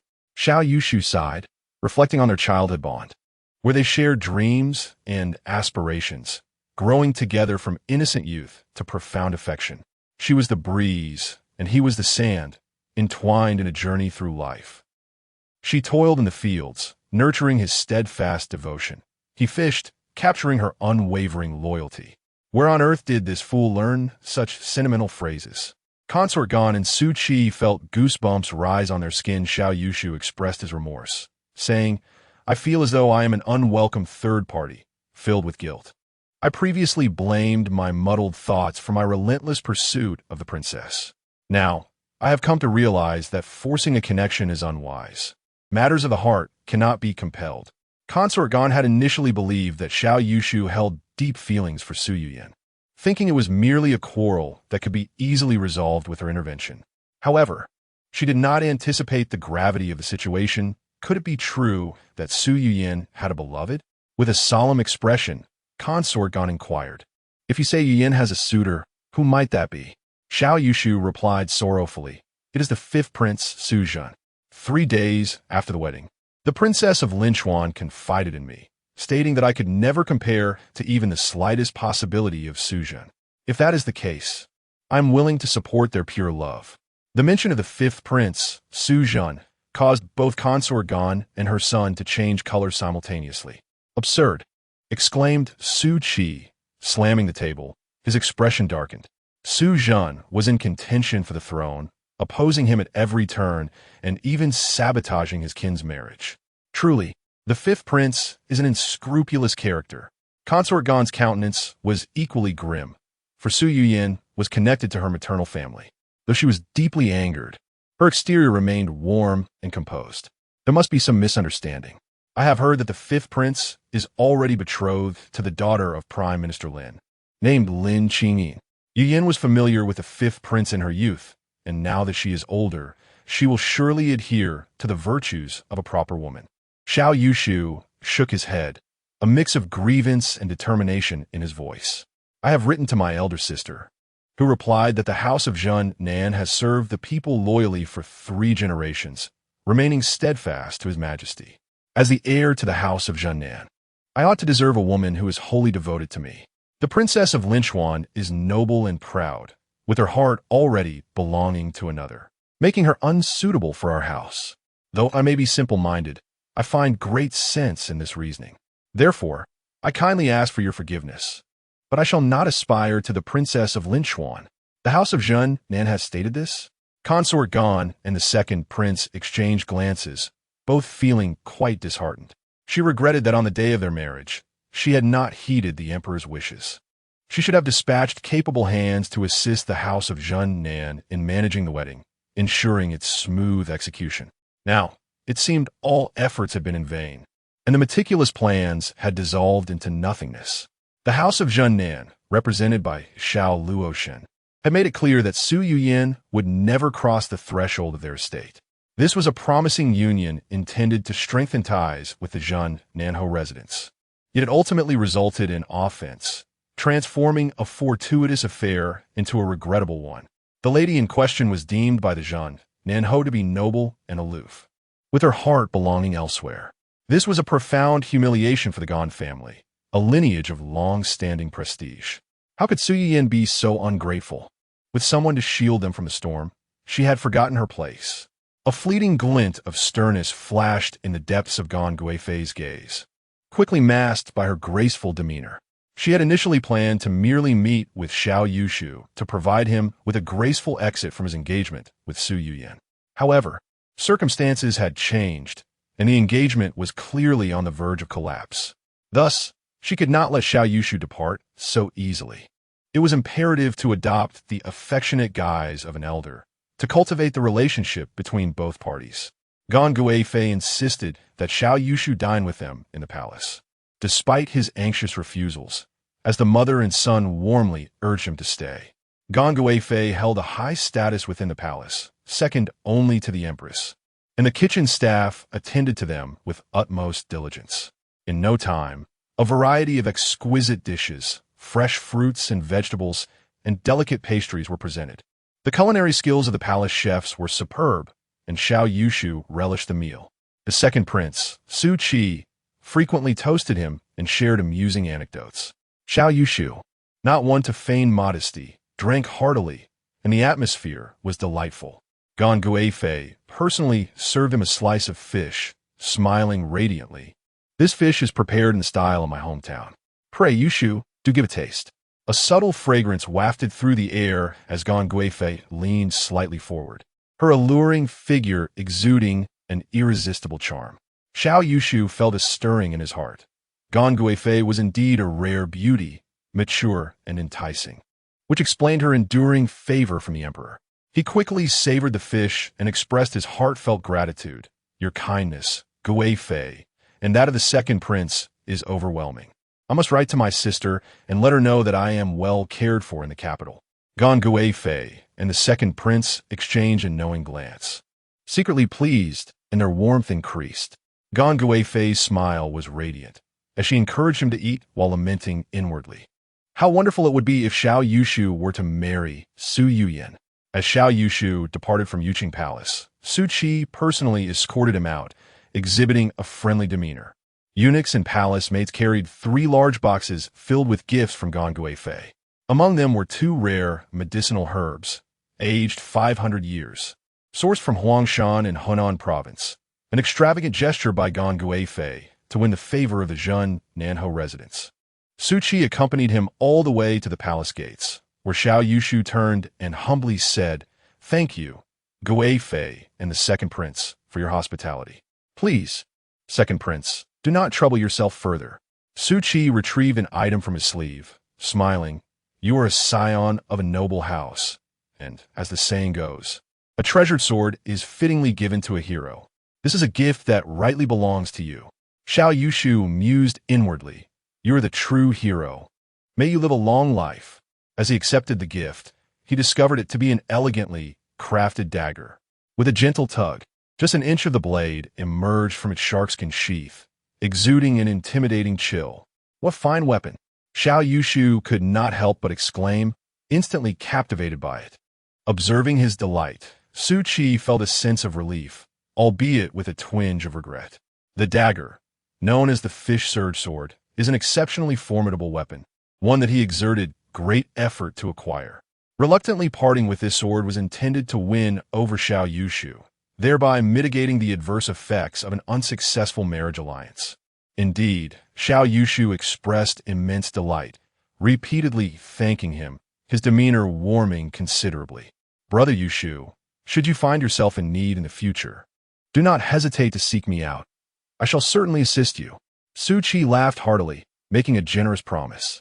Grateful, Xiao Yushu took his leave, pondering, I wish to be a father figure to you for just one night. I wonder if that would be acceptable? After bidding farewell to Xiao Yushu, Su Qi's smile abruptly vanished, his countenance darkening as he returned to the Yuqing Palace. Consort Gan was seated, sipping tea, and Su Qi waved his hand, dismissing the palace maids and eunuchs. Consort Gan inquired softly, "Sure, do you believe what Xiao Yushu has said to be true or false?" Su Qi replied in a hushed yet furious tone, "It is undoubtedly true. This matter can be easily verified. Xiao Yushu would never dare to fabricate lies to deceive us." "Mother, how could Su Yuyin be so frivolous? What worth does the fifth prince have, that she would consort with someone who cannot even attain the status of a primary consort?" He had conspired with Consort Gan for such a long time to forge an alliance with the Marquis of Zhennan, only to find unexpected complications arising from his own side. Consort Gan's gaze turned frigid, her voice icy as she remarked, "My sister has grown accustomed to a life of elegance over these past years. Yet she has not even raised a daughter properly. If she cannot educate them adequately, let them come to the Shangyi Bureau. If the daughters of the Gan family are so lacking, I shall personally take it upon myself to instruct them."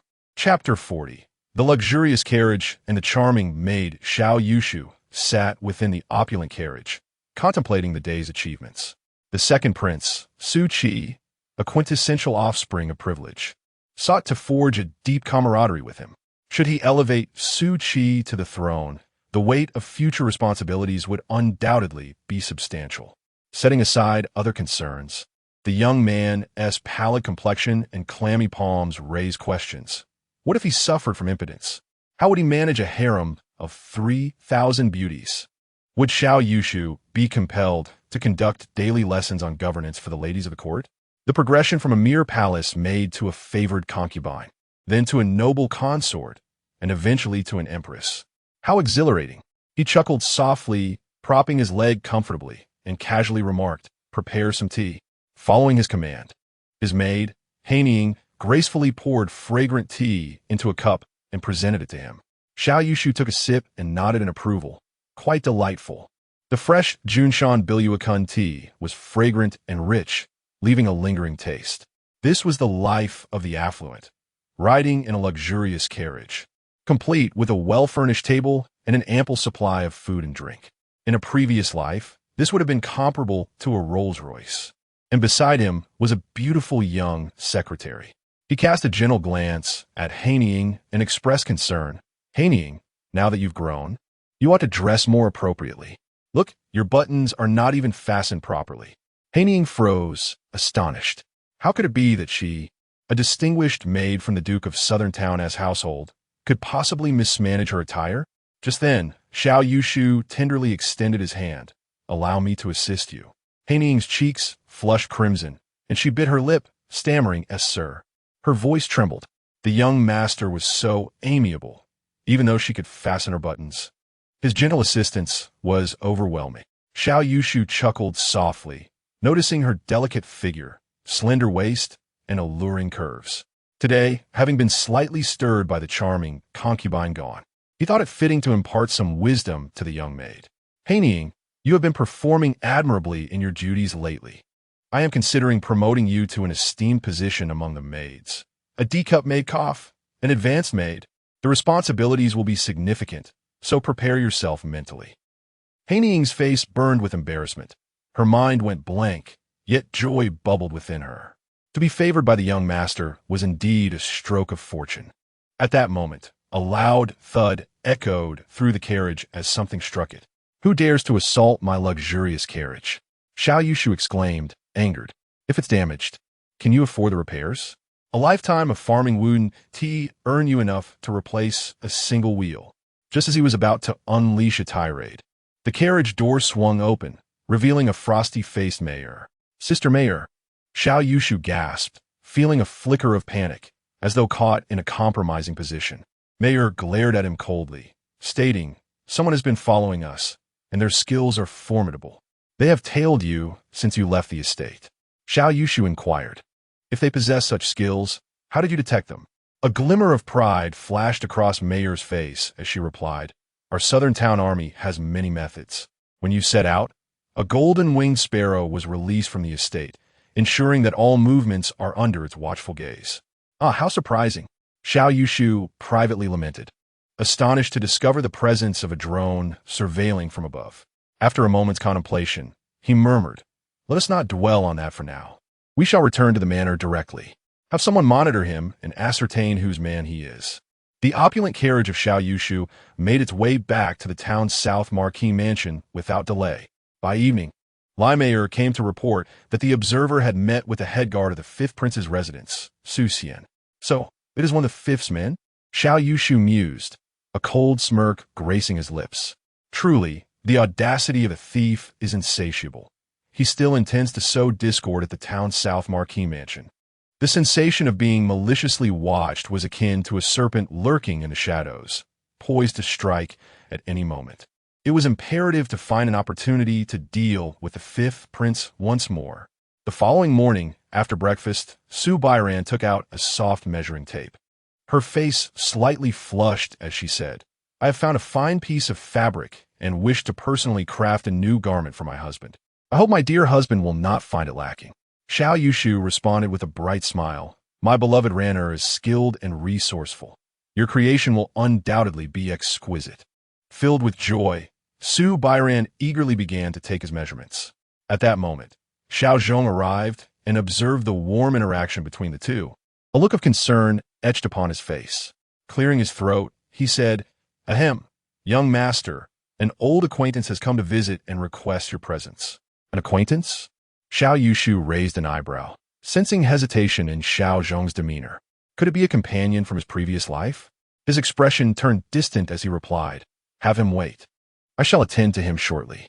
Once Su Bairan finished measuring and they exchanged a few more words, Xiao Yushu made his way to the front hall. The visitor surprised him. It was none other than the princess of Linchuan, Su Yin, accompanied by her maid, Xiuhua. Upon his arrival, Su Yin bit her lip, her hand instinctively tightening around her handkerchief as she rose gracefully. Xiao Yushu regarded her with a cool gaze, letting out a resigned sigh. "What brings the princess of Linchuan to my humble abode?" His demeanor was unexpectedly aloof. A pang of hurt surged within Su Yuyan. She found it difficult to bear Xiao Yushu's emotional detachment. Yet today, she had no choice but to come.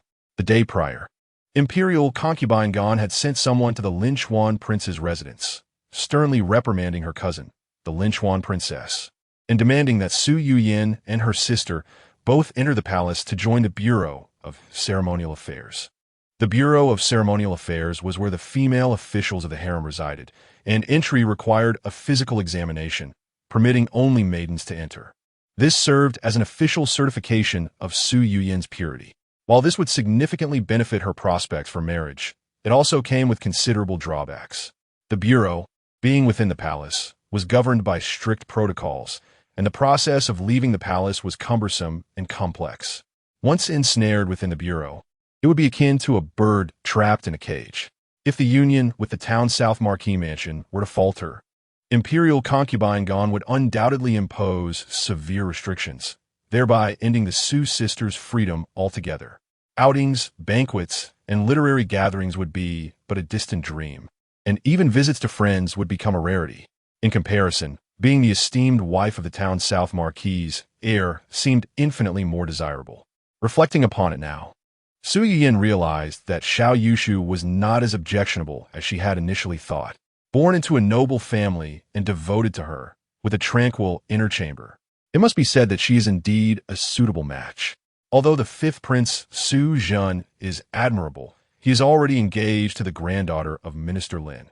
Thus, marrying Xiao Yushu seems to be a more pragmatic choice.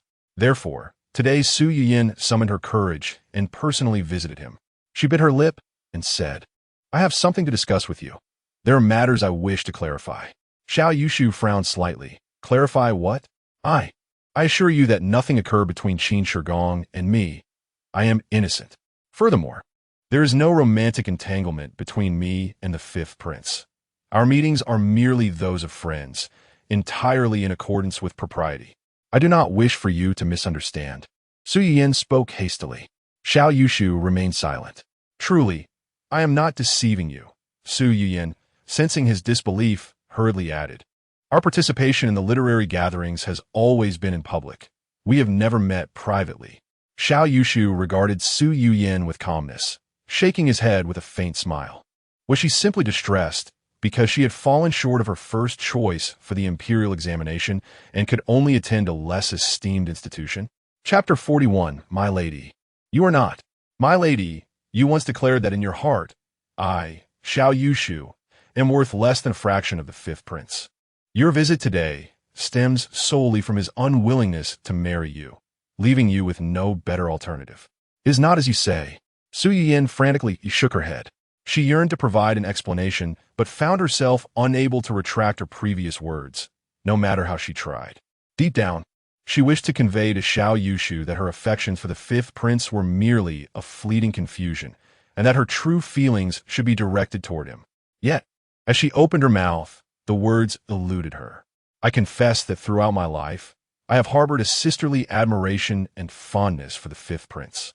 Your lack of ambition and propensity for trouble have caused me some dissatisfaction. Su Yiyan's eyes glistened with unshed tears as she spoke, her voice trembling. I did not consider your feelings, and for that, I am at fault. However, I remember the kindness you have shown me over the years. Can we not return to our previous rapport and continue to coexist harmoniously? She gently wiped her eyes and continued, When I claimed you were inferior to him. Those were words spoken in anger. It was because you mistakenly took the wrong bride that I vented my frustrations upon you. You will not hold my capriciousness against me, will you? You will forgive me, won't you? The air grew still, and Su Yiyan proved to be a woman of eloquence. Her tear-filled eyes and delicate demeanor evoked a sense of pity that moved the heart. Had one not heard her innermost thoughts, they might have been deceived. Alas, there are no what-ifs in this narrative. My lady, you fail to comprehend, Xiao Yushu replied, shaking his head with calm resolve. The fifth prince is already betrothed, and yet you continue to dwell on him, even defending your desire to meet him in my presence. This is ample proof that he occupies a space in your heart.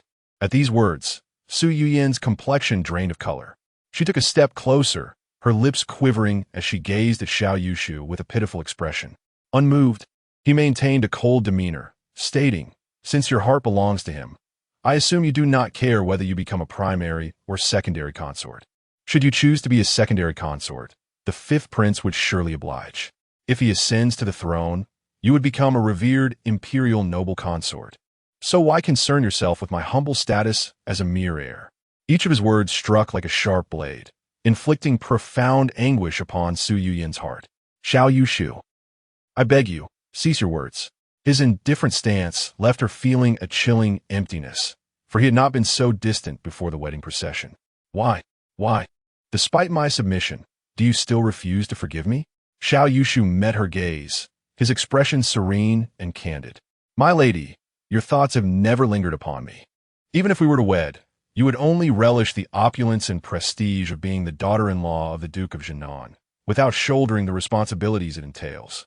His mind wandered back to the malevolent creatures in the abyss of Yuluo and the suffering of humanity. He gestured toward the horizon, his eyes radiant with conviction. What you see before you, the Duke of Zhennan's residence, is the culmination of 3 generations' valiant struggles. It is not merely a title of nobility, but a weighty responsibility. In the capital city, how many are aware that the million-strong demon clan lurks with insatiable hunger, and that a moment's carelessness could plunge humanity into calamity once more? The brothers of the 200,000 strong southern garrison are watching me. The mistress of the southern duke's residence is the one to whom I can entrust my back without hesitation. A person with whom I can share life and death in mutual trust. But, princess, you are not that person. Su Yuyin gazed blankly at Xiao Yushu, who stood tall and resolute, resembling a towering mountain. His expression exuded determination and courage, as if he feared no storm. He seemed like a different person from the Xiao Yushu she knew, so spirited and brilliant, yet so unfamiliar. As Su Yuyin stepped out of the southern duke's residence, she cast a lingering glance back at the majestic mansion bathed in the glow of twilight. Beneath the grand and unadorned eaves, there appeared to be something she could never comprehend. Whether it was that person or the duke's residence, she realized she had never truly understood either. A profound ache settled in her heart, a pain akin to having her very essence excavated. Tears cascaded uncontrollably from her eyes, and she could not restrain her sobs. "Forgive me, Xiao Yushu." Assisted into the carriage, Su Yuyin felt an emptiness within, as though she had lost a crucial part of herself. This void caused her heart to ache, a suffocating sensation rendering her breathless. Was it truly so agonizing to be unaccepted? Xiao Yushu watched as Su Yuyin departed, a faint smile gracing his lips.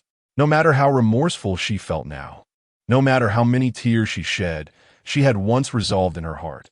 Even if married, she would retain her purity, waiting for a better opportunity in the future. Such a woman was unworthy of being the mistress of the southern duke's residence. The old steward, Xiao Zhong, approached and quietly inquired, "Has she left?"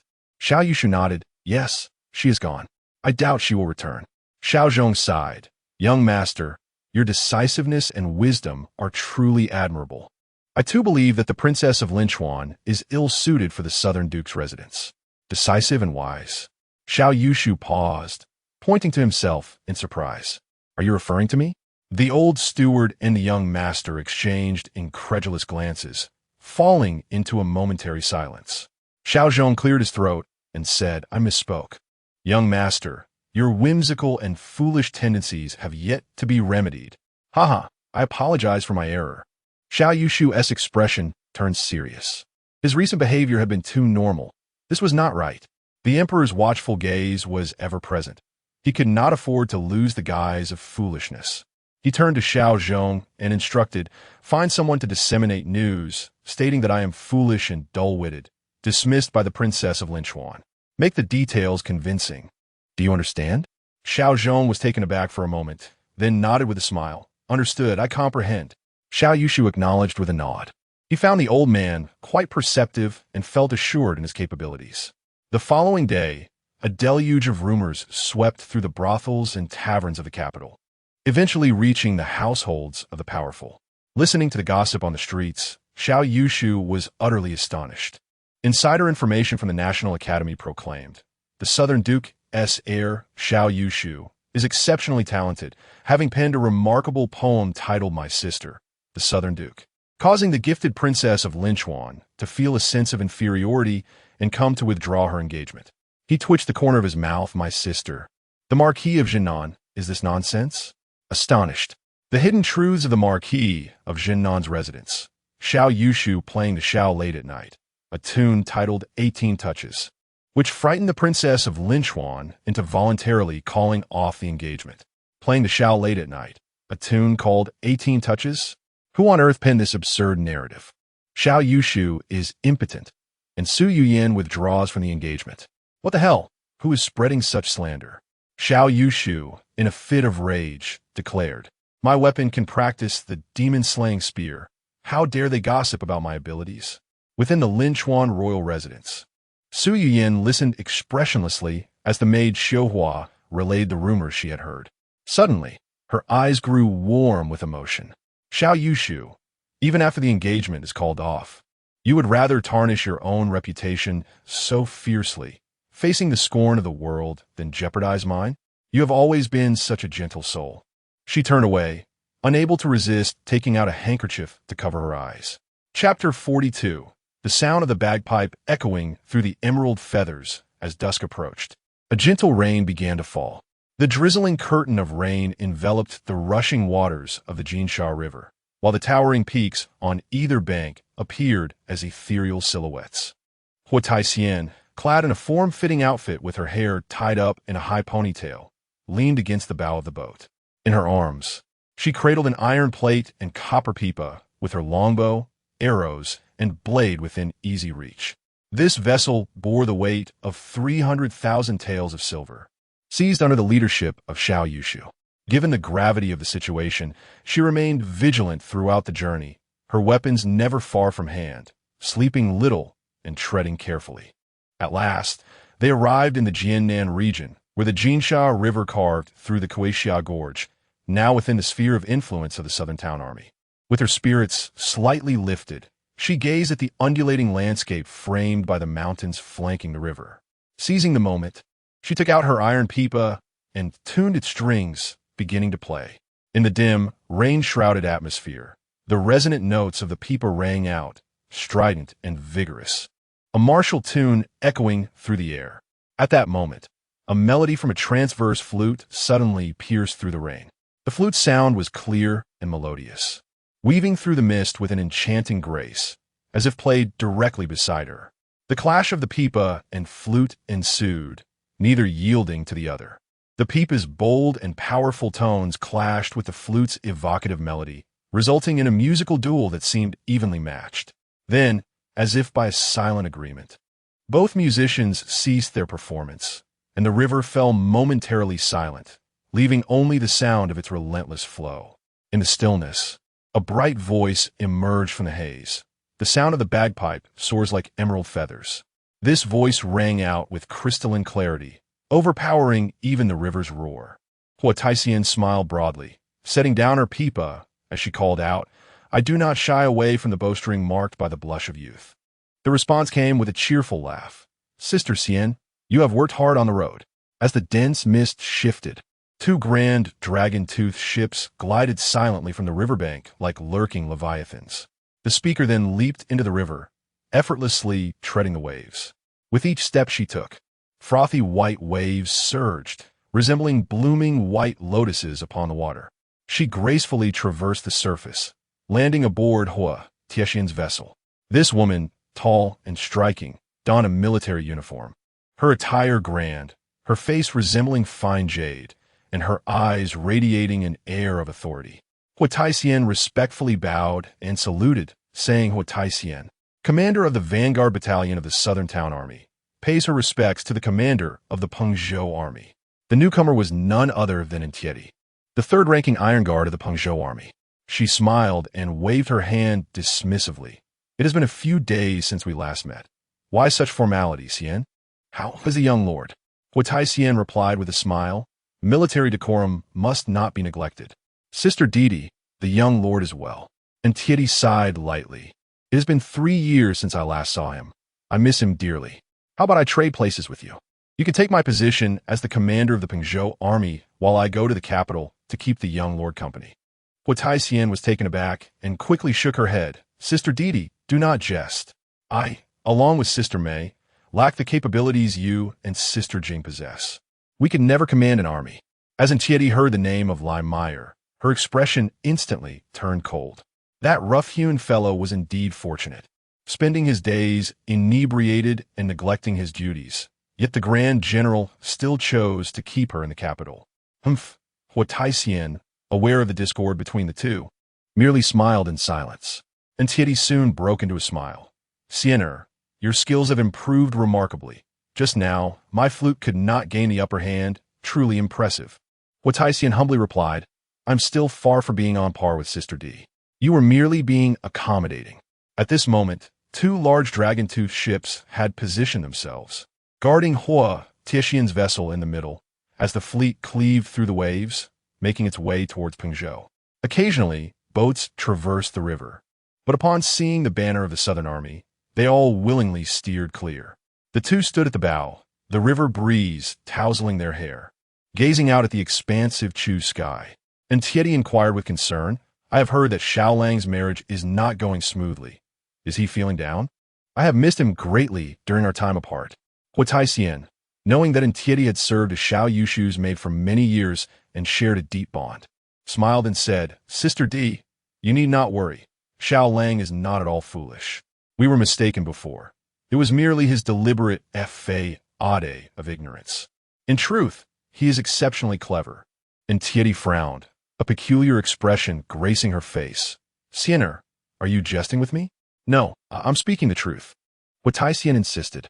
Unable to contain her laughter, and Tieti patted Hua Taisien on the shoulder. "I am no outsider. We are like sisters. No need to flatter Xiao Lang. I know very well who he is. I have been his personal maid since I was 13, cradling him to sleep while the Grand General was away at war. How could I not know if he is foolish?" She sighed softly, her face filled with affection and pity. "Xiao Lang is a good child, innocent and simple-hearted, but alas, his wits are not particularly sharp. Your claims of him being clever and concealing his intelligence are utterly absurd, having been so intimately acquainted with Xiao Yushu for many years." And Tieti found it inconceivable to believe that he had ever feigned ignorance. Hua Taisien, seeing her disbelief, silently rolled her eyes in exasperation. "Xiao Lang, the young master is truly exceptionally intelligent, and he indeed conceals his brilliance. I am not deceiving you. Why could sister not accept this?" And Tieti gently replied, "I understand you have Xiao Lang's best interests at heart, but a little foolishness is not a flaw. Do not place too much pressure on him. We shall bear any burdens together. He is still just a child." Coughing softly, Hua Taisien shook her head discreetly, internally lamenting. This child, with a mere flick of his hand in the pine woods, had vanquished the 4 wonders of Mongshan and even seized the 5th prince's silver, manipulating their faction with ease. She sighed lightly and took in Tieti's hand. "Sister D, come with me to see the goods we are transporting." "Oh, what are we transporting?" And Tieti inquired. Her curiosity piqued. "The Grand General sent a message, merely stating that you are to escort important cargo, without specifying what it is," Hua Taisien replied. The 2 individuals entered the cabin, where they beheld a collection of large crates. Hua Taisien picked up a crowbar from the side and pried open one of the boxes, instantly illuminating the chamber. Inside, a dazzling array of silver ingots was meticulously stacked, gleaming under the light. "This is," and Tieti inquired in astonishment. Hua Taisien, with a hint of pride, replied with a smile, "This amounts to 300,000 taels of silver. The young lord led us to seize it from the faction of the 5th prince amidst the pine forests of Yunming Mountain." "What?" "The esteemed military commander of Pengzhou." And Tieti was momentarily taken aback. She gazed at Hua Taisien, her face etched with shock and turmoil. It was not fear of the 5th prince's faction that troubled her. She held them in disdain. Rather, it was the implication of Hua Taisien's words. "The young lord led you to seize this." She found the entire situation utterly surreal. That naive, eccentric child had managed to orchestrate such a monumental event? How could this be possible? Chapter 43. The gale from the west, and the long ship entering Pengzhou and Taidi, with a serious demeanor, shifted her gaze from the silver box and inquired, "You mean the heir is leading you all in action? Who provided the intelligence? How did it unfold?" Hua Taisien smiled faintly, feeling a sense of satisfaction at the heir's expression, as one who fought alongside the heir. Hua Xian heir felt a mixture of pride and honor witnessing the heir's ability to astonish others. "The heir, our heir is no longer the child you once perceived. He has matured into a formidable leader, worthy of our utmost loyalty and effort." The intelligence the heir procured was remarkably precise, though he did not disclose its source. During the ambush in the pine forest, the heir struck first, eliminating the 4 wonders of Mang Mountain. Among the 67 guards in the convoy, not a single one perished, and none sustained even grave injuries. Hua Taisien expressed her excitement, stating, the heir is truly remarkable." And Taidi appeared momentarily dazed, softly murmuring, "Impossible. I cannot believe it." The heir's martial prowess had indeed advanced significantly, having reached the latter stages of the Grandmaster realm. Unbeknownst to Hua Taisien, Xiao Yushu had already attained the pinnacle of the Grandmaster realm. In her view, his progression to the latter stage was already impressive. And Taidi scrutinized Hua Taisien with a cold demeanor, scoffing, "The heir personally engages in combat. The enemy's route is known. It's a case of many against few. In this scenario, you should have the advantage. Where were your formations, your traps, your archers? How could you allow the heir to risk his life in battle? Where has the so-called invincible under heaven gone? Huatai Xian fell silent, lowering her head to accept the reprimand, while silently scoffing. She is agitated indeed. Her anger betrays her embarrassment. Just then, a sudden blast of horns echoed from the rear, the military alarm sounding. Both Entai Di and Huatai Xian turned to look, spotting a river dolphin swiftly gliding across the surface of the river, leaving a long white trail in its wake. Perched upon the dolphin was a scout from the Zhennan army, raising a horn to alert the fleet. A large fleet was approaching, and Tai Di immediately placed her fingers to her lips and whistled. Instantly, a resounding eagle's cry pierced the sky. A massive eagle, its wings spanning nearly 2 yards, descended gracefully from the heavens, soaring swiftly towards the rear of the fleet from the mountain heights. The Zhennan army was renowned for its elite forces, meticulously orchestrating even the simplest of operations. This endeavor involved not only 2 dragon-tooth warships on the river, but also scouts from the Pengzhou Navy and the Zhennan Army's trained beasts. The Great Eagle excelled at reconnaissance, adept at tracking enemy movements on the ground. Among the Zhennan forces were various creatures, including those for subduing monsters, iron-winged beasts, and others from the Pengzhou Army. Huatai Xian secured her long knife at her waist, picking up the longbow beside her, her excitement palpable. Should enemies dare to approach, the Zhennan Army's 2 elite guards were prepared. The main forces of the Pengzhou Army were nearby, ready to vanquish any adversaries that dared to confront them. The eagle soon returned, letting out a series of piercing cries before soaring back into the sky. And Tai Di watched as the majestic eagle soared into the distance, a serene smile gracing her lips. It's nothing, merely a merchant convoy heading to Pengzhou. Huatai Xian exhaled in relief, lowering her longbow, and the 2 stood at the bow of the ship, continuing their idle chatter. To maintain agility, their fleet had not fully unfurled its sails, thus their upstream speed was rather sluggish. Gradually, the vessels behind them began to catch up, and at that moment, the westerly winds grew strong, revealing large ships with billowing sails, slicing through the waves like dragons. At the prow of the lead ship hung 2 enormous lanterns, conspicuous even in the dark night shrouded by rain and mist. And Tai Di and Huatai Xian exchanged astonished glances, both peering outward once more. The inscriptions on the lanterns read. One proclaimed Changning Road Su, while the other bore the name Zhennan Marquis Mansion. The name Zhennan Marquis Mansion puzzled both Entai Di and Huatai Xian. As members of the household, why had they never heard of such a fleet arriving? Could it be an impersonation? The 2 shook their heads simultaneously, for they were both perceptive individuals. The grand approach of the fleet into Zhennan's territory could hardly be a ruse. There must be a substantial reason behind it. At that moment, a voice from the lead ship called out, "Is this vessel part of Zhennan's military? We are relatives of young Master Xiao from the Zhennan Marquis Mansion, here to deliver provisions to your esteemed army. We kindly request your guidance." The 2 women were taken aback once more. Relatives of young Master Xiao? They were both his sisters, and one had shared a bed with him for several years. How could they be unaware of other relatives in Jiangnan Road? Huatai Xian's heart stirred with realization. Could they be related to Madame Su Bairan? Indeed, this must be the Su family of Jiangnan Road. Noticing the change in Huatai Xian's expression, and Tai Di inquired, "Xiener, do you recognize them?" Huatai Xian smiled gently and explained, "Sister Di, the new wife of the young master is named Su Bairan, the legitimate daughter of the Su family in Jiangnan Road, bestowed the title of County Princess of Wu. This fleet is likely delivering gifts from the Su family to us."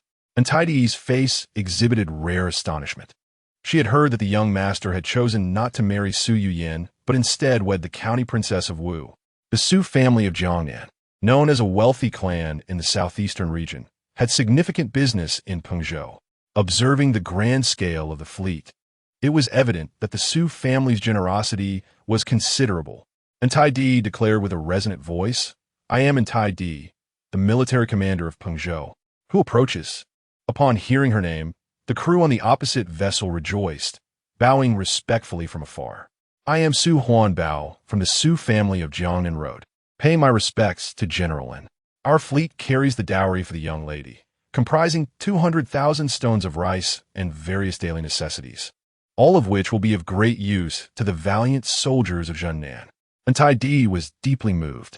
Transporting 200,000 stones of rice from Changning Road was no small feat. The arduous journey over land and water likely cost over 300,000 taels of silver. And in addition to the other items, this dowry was indeed exceptionally substantial. A dragon-toothed ship swiftly dispatched one of its vessels to guide the Su family fleet. Huatai Xian earnestly remarked, "Sister Di, the young master is no longer the person he once was. Now, the young lord has assumed the responsibilities of the Southern Town Marquis, and he is capable of assisting both the Grand General and the Southern Town Army." And Tai Di listened, her heart suddenly filled with a bittersweet sensation, and tears welled up in her eyes. Before her, the image of that little boy reappeared, his hair tied in small braids, calling out in a tender voice, "Sister Di." Suddenly, 2 streams of clear tears cascaded down her cheeks, as the wind from the river blew fiercely, causing her vision to blur. This day is one to be remembered for the Southern Town Army, as 300,000 taels of silver and 200,000 stones of rice, sponsored by the Su family, simultaneously arrived in Pengzhou. This signifies that, even in the absence of imperial military funds and supplies, the Southern Town Army can sustain itself. Thus, matters concerning our Southern Town Army are no longer under the jurisdiction of the Emperor. Chapter 44.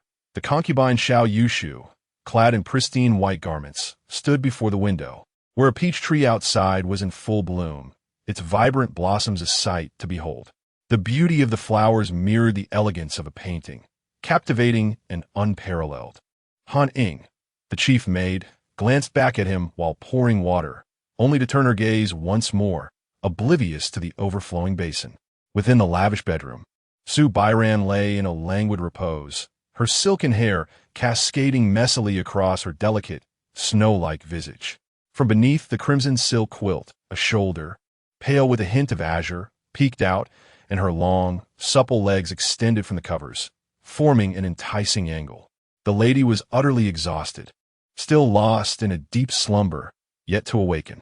Under Han Ying's attentive care, Xiao Yushu washed up with a basin brimming with water.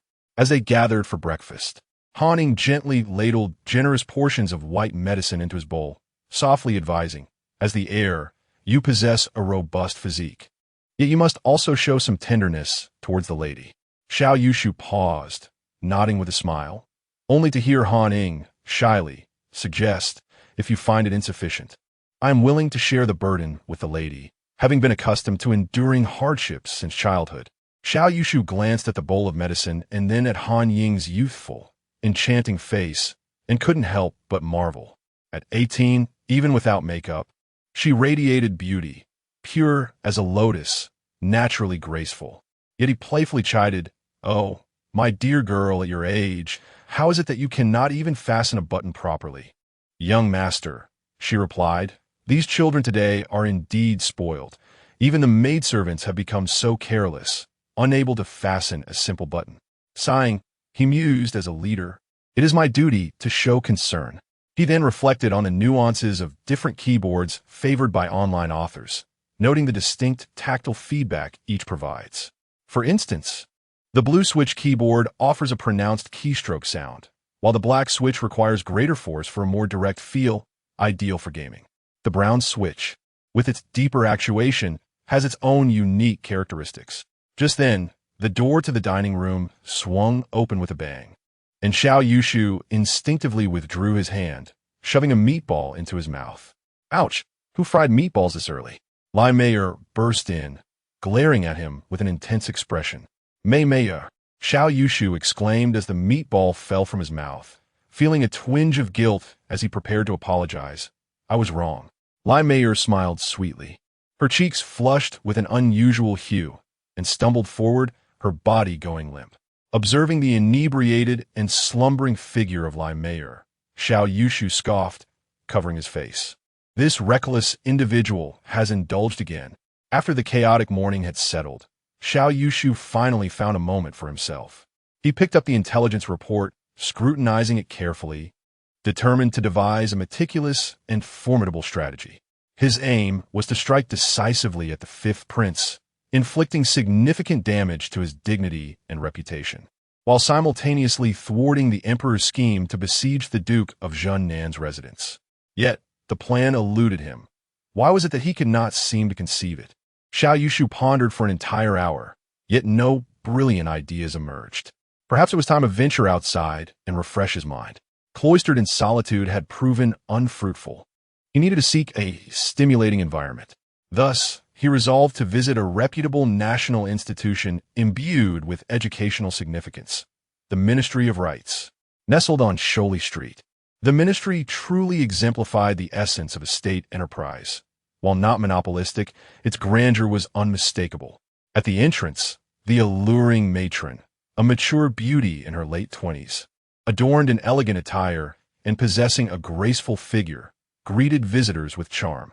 Upon the sight of an opulent carriage approaching, her eyes sparkled with anticipation, signaling a nearby attendant with a subtle gesture.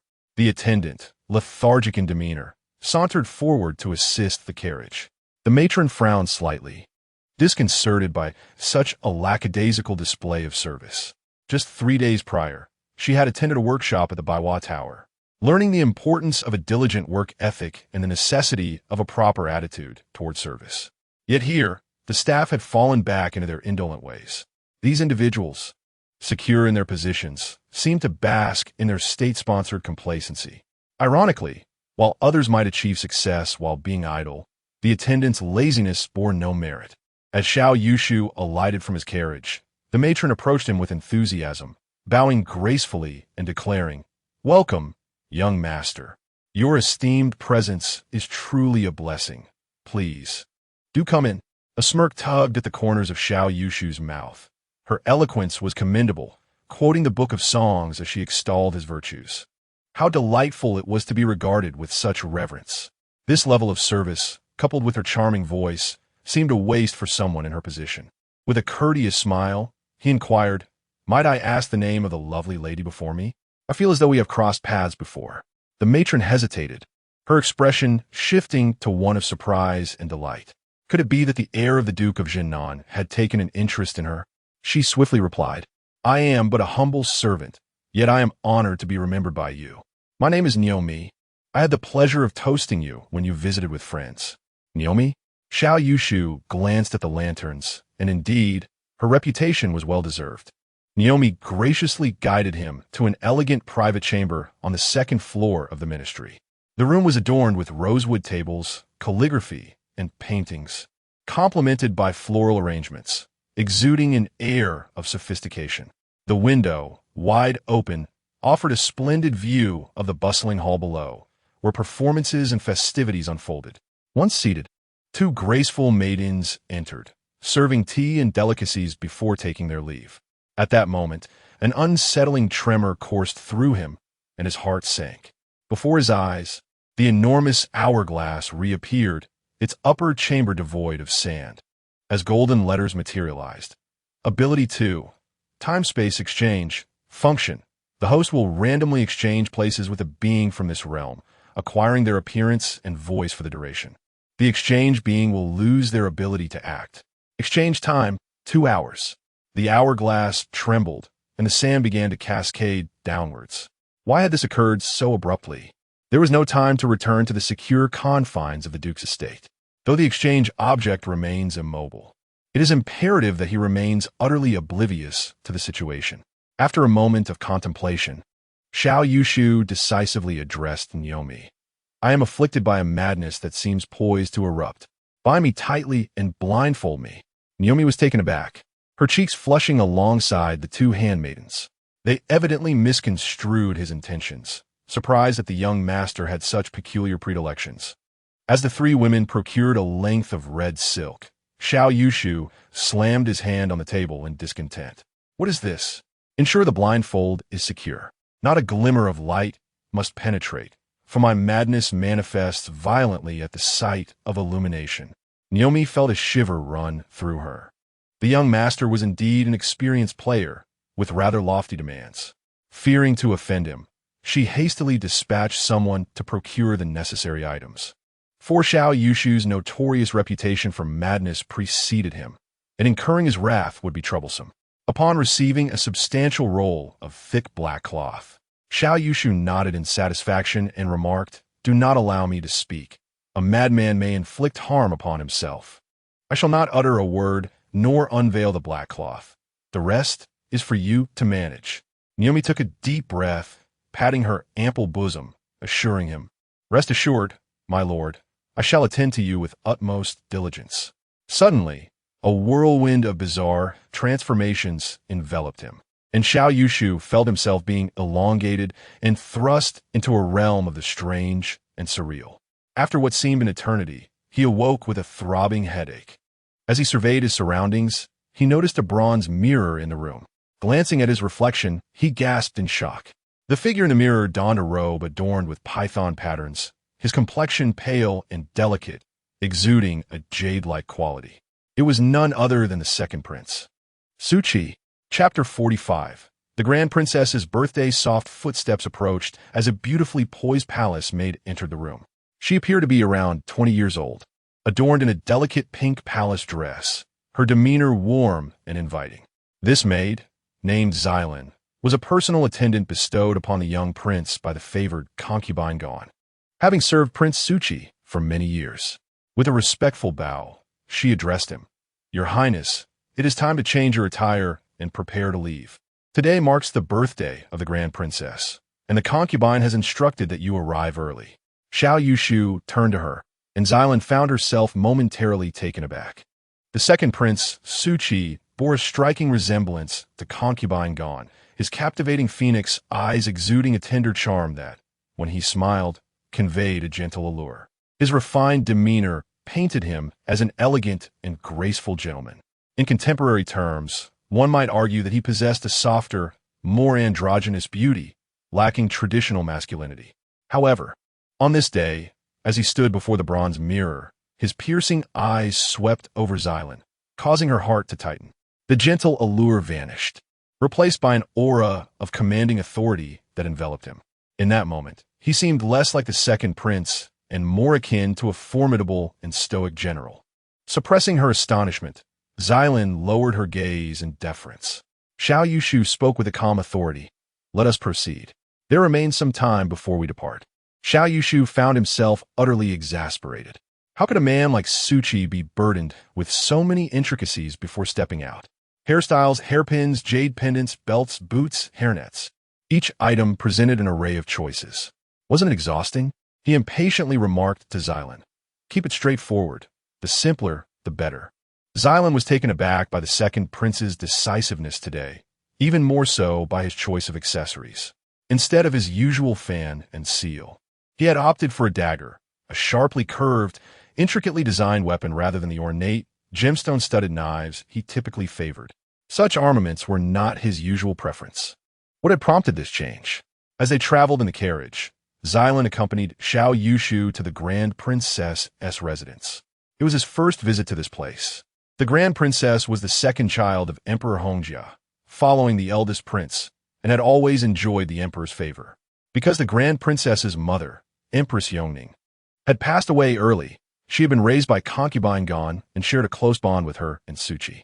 The carriage rolled into the Grand Princess's estate, and as they turned through the second gate, they were greeted by a splendid sight. The grounds were expansive and elegant, adorned with pavilions, flowing water, and distant hills covered in flowering trees, exquisitely crafted and stately.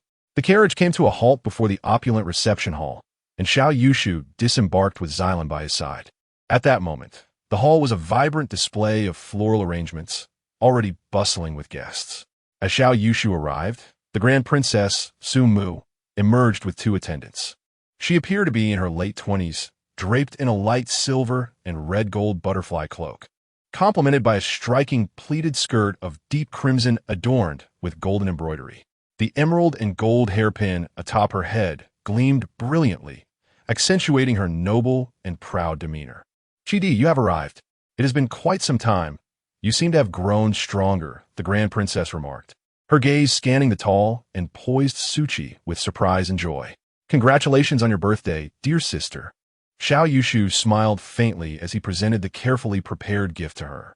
The princess, with an affectionate gesture, linked her arm with his, and pointed towards several young ladies in the hall, whispering with a chuckle, "Today, I have specially invited the unmarried daughters from various families for you to admire.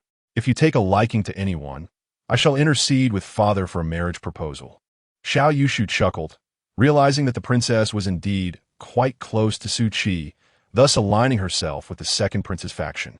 The arrival of the second prince evidently drew the attention of the unmarried ladies present. This elite social gathering was, after all, an opportune setting for these young women to seek suitable suitors. Hence, the daughters of noble families attending the soiree were adorned in exquisite attire, embellished with pearls and jewels. The second prince, Su Qi, held a lofty status, being the favored son of the emperor and a prince of considerable renown. Truly a diamond bachelor. In an instant, numerous bashful, ardent, and straightforward gazes fell upon him. Contrary to expectations, however, the second prince did not greet the ladies with his usual warm, spring-like smile, but instead bore an aloof demeanor, standing tall and proud like a pine tree, his elongated phoenix eyes exuding a cold arrogance. This haughty disposition intrigued the young ladies, igniting their interest and admiration even further. "Who is that lady?" Xiao Yushu inquired, glancing at the stunning beauty at the center of the group.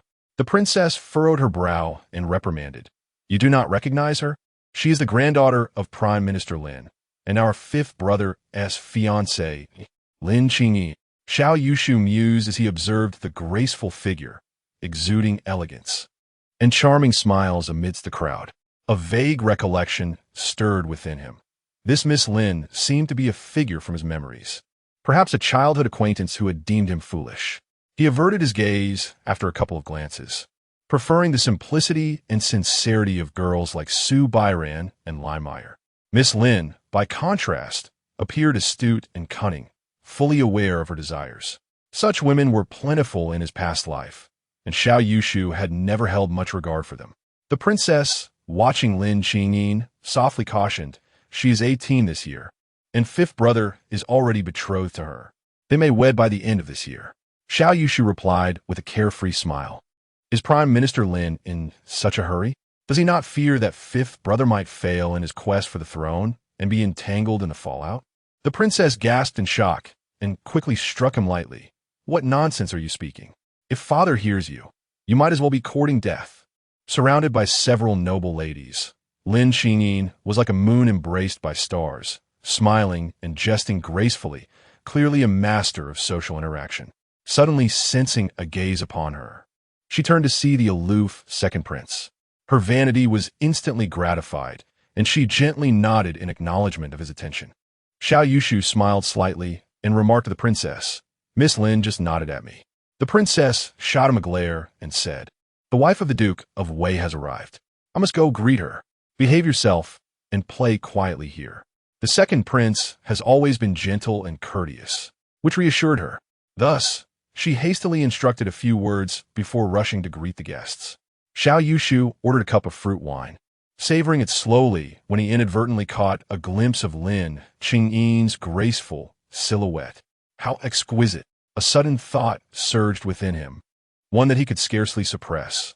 The emperor intends to bestow Lin Qingyin in marriage to the fifth prince, Su Zhen, presumably to balance the powers among the princes. Those in higher positions often allow their subordinates to clash, enabling them to maintain a commanding view and effortlessly control the various factions. In other words, should the support of Prime Minister Lin wane, the fifth prince's influence would significantly diminish. If the powers of several princes become unbalanced, the court would be rife with turmoil, and would the emperor still have the capacity to manage the southern town army? A faint smile curled at the corners of Xiao Yushu's lips.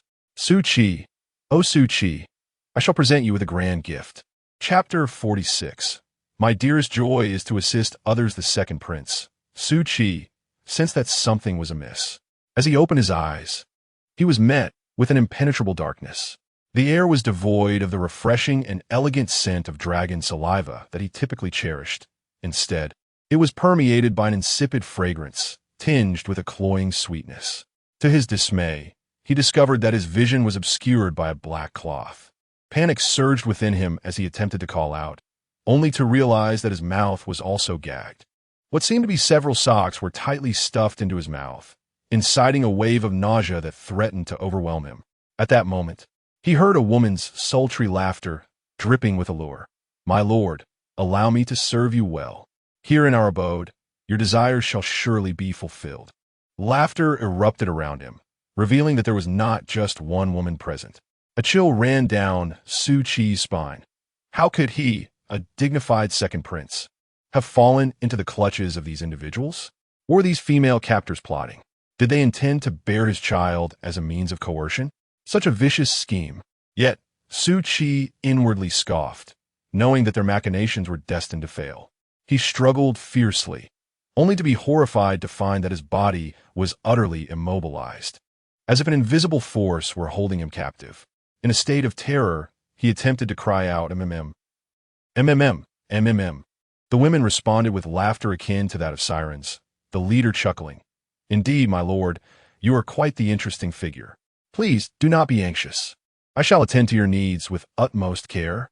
Suddenly, their laughter ceased, plunging the atmosphere into an eerie silence.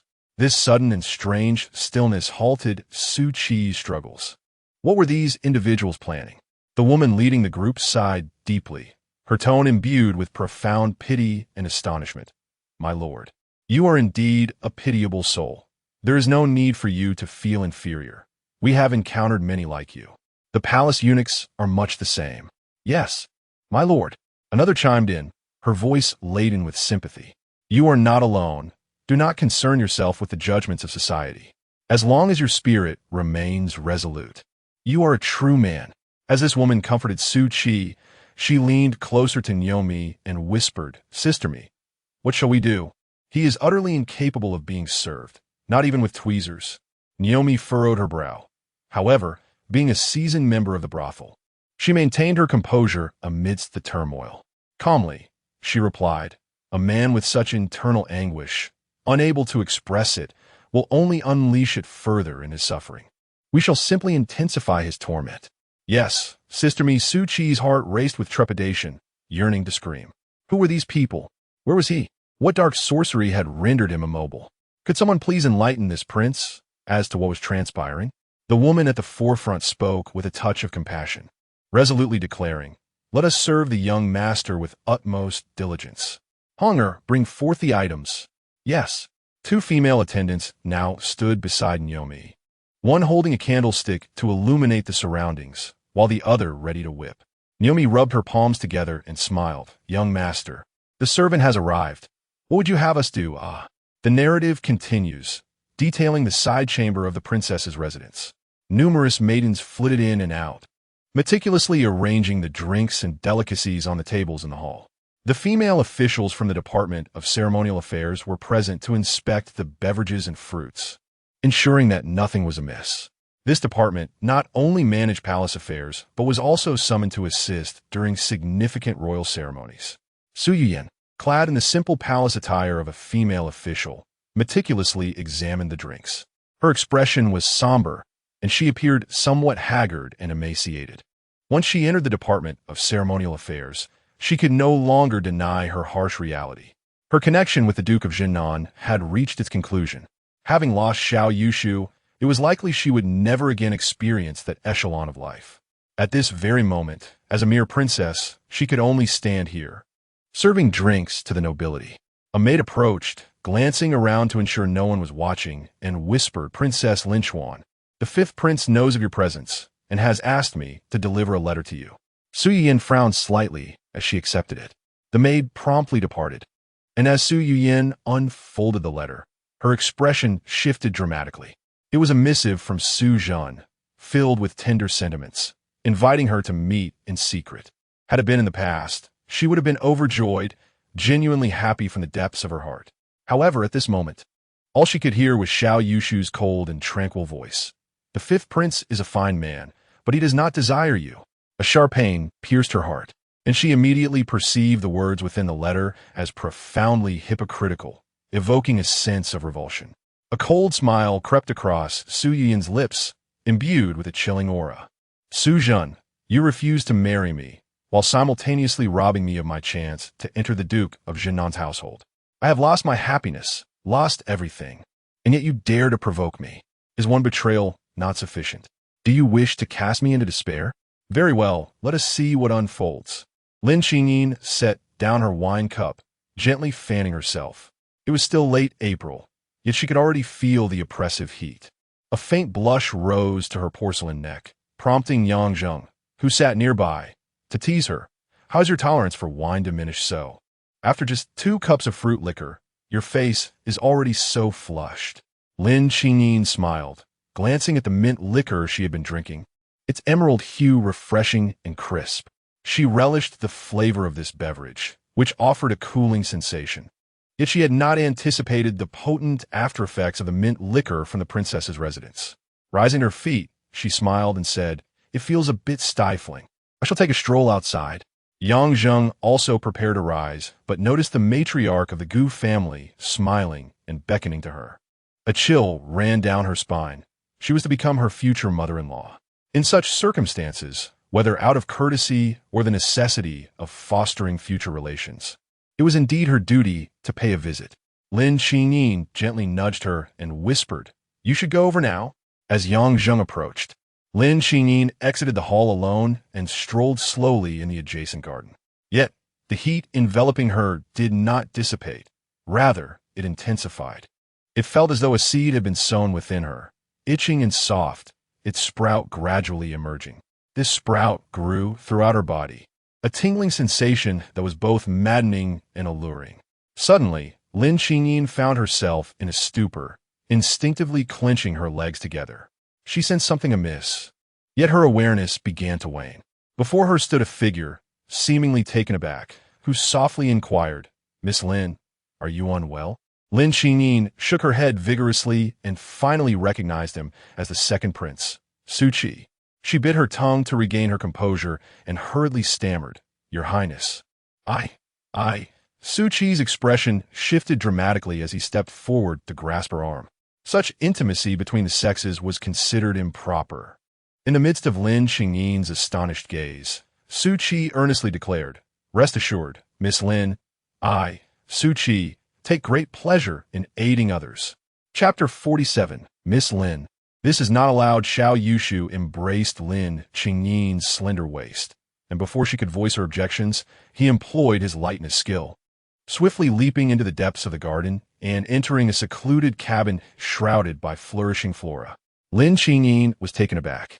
But given the circumstances of being alone with a man, she knew that raising her voice would undoubtedly attract unwanted attention, thus tarnishing both their reputations. Being an astute woman, she understood the necessity of composure and solemnly inquired, "What is the meaning of this, Your Highness?" "This is the residence of the Grand Princess." She reminded him of the importance of their reputations in such a bustling environment. Xiao Yushu, with his clear gaze, replied courteously, "Miss Lin seems unwell. Remaining outside would not be conducive. Please rest here for a moment while I fetch your maid or request the Grand Princess to send assistance." Lin Qingyin felt a wave of relief. Indeed, the second prince was a gentleman who would not take advantage of her vulnerability. However, as she relaxed, an unfamiliar sensation began to stir within her. The feelings of affection resurfaced, and despite her clarity of mind, she found herself drawn to gaze upon Su Qi's visage, realizing how remarkably handsome he was. Startled, she quickly adjusted her posture, striving to suppress such emotions. Xiao Yushu glanced back, observing Lin Qingyin sitting upright, her legs elegantly crossed, her perfect silhouette poised at the edge of the bench, embodying the grace and decorum of a refined noblewoman. A faint smile graced his lips as he rose to leave. Just as he opened the door, he heard voices from outside. "Chongguwei, hurry and sweep away the leaves by the bamboo grove. It looks disgraceful for the nobles to see it like this." "Yes, Manager Ma." Lin Qingyin gasped in alarm, prompting Xiao Yushu to swiftly close the door and retreat into the room.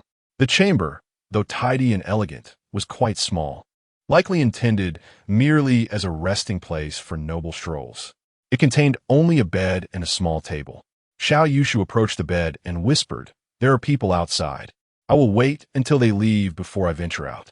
Lin Qingyin nodded with difficulty, and as he drew near, The masculine scent enveloped her senses, inexplicably pleasing, deepening her admiration for Su Qi. She bit her lip, struggling to contain her feelings. To distract herself, Lin Qingyin endeavored to contemplate more refined matters and asked, "Your Highness, do you have any new poems recently? May I have the privilege of hearing one?" Xiao Yushu observed the blush gradually blooming on her fair neck and smiled. "What type of poem does Miss Lin wish to hear? One about love between a man and a woman?" Lin Qingyin's mind momentarily blanked. Her face flushed with embarrassment at her own words. After all, she was already engaged and ought to maintain propriety, refraining from speaking ambiguously with another man. Then, she heard his clear voice softly reciting, "One life, one generation, one pair. How can two places steal the soul's snare? Longing and gazing, yet not near. For whom does springtime appear?" Lin Qingyin trembled, utterly astonished as she gazed at Su Qi. She never imagined that this second prince possessed such literary talent. What an exquisite phrase, a lifetime, a generation, a pair, encapsulating the aspirations of women across the realm. He gazed at her and slowly recited, "It is easy to beg at the Blue Bridge, yet difficult to traverse the Azure Sea. If only we could meet and share drinks at Oxford, we would forget our poverty in each other's company." Ah, Lin Qingyin murmured the lines, finding them melodious, with their poignant sentiment lingering in her heart. Her eyes reflected a complex array of emotions, and she felt an overwhelming surge of feelings. Her gaze fixated on Su Qi's handsome visage.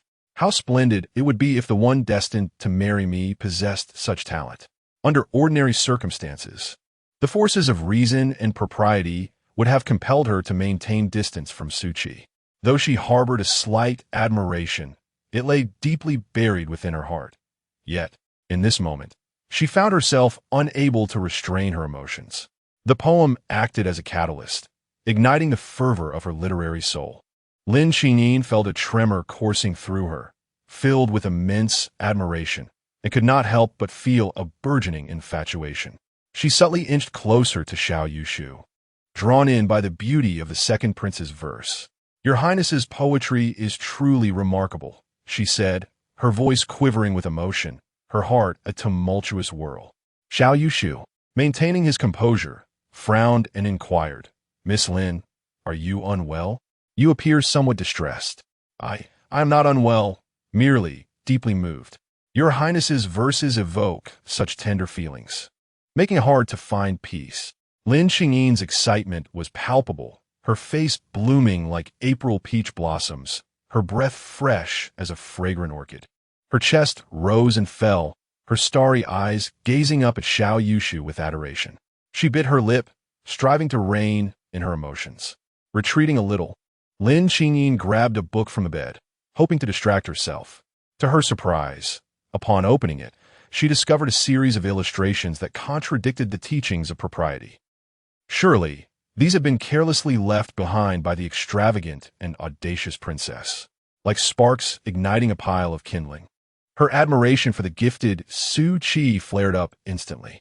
Suddenly, she stepped closer to Xiao Yushu, her voice trembling. "Your Highness, I—" Xiao Yushu, taken aback, quickly retreated a step, his demeanor serious as he said, "Miss Lin, please refrain from such behavior. We must maintain our distance. After all, you're my fifth brother's fiancée, and how could it be appropriate for anyone to see us like this?" At that moment, Lin Qingyin's mind was in turmoil. She sensed an invigorating aura emanating from Xiao Yushu and longed to draw nearer. Your Highness, I merely wish— Your Highness, Miss Lin, please calm yourself. We truly must keep our distance." Lin Qingyin gently removed her hairpin, her cascading tresses flowing down like a waterfall. Her enchanting gaze sparkled as she looked at Xiao Yushu. He, with unwavering resolve, stated, "Miss Lin, this is unacceptable." In her 18 years, Lin Qingyin had never felt such emotions. She, pure and pristine, had never allowed a stranger near her. Even in her interactions with the fifth prince, she had always upheld the highest standards of decorum. At this moment, she gazed at Xiao Yushu, akin to a bee entranced by a coveted blossom, reluctant to depart. Xiao Yushu looked at her with profound affection, solemnly declaring, "Miss Lin, I too aspire to marry the princess. Given our current circumstances, how can I honor my future wife? How can I be true to my dear fifth brother? Such matters must be rooted in mutual consent and genuine affection. I harbor feelings for you, but do you reciprocate? If your heart does not align with mine. Su Qi, Lin Xingyin's voice was enchanting, yet her expression was fraught with turmoil, her crystalline eyes shimmering with unshed tears. She grasped Xiao Yushu's hand, and he let out a weary sigh. Qingyin, as Confucius said, one must achieve righteousness. As Mencius stated, one must pursue justice. I am a man of integrity. You cannot entrap me in a realm devoid of virtue. The granddaughter of the illustrious chancellor, blushing and with tear-laden eyes, implored, "My lord, I beseech you, in such a predicament which man could endure. Alas, dear fifth brother, I can only express my apologies." Chapter 48. Do not listen to the sounds of leaves and branches. Lin Qingyin oscillated between lucidity and indulgence. In her moments of clarity, Xiao Yushu implored her, "We cannot proceed this way. We would be betraying fifth brother. Although you have not yet entered our family, he is still my brother, and we cannot act in such a manner." A profound sense of guilt surged within Lin Qingyin, and the long-standing constraints of propriety and restraint caused her tears to flow freely. Yet, amidst the tears born of remorse, she unexpectedly glimpsed an entirely new world. It was a realm of undulating waves of the sea, refreshing and airy bamboo groves, and splendid, resplendent rainbows. She had never visited such a beautiful place and had never realized that life could be so exquisite. In that fleeting moment, the shackles of propriety and restraint shattered, dissipating like the wind. In the bamboo grove, two elderly women, engaged in cleaning bamboo leaves, paused and exchanged puzzled glances. From the nearby dwelling, a woman's voice echoed, "How can there be a woman weeping in this place?" The two women stood in stunned silence for a moment before a sudden realization dawned upon them, and they exchanged knowing looks. One exclaimed, "We should go and check. We cannot let anything happen." The other quickly grasped her arm, fear evident in her voice. "What if the noble is inside? If we disturb her enjoyment, we shall surely face the consequences. It would be wiser to report this to the steward and see what he advises." "Very well. Let us hasten to inform him," they agreed, discarding their brooms and hastening to report to the steward. The steward of the princess's residence was taken aback, but, after a moment of contemplation, hesitated to investigate personally. Today, the attendees were all esteemed nobles from the capital, and it would be inappropriate to intrude. However, with so many women present, he feared an unforeseen incident might occur, for which the princess's residence would be held accountable. Reluctantly, he sought out the princess and cautiously reported the situation. When Princess Su Mu arrived at the bamboo grove, she coincidentally caught a clearer sound amidst the rustling leaves. The voice of a man rang out, clear and familiar. It was Su Qi, her brother. Her expression shifted immediately. How could this scoundrel, who typically feigns indifference to women, be so impatient as to engage in such behavior within my residence? She pondered, uncertain of the woman's identity. Though the voice was melodious and pleasant, if the lady were one of the servants, it would be easily resolved by delivering her to Su Qi. Yet, if she belonged to a noble family, complications would arise. After all, how could the legitimate daughters of esteemed families be so easily seduced? Moreover, which vixen dared to entice the second prince within her abode? With a frosty demeanor and seething anger, Princess Su Mu approached the dwelling, forcefully kicking the door open. Su Qi was her brother, whom she had seen in his most vulnerable state during childhood, so she felt little need for modesty. She was determined to identify this vixen, for she intended to confront her family with utmost seriousness. Upon entering the room, Princess Su Mu was enveloped by an atmosphere thick with unspoken intimacy. Her cheeks flushed as she gritted her teeth and directed her gaze towards the bed. There lay disheveled garments cast aside, and the woman before her possessed skin as white and smooth as jade, with a gracefully elongated silhouette. As she finally discerned the woman's face, Su Mu was struck motionless, as if struck by lightning. Oh my heavens, what calamity has transpired? Her complexion drained of color, her mind reeling in turmoil. The woman upon the bed is none other than Lin Qingyin, the granddaughter of the prime minister. She is the betrothed of the fifth prince. This union was sanctioned by the emperor, with the prime minister's approval, as both families had exchanged marriage contract for a future royal consort.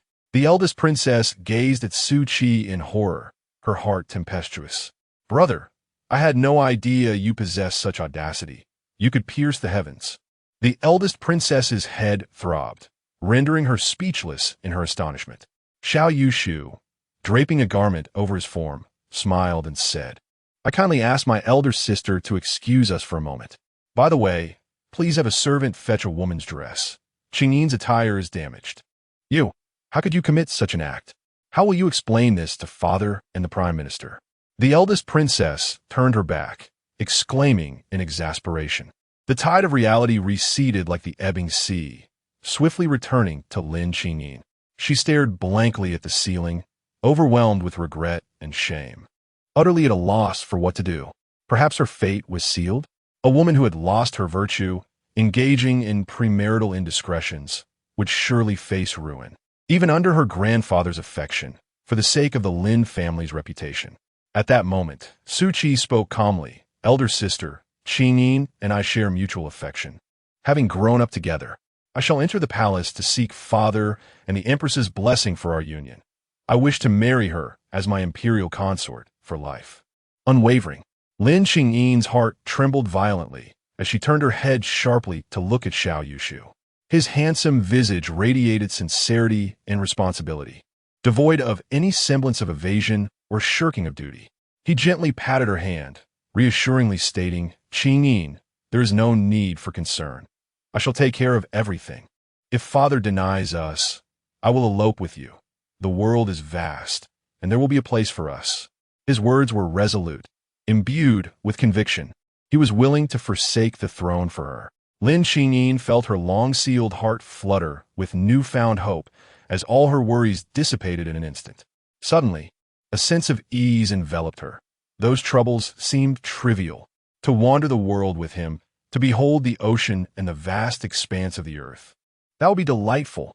She leaned her face against Xiao Yushu's sturdy arm, closing her eyes. "Perhaps my destiny is to marry him." Goodness, these two, at such a moment, the eldest princess, her face flushed crimson, pointed at the pair, exasperatedly gazing skyward. "You truly are." She shook her head and exclaimed in frustration, "Come forth and attend to the second prince's grooming. Are you all in a stupor? Some matters cannot be concealed," and Xiao Yushu had no desire to hide them. He led Lin Qingyin out through the front door with great fanfare, startling many guests at the eldest princess's banquet. The noble women and their attendants, numbering 40 or 50, surged forth to witness the scene. Xiao Yushu promptly shed his cloak, enveloping Lin Qingyin within its folds. He effortlessly lifted her into his arms, striding outward with his head held high, utterly oblivious to the multitude of scrutinizing gazes akin to the flashing lights of a press conference. The atmosphere was rife with noise, as the noble women and ladies pointed and whispered among themselves. One young lady, donned in court attire, hesitated for a moment before summoning her courage to block his path. This woman was Yang Zheng. Her face flushed crimson as she gritted her teeth and inquired, "Your Highness, what have you done with Qingyin?" Gazing upon this brave young lady, Xiao Yushu offered a faint smile and declared in a clear voice, "Qingyin and I share mutual affection, and we have vowed to spend our lives together. Henceforth, she shall be my royal consort, and I shall escort her home before seeking my father's and the Empress's blessing for our union." A collective gasp rippled through the crowd, as if an explosion had occurred, prompting a wave of astonished murmurs. Chapter 49. I will compete with you. Amidst the bustling crowd, Xiao Yushu felt a surge of emotion and proclaimed loudly, "In my heart, there is only Qingyin. From this day forth, until Qingyin bears my legitimate son, I, Su Qi, shall not take a concubine. Should I go against this vow, may the heavens strike me down." In an instant, the gathering of noble women erupted in astonishment. The scornful and mocking gazes that had previously been directed at him transformed into expressions of profound envy and jealousy, now fixated on Lin Qingyin. Whispers began to circulate among the ladies. Goodness, the second prince with Lin Qingyin. How could this be possible? How could it not be? The second prince is more handsome than the fifth, and his family holds considerable influence. He is clearly the better choice. Indeed, he has vowed not to take a concubine until he has a legitimate heir. Such a promise is unparalleled in all of the capital. A man who does not take concubines. What a remarkable man. After enduring the trials brought by scheming women throughout my life, how I wish my daughter could marry the second prince. Our capital needs more men like him, so all the young gentlemen can learn from his example. The second prince holds Lin Jie like a true gentleman. I would gladly marry such a man. Although Lin Qingyin was already engaged and this scandal should have drawn public condemnation, the second prince's supporters, well connected as they were, found favor in the eyes of the noble women with Su Qi's declaration. Every matron, young or old, knew the heartache that came with the threat of rival women, who among them did not worry for their married daughters. Su Qi's thunderous declaration painted him as an extraordinary gentleman. How could anyone bear to criticize him? Instantly, many noble women felt profound sympathy for him. How could a man who refrains from taking concubines be in the wrong? Oh, Miss Lin is about to marry the second prince and still appears shy.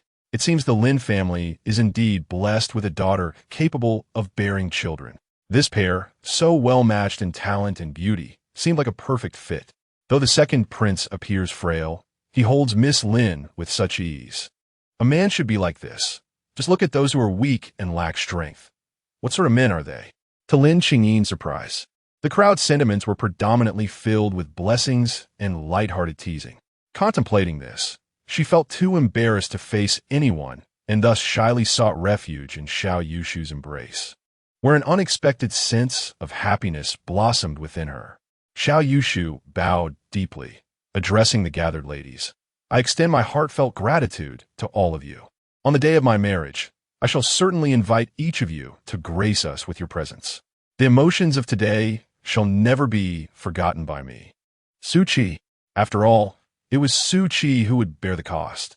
Whatever promises were made had no bearing on Xiao Yushu. He could issue as many empty promises as necessary, as long as he could navigate this situation successfully. The noble women reciprocated the gesture. Indeed, the second prince was perceptive and gracious, acknowledging their goodwill. Such goodwill would need to be repaid, and the second prince's favor would undoubtedly hold great value. Moreover, following this affair, the second prince's faction, representing the Gan family, would surely align with the Lin family of the chancellor, resulting in a significant consolidation of power that would overshadow the other princes. Should he ascend to the throne in the future, the goodwill extended to him and his future empress today would be truly remarkable. Many noble women, astute in their observations, quickly grasped this notion. The esteemed Lady Wei, aged 52, stands as a prominent figure among the elite of the capital. She stepped forward, her countenance warm and benevolent, exclaiming, "Your Highness, Qingyin, on the day of your wedding, I must partake in the joyous feast." Another notable, the Lady Li, was absent, but her eldest daughter-in-law, the distinguished Miss Xie Yunbing, daughter of the Xie family, approached to support Lady Wei, articulating on behalf of the Li household, "Your Highness and Miss Lin are indeed a match made in heaven, evoking our envy. We shall certainly pay our respects." The declarations from these two influential ladies awakened those around them, prompting immediate agreement. Princess Su Mu, observing from the side, was taken aback, rendered speechless by the smooth passage of this matter through public discourse. She was acutely aware of the formidable influence wielded by these noble women, who constituted the very core of the capital's social narrative. Their endorsement held more weight than the emperor's decree. Matters of premarital indiscretions or regrets regarding marriage took a back seat. What truly mattered was the acceptance within the circle of noble women in the capital, rendering the union above reproach. Should one dissent, they would find themselves ostracized from this social sphere, forced to retreat to their rural origins. The repercussions of such a stance were too great for any noblewoman of the Great Zhou to bear. Moreover, Su Mu gazed in astonishment at her brother, Su Qi, recognizing the sheer potency of this maneuver. Fierce and unyielding. Was the scene before her one of sympathy for Su Qi? No. It resembled a congregation paying homage to the future crown prince. Her brother exuded the essence of a sovereign leader, even in his physical presence. Such is the nature of the world, rife with serendipity and coincidence. Xiao Yushu had not anticipated that his entanglement with the fiancée of the fifth prince would inadvertently assist the second prince to such a significant degree. The merging of the factions of Gan and Lin considerably bolstered the second prince's influence, much to the chagrin of the emperor and the first and fifth princes. Furthermore, he surmised that, in light of this advantageous situation, the newly awakened second prince would never proclaim that he had not been intimate with Lin Qingyin. Instead, he would wear the metaphorical green hat with pride. Before ascending the throne, he would dutifully uphold his vow of not taking concubines, for the second prince was no commoner, but a prince with ambition and aspirations. In comparison to the vast empire and supreme power, what is a mere woman? To thrive in such an environment, one must embrace a hint of envy. Of course, where there are beneficiaries, there are also those who suffer losses. Xiao Yushu escorted Lin Qingyin to the carriage bound for the princess's residence, with the princess herself accompanying Lin back to the prime minister's estate. Just as they departed, the noble guests at the princess's abode had yet to disperse when a frenzied roar echoed from a distance. "Su Qi, you beastly scoundrel! I swear I will kill you!" The crowd parted abruptly as the fifth prince, Su Zhen, with a fierce expression, staggered forward, sword in hand, raising it to strike at Xiao Yushu. A chorus of gasps erupted from the noble women, while Xiao Yushu merely smiled faintly. This fellow possesses feeble martial skills, inferior even to the most mediocre practitioners of the martial world, yet he dares to threaten me? However, this presents an opportune moment to teach the fifth prince a lesson. Thus, he feigned panic, narrowly evading a sword strike, and loudly proclaimed, "I am genuinely in love with Qingyin. If you wish to kill me, it has nothing to do with her." The fifth prince, Su Zhen, arrived late to the Princess Chang's residence, and upon hearing the news, it struck him like a bolt from the blue. He could hardly believe his ears. "Second brother, how dare you? How can you be so utterly deranged? And how could Lin Qingyin be so shameless?" He felt as though he might explode with rage, disregarding the pleas of those around him. He charged forward with his sword drawn. The long sword grazed Su Qi as it descended, causing a shudder among the noble women, particularly the young ladies, who collectively gasped, "Your Highness, be careful. Someone apprehend that villain." The fifth prince, Su Zhen, nearly spat blood, his hands trembling in disbelief. "I am but a victim. My fiancé, he has been insulted, and I am labeled a villain?" Suddenly, Xiao Yushu approached, whispering in a voice only audible to the two of them, "Fifth brother, your fiancé, he is quite alluring. I find it most delightful." Chapter 50. What transpired? Su Zhen was instantly consumed by rage, his eyes burning with fury as he nearly descended into madness. "You filthy beast! I shall confront you," he bellowed, charging towards Xiao Yushu with reckless abandon, causing the noble women to shriek in alarm. In his frenzied assault, Su Zhen swung his sword wildly for an extended period, yet not a single blow landed on Xiao Yushu, leaving him panting and exhausted. Seeing that the moment was ripe, Xiao Yushu feigned a stumble, clumsily colliding forward. A powerful force struck Su Zhen at his shoulder, causing his sword to clatter to the ground. Pretending to lose his balance, Xiao Yushu inadvertently kicked out, striking Su Zhen squarely between the legs. "Ah!" Su Zhen screamed, his eyes bulging as he crumpled to the ground, clutching himself. The scene fell into stunned silence, with several young ladies unable to contain their laughter, covering their mouths as their faces flushed crimson. Even the noble women stifled coughs, their expressions a mix of disbelief and amusement. Many gazes directed at the fifth prince, Su Zhen, were now tinged with disdain and mockery. The realm of the privileged had always been a gain for the strong. Today, Su Zhen had proven incapable of safeguarding even his own dignity. In his reckless attempt to confront the second prince, he had been utterly humiliated. Witnessing his pitiful state, bent over and wailing, it became clear to all that such a man was unworthy of ruling over them as the emperor of the Great Zhou Dynasty. Almost everyone understood that Su Zhen's reputation was irrevocably tarnished. Xiao Yushu, with a faint smile, remarked, "Brother, remember this. From today onward, when you see Lin Qingyin, You shall address her as second imperial sister-in-law. You. This is not over between us. Su Zhen glared at Su Qi with venomous hatred, as if he could devour him whole. Xiao Yushu merely scoffed, dismissing Su Zhen, and with a slight bow to the onlookers, he strode away. The atmosphere was profoundly quiet. All present reverently watched the second prince's retreating figure, feeling a palpable aura of dominance envelop the vicinity. The lady of the Wei state and Xie Yunbing, the eldest daughter-in-law of the Li state, exchanged glances, both contemplating a shared thought. In a vast expanse of the Great Zhou, the capable must ascend to power. The second prince, decisive and astute, bore the qualities of a true dragon. Xiao Yushu did not wish to continue this charade or further undermine the fifth prince. But time was of the essence. His last journey through time was limited to 2 hours. This time, he needed to act swiftly to seek assistance from imperial concubine Gon. Su Qi, you see how much I toil for your marriage and your reign. I am indeed your devoted brother. Xiao Yushu commanded the steward from the Grand Princess's residence. Bring forth a steed, forsake the carriage. Under the intensity of his gaze, the steward shuddered and promptly summoned a magnificent horse. Xiao Yushu mounted the steed with grace, spurring it into a swift gallop. In the distance, several unmarried young ladies watched, biting their handkerchiefs, a mix of excitement and melancholy flooding their hearts. The second prince would not take a concubine. It was truly a pity. If only they could wed him, even as a secondary wife. Who knows, they might one day become the empress, perhaps even the imperial concubine. What a profound loss. Xiao Yushu galloped directly towards the imperial city, his swift and decisive actions surprising all.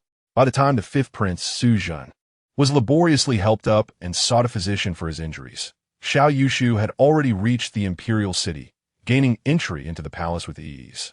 In Yuqing Palace, the favored concubine, Gon Gufei, gazed in astonishment at her son, who had burst in with an uncharacteristic urgency, a stark contrast to his usual composed demeanor. "Qi, you," she began, but was immediately interrupted by Xiao Yushu. "Mother, please allow me to explain. Just moments ago, at the princess's residence, I have had relations with the granddaughter of Chancellor Lin. I urgently require your assistance to rectify this situation, even for Gon Guifei, seasoned in the storms of court life." Her exquisite eyes widened in disbelief. What did you say?" Xiao Yushu swiftly recounted the events that had transpired, leaving her breathless and pale. Her son truly had a knack for creating chaos. Yet, as a daughter of the esteemed Gon family, she possessed a profound understanding of the intricacies of political maneuvering. Regaining her composure, she furrowed her brow for a moment before decisively undertaking 3 actions. First, she personally penned a letter to Chancellor Lin, proposing a marriage alliance and offering the Gon family's treasured Baoyuet jade ring as a betrothal gift, while formally pledging that Su Qi would not take concubines. Second, she donned a full ceremonial outfit and took Su Qi to beseech the emperor for permission to marry. Third, she promptly informed the influential members of the Gon family within the court to advocate for the second prince. She was acutely aware that the emperor would likely be displeased, perhaps even furious. However, the previous failed marriage alliance with the Zhennan Marquis had taught her that in critical moments, one must be bold. Her son had risked his life and body to create this advantageous situation. She could not allow his efforts to be in vain. If this marriage could be secured, the union of the Gon and Lin factions would establish an overwhelming force in the struggle for succession. Su Qi would undoubtedly become the crown prince. As Gon Guifei, adorned in her regal attire and brimming with determination, knelt before Emperor Hongjiao alongside Su Qi, the Imperial Intelligence Network had yet to relay the events from the princess's residence. The emperor remained blissfully unaware. When Gon Guifei, with Su Qi in tow, confessed and revealed the circumstances, Emperor Hongjiao was taken aback. He could hardly believe his eyes as he gazed at Su Qi, his seemingly effeminate second son, who had displayed such audacity and resolve. "You think your petty schemes can disrupt my grand designs?" The emperor suddenly erupted in fury, advancing towards Su Qi and bellowing, "You wretched spawn! Ungrateful son!" Xiao Yushu bowed deeply, a smile gracing his lips as the world around him shimmered with surreal brilliance. The moment of exchange had arrived. As his vision cleared, The second prince, Su Qi, opened his eyes to find Emperor Hongjia's furious face, with the emperor shouting, "You wretched spawn, ungrateful son," before he could fully comprehend the situation. A resounding slap struck his face. Covering his cheek, Su Qi pondered what has happened. What is going on? He is currently being mistreated by several women. Yet somehow it has transformed into him being slapped by the emperor. Father, I have done nothing. The noble consort gone inhaled sharply, taken aback by her son's behavior today. First, he directly seized the fiancée of the fifth prince, claiming her as his own wife. And now he stands there, feigning innocence, playing the fool in front of the emperor. Just look at that innocent and naive face. My child, if I were not your biological mother, I would be utterly terrified by you. You are too cunning, too skilled in deceit, and utterly shameless. She immediately chimed in, weeping as she said, "Your Majesty, Qi'er has committed no wrongdoing. He and Qingyin are genuinely in love, having cherished each other since childhood." Su Qi shuddered, covering his face as he looked at his own mother in disbelief. What? I am in love with whom? I am completely unaware. Emperor Hongjia felt dizzy, his anger coursing through him like fire. You? He pointed at Su Qi, his hand trembling violently, rendered speechless by his rage. Chapter 51. The foolish heir with abundant wealth. Xiao Yushu's vision darkened, clearly blindfolded. Bound tightly with rough hemp ropes, he caught a whiff of the sweet fragrance typical of the brothel. He and Su Qi had exchanged places. This ability to swap was remarkably subtle. They had transformed into one another's likeness, leaving outsiders utterly oblivious. A sultry voice gradually approached. "My lord, allow me to recite a poem for you." Two doors rise between the screens, gently entering the hidden chamber. Xiao Yushu twitched at the corners of his mouth, his expression peculiar. "I warned you that my madness could be dangerous, hence the restraints. You may attend to your own affairs without concern." Did this lady Naomi misunderstand? He swiftly gathered his strength, and with a surge of qi, the ropes fell away like strands of spaghetti. Such feeble bindings could hardly restrain a master of his caliber. Removing the blindfold, he immediately sat upright, causing Naomi to gasp in surprise. How could the young master rise so suddenly? How had such sturdy ropes come undone? Momentarily stunned, she was at a loss. Xiao Yushu regarded the elegant lady with a mix of amusement and admiration.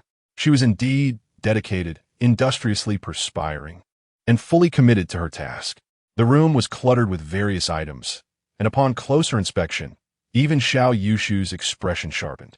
Alas, how terrifying, he thought, secretly alarmed. This blunder could lead to significant complications.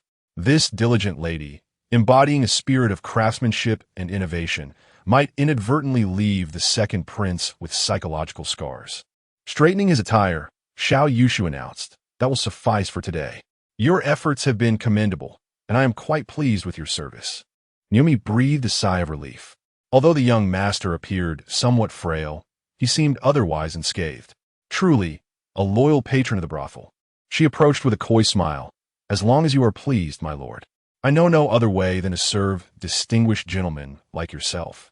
Her eyes sparkled with eagerness. If the nobleman was satisfied, generous rewards would surely follow. Given today's exertions and his evident satisfaction, surely a generous tip was to be expected? Observing her sweat-drenched form, Xiao Yushu recognized the misunderstanding, yet acknowledged her efforts. He nodded slightly. From his robe, he produced a large banknote and smiled faintly. Naomi's eyes lit up instantly. What did the women of the brothel seek? Today's endeavors were merely a means to earn some silver. Xiao Yushu spoke softly yet firmly. What occurred today must never be disclosed. Naomi nodded vigorously, her head bobbing like a chick pecking a grain, her chest resounding with affirmations. "Rest assured, my lord, you merely came here to listen to some music. I know what to say and what to keep secret." "Excellent." Xiao Yushu laughed heartily, folding the banknote and placing it beneath the pen holder on the table before departing with a wave. "Take care, young master. Please visit again. You are a kindred spirit. I delight in singing for you." Naomi enthusiastically bid farewell to Xiao Yushu and returned to her room, exhilarated as she picked up the large silver note. Slowly unfurling it with a smile, exclaiming, "Today, we've caught quite the big fish. My sister and I are bound to make a fortune." At that moment, two maids, who had been delivering tea and water outside the room, rushed in with excitement, their eager smiles illuminating their faces. "Sister me, quickly open it, and see how much we've been rewarded." The heir of the Duke of Zhennan must have been quite generous. One of them, more astute than the other, added a compliment. "It's all thanks to Sister me for this wonderful opportunity." Naomi, pleased and proud, replied, "Well said. We are all sisters here. In the future, when good fortune comes our way, I'll have you serve tea again." She opened the silver note, and the three of them gazed at it together. Suddenly, the atmosphere became tense. What the hell? This little wretch. How shameless can this small sum be? The amount displayed on the silver note was 5 taels. 5 taels? Naomi's eyes widened in disbelief, her anger causing her chest to rise and fall rapidly, nearly bursting into a shout. "What kind of place is this? Do you think this is a roadside stall? This is the Academy of the Ministry of Rights under the Imperial Court. I, Sister me, am somewhat of a figure here, and after toiling for an entire day, I receive only 5 taels?" Gritting her teeth, Naomi declared, "We must spread the word about today as a fair. We won't confront him directly, but we'll quietly let it slip. That Xiao Yushu is so shameless and petty. Humph, truly a scoundrel. Ah, he infuriates me." Meanwhile, Xiao Yushu exited the Academy of Rights, deeply admiring his own cleverness. Concealing his true intentions while tarnishing his reputation required skill.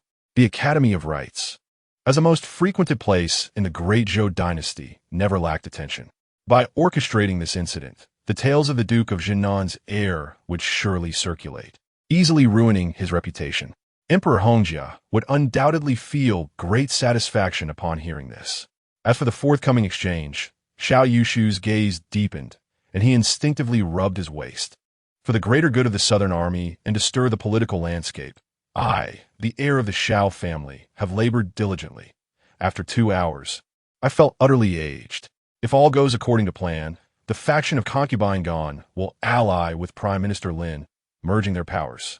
If the emperor consents to the marriage between the second prince and Lin Xinyin, he will tacitly allow the Gon and Lin factions to rise in strength, leading the second prince to overpower the eldest and fifth princes.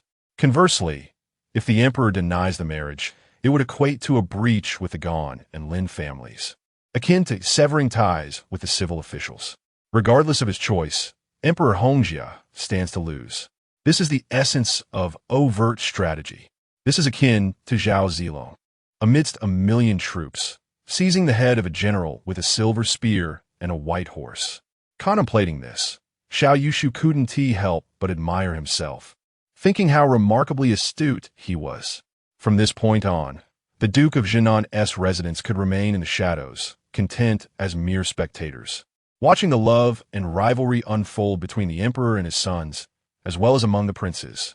In high spirits, he approached the door, instructing the stableman to bring forth his portion 911, rather, to retrieve his steed, the blood-red white horse.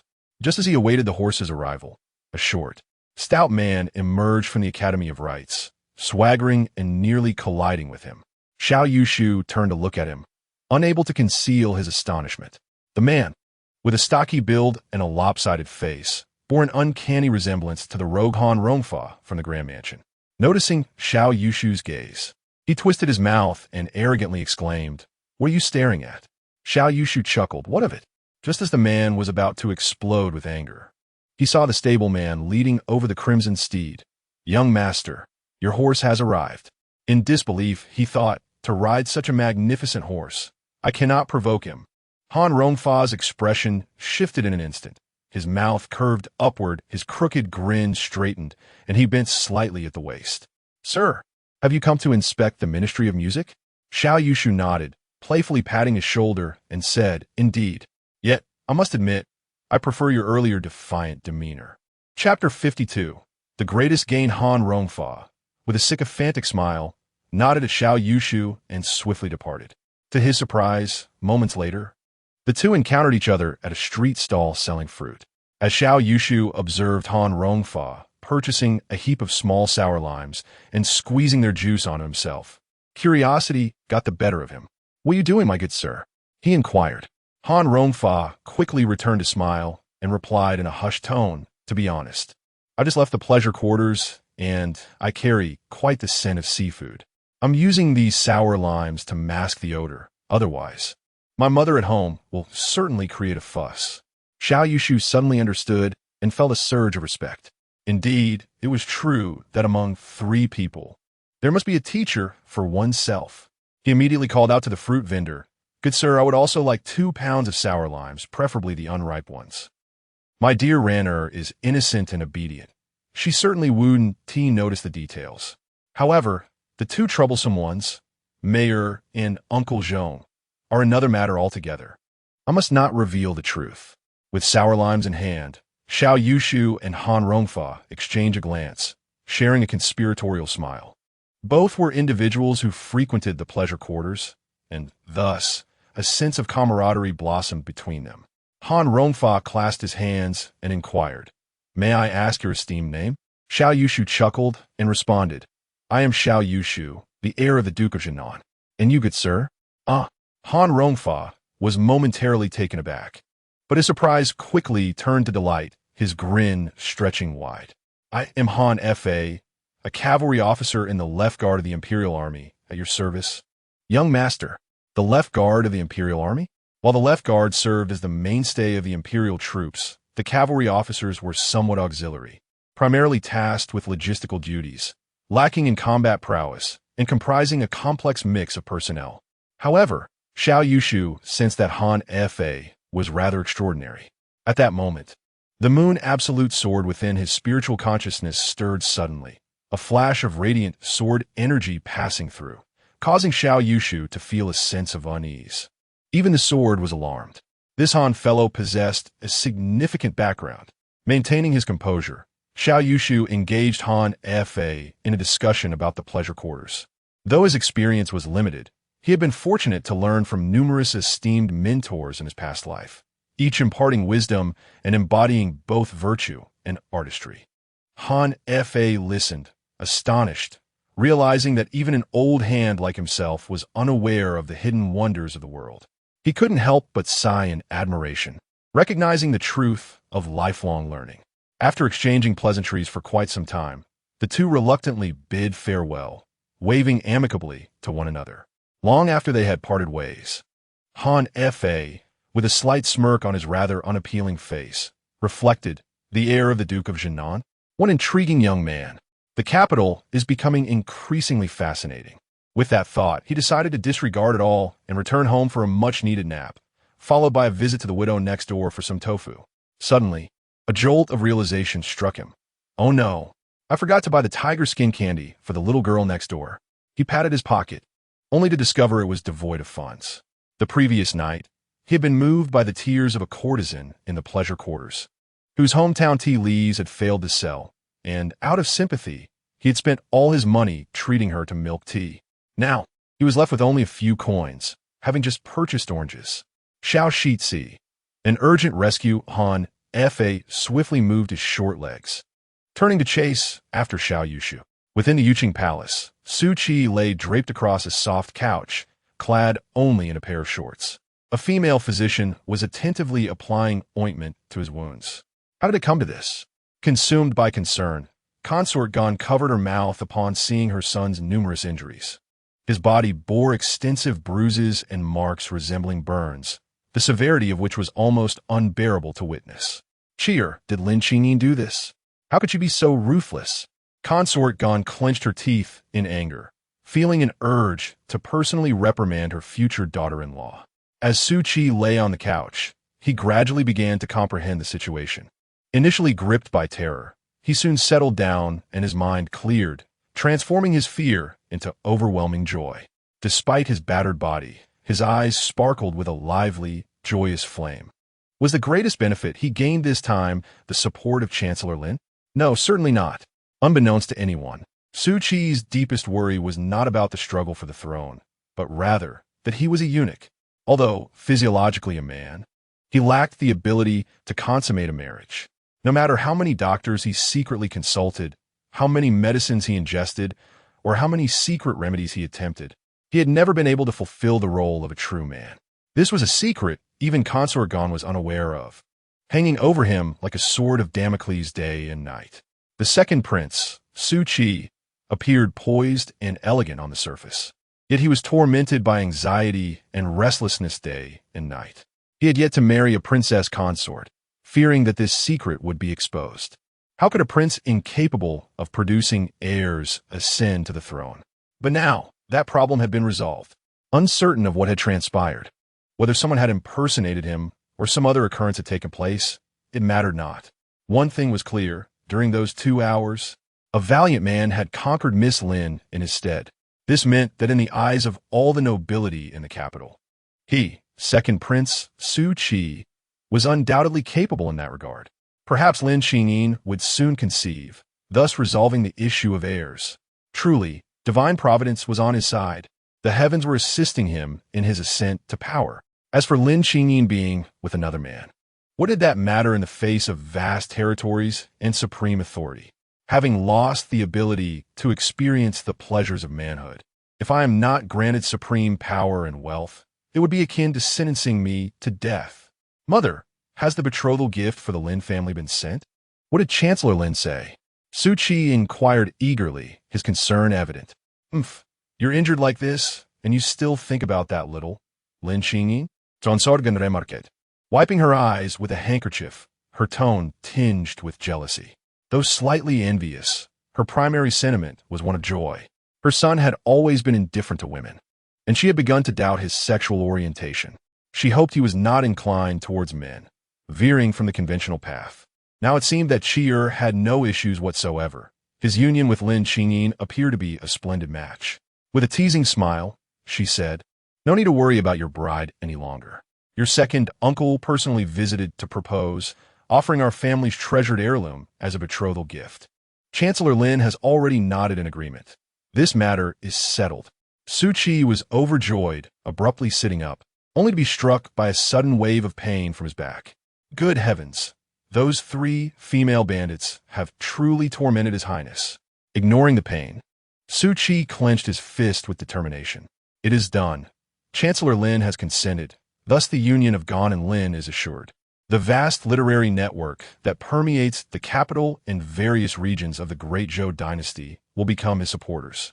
One could say that the position of crown prince is now within his grasp. Suddenly, a thought struck him, and he quietly inquired, "Does Father Emperor still oppose our marriage?" Just moments ago, in the imperial study, he was struck and scolded by Emperor Hongjia, leading to his fainting. Gon Guifei smiled coldly and replied, "Naturally, he does not agree, but he will soon come to accept it. The Emperor, wise and discerning, will undoubtedly recognize the prevailing circumstances." Chapter 53. Young Master. You have worked hard. The spring breeze is gentle, and the sunlight is just right. A tree adorned with blooming camellias stands above, while beside him are 2 exquisite maidens, their smiles enchanting. Xiao Yushu reclines languidly on a rosewood lounge chair, a delicate jade-inlaid tea table nearby, laden with candied fruits and fragrant tea. With external threats diminished, what becomes paramount? Naturally, indulging in the splendid, extravagant life of nobility. He opened his mouth, and Su Bairan promptly placed a piece of candied fruit into it. So sweet. My dear little Bairan is simply delightful. He stretched his legs, and Haining immediately leaned down to massage them. So comfortable. My Haining truly has an eye for my needs. He extended his index finger, gesturing towards his lips, and both Su Bairan and Haining's gazes fell upon Lai Mei. Lai Mei was momentarily stunned, her cheeks flushing a deep crimson. She shot Xiao Yushu a playful glare, feeling both shy and helpless as she stood up. Lai Mei's face burned with embarrassment. It was quite awkward with Su Bairan and Haining nearby. Gritting her teeth, she bent down and pecked Xiao Yushu on the lips. So fragrant. Xiao Yushu was momentarily taken aback, his eyes widening as he beheld the disdainful looks from the 3 maidens, along with Lai Mei's face, which resembled a ripe persimmon. He touched his lips, chuckling awkwardly. Sister Lai Mei, that is not what I meant. I simply wanted a cup of tea." The atmosphere fell abruptly silent. Su Bairan covered her mouth, and Haining quickly lowered her head, both maidens trembling with barely suppressed laughter. If they didn't compose themselves soon, they would burst into giggles. Lai Mei's face transitioned from red to purple, and then to a deep shade of black. Suddenly, a furious roar echoed through the courtyard of the Zhennan Marquis residence, a sound far mightier than the roar of a dragon unleashed by the Jinyao fist. Xiao Yushu reacted swiftly, his body straightening as he leapt from the lounge chair in a flash. With a thunderous crash, the chair was reduced to splinters by a single blow. Xiao Yushu, stop right there. I shall teach you a lesson today, if I don't knock out your teeth. I want to be called Lai Mei. The furious shout from Lai Mei resounded throughout the Zhennan Marquis residence, as Xiao Yushu sprinted ahead, with her hot on his heels. As they dashed past the martial arts training grounds, Lai Mei seized two enormous wooden hammers, each weighing 80 pounds, swinging them as she pursued Xiao Yushu. The old steward, Xiao Zhong, observed with a resigned shake of his head. Young people, they are indeed full of vitality. The sounds of chaos continued, making for a lively and delightful morning at the Zhennan Marquis residence. After lunch, Xiao Yushu was enjoying tea and casual conversation with Su Bairan when the old steward, Xiao Zhong, rushed in, his face alight with joy. Young master, the Ministry of War has approved the military supplies for the first half of this year for our Zhennan army. Oh, a glint flickered in Xiao Yushu's eyes, a smile creeping onto his lips. The emperor had been obstructing the Zhennan army regarding military funds and equipment. It was already April, and the supplies had yet to be distributed. The sudden approval indicated a desire from the emperor to mend ties with the Zhennan Marquis residents. The impact of the second prince marrying Lin Qingyin had indeed been profound. The Gan family is a prestigious lineage with a history spanning several centuries, wielding immense influence among scholars. Currently, half of the civil officials in the court have ties to the Gan family, while Chancellor Lin, esteemed for his virtues, stands as the only civil official capable of contending with the Gan family's power. The convergence of these two families has created a formidable force in the realm of civil officials, overwhelming any other factions. The emperor is undoubtedly feeling the pressure. With the alliance of Gan and Lin dominating the civil sector, the only solution lies in fostering military officials and nobility to counterbalance the civil authority. In the early Ming dynasty, during the reigns of Zhu Yuanzhang and Zhu Di, a similar equilibrium between civil and military powers was established. Among the military nobility of the Great Zhou Dynasty, the Marquis of Zhennan is an insurmountable giant in a military sphere. The emperor is likely quite troubled by the current state of affairs. If the Marquis of Zhennan no longer feigns indifference and the Zhennan army pledges allegiance to the second prince, an intriguing spectacle will undoubtedly unfold. The situation could dramatically shift, as the second prince possesses both civil officials and a capable military force. With 200,000 elite troops at his disposal, it is likely that the civil officials aligned with Gan and Lin will collectively petition for the second prince to be named heir apparent. The stability of Emperor Hongjia's throne is far from assured.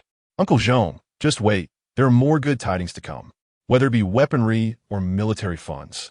The court dares not owe us a single coin, Xiao Yushu remarked with a smile. Xiao Zhong, perplexed by the unfolding events, quietly inquired, Your Highness, why has the emperor suddenly changed his stance? Has he not always sought to suppress our marquisate? Xiao Yushu patted his chest and replied, Your Highness has devised a brilliant plan, deftly maneuvering to secure the emperor and the prince's favor. Now, with the second prince seeking to marry Chancellor Lin's granddaughter, the Gan and Lin families are poised for an alliance. Naturally, the emperor, sensing urgency, must improve relations with our Zhennan army. Is this true?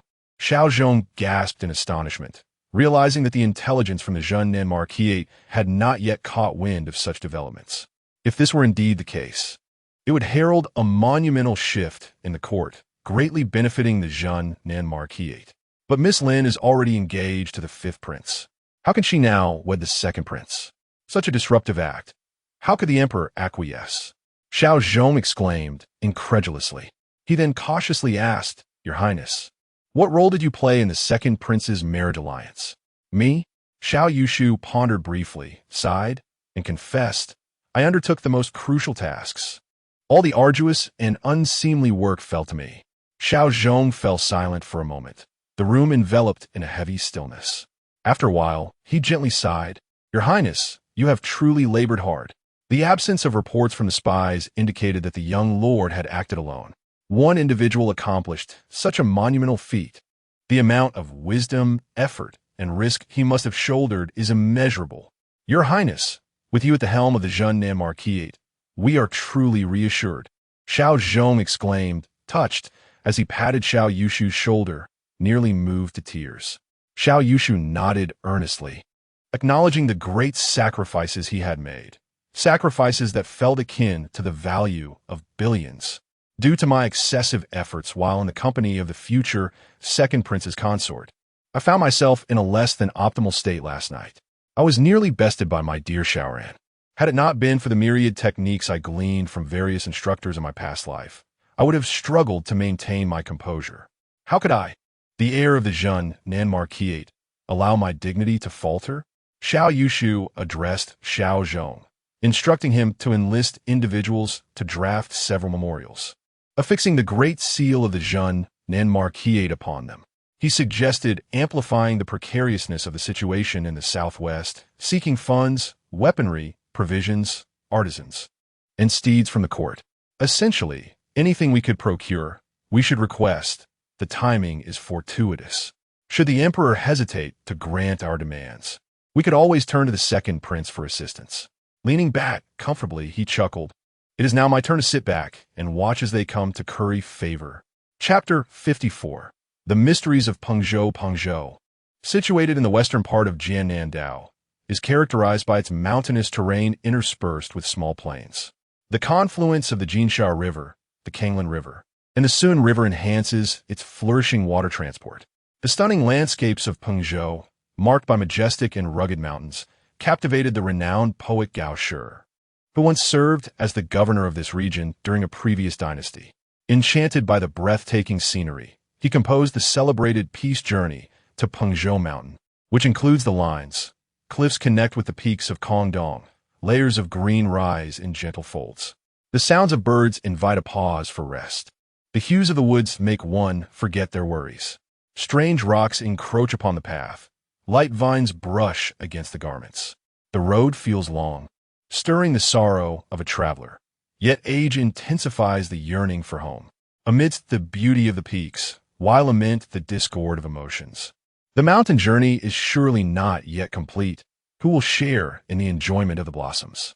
As a strategic stronghold safeguarding the western part of Jiannandao, Pengzhou has historically housed military forces, and the present day is no exception.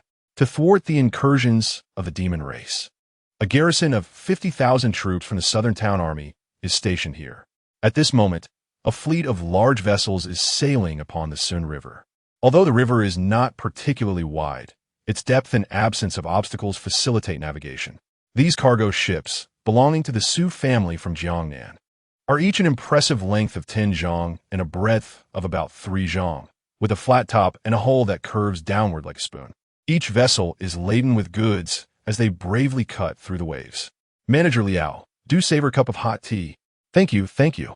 Standing at the bow, Manager Liao accepts the teacup, takes a sip, and smiles, exclaiming, "Excellent tea. Haha, this is precisely the same tea we usually enjoy. Your delight in it is likely due to your good spirits." With exuberance, Manager Liao continues, "I've been navigating these waters for over 20 years, and these past few days have been particularly invigorating. Our Su family's ships, flying that banner, have made the toll booths along the waterways refrain from collecting fees from us. Even the river bandits shy away from our vessels. It is truly gratifying."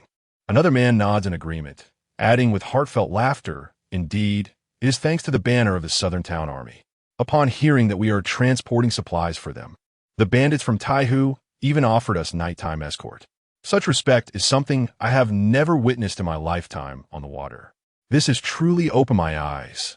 In the realm of heroes and gallant figures, who would dare to slight the esteemed Lord Xiao? Though he may no longer be present, his illustrious reputation endures. The marriage of our eldest daughter to the Southern Town Marquis household is indeed a fortuitous union. The alliance between the Southern Town Marquis and the Su family of Jiangnan has proven mutually beneficial, yielding substantial advantages for both parties. The inaugural southern town Marquis, Xiao Ti, expelled the demon race and salvaged countless lives, earning immense prestige in the Central Plains, Jiangnan, and the southwest regions. Many local officials and common folk, even those from the underworld, have ancestral ties to the benevolence of the Southern Town Army. With the Su family's ships displaying the Southern Town Army's flag, they sail unhindered, free from extortion. The notorious bandit from Taihu, whose ancestors were saved from demons by the Southern Town Army, even personally escorts our ships upon learning of the flag's presence. Throughout the journey from Jiangnan to Central South, the Su family's fleet has received support from valiant figures of the underworld, ensuring a smooth passage that is unprecedented. Originally, a journey by the Su family's ship would encounter various unforeseen circumstances, taking a month for a round trip from Jiangnan to the southwest, with losses reaching as high as 30%. However, nowadays, a round trip can be completed in just half a month with no losses whatsoever. Such astonishing results are evident to any discerning observer. This is a path to immense wealth. The vast regions of Central South, Jian South, and Southwest are likely to yield tremendous business opportunities for the Su family. It is precisely due to such formidable influence that Emperor Hongzhou harbors suspicions about the Hou residents of Zhennan. When the Hou residents of Zhennan speaks, their words carry more weight than those of the emperor himself. The Su family provides substantial supplies and flourishing commercial prospects to the Zhennan army and Jian South region. The Zhennan army can procure a vast amount of goods at low prices and sell the specialty products from Mongshan, reaping considerable benefits. With the emergence of business opportunities, a surge in popularity follows. Numerous merchants and impoverished citizens flock to Jian South in search of prospects. As a waterway transit hub, Pengzhou has swiftly begun constructing new docks, inns, and cargo yards, showcasing a vibrant scene of activity. While manager Liao and his companion were engaged in lively conversation, a Windspear patrol boat approached. This vessel belongs to the Pengzhou Water Militia, which patrols the area daily, primarily tasked with apprehending salt smugglers and deterring mountain bandits and river thieves. The three southwestern states are home to many salt wells and mines, but unfortunately, most produce toxic salts that are inedible. The few that yield good salt have become treasures for the Zhennan army. To maximize resource efficiency, the Zhennan army has implemented a monopoly on salt, rigorously cracking down on salt smugglers. This patrol boat is agile and swift, crewed by around 20 personnel. This small unit is well equipped with bows and crossbows, as well as iron armor and 5 sets of leather armor. The Zhennan army is renowned for their combat prowess, and no river bandits can match them. As the soldiers aboard the boat spotted the Zhennan military flag on the large ship, they recognized it as the vessel of the young lord's wife, and couldn't help but wave. It is said that our young lord has married a wealthy woman, incredibly affluent, who constantly supplies provisions and goods to the Zhennan army. As the ship drew nearer, Manager Liao and others waved back at the patrol boat with smiles. At that moment, the patrol captain, Shun Xiao, noticed a shadow flickering beneath the water, sensing something amiss. Everyone, be cautious. Something feels off. There's something beneath the surface. As the group looked, they could faintly discern a long object trailing behind the Su family's fleet. Visibility was poor. The twilight made it difficult to see clearly. Shun Xiao's expression darkened as he solemnly commanded, "Prepare the weapons. Lao Ma, set up the crossbow." This crossbow boasts a formidable range of 300 paces and is the most powerful weapon on board. The Zhennan army, well trained, sprang into action. As the Windspear patrol boat cautiously approached the fleet, Shun Xiao whispered, "Stay alert. There's a lurking creature." With a loud shout, just as his words fell, the surface of the water erupted violently, and a creature lunged upward with a fierce curve. Shun Xiao swiftly sidestepped, his blade slicing through the air like lightning. With a clang, the blade struck flesh, but the sinewy body proved remarkably resilient, barely penetrating the skin. He felt a sudden weight on his shoulder, followed by a sharp bite. Clad in the only iron armor of his unit, the vicious entity failed to penetrate it. Almost immediately, an immense force propelled him backward. From the depths of the water emerged a creature with the head of a man and the body of a serpent, its yellow slitted eyes glinting ominously.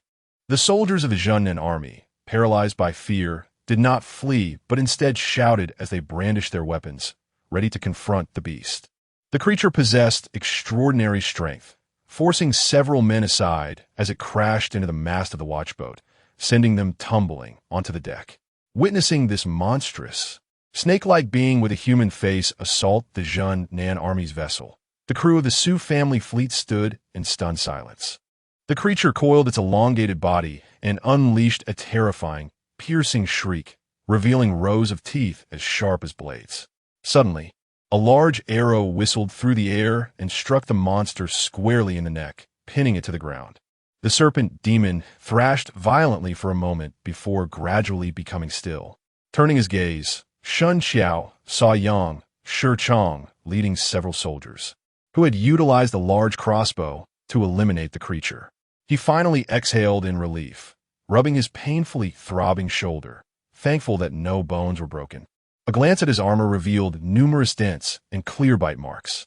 Had he not been wearing the iron armor, that blow could have incapacitated him. The serpent demon's strength far surpassed that of a human. Without the timely intervention of old Yang's crossbow, the death toll could have been significant. Indeed, crossbows and iron armor proved to be invaluable weapons against such foul entities. Gazing at the colossal carcass of the monster, a frown creased his brow.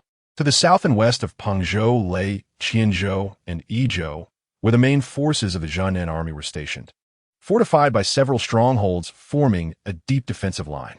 To the north, the treacherous snow mountains created a natural barrier, isolating all living beings. How had this creature managed to infiltrate Pengzhou? Chapter 55. The Path of the 36 Demons, and Tieti's expression was as somber as the depths of water as she listened to the report from her subordinate officer. Recently, 5 incidents had occurred in Pengzhou where malevolent creatures infiltrated the area and harmed innocent civilians. Situated in the southwest and adjacent to the vast mountains, the emergence of such creatures in Pengzhou was not entirely unexpected. However, given the presence of the Southern Defense Army, which had fortified the region with defenses across 2 states and 5 passes, such frequent occurrences were puzzling. Xiener, what is your perspective? And Tieti inquired, turning to look at Hua Xiener. Hua Xiener understood her unspoken request. She was adept in tracking and archery, making her the most skilled scout among the 5 Iron Guards. And Tieti likely hoped she would pursue the demon race and investigate the matter thoroughly. Yet, it had been quite some time since she last saw her family as heir, and her concern for his safety weighed heavily on her mind. With only Laimei to protect him, she felt uneasy, primarily due to Laimei's unpredictable nature. Though he was hesitant to sleep, the thought of him straying into temptation was troubling. Hua Xiener, her bright eyes twinkling, responded with a playful grin. It's merely a few demons. Surely, Sister D has a plan. And Tieti shot her a reproachful glance, thinking to herself that this young girl, having just settled her finances, was already distracted. At that moment, a personal guard hurried over, presenting a letter. Commander, a missive from General Ing. And Tieti reached out to take it, unfolded it for a brief glance, and then handed it to Hua Xiener. You should read this as well. Being a meticulous thinker, she sent something amiss and promptly reported it to Xiao Luoshan. Xiao Luoshan, recognizing the gravity of the situation, responded with a letter that same day. Upon reading the contents, Hua Xiener furrowed her brow, noticing the message stated, Xiener, remain in Pengzhou to assist in handling this matter. Additionally, investigate the ancient demon paths. With a resigned sigh, Hua Xiener set the letter down and clasped her hands, declaring, Hua Taixien obeys the order. Please direct us on how to proceed next, Commander Pengzhou. And Tieti waved her hand, deep in thought about a particular issue. Hua Xiener, curious, asked, Sister D, what are the ancient demon paths? I feel I have a vague recollection, but cannot quite grasp it. And Tieti shook her head, exhaling a sigh. I've urged you to study diligently, yet you, like Laimei, merely skim through without genuine effort. Hua Xiener stuck out her tongue, flashing a mischievous smile. And Tieti's tone turned grave as she continued. The demon race of the Mongshan region was not always so disorganized. A millennium ago, there existed an ancient demon court, ruled by a demon emperor who commanded the various demon clans, their influence overshadowing even that of our human race. The territory of the demon court was vast, and for the sake of efficient governance, the demon emperor utilized immense powers, mobilizing millions of demons to construct 36 demon paths. These paths allowed for rapid travel across great distances.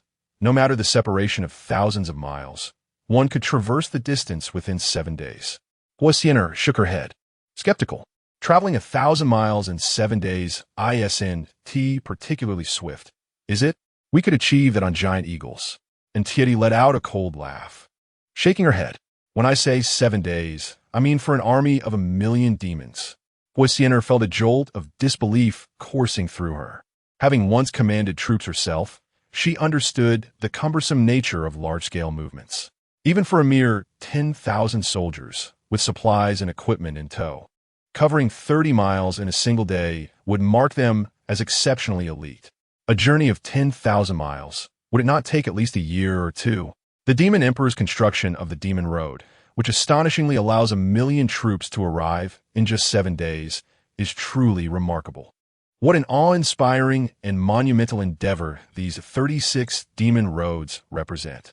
And Thierry furrowed his brow and spoke softly. Since the fall of the Demon Emperor and the collapse of the ancient demon court, most of these roads have become impassable, with only a few remaining functional. Near the Jinan Road, I have never heard of any existing demon roads. The Grand General tasked us with investigating this. Could it be that the infiltration of demons is somehow related to these roads? In the capital city, at the residence of the Southtown Marquis, Xiao Yushu and Xiao Zhong, along with Lai Meyer, were engaged in a discussion on this very matter. Today he had read an ancient tome written by his ancestor, Xiao Ti, regarding the demon race, which piqued his interest and prompted him to engage Xiao Zhong and Lai Meyer in conversation. It is often said that having an elder in the family is akin to possessing a treasure. Xiao Zhong, who had spent his lifetime dealing with the Mongshan demon clan, was quite knowledgeable about the affairs of the demon race and was privy to numerous intriguing tales. After sipping his tea, Xiao Zhong remarked, after the collapse of the demon court, the whereabouts of the demon emperor's heir became uncertain. The remaining leaders of the demon race no longer recognized one another, each dividing their territories and engaging in conflict, leading to the gradual disrepair of the demon roads. Xiao Yushu sighed, feeling a deep sense of regret. Such magnificent infrastructure left to decay is an utter waste. The demon emperor was a wise individual. He understood that in order to prosper, one must first pave the way. These 36 demon roads connected all directions, laying the foundation for the demon race's prosperity and strength. It is unfortunate that the reasons for the collapse of the demon court remain a mystery. Uncle Zhong, why did the demon emperor suddenly fall? Xiao Yushu inquired with curiosity. Xiao Zhong shook his head, stating, how can we know such secretive matters of the demon race? However, a sly grin suddenly appeared on his face as he leaned in to whisper, I have heard a rumor, though its authenticity remains uncertain. It is said that the demon emperor became infatuated with the wife of the demon prince. Not content with merely taking her, he devoured her entirely. In a fit of rage, the demon prince sought vengeance, leading to their mutual destruction. Xiao Yushu gasped in shock, his mind rapidly conjuring up 100 episodes of an ethical drama, the kind that required a VPN to access certain scenes. After a prolonged moment of astonishment, he continued to inquire, are there any operational demon roads remaining? Xiao Zhong nodded. According to the intelligence from our Southern Town Army, 2 roads are still functional, controlled by the demon ancestors Ku Ji and Han Cheng. These 2 old fiends, leveraging the demon roads, have significantly increased their power over the centuries, now standing as the foremost demons within the Mongshan clan. Xiao Yushu wholeheartedly agreed, recalling that during the era of warlords in the Republic, controlling the Jinpu Railway was tantamount to holding the purse strings. Transportation has an immense impact on strength. It is no wonder that these 2 demon ancestors seized the opportunity of infrastructure and soared to prominence. Turning to Lai Meyer, he asked, Sister Meyer, you have guarded the Iron Blood Pass for several years. Have you heard any news? Lai Meyer shot him a glance with her beautiful eyes. Crossing her arms in a haughty manner, Humph, Xiao Zhong chuckled, kindly opting not to comment. Xiao Yushu comprehended. Sister Mayor, during that time were you not indulging in drink all day, leaving you oblivious to everything? Mayor's delicate face immediately flushed, and with a sharp clap, she slammed her teacup onto the table. I am not. She gritted her teeth, feigning indignation, and wiped her eyes. Xiaolang, how could you slander me so? Sister Mayor is truly heartbroken. Observing her theatrical display, which failed to produce even a hint of moisture in her eyes, Xiao Yushu candidly pierced through her facade. Then did you drink at Yeshua Pass? Why did my sister become enraged and threaten to behead you? Mayor offered a forced smile, rising to her feet and stammering, what drinking? Consuming 10 or 8 gin is merely quenching one's thirst. My strength is so great. Can matters of a martial general be attributed to drinking? Xiao Yushu exchanged knowing glances with Xiao Zhong, both bursting into laughter. The study was filled with a lively atmosphere. Chapter 56. I have returned in the depths of a night at the estate of the Duke of Zhennan. Xiao Yushu was abruptly awakened by a sudden palpitation. Glancing at the slumbering Su Bairan beside him, he remained silent for a moment before quietly donning his clothes and exiting the room. He strode purposefully towards the study, and as he reached the door, Meyer appeared behind him. Young master. Meyer's gaze was sharp, her nightgown billowing slightly, the frostbane sword already secured at her waist. Before Xiao Yushu loomed the massive hourglass, beginning its slow, deliberate turn. This must be the final exchange within these 7 days, he thought solemnly. You shall guard this place until I emerge. No one must enter. Understood. Meyer nodded decisively, without hesitation. Xiao Yushu descended into the hidden chamber beneath the study, where Meyer promptly secured the 3 doors. As he settled into place, the world around him transformed into a bizarre realm of flickering lights and shadows, engulfing him entirely. Ability 2. Temporal spatial exchange, simulated form. Function. The host exchanges places with a being from this realm, assuming the other's appearance and voice during the exchange. As the surroundings dimmed, Xiao Yushu opened his eyes. Where am I? A sense of familiarity washed over him as he beheld the weathered stone walls, the flickering oil lamp casting a somber glow. A dilapidated bed covered in tattered animal hides exuded a sour, unpleasant odor. Reaching out, he touched the familiar headboard, crafted from the bones of some creature. This is Inluo Abyss Eulener's abode? Have I returned here once more? He examined his hands and surveyed the humble room. Upon closer inspection, he noted some changes. Large red double happiness characters adorned the wall near the door, lending a touch of liveliness to the otherwise dreary space. Beside the bed hung a pair of small figures, crafted from animal hides, hand in hand, exuding an endearing charm. The door swung open, and a frail girl entered. Clad in patched, tattered clothing, she bore no signs of distress, her face lit with a faint, satisfied smile. Upon seeing Xiao Yushu seated on the bed, Eulener's eyes sparkled with delight. She flitted to his side like a little bird, gently kissing his forehead before exclaiming, 15th brother, guess what I found today? Without waiting for Xiao Yushu's response, she eagerly produced a golden, fragrant piece of honeycomb from her small basket, presenting it to him like a treasure. Look, this is honey from the swamp wasps. I sneakily gathered it while the swarm was away. Xiao Yushu glanced down, noticing her small feet were damp and muddy, with several fresh scratches marring her ankles. She scooped a bit of honey and delicately offered it to Xiao Yushu's lips. 15th brother, try it. It's so sweet. Her bright, large eyes sparkled with joy as she smiled. I assent it's sweet. I saved it all for you. Take your time to enjoy it. She did not anticipate a reply from Xiao Yushu. Ever since the last encounter with the demon, he had reverted to his former self, becoming somewhat dazed and silent, only occasionally smiling. Let him eat when he wishes. Let him sleep at his leisure, like a wooden puppet. Ever since childhood, he has remained this way. The village elders claim that Xiao Shiwu's soul was devoured by demons, had it not been for his sudden outburst of power that day.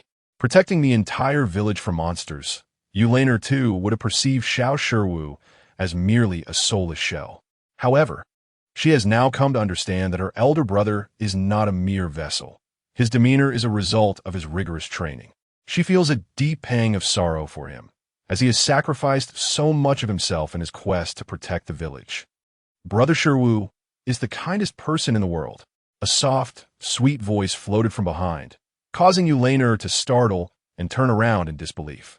She covered her mouth in astonishment, witnessing the vibrant expressions return to Xiao Yushu's face. His large eyes sparkled, and before she knew it, tears streamed down her cheeks. "Brother Shiwu, you have awakened," she exclaimed joyfully. Xiao Yushu rose to his feet, nodded, and inquired, "Laner, have any demons visited the village recently?" "No." Yulaner quickly shook her head. "Ever since you vanquished the flying demon, no beast has dared to cause trouble in the village. Everyone remembers your kindness. That's good to hear." Xiao Yushu smiled gently, still concerned for the little village he had rescued with his own hands. "Brother Shiwu." Yulaner wiped her tears and stepped closer, gripping his arm tightly. Her small face was resolute as she declared, "You are awake, and I am so happy. While you are lucid, let us consummate our union." "What?" Xiao Yushu was taken aback, not anticipating such a daunting task upon his return to consciousness. "Brother Shiwu, do you not know how?" she asked, undeterred. "It's all right. I shall teach you. These past days, I have consulted the village aunties and sisters, who have imparted much wisdom to me." Yulaner hurriedly attempted to loosen Xiao Yushu's waistband. For days, he had been in a daze, and although she wished to consummate their bond, he had resisted vehemently. Whenever she tried to remove his garments, he would threaten to crash into the wall, exhibiting a fierce defiance. Yulaner felt exasperated. She had waited so long for him to awaken. Her hand was gently restrained, and as she looked up, she met Xiao Yushu's warm, clear gaze. "Laner, there is no rush. Let's take a stroll outside. Brother Shiwu yearns to see the world." Yulaner was momentarily dazzled by his handsome smile, feeling a sweet, dizzying intoxication wash over her. By the time she regained her senses, they had already found themselves on the village path. The village appeared much the same as before, yet it was undeniably livelier. Wisps of smoke curled upward, and children scurried about playfully. "Brother Shiwu, Brother Shiwu." A little girl with braided hair waved her small hand energetically at Xiao Yushu from distance. Before he could respond, she giggled and dashed away.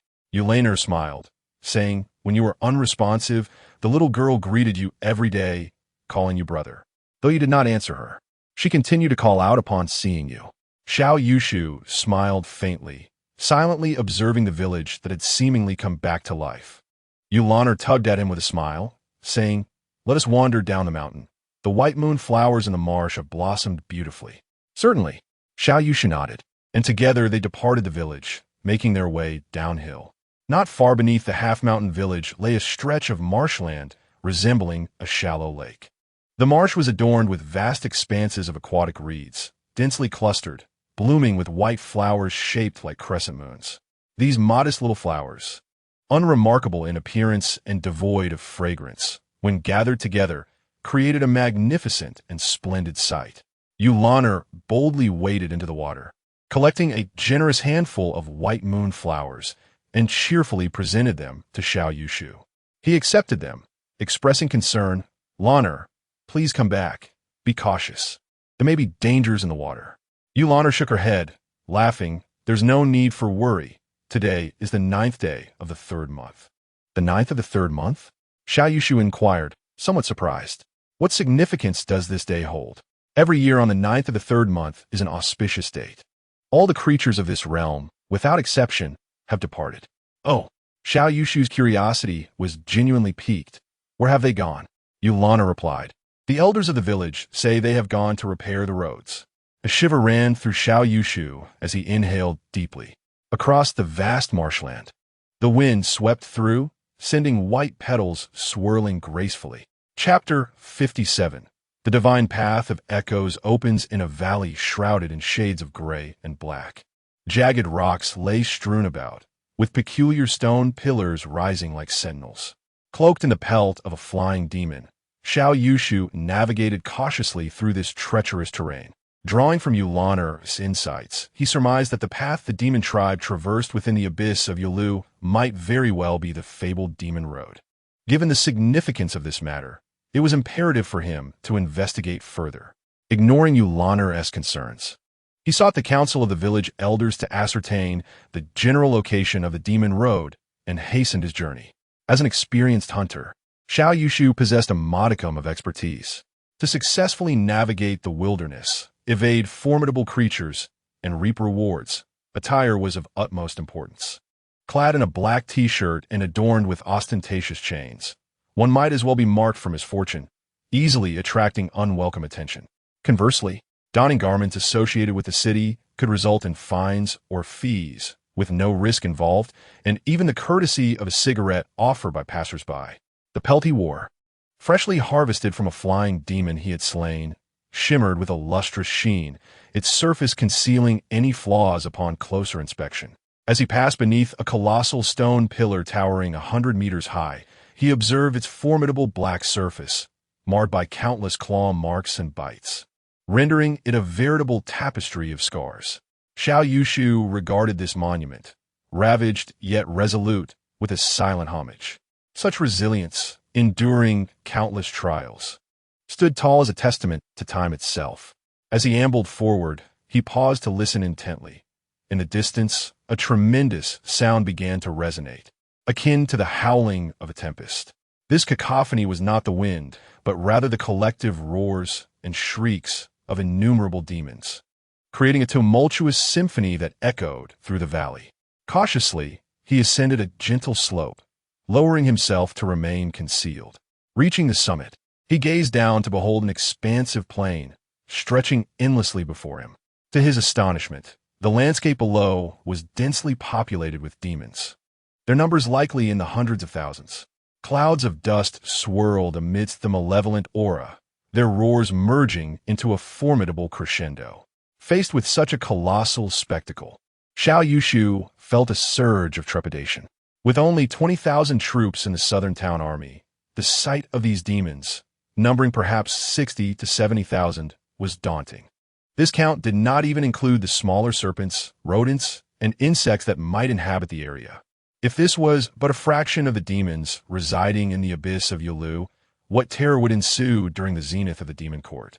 Under the command of a demon emperor rallying all demonkind, daring not to approach too closely, he remained at a distance atop the slope, observing intently. The demons below exhibited a somewhat disordered formation, with skirmishes erupting intermittently, causing moments of chaos. However, they were primarily arranged into two distinct groups. The right portion further divided into two factions, forming a triangular configuration. From each sector, a palpable aura of malevolence ascended, coalescing into vivid manifestations. Above the left sector, the dark energy morphed into a tumultuous sea of clouds, resembling a fearsome and ferocious lion. The lion's form bore an essence of reality, its gaze ominous and ferocious, radiating an aura of lethal intent. To its right, two figures were somewhat less distinct, barely revealing themselves as a massive python, undulating in a manner both elusive and formidable. Another entity was enshrouded in a malevolent mist, a terrifying and grotesque insect. Xiao Yushu discerned that within the depths of the abyss of Yuluo, the demon race was divided into three factions, each ruled by a formidable demon. The lion demon on the left wielded the greatest power, presumably the strongest among them. The two on the right appeared somewhat weaker, subtly collaborating to stand against the lion demon. Engaging in the wild requires both audacity and meticulousness. Timidity yields no fruitful outcome. Xiao Yushu had always embodied a blend of boldness and caution. Had he possessed ample time for exchange, he would surely have infiltrated the ranks of the demon race, seeking intelligence or amassing advantages. However, the reality was that he had but 2 hours for this exchange, with half of that time already elapsed. Should he dare to take a risk? As Xiao Yushu hesitated, he was suddenly struck by a sound resonating through the air. Instinctively, he sensed something amiss. The sound seemed to emanate from within, invoking a profound reverence. The demon entities below fell swiftly into silence, the vast expanse of the plain rendered eerily tranquil, leaving only that voice echoing across the landscape. At first, the sound appeared peculiar, yet upon closer inspection, it revealed itself to be grand and elegant, imbued with an ancient gravitas, as if reciting an incantation that reverberated through the heavens and the earth. After a brief moment, the voice faded, signifying the conclusion of the recitation, yet the demons remained utterly silent, an unsettling stillness enveloping them. Xiao Yushu, still astonished, was suddenly seized by an overwhelming sense of trepidation.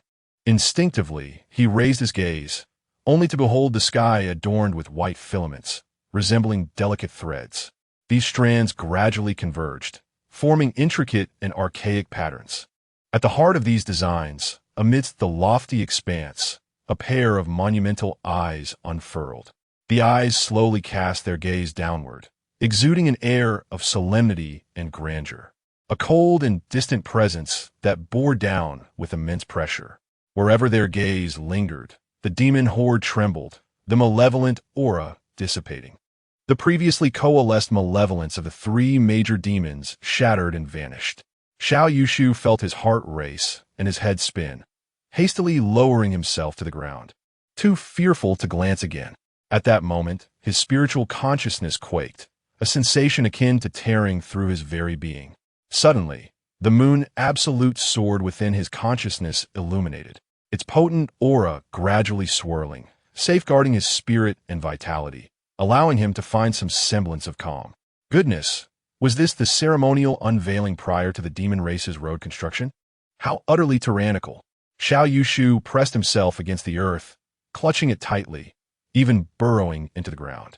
To his astonishment, despite the fall of the demon court and the demon emperor, the demon race still harbored such formidable presences. Observing their overwhelming demeanor, one could only surmise that these demon laborers, upon completing their road work, would receive no recompense. To claim he was unconcerned would be a falsehood. Such a colossal force, be it the 10 absolutes of humanity or the illustrious Xiao Luoshan, would likely be no match. Although the destination of the abyss of Yuluo remained unknown, should this path be paved, it would bode ill for humankind. The colossal eye in the sky gradually closed, vanishing from sight, followed by a sound akin to a cataclysm. The heavens trembled and the earth quaked, causing even the hillside where Xiao Yushu stood to reverberate ominously. In the midst of the two factions of demons, countless particles of dust were propelled into the air, and massive stones converged towards the center. Amidst the radiant white light, a path emerged, towering 10 zhang above the ground and stretching 100 zhang in width. Subsequently, beams of white brilliance surged forth from either side of this pathway. Countless demons, kneeling at the roadside, seemingly bereft of consciousness, rose to approach the demonic path, drawn into the luminous embrace. Flesh and blood disintegrated, transformed into sustenance. The resilient bones of the demons forged the very foundation of the road. Chapter 58. You are truly a good person. Xiao Yushu gazed intently at the astonishing and bizarre spectacle before him. He couldn't help but recall a profound saying from a book he had read in his past life. A person can only truly comprehend what courage is when confronted with fear. With this thought, he promptly turned and hastened towards the canyon behind the hillside. I have already intimidated hundreds of thousands of demon tribes. It is time to transition to a new battlefield. Such a scene, could it possibly be one that a mere master-level warrior like me could partake in? Upon entering the canyon, Xiao Yushu employed his lightness skill, running swiftly along the gorge, akin to a valiant warrior charging forth for love. He gritted his teeth and ran past the towering black pillar, finally exhaling in relief. Exhausted beyond measure. Well then, I shall return to the village halfway up the mountain. I will bid farewell to you, Laoner. The second phase of my abilities is coming to an end, and I do not know when I shall return again. Xiao Yushu did not consider himself a hero, nor did he feel any obligation to save the world. If it were within his capacity, he would not hesitate, as he had done previously in protecting the village from demons. Yet, the terrifying implications of the demon road, coupled with the all-seeing, powerful gaze of the deity in the sky that looked down upon myriad tribes, were matters he could not afford to involve himself in with his current strength. Taking a deep breath, he commended his own rationality. The risks here are far too great. Even if a blade were to be placed at my throat, I, Xiao Yushu, would never interfere in the affairs of the demon road. Suddenly, A thunderous crash reverberated as something fell from the sky, striking the ground with the force of a lightning bolt. It landed a mere 10 paces ahead of him, creating a substantial pit and sending a cloud of dust and mud into the air. Xiao Yushu swiftly retreated, and with a mere thought, the moonless sword was already in his grasp. Cautiously, he approached the pit, peering inside, only to furrow his brow in confusion. What is happening? At the bottom of the pit lay a young girl. She was clad in, two simple white cloth pieces. In my past life, this would have been referred to as a bikini. However, this is a legitimate product, available for purchase on platforms like JD and Taobao. The girl possessed a graceful and enchanting form, her face as flawless as ice crystal, with a delicate, straight nose and plump, rosy lips, exuding an aura of innocence and purity. Elegant phrases of appreciation for feminine beauty involuntarily surfaced in Xiao Yushu's mind. Fair-skinned and beautiful, possessing a magnanimous spirit, every detail exquisite. At that moment, the girl coughed softly, awakening from her slumber. She suddenly spat out a mouthful of blood, and upon turning her head, her gaze met Xiao Yushu's. A grateful smile graced her stunning face, her voice ethereal and pure. "Did you save me?" Xiao Yushu took 2 steps back, hurriedly mimicking Mayor's gestures as he waved his hands. It wasn't me. Please don't say that. I must take my leave. This girl is quite peculiar. There's an 80% chance she is a formidable demon as well, so it would be wise to depart quickly." As he turned to leave, he felt a sudden tightening of his arm. The girl had somehow emerged from the pit and stood gracefully beside him. Her dark, clear eyes shimmered like water as she gently bit her red lip. "Thank you for saving me. You're human, right? You're truly a good person. Yet, such words are not regarded as commendable in any realm." A heaviness settled in Xiao Yushu's heart as he shook his head politely, saying, "Do not misunderstand, my lady. I did not save you. Might I request that you release me? It is getting late, and I must return home." The young girl smiled, not loosening her grip, and with a childlike innocence declared, "I am called Dire, a member of the demon clan. You need not fear. There are benevolent beings among us. You saved me, and I shall not devour you. My lady, you are remarkably candid, but I assure you, I did not save you." Xiao Yushu replied with a gentle smile, cautiously attempting to tug at her hand, yet to no avail. To his astonishment, even with his peak mastery, he could not budge her grip. Now escape seemed impossible. The girl appeared to be a delicate maiden, yet who could discern if she was a formidable elder or perhaps a matronly figure, a demon grandmother? She might very well be an ancient enchantress with centuries to her name. He lowered his voice and spoke earnestly. "Dire, this place is rather perilous. There are numerous monsters lurking beyond the valley. Please let go of me, so we may converse elsewhere." Dire seemed quite pleased to encounter him, nodding in agreement. "Very well. I shall take you to another location." "No, my dear, you misunderstand. I meant to say that I would walk on my own, dear. Do you find me beautiful? Do you fancy me?" Dire inquired with a coy smile, her cheeks tinged with shyness. Xiao Yushu was taken aback. He was in no mood for such flattery. His frustration mounted, and he yearned to wield his sword against this demoness. Just as he was about to voice his indignation, he beheld 2 magnificent, translucent wings unfurling behind her. The wings bore intricate white patterns that shimmered like jade, gradually coalescing to form 2 profound and mystical eyes at their center. Heavens above, this was truly extraordinary. A wave of shock surged through Xiao Yushu, rendering him momentarily unsteady. The words he wished to utter were caught in his throat, never to see the light of day. He instantly abandoned any thoughts of resistance, cold sweat trickling down his brow. Could it be that this girl, Dire, was the supreme demon of the abyss of Yulua? The sheer power emanating from those celestial eyes, capable of wreaking havoc upon the world, left him in awe.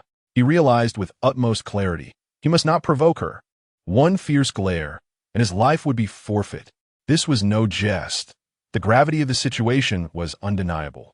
In the blink of an eye, a gust of wind swept through, and they found themselves standing upon a small island surrounded by a sea of blooming white moonflowers, their petals swaying in the breeze like waves upon the ocean. Xiao Yushu felt a chill grip his heart as he gazed upon Dair's enchanting visage, taking in her slender waist, rounded hips, and the graceful length of her legs. If this stunning demoness were to forcibly consume him, he would stand no chance. What was he to do? However, Dair did not approach him with malevolent intent. Instead, she found a clean spot, settled down cross-legged, and remarked, "I am a bit weary. I shall take a short nap. Please do not disturb me."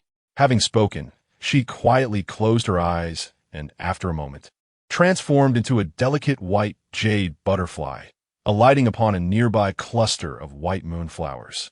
Observing the butterfly, still as a statue, Xiao Yushu cautiously took 2 steps back. "This is a splendid opportunity. Perhaps I should make my escape? Oh, dear butterfly, forgive my sudden departure. Such is life. Occasionally we encounter one another, only to fade into the sea of humanity, each returning to our own paths." Just as he reached the edge of the small islet, a voice echoed within him. "Where are you going? Goodness, she's always watching me." A bitter smile crossed Xiao Yushu's lips as his thoughts raced.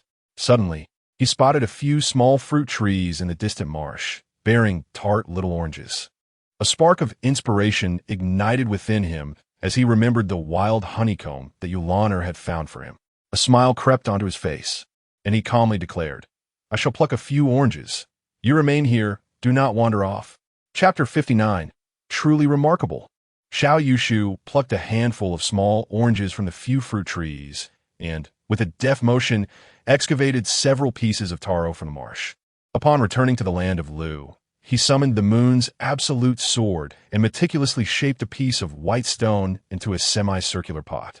He then gathered dry reeds to serve as kindling, igniting them to generate heat. He squeezed the juice of the oranges into the pot and subsequently added wild bee honey, heating it to a melt. Soon, a refreshing aroma wafted through the air. After mashing the taro, he poured its starchy juice into the pot. With gentle heat, he continuously stirred until the mixture thickened. The wild bee honey was extraordinarily sweet, and coupled with the fresh scent of oranges, a delightful flavor enveloped the surroundings. Xiao Yushu found a few clean grass sticks and began to roll them in the syrup. "What are you making?" A melodious voice, filled with surprise, emerged beside him. Turning his head, Xiao Yushu saw Dair closely leaning against him, her eyes glistening with anticipation as she gazed at the syrup in the pot. Her pure and innocent eyes blinked rapidly, resembling a child of 3 or 4 witnessing candy for the first time, exuding a clarity that was almost foolish. Xiao Yushu twirled the grass stick, noting how the spherical tip was gradually taking shape. He chuckled. "This is called a lollipop." Lollipop. Dair stared in astonishment at this charming, sweet-smelling creation, her heart brimming with wonder. In her fleeting 2,700 years of existence as a demon, she had never encountered such a delightful novelty. It was utterly astonishing, truly remarkable, beyond belief. How could a human, especially this one before her, craft such exquisite treats? After pondering, Dair recalled that only a great demon emperor could inspire such admiration within her. With utmost respect and a playful tone, she implored, "Could you please give me a lollipop to eat?" Xiao Yushu, initially intending to please her, felt he could not resist her charm. The formidable demoness would only be appeased if she was in high spirits, allowing him to find his way out of this situation. Yet, observing her drooling and adorably Na'vi expression, he felt compelled to tease her a bit. With a feigned huff of discontent, he asked, "Why should I share this with you?" Dair immediately panicked, pleading earnestly, "Please, good sir, I really want to eat this." Seeing the greedy little demoness, or rather, the ancient demon woman, drooling, Xiao Yushu couldn't help but smile inwardly. Indeed, it was no surprise that insects had a penchant for sweets. Even the most powerful demons could not escape such instincts. His actions had clearly struck a chord with her deepest desires. Now, he pondered whether he could extract some benefits from this powerful demoness. He grinned and said, "Dair, if you want something delicious, you must offer something in return. Our current relationship is merely that of ordinary friends." Dair furrowed her brow for a moment, then resolutely declared, "Daddy, cough, cough, cough." Xiao Yushu erupted into a fit of coughs, staring at her in disbelief. "You possess an astonishing lack of decorum. resorting to calling upon your father merely for a piece of candy? Tears glistened in Dai Er's eyes, a profound sense of grievance welling within her. The pursuit of this delectable treat had indeed been a challenging endeavor. Xiao Yushu, somewhat oblivious to the intricate dynamics of the demon clan, was unaware that within their hierarchy, titles held immense significance. Beyond the ranks of demon emperors, kings, and generals, the nomenclature among the demon tribe is of paramount importance. By addressing Xiao Yushu as father, Dai Er was acknowledging him as her adoptive father, an expression of complete submission and deep respect within the demon community. A demon of her stature had never recognized an adoptive father after transforming and acquiring human speech. Today, her willingness to do so for the sake of a sweet confection was truly remarkable. A significant factor in this was the monotony of her millennia-long existence on the arduous road of construction. This demon path, known as the Yulua Avenue, is one of the 36 demon roads, its construction a protracted and grueling endeavor that remains unfinished to this day. Millions of demons have been imprisoned here by the demon emperor's formidable powers for over 1,000 years, with countless perishing along the way, leaving scarcely more than a fraction of their original number. For both the ordinary demons and Dai Er, the project manager of this construction, the experience felt akin to incarceration. Thus, the sudden delight of a lollipop was simply irresistible. What did it matter to call him father? In the absence of the demon emperor and kings, she was the most formidable presence here. Call him father if she wished, or even grandson. Very well, here you are. Xiao Yushu chuckled helplessly, producing 2 orange lollipops and offering them to Dai Er. When a powerful demon of great renown humbles herself to call you father, what more is there to discuss? Dai Er joyfully accepted the lollipops, swiftly placing one in her mouth. As her little tongue curled around it, the fresh, sweet flavor of the orange lollipop surged through her, a taste that seemed to penetrate her very soul. Oh my! She unfurled a pair of 1-foot-long wings behind her, flapping them in sheer delight, faster than a hummingbird. After a few bites, she smiled sweetly and exclaimed, "Father, you are truly wonderful." Xiao Yushu sighed, taking a lollipop for himself and savoring a bite. Not bad.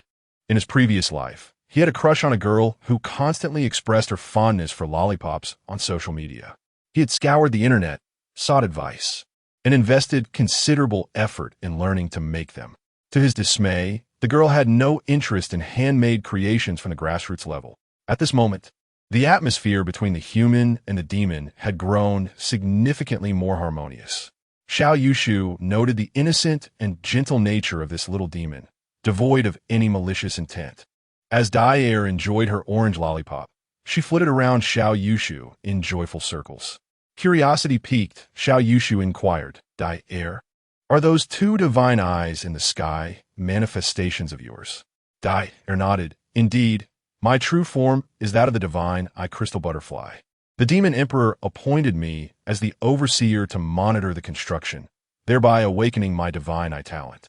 "Only," she said with a hint of distress, "it has been quite some time since His Majesty dispatched someone to deliver spiritual artifacts. My divine vision has diminished, and I can merely intimidate others." Xiao Yushu mused inwardly. A millennium ago, the demon court had already collapsed, and the demon emperor had perished. The demon race within the abyss of Yulu appeared oblivious to the fact that their central authority had gone bankrupt and the leader had taken a fatal leap. Yet they continued to laboriously construct roads. Nevertheless, Dai Er brightened, exclaiming with pride, "I have not betrayed His Majesty's trust. This demon road is already more than halfway completed, and many areas are now accessible." "More than halfway completed?" Xiao Yushu was taken aback and quickly inquired, "Which locations can we reach now?" "Dia Vafatia Small Hunt," revealing an ancient and substantial seal. She then landed beside Xiao Yushu, linking her arm with his, and cheerfully declared, "Father, let's refrain from that title. It might attract the attention of the 404. Call me Godfather instead." "Very well, Godfather. Dai Er will take you to see the first road that traverses heaven and earth, linking Yulu since the dawn of creation." Chapter 60. To become prosperous, one must first build a road. Yaoer took a couple of steps back, and suddenly, The delightful pair of 1-foot-long wings behind her unfolded, transforming into enormous, translucent wings spanning 30 feet. Reluctantly, she savored her lollipop, casting a playful smile at Xiao Yushu. With a graceful leap, her expansive wings unfurled, gradually obscuring the sky. In the heavens above the abyss of Yuluo, it was as if tranquil waters had been disrupted, the colossal wings rippling outward like waves. The previously minute white patterns magnified immensely, responding to the call of the Earth's forces, gradually illuminating with an enigmatic glow. An overwhelming, boundless pressure permeated the realm, echoing through the atmosphere. A piercing yet magnificent roar resonated along the expansive demon path, causing the very ground beneath Xiao Yushu to tremble. This demon road resembled an ancient beast awakening from slumber, roaring fiercely, venting its unrestrained fury. The white luminescence emitted by the path swiftly swept across both sides, catching the demon clans attempting to construct the road off guard, leading to their anguished and terrified cries as they were partially engulfed by the demon path. In a flash of brilliance, Xiao Yushu found himself standing at the heart of this grand thoroughfare, surrounded by an unparalleled expanse. The road was level and solid, wide enough to accommodate the takeoff and landing of a large transport aircraft, such as the Y-20. Xiao Yushu felt a surge of excitement, contemplating how he would construct several toll booths and service areas if he possessed such a magnificent road. Charging 20 for a zongzi, 8 for a bottle of water, free passage for singles, and a double fee for those with girlfriends. Diaoer's resounding and majestic voice reverberated through the cosmos. Father, hold on to the Yuluo seal. We are about to embark. A seal, fist-sized and ancient, materialized in Xiao Yushu's hand, radiating brilliance. As he listened to the echoing call of Father resonating across the mountains and plains, he couldn't help but wince internally, thinking, Diaoer, could you please lower your voice? Is it appropriate to announce such a title for all to hear? As the Yuluo seal brightened in his grasp, Xiao Yushu was stunned to witness the flickering patches of white light along the sides of the demon path, transforming instantly into colossal white wings, towering hundreds of feet high. These wings lined both sides of the road, numbering in the thousands. They began to flap vigorously, producing a sound reminiscent of a tempest. Xiao Yushu felt the ground shift beneath him, his surroundings morphing into a kaleidoscope of visions. It was as if the barriers of time and space had been shattered by an immeasurable force, leading the demon path into the unknown. After a brief moment, Xiao Yushu found himself within a vast, dark cavern, the air thick with heat and the scent of sulfur. Bioluminescence flickered in the cave, and a translucent, rainbow-hued butterfly alighted upon his shoulder.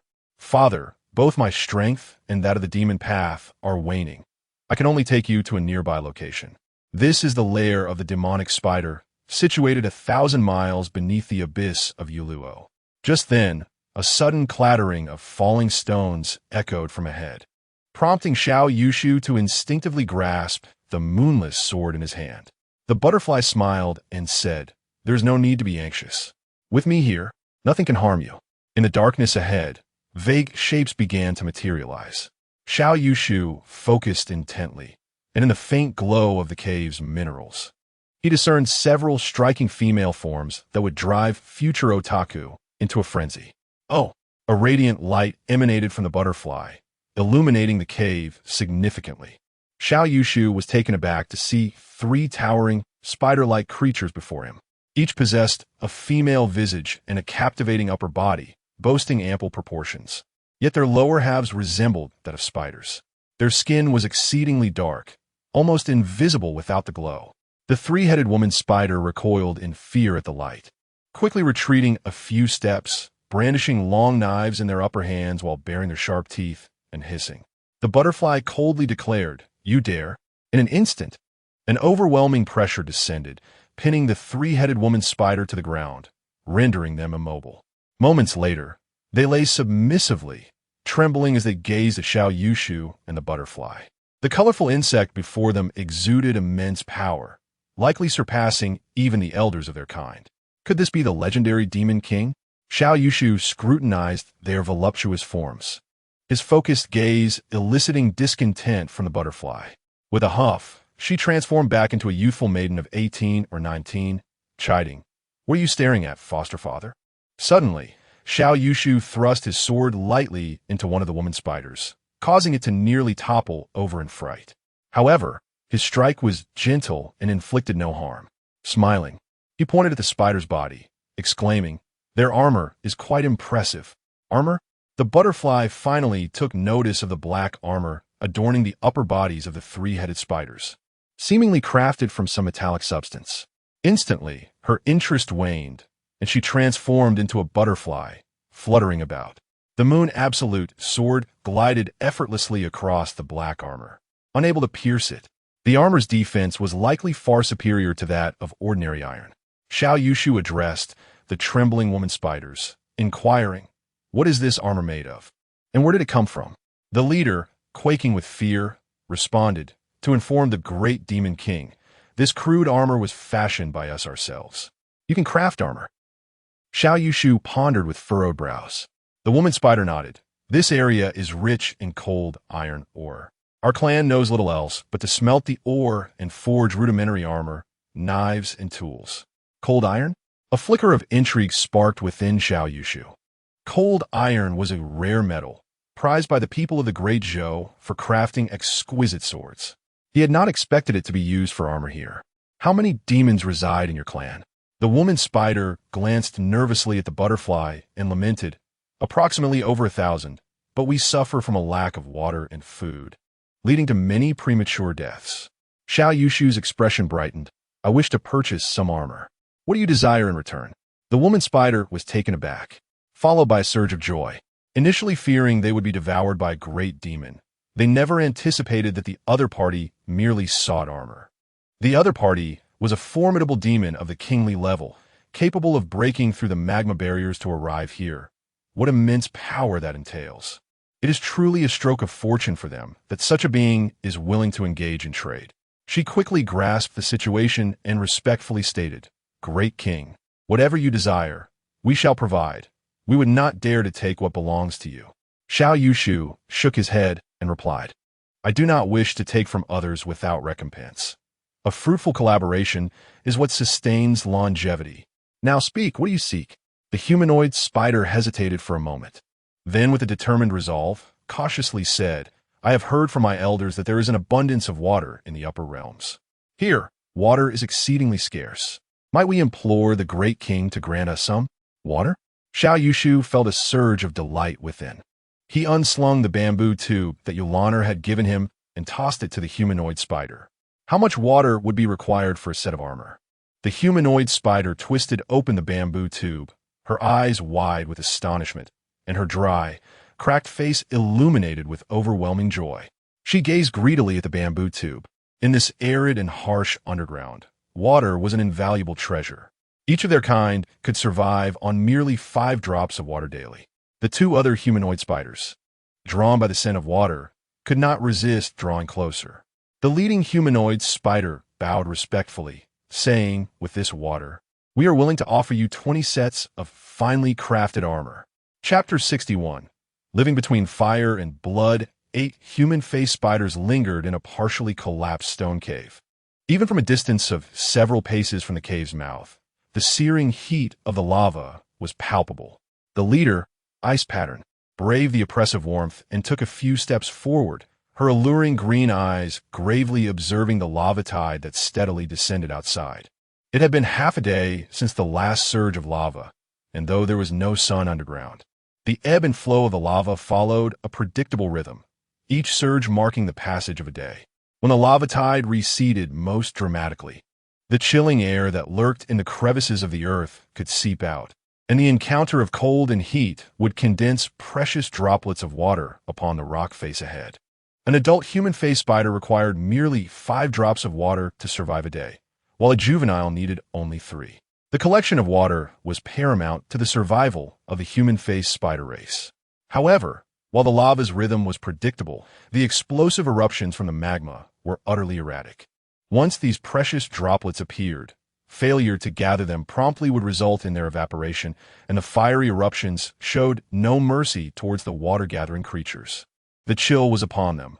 All 8 human-faced spiders trembled, stepping forward a few paces.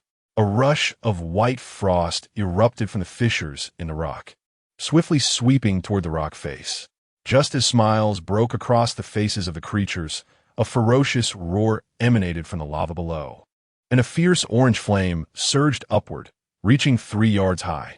The explosion had arrived. Complex and grave expressions adorned the faces of the creatures, yet none dared to retreat. Ice Pattern's green eyes surveyed her companions, her lifelong friends since childhood. How many would remain after today's water collection? Yet, with so many kin in their clan, how could they survive without water? Without hesitation, she cried out, "Follow me." In an instant, her form leaped from the cave, her limbs grasping onto the searing rock face. The intense heat brought an immediate, sharp pain, accompanied by a sizzling sound.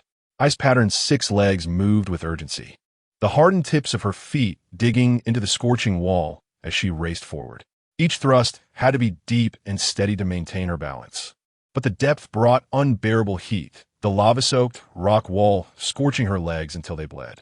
The remaining human-faced spiders followed suit without hesitation, leaping from the cave and running atop the blistering rock. Below, the fierce orange flames coiled like a greedy serpent, sweeping across the wall and through the air beside them. Yet, amid the heat and agony, none hesitated, none looked back. They only ran with desperation.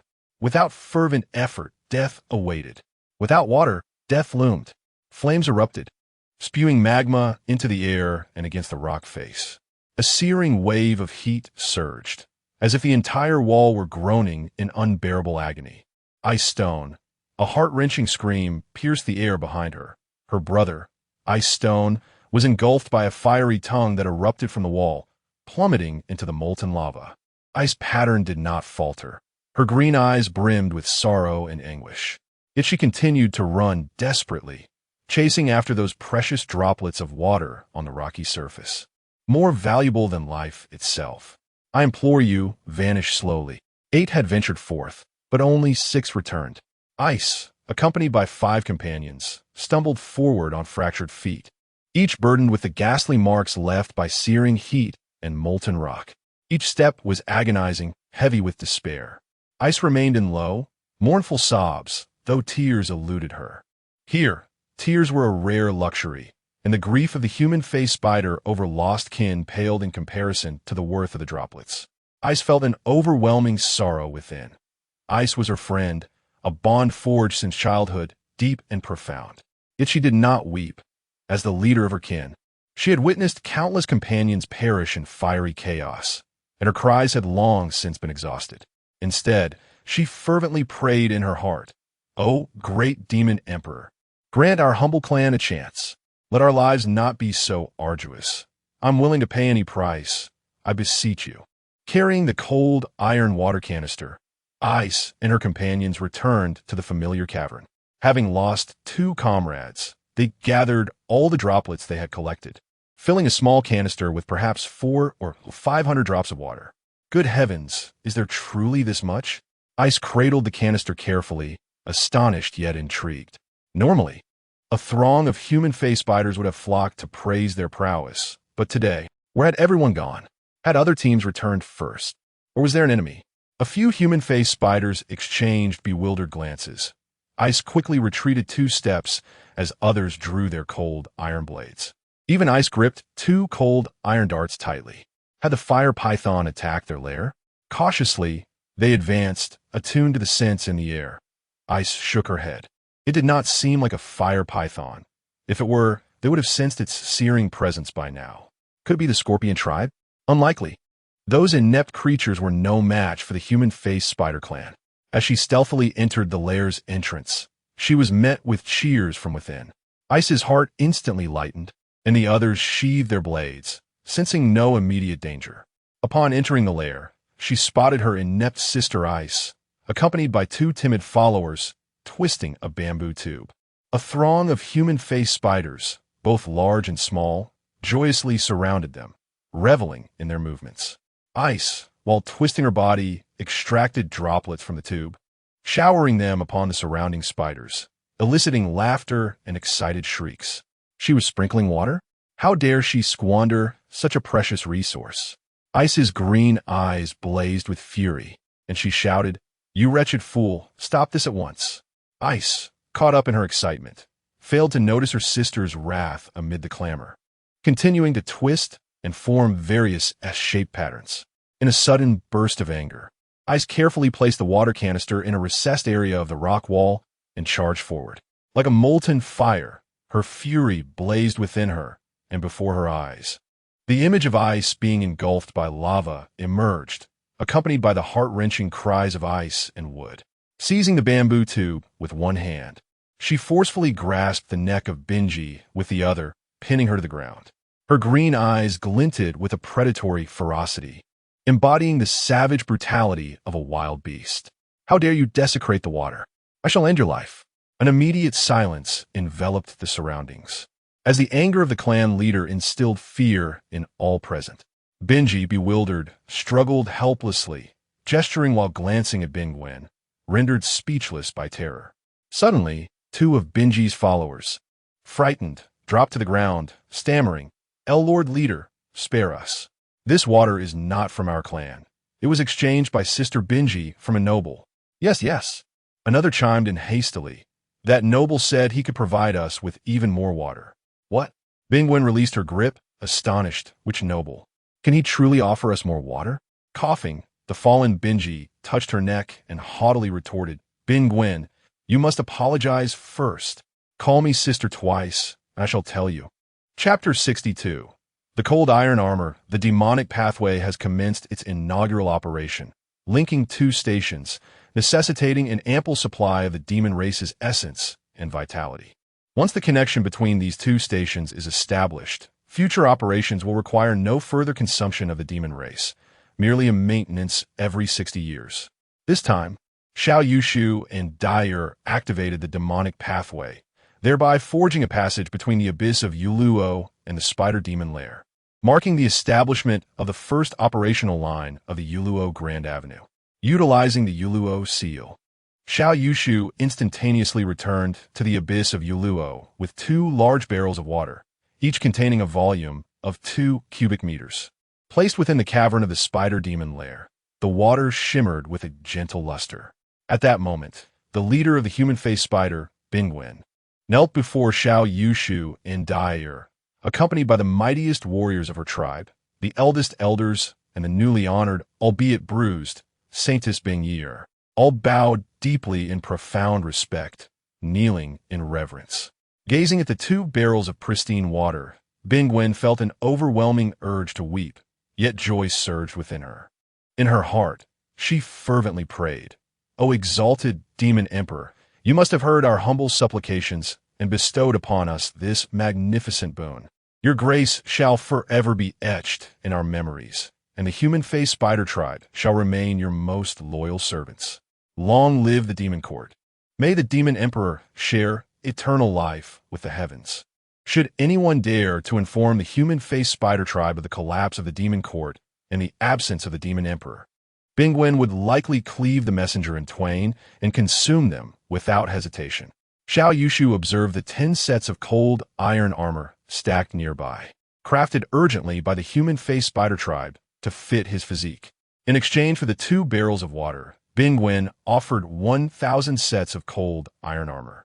However, as the human-faced spider tribe lacked human proportions, the armor required reforging. With no time to spare, Xiao Yushu requested a few sample sets, intending to retrieve the remainder on his next visit. He harbored no concerns about Bingwen reneging on her promise, as he could see the elation in the eyes of the human-faced spiders, who were on the verge of tears at the sight of the 2 barrels of water. Suddenly, a notification appeared before Xiao Yushu. Successfully opened the 2 realms demonic pathway, obtaining a temporal anchor point. Upon selecting a temporal anchor point, teleportation can occur once every 7 days. Please select a temporal anchor point. A. Abyss of Yuluo. B. Spider Demon Lair. Xiao Yushu nodded inwardly, decisively choosing, "I select A." The abyss of Yuluo has been successfully designated as a temporal anchor point. This meant that from now on, he could teleport once every 7 days, effectively eliminating the need for Xiao 15, while retaining the extraordinary ability of spatial teleportation. He looked at the human-faced spiders and smiled. In that case, I shall return shortly. Prepare the cold iron armor for me in 7 days. Bin Gwyn bowed deeply, responding with utmost respect. Rest assured, my lord. The 1,000 sets of cold iron armor will be ready without fail in 7 days. Excellent. I look forward to our prosperous collaboration.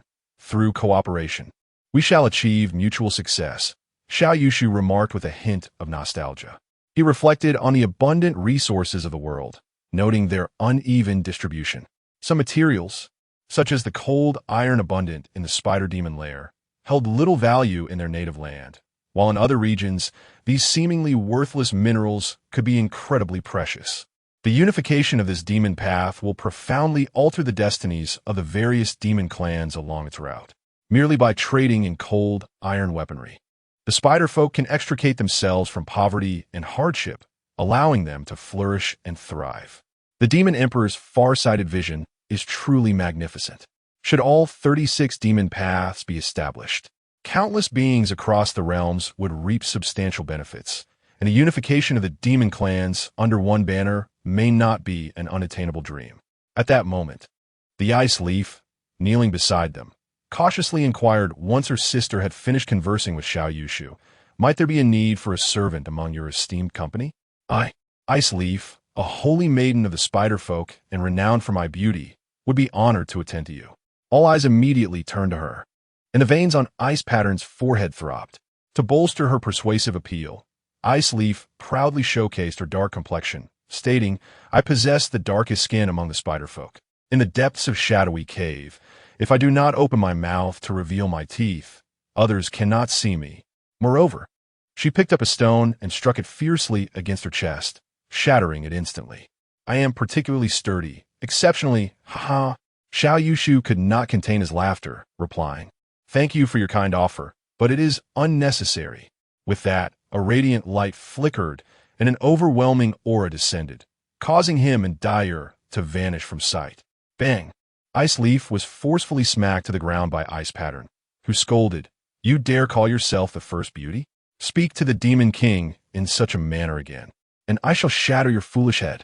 Oh dear, sister, please do not strike me. You think you're the darkest? You foolish one. My skin is far darker than yours. In the capital, at the residence of the Marquis of Southern Town, Xiao Yushu wore a smile as he gazed out at the spring blossoms, standing silently. Xiao Zhong and Mayor entered the study in succession, bowing to Xiao Yushu. Xiao Zhong, the elder, spoke first. Young master, what instructions do you have? Xiao Yushu turned to face them, smiling. I recently acquired something I wish for Uncle Zhong and Sister Mayor to examine. Exchanging glances, Xiao Zhong and Mayor realized that their areas of expertise rarely overlapped, save for matters concerning the Southern Town Army. Could it be weaponry? The thought crossed their minds simultaneously. And indeed, Xiao Yushu extended his hand to unveil a piece of fine armor concealed beneath a burlap cloth. Heavy armor? Cold iron? Both the elder and the youth gasped in astonishment, their expressions shifting dramatically. They rushed to the armor, and Xiao Zhong, despite his age, displayed agility that rivaled Mayor's. Is this cold iron armor? Xiao Zhong's eyes sparkled with excitement, his voice trembling with emotion. Is it truly 1,000-year cold iron? Suddenly, the old man leaped up, his furious roar shaking the study. Who is so wasteful as to craft armor from 1,000-year cold iron? I shall give them a sound thrashing. Overcome with emotion, the old man nearly wept.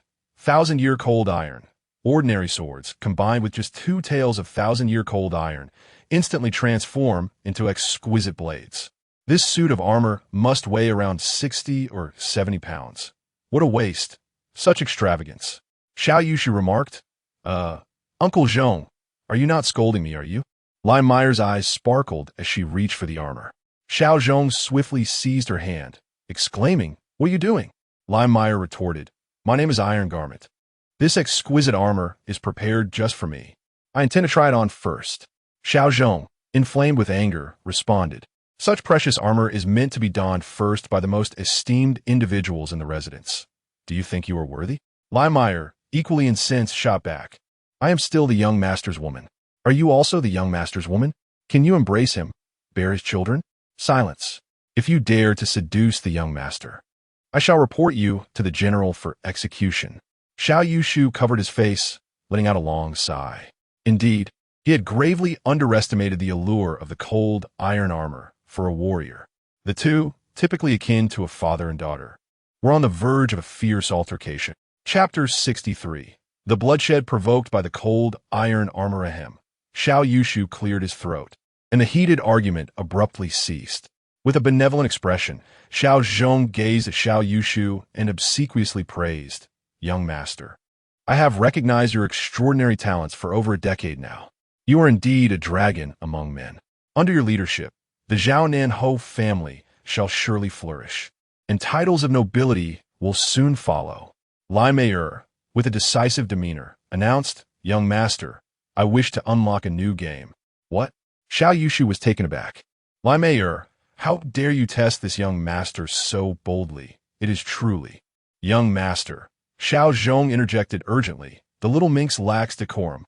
The old steward lamented, nearly in tears, "I have dedicated my life to the welfare of the Zhao Ho family, and have no sons or daughters of my own. I regard you as my own kin, yet you cannot fulfill this modest request." The old man clutched his chest, teetering on the brink of collapse, appearing as if he could scarcely draw breath. Xiao Yushu, startled, rushed forward to support him. "Uncle Zhong, please do not be anxious. Sit down and take your time. You are the most respected elder in this household, and it is only fitting that you try on the armor first." "Really? You haven't forgotten about your old uncle because of that little vixen?" "Goodness, the old fellow's tongue is sharp indeed." Lai glared at him, her eyes swirling with a mix of anger and helplessness. "Not at all. We are all family. There is no such thing as a little vixen." Xiao Yushu replied with a smile. "Ah, thank you, young master, for your concern for this old servant." A cunning glint sparkled in Xiao Zhong's eyes as he seized the heavy iron armor, his form agile as he dashed away. "I shall wear it for 2 days and return it to you, young master." "Ah!" Cold iron armor. Xiao Yushu and Lai exchanged glances, realizing that it was not merely the old becoming wicked, but rather the wicked growing old.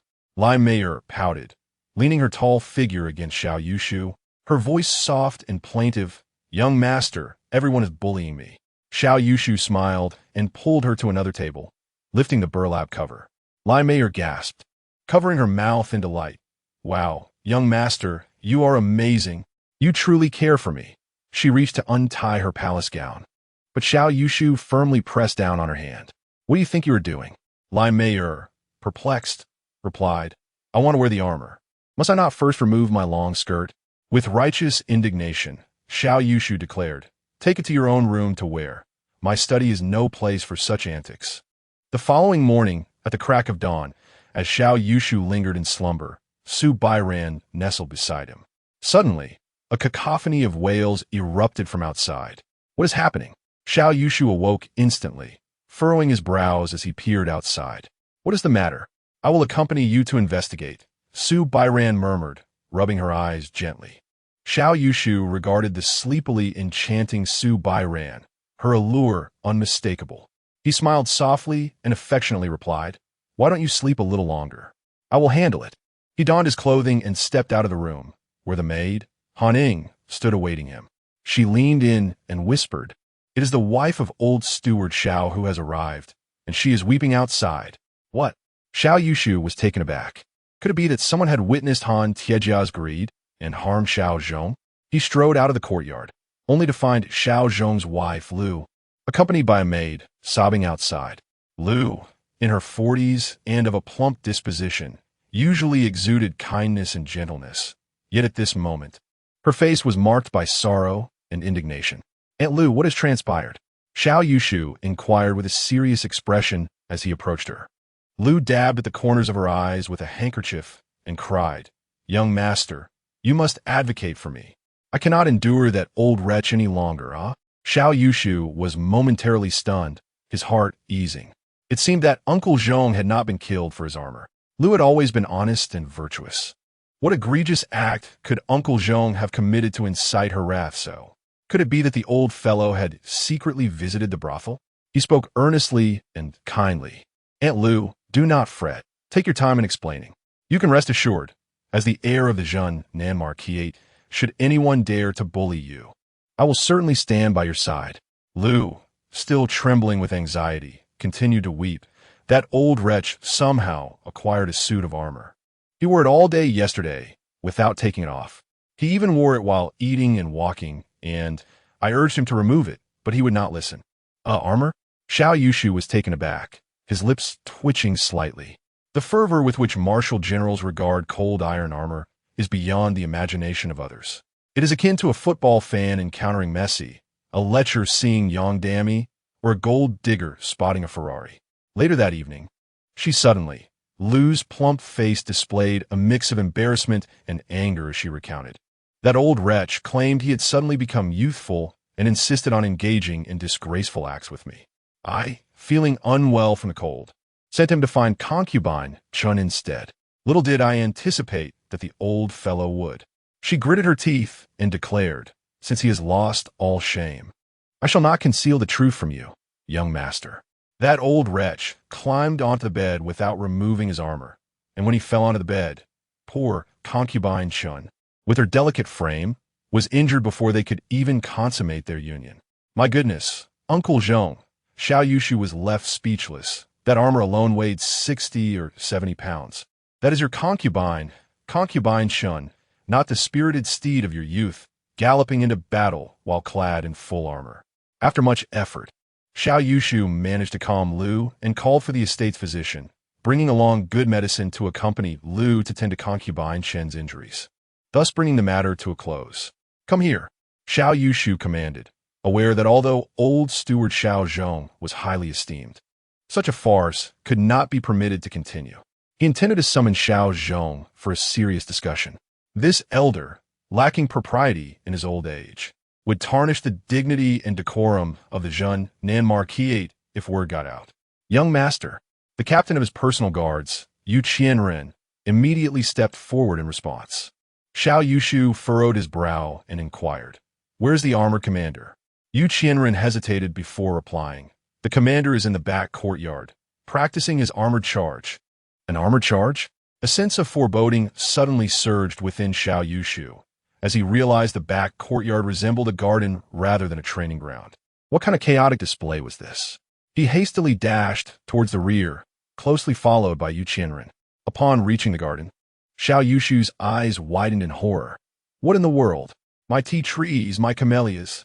Before him stood a figure clad in iron armor atop a spirited steed, his countenance flushed from drink.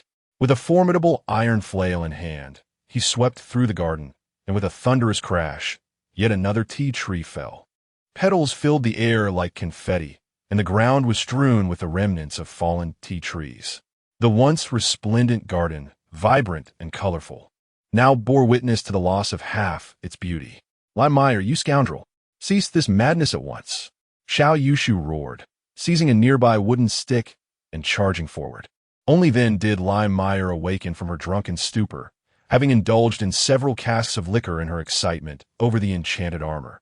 Oblivious to the devastation wrought upon the heir's cherished tea grove, panic-stricken, she turned her horse and fled.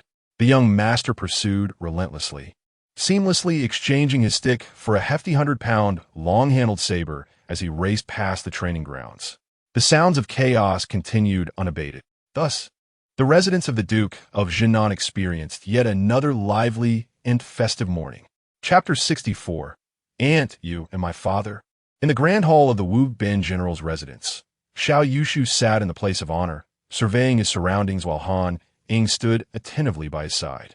The main hall comprised 5 rooms, the center of which was called Wuan Hall. Flanked by side chambers, Wuan Hall resembled a modern-day living room. Though not ostentatiously adorned, it radiated an air of elegance and clarity, embodying the disciplined and vigorous spirit of a military family. The sides were complemented by a small corridor and bedrooms, along with a few small chambers, known as Xuanlong, where maidservants resided. The Xuanlong were modestly partitioned spaces. A similar arrangement could be found in the estate of the Duke of Southern Town. However, the Duke's residence was expansive, with the main reception hall being a grand structure, accompanied by a dedicated resting area for the servants, while Xuanlong only appeared in the secondary quarters. Today, Xiao Yushu had specifically come to pay a visit to the long-standing family friend of the Duke of Southern Town, General Dan. General Dan Chong, currently holding the title of Left Wu Guard's Wu Ben General, was a prominent figure in the military hierarchy. The Imperial Army of the Great Zhou was divided into 4 guards, each comprising 50,000 troops, totaling around 200,000.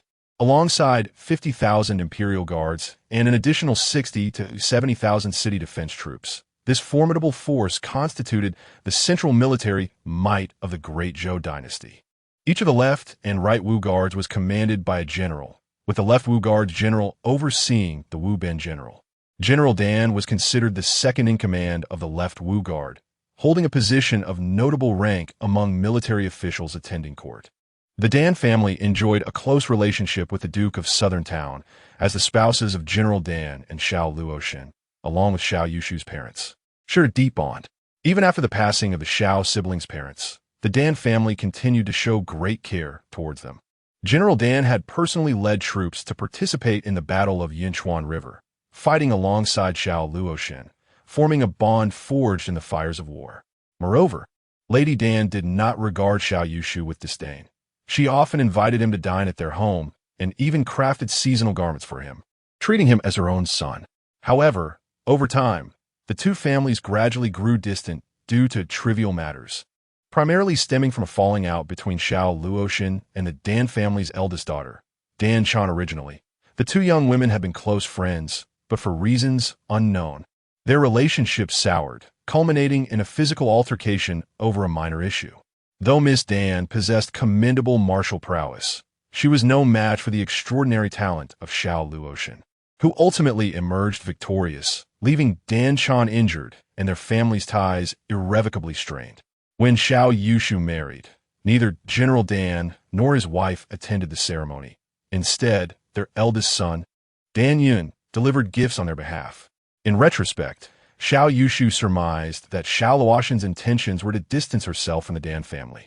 The Emperor Hongjia harbored suspicions and sought to suppress the Duke of Southern Town and Xiao Luoshen, fearing that the Dan family might be implicated and seen as an extension of the Southern Army, intentionally distanced herself from them. According to rumors, Emperor Hongjia had contemplated sending Dan Yun to the front lines of Hedong to confront the barbarian tribes, while also planning to marry off Miss Dan to the ruthless Prince of Yin as a concubine. This tyrannical emperor claimed to be offering Dan Yun opportunities for experience and future advancement. Yet he did not assign him to the familiar left Wu Guard or the Southern Army structure. Instead, he callously dispatched him to the unfamiliar and perilous front lines of the Hedong Army, where death could strike at any moment amidst the chaos of battle. As for the Prince of Yin, he has already lost more than a dozen concubines in his residence, many of whom were daughters from esteemed families. To send Miss Shan to marry him is akin to sending her to her demise. The cruelty and treachery of Emperor Hongjia are evident. Currently, the political landscape is undergoing a significant transformation. The faction of the second prince is rising, while the fifth prince's influence is severely diminished. The emperor is already overwhelmed with his own affairs, and naturally, the whole family of South Zhen must seek to revive their former allies.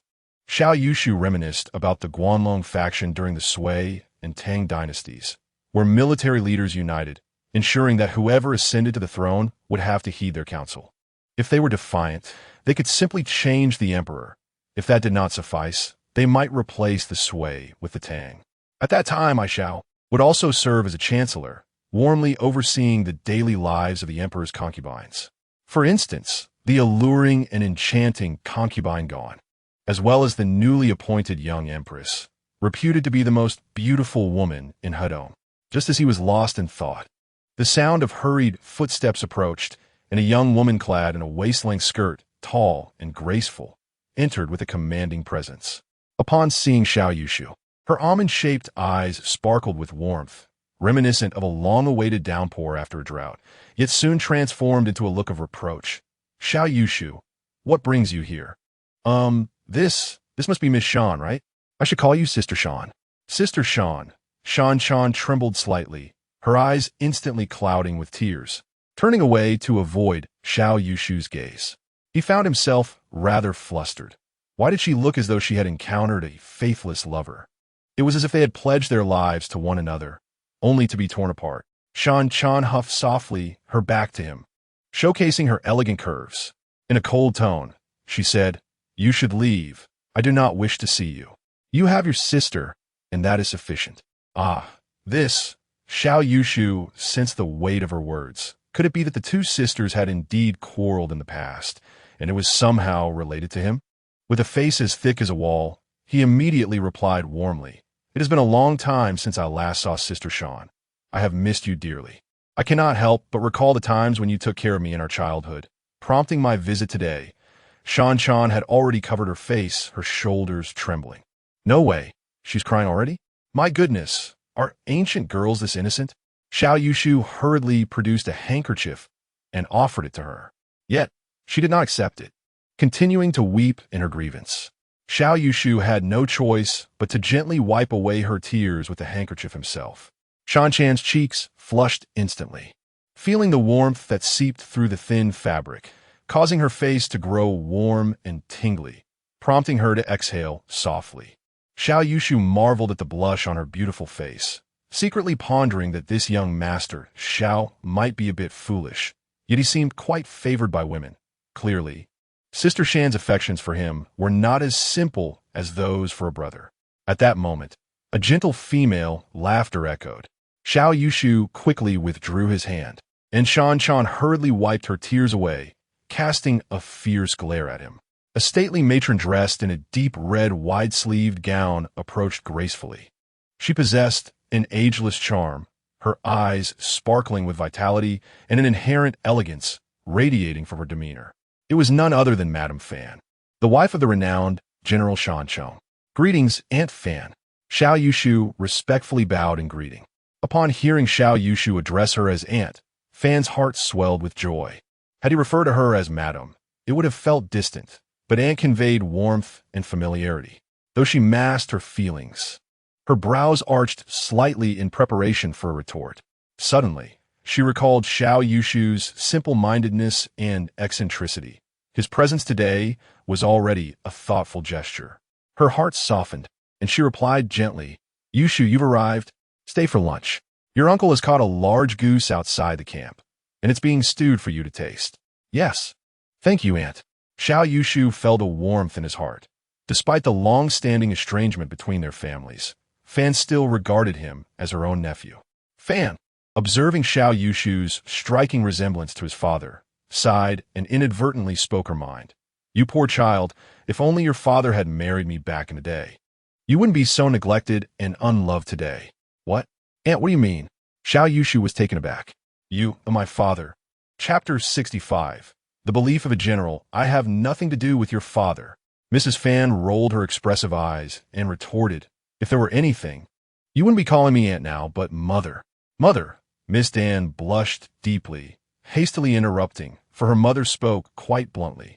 Although Yushu was not a stranger, it was still too embarrassing. Xiao Yushu couldn't help but glance at Dan Shan. This childhood friend possessed a delicate and charming visage, her graceful curves exuding unique allure akin to a delicate lilac standing tall. Well, addressing her as mother is not entirely out of the question. Mrs. Fan's expression remained somewhat displeased, yet she unhesitatingly insisted on retaining Xiao Yushu for dinner.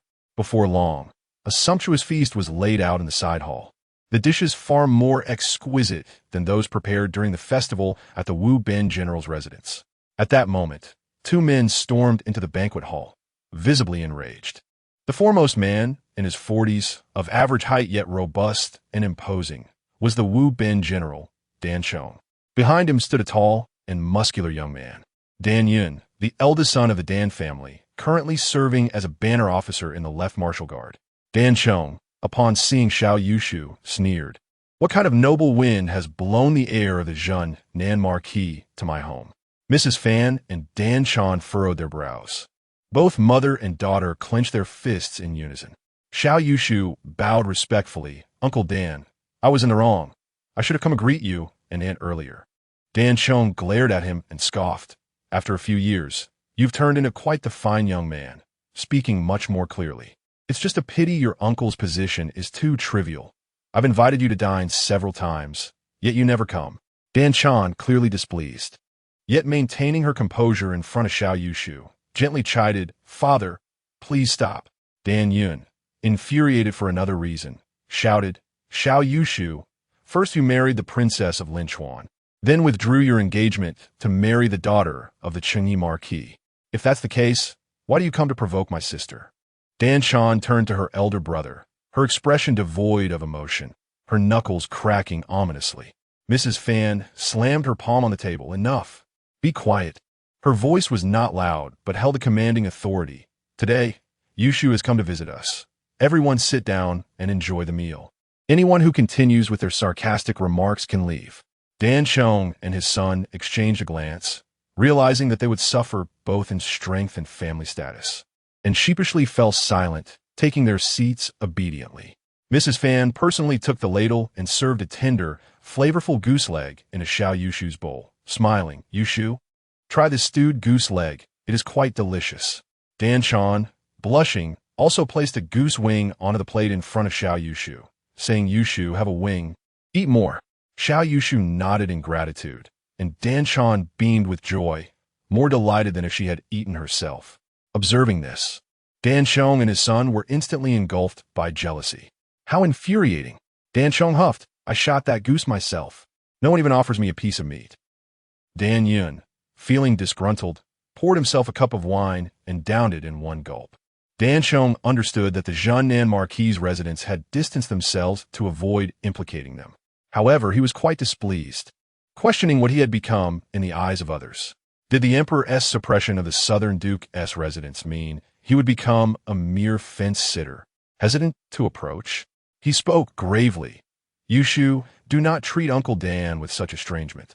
My bond with the Southern Duke's residence spans 2 generations. If you find yourselves in peril, how could I possibly stand idly by? Your brother and sister have misjudged me. In his eyes, if the Southern Duke's residence were to fall, the Dan family could not remain unscathed, inevitably joining the Xie siblings in chaos.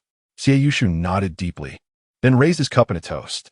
Dan Chong downed his drink in one go, and with a huff, Dan Yun also complied under his sister's watchful gaze. Such is the simplicity of a warrior. A single cup seals a promise, and a loyal heart regards life and death lightly. From that moment, the 2 families rekindled their alliance, united in purpose. Xiao Yushu smiled and said, I arrived in haste today, bringing only a modest gift for uncle and aunt. You must accept it. Madame Fan, still serving him dishes, chided, What gifts do you bring, child? This is your home. One does not return home bearing gifts. Dan Chan added, Yushu, you should take it back. Just come and play with me. No need to bring anything. Xiao Yushu opened 2 wooden boxes and presented them. These are Yinji flowers for Aunt and Sister Chan. Madame Fan's heart raced as she accepted the vibrant, flame-red dried flowers, exquisite and renowned for their beauty-enhancing properties. Dan Chan blushed slightly, her surprise evident as she shyly cradled the box with a smile. Which woman could resist such a gift? Moreover, it was but a small box, a token of Yushu's sincere intentions. To refuse would be rather cruel. The 2 women delightedly examined the little boxes, delicately sifting through the flower petals while whispering amongst themselves. Dan Chong, visibly displeased, cleared his throat and assumed a parental demeanor. What are you 2 doing? Have you no sense of propriety? You cannot accept Yushu's gifts. His words drew cold laughter from the 2 women, their eyes glinting with defiance. Dan Yun adopted a protective stance, addressing Dan Chan. Sister, you must not accept anything from Xiao Yushu. He is already married. You must maintain your distance. Dan Chan smiled. Brother, it's been ages since I've sought your guidance in martial arts. Let's practice later. Dun Yun. Dan Chong spoke sternly. Yushu, we lack for nothing here. I appreciate your goodwill. As your uncle, it is my place to give you gifts, not the other way around. Xiao Yushu, caught in a dilemma, replied, I have indeed brought a gift for you, uncle, and it is rather heavy. Perhaps you should take a look. It is merely a humble token of my regard. Dan Chong waved his hand with authority. No need to inspect it. Yushu, take it back. Should you come again, do not bring gifts, or I shall bar your entrance. Xiao Yushu rose and returned to the living room, bringing along the large box he had carried. With a smile, he opened it. What is this? This is, armor? Dan Chong and his son were momentarily stunned, then fell silent, their expressions shifting to one of astonishment. The two individuals discarded their wine cups and swiftly crouched beside the wooden chest. Within, they beheld a meticulously arranged suit of armor, lying quietly. This armor was crafted with exquisite precision, but what captivated them more was the texture of the dark plates. Heavy and dense, adorned with frost-like patterns. It appeared to have been forged in celestial flames and tempered by frigid cold, resulting in a resilience that had endured for millennia. Is this frost iron armor? One of them gasped, drawing in a sharp breath. The other reached out cautiously to caress the armor plate. My goodness, the frost patterns are so vivid. This must be frost iron that has taken shape over several centuries. The first one immediately retorted, what several centuries? Can't you see? This is undoubtedly frost iron that has been formed for 1,000 years. 1,000-year-old frost iron. To think it has been fashioned into armor. This set is truly, he marveled repeatedly, reluctant to withdraw his hand, eager to don it himself. This is not merely armor. It embodies the very faith of a warrior. Xiao Yushu chuckled. This armor is my gift to Uncle Shan, a token of apology. Shan Chong gazed at Xiao Yushu with a serious expression and remarked, Son-in-law, I have known from a young age that you were destined for greatness. Chapter 66. Spring rain like threads, willows like knives during the banquet. Halfway through the meal, Madame Fan took Shan Chan aside to prepare the soup. In truth, such matters were typically handled by the servants. Their departure was merely to allow the men some privacy for conversation. With no women present, the atmosphere instantly grew more spirited and boisterous. Xiao Yushu, along with the father and son, Shan Chong and Shan Yun, drank heartily, reveling in the moment. Shan Chong thumped the table and laughed heartily, exclaiming, Yushu, you are much more at ease now. This drinking is indeed enjoyable. Shan Yun added, Indeed, back then, you were rather timid with your drinking, hardly befitting a man. Xiao Yushu chuckled heartily, raising his cup. Let us drink this to the last drop. Cheers!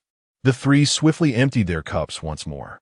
Lowering his voice, Xiao Yushu smiled and inquired, Uncle Shan, do you have any further ambitions? As the deputy commander of the left military guard, Shan Chong's advancement would naturally lead him to command the left military guard itself. A flicker of apprehension crossed Shan Chong's eyes as he sighed and shook his head. General Kai has the emperor's utmost trust and is likely to remain in his position for the foreseeable future. General Kai Ting, a direct subordinate of Emperor Hongjia, had only served as the commander of the left military guard for 2 years. Unless a significant upheaval occurred, it seemed Shan Chong would remain overshadowed by Kai Ting. Xiao Yushu smiled faintly, a glint of coldness in his eyes. If he does not wish to leave, we shall facilitate his departure. Both Shan Chong and Shan Yun were taken aback, uncertain of Xiao Yushu's meaning. He spoke softly, as long as Uncle Shan can gain control over the left military guard. I will handle the matter concerning Kai Ting. What do you intend to do? Shan Yun asked, a hint of tension in his voice. Xiao Yushu scoffed lightly. Yunge, do you know why we have endured such hardships in the past? With 200,000 troops at our command in the Southern Town Army, my sister and I have been coerced by the Emperor into a life of constant struggle. Uncle Shan, despite your esteemed reputation within the military, you remain under the thumb of that young Kai Ting. This is all because we have been too honest and too rule-bound. His gaze deepened as he continued. Now that the political landscape has shifted, it is time for us to adopt a new approach. The Baiwa Tower is the pinnacle of opulence in the capital, a den of indulgence. Here, amidst vibrant lights and laughter, one finds the most extravagant of pleasures. By night, the atmosphere is unmistakably hedonistic, but even during the day, thick drapes obscure the sun, and lanterns and candles are lit, allowing the wealthy patrons to lose track of time as they indulge in their whims. In the early hours of dawn, a gentle rain began to fall. The clouds loomed like soft pillows, and the fine rain cascaded like threads. The usually bright and lively Baiwa Tower appeared somewhat dim and desolate. Kai Ting, dressed in casual attire, hummed a suggestive tune as he exited with a servant, making his way to the carriage waiting at the entrance. Though he held the title of General of the Left Military Guard, he seldom resided in the barracks, preferring the comforts of the city. The barracks were austere and filled with regulations. He could hardly bear the solitude. Living in the city, he enjoyed the company of a beautiful wife, charming concubines, and exquisite wine, all of which brought him immense pleasure. As the carriage gradually departed from Baiwa Tower, the crimson lanterns swayed gently in the spring rain. Kai Ting closed his eyes for a brief respite, having just summoned 2 courtesans to attend to him at the establishment, and he felt undeniably fatigued. Yet for man, what is the purpose of seeking advancement? Naturally, it is for wealth and women. While the courtesans of Baiwa Tower may be delightful, they lack the grace of virtuous women. He had set his sights on a mother-daughter duo selling tofu, whose beauty stirred his desires. Upon their first encounter, Kai Ting was immediately consumed by lustful thoughts. He instructed his steward to make contact with the local underworld in the capital, preparing to abduct them to his residence for his own amusement. Who would care about the fate of 2 helpless commoners? Even if an imperial censor were to discover the plot, it would matter little. He was a trusted confidant of His Majesty, responsible for the left guard, wielding significant power. As long as he did not rebel, what did it matter if a few commoners were toyed with or even killed? The emperor would never hold him accountable. No matter how high the case might escalate, he would remain unscathed. A smug smile curled at the corners of Kai Ting's lips, though he quickly composed himself. While he could indulge in many excesses, he needed to maintain a vigilant watch over the left guard, for that was his primary duty. He had to devise a scheme to deal with that old scoundrel Shan Chong. The old man was neither corrupt nor bloodthirsty, nor did he wish to confront the Duke of Southern Town. He was clearly a treacherous minister. Such a duplicitous official must be ensnared and eliminated at all costs. Rumor had it that his wife and daughter were quite beautiful, and he would certainly pay a visit to the pleasure quarters. Suddenly, the heavens lit up with a brilliant flash, accompanied by a thunderous roar. The horses pulling the carriage reared in fright, halting abruptly. The driver cracked his whip, but upon looking up, he saw a figure clad in a raincoat blocking the path. Another bolt of lightning illuminated the figure, revealing a gleaming sword in hand, its cold light chilling to the bone. Alarmed, the driver sensed impending doom and opened his mouth to scream, but before he could utter a sound, the sword flashed, and his head was sent soaring into the air. Blood sprayed onto the carriage, mingling with the falling rain. The sword returned to the raincoat-clad figure's grasp, who then leaped forward with lightning speed towards the carriage. Kai Ting's attendant was just about to lean forward and question the driver when a shadow darted past, a powerful hand seizing his throat. With a swift crack, his neck was broken. The figure in the raincoat moved like a bolt of lightning, already inside the carriage. Kai Ting's vision blurred, and he found himself face to face with someone seated before him.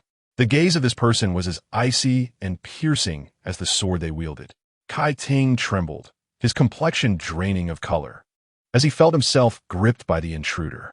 Who are you?" he stammered. The figure in the raincoat offered no lengthy explanations, merely smiling faintly. "General Kai, may you fare well." Before Kai Ting could respond, the figure plunged the sword into his chest. One strike, then another, 6 strikes in succession, each piercing through his chest and exiting the carriage wall. Just prior to the raincoat-clad figure's lethal assault on Kai Ting, deputy leader of the Imperial Guard, Cui Yong, stood atop the eaves of the Baiwa Tower, gazing down at Kai Ting's carriage with hawk-like eyes. The esteemed general of the left guard, Kai Ting, held considerable influence. It was inconceivable that he had no hidden guardians. Cui Yong, a trusted expert of Emperor Hongjia, was formidable, possessing innate strength. Suddenly, his gaze sharpened, a cold smile gracing his features. How audacious for a petty thief to dare attack General Kai. Such folly was tantamount to seeking death. He shifted his form and descended from the eaves of Baiwa Tower, channeling the power of the heavens, racing towards the location where the figure in the raincoat had appeared. However, A figure blocked his path in a narrow alleyway. The man was of short stature, his appearance grotesque, and his mouth crooked in a most repugnant manner. He grinned at Cui Yong with a twisted smile and said in a seemingly cordial tone, "The surname Kai is damned. You should return." Cui Yong let out a cold chuckle, realizing that this assassin had accomplices, which presented an opportunity to deal with them all at once. He disdainfully declared, "You wretched rodents seek your own demise." With a grandiose force of nature, he summoned the essence of the earth, coalescing it into the shadow of a towering mountain, which thundered down upon the man. A practitioner of innate mastery, capable of manifesting the power of heaven and earth into a tangible form, could strike with a potency tenfold that of a martial artist at the master level. The crooked-mouthed individual merely shook his head lightly and with a casual flick of his hand, summoned a fine rain that fell like threads, sharp as a spring breeze. In the dim and dreary alley, Cui Yong lay on the ground, convulsing in agony. A gruesome and terrifying wound marred his body, a sharp weapon having nearly cleaved him in two. Blood cascaded down like a torrential waterfall, and his gaze gradually grew vacant and dazed. Cui Yong could never have imagined finding himself in such a dire predicament. The repulsive man, resembling Han Rongfa, spat with irritation. "Damn it. Do you dare to covet my beloved? When I go to buy tofu, I must pay every time, and I am reduced to a beast of burden, grinding beans, while constantly currying favor with her little daughter. And yet, I haven't even laid a hand on her." Cursing, he turned away in indignation, discarding the weapon in his hand. That single blow shattered Cui Yong's mountain shadow, the seemingly mundane willow branch having wrought such devastation. Chapter 67. The dignity of a man, the figure clad in a straw cloak swiftly eliminated Kai Ting and vanished seamlessly into the misty rain. The downpour intensified, leaving a solitary carriage abandoned in the center of the street. Blood gradually blended with the rainwater on the ground, resembling the delicate washes of an ink painting. In the distance, the sound of the city guards patrolling the streets faintly echoed. Han Fa stood atop a rooftop, a crooked smile gracing his lips as he took long strides. The world seemed compressed, and he found himself standing 5 streets away, resting his hefty hand on his chin. He pondered. Initially, he had intended to deal with a man named Kai, but unexpectedly, that young fellow had acted first. Perhaps this was for the best. Given his esteemed status, it would be beneath him to eliminate Kai Ting. Nevertheless, counting the previous loan, he now owed the lad 2 favors. How should he repay them? Perhaps he could invite the young brother for a little escapade? The more he contemplated, the more appealing the notion became, revealing a toothy grin and a lewd smile. The establishment of the brothel is too costly. Surely, he knows of modest taverns that I do not. Growing weary of extravagant seafood, a change to humble, roadside fare would also be delightful. Thus, he decided with satisfaction, humming a merry tune as he made his way towards Pinkangfang. In the morning, at the residence of the Duke of Zhennan, Xiao Yushu, draped in a great cloak, observed the iron flails wielded by Lai Meier in the training ground, drenched in sweat, and inquired of Xiao Zhong with astonishment. Xiao Zhong had already shed the cold iron armor, revealing several scratches on his face. The old steward's tone, though calm, could not conceal his glee. "Young master, she went to assist you, but ended up being knocked unconscious in a single blow. Even the assailant was unseen, and upon her return, she has been diligently honing her martial skills." Xiao Yushu sighed and shook his head. The previous night, he had ambushed Kai Ting, while Lai Meier was tasked with distracting or intercepting the skilled guardians protecting him. He had successfully eliminated Kai Ting, believing Lai Meier had also completed her mission. If one could fight, they should. If not, they ought to divert attention. To his surprise, someone else had intervened, leaving Lai Meier unaware of the encounter. Fortunately, the assailant bore no ill will. As a martial artist of the Pinnacle Realm, endowed with innate strength and seasoned through battles with the Demon Clan, her vigilance and combat instinct were exceptionally high. She had once boasted of being invincible against those below her realm, confident that even when facing a master, she could retreat unscathed. Little did she anticipate, a single strike would suffice. Xiao Yushu chuckled softly. Perhaps this was for the best, preventing her from becoming overconfident and complacent. relying on the affection of this young master. She indulged in revelry, drinking and chopping wood. With her innate talent, had she applied herself earnestly and diligently trained, she could have achieved mastery long ago. No longer concerned with Lai Mayer, Xiao Yushu turned to Xiao Zhong with genuine concern. Uncle Zhong, have you settled matters at home? Aunt Lu and Aunt Chin are well. It is important that you show them care and consideration. Xiao Zhong laughed heartily, clapping Xiao Yushu on the shoulder. Hands on his hips. What do a few old women know? A few slaps will keep them in line. Your Highness, it is not my intention to criticize you, but a man must assert his authority at home. You truly need to learn this lesson. Indeed, I must endeavor to improve. Xiao Yushu observed the visible scratches on Uncle Zhong's face and the patches of hair torn from his scalp, and with a nod of acknowledgement, he understood the importance of maintaining one's dignity as a man. In the imperial city of the Great Zhou, within the imperial study, the Emperor Hongjia found it hard to believe the news of Kai Ting's demise. His gaze fixed on El Goer, and in a fit of rage, he thundered, "Where is Cui Yong? Did I not command him to provide covert protection? How could Kai Ting fall victim to an assassin?" El Goer bowed deeply and replied in a hushed tone, "Deputy Commander Cui Yong has also perished." What? The Emperor's heart sank as he clenched his fists tightly, his knuckles turning pale. Have we uncovered the identity of the assailant? El Goer knelt and shook his head, saying, "I am but a humble servant, and I could only ascertain that the enemy struck with a single blow, resulting in Deputy Commander Chui's death. The other servants are unable to discern more. We may need to seek the expertise of the National Master." Cui Yong was a master of the innate realm, a rarity among the martial elite, standing among the pinnacle of warriors. Yet, the enemy had managed to strike with just one blade. What a terrifying reality this was. This matter must be thoroughly investigated. Taking a deep breath, the Emperor Hongjia strode out of the imperial study, making his way towards the astrological bureau in the northeast of the city. He suppressed his inner turmoil, contemplating the implications for the court. The death of Kai Ting, the left Martial Guard general, would undoubtedly alter the political landscape. Recently, the court had been rife with turmoil, and the faction of the Fifth Prince had seemingly gone mad, launching attacks against the Second Prince. However, the Fifth Prince's faction lacked the strength to rival the entrenched power of the Gonlin faction. As a result, those who dared to attack the Second Prince were swiftly rebutted and besieged by the Gonlin faction, either exiled from the capital or stripped of their positions and imprisoned. If this continued, the Fifth Prince, Su Zhen, would soon find himself a mere figurehead. The influence of the Second Prince was steadily growing, outwardly compliant, yet his power began to pose a threat to the imperial authority. The position of left Martial Guard was of utmost importance and must not fall into the hands of the Second Prince's faction. The Emperor's mood was exceedingly grim. What had once been a stable court under his control had suddenly spiraled out of hand. After a considerable time, he released his tightly clenched fist, took a deep breath, and began to confront the situation with a clear mind. It was imperative to appoint a new left Martial Guard general without delay. The Emperor contemplated all potential candidates in his mind, and after much deliberation, he realized that the most suitable choice was the current left Martial Guard's Lang Jiang, Shan Chong. He desired to appoint a staunch loyalist to oversee the left Martial Guard, yet the military operates within its own set of rules.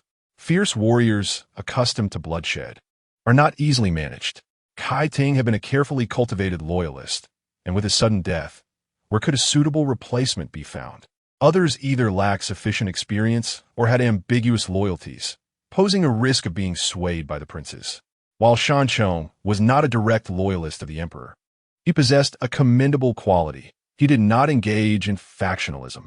He had long served in the military, possessing both stature and experience, and he did not belong to any faction of the three princes. Thus, let him continue for now. We shall replace him with a more suitable candidate in due course. Emperor Hongjia arrived outside the astronomical bureau and was unexpectedly confronted by the sight of the Empress's Phoenix sedan chair. His brows furrowed slightly, and he inquired of a palace maid standing nearby, "When did the Empress arrive?" The maid replied respectfully, "Your Majesty. The Empress has come to pay her respects to the National Master for the past 3/4 of an hour." After standing for a moment, the Emperor's expression darkened like the stormy sea, and with a flick of his sleeve, he turned and departed. Within the astronomical bureau, however, a different scene of warmth and allure unfolded. Chapter 68. The Grand Master of the Great Zhou. Beneath the auspices of the Grand Zhou's Celestial Monitoring Bureau lies a vast and opulent hall. In the center of this grand chamber, delicate and sheer pink curtains drape gracefully from all sides. Enclosed within these silken veils is an enormous, luxurious hot spring pool. At this moment, the pool's waters are in a fervent dance, swirling with steam that rises like ethereal mist, mingling with the melodious laughter of youthful maidens, evoking an enchanting atmosphere akin to a realm of dreams. The Empress of the Great Zhou, Jiangxie, slowly entered this expansive hall. She was not clad in court attire, but wore the everyday garments of an empress, her complexion somewhat pallid, and her hands a touch frigid. "Your Highness, there is no need for concern. I shall remain by your side," a gentle and melodious voice assured her. Turning her gaze, Jiangxie saw her childhood handmaiden, Baohe, who clasped her hand firmly, offering a tender and encouraging smile. A warmth enveloped Jiangxie's hand, prompting her to nod slightly and return a faint smile. The two women gradually approached the hot spring, where a peculiar fragrance laced with the scent of sulfur wafted through the air. "It smells delightful. What is this fragrance?" Baohe inquired softly. Jiangxie shook her head, for within that aroma, she discerned an unsettling, fishy scent that momentarily tightened her heart before dissipating. In the center of the pool, there reclined a beauty of alabaster skin and breathtaking countenance, gracefully extending her limbs in a manner reminiscent of a dance. This enchanting figure was none other than the Grand Master of the Great Zhou, Fu Qingye, one of the 10 unparalleled beauties of the realm. Surrounding her were several youthful palace maidens, giggling as they either tended to her snow-like skin or frolicked in the water, exuding an air of joy and ease. Baohe stifled a smile and whispered, "The Grand Master is indeed approachable. She pays no heed to the frolics of these maidens." Yet, Jiangxie scrutinized the scene and sensed something amiss. Her keen observational skills, honed from years of experience in her noble family, allowed her to discern the expressions of the maidens. Despite their smiles, each one bore a rigid and unnatural demeanor, their bodies nearly trembling with fear. She realized that they were engulfed in terror. Maintaining her composure, Jiangxie felt an unsettling awareness that, although the Grand Master had not turned to face her, she was quietly scrutinizing Jiangxie, much like a predator in the jungle stalking its unsuspecting prey. Adopting the poised, aristocratic smile cultivated through years of noble upbringing, she exuded grace and dignity. In a barely audible murmur, she instructed, "Stay where you are, do not approach." Baohe hesitated, remaining rooted in place, while Jiangxie elegantly approached the edge of the hot spring. Amidst the swirling steam, the breathtaking beauty of Fu Qingye resembled a celestial being descending from the heavens. The moment she turned her gaze towards Jiangxie, the Empress, who hailed from the illustrious Jiang clan and had been crowned just the previous year, found herself momentarily entranced. Despite having encountered many beauties before, the woman in the pool possessed almond-shaped eyes that sparkled like jewels, delicate brows, and cherry-red lips, exuding an aura of unparalleled elegance and independence. It was astonishing to behold such a flawless woman in this world. Jiangxie was almost spellbound until the Grand Master's piercing gaze met hers. Those captivating eyes, like stars in the dark night, radiated depth and brilliance. Sharp as a sword, they seemed to penetrate into the very depths of one's soul. "Your Majesty, you have arrived?"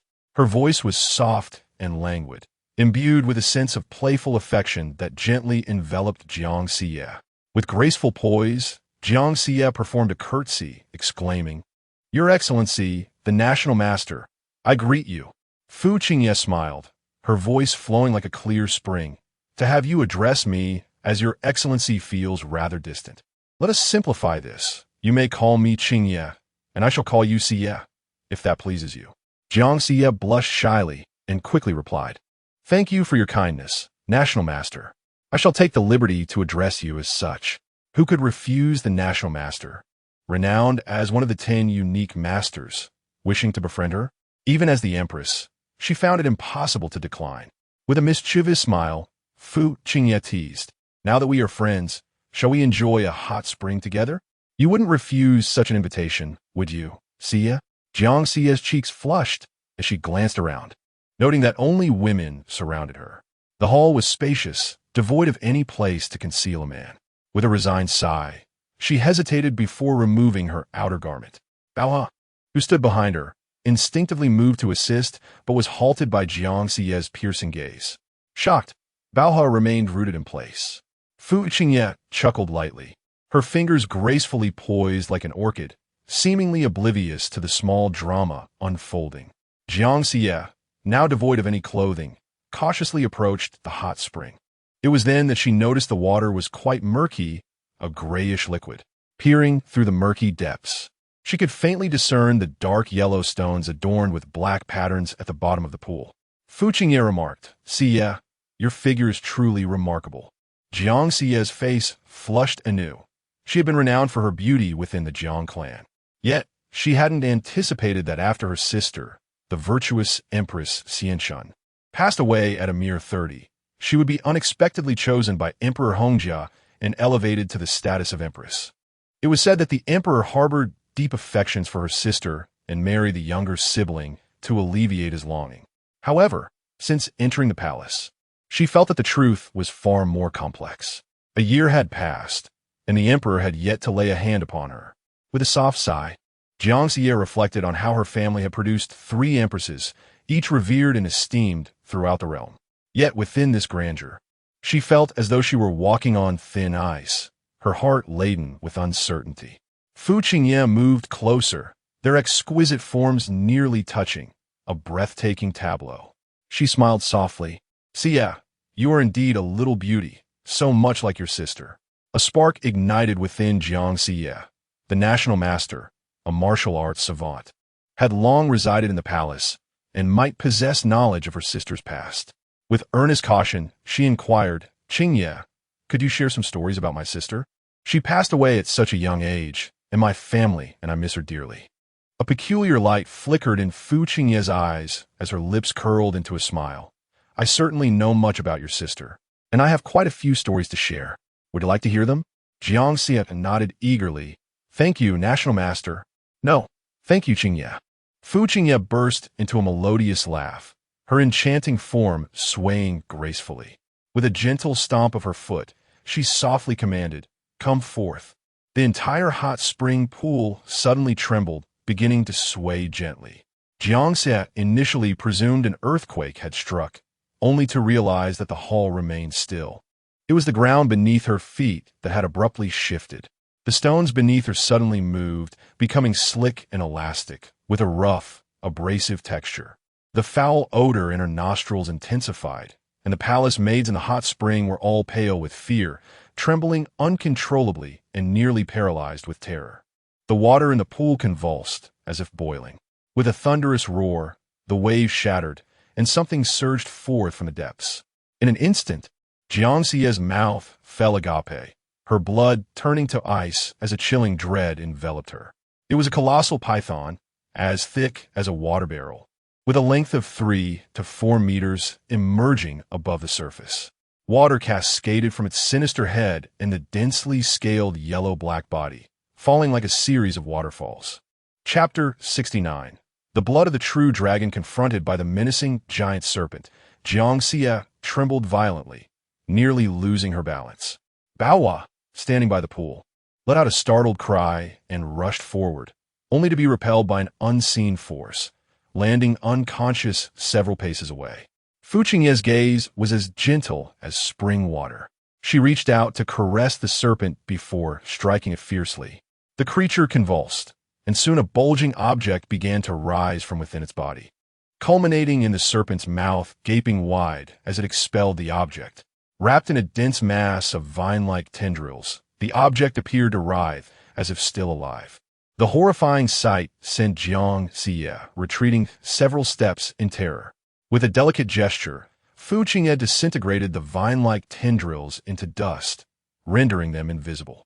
As Jiang Xia discerned what was encased within, her complexion drained to a ghastly white, and she screamed in horror. Sister. It was indeed her sister. The late virtuous Empress Xianshun, now a lifeless form.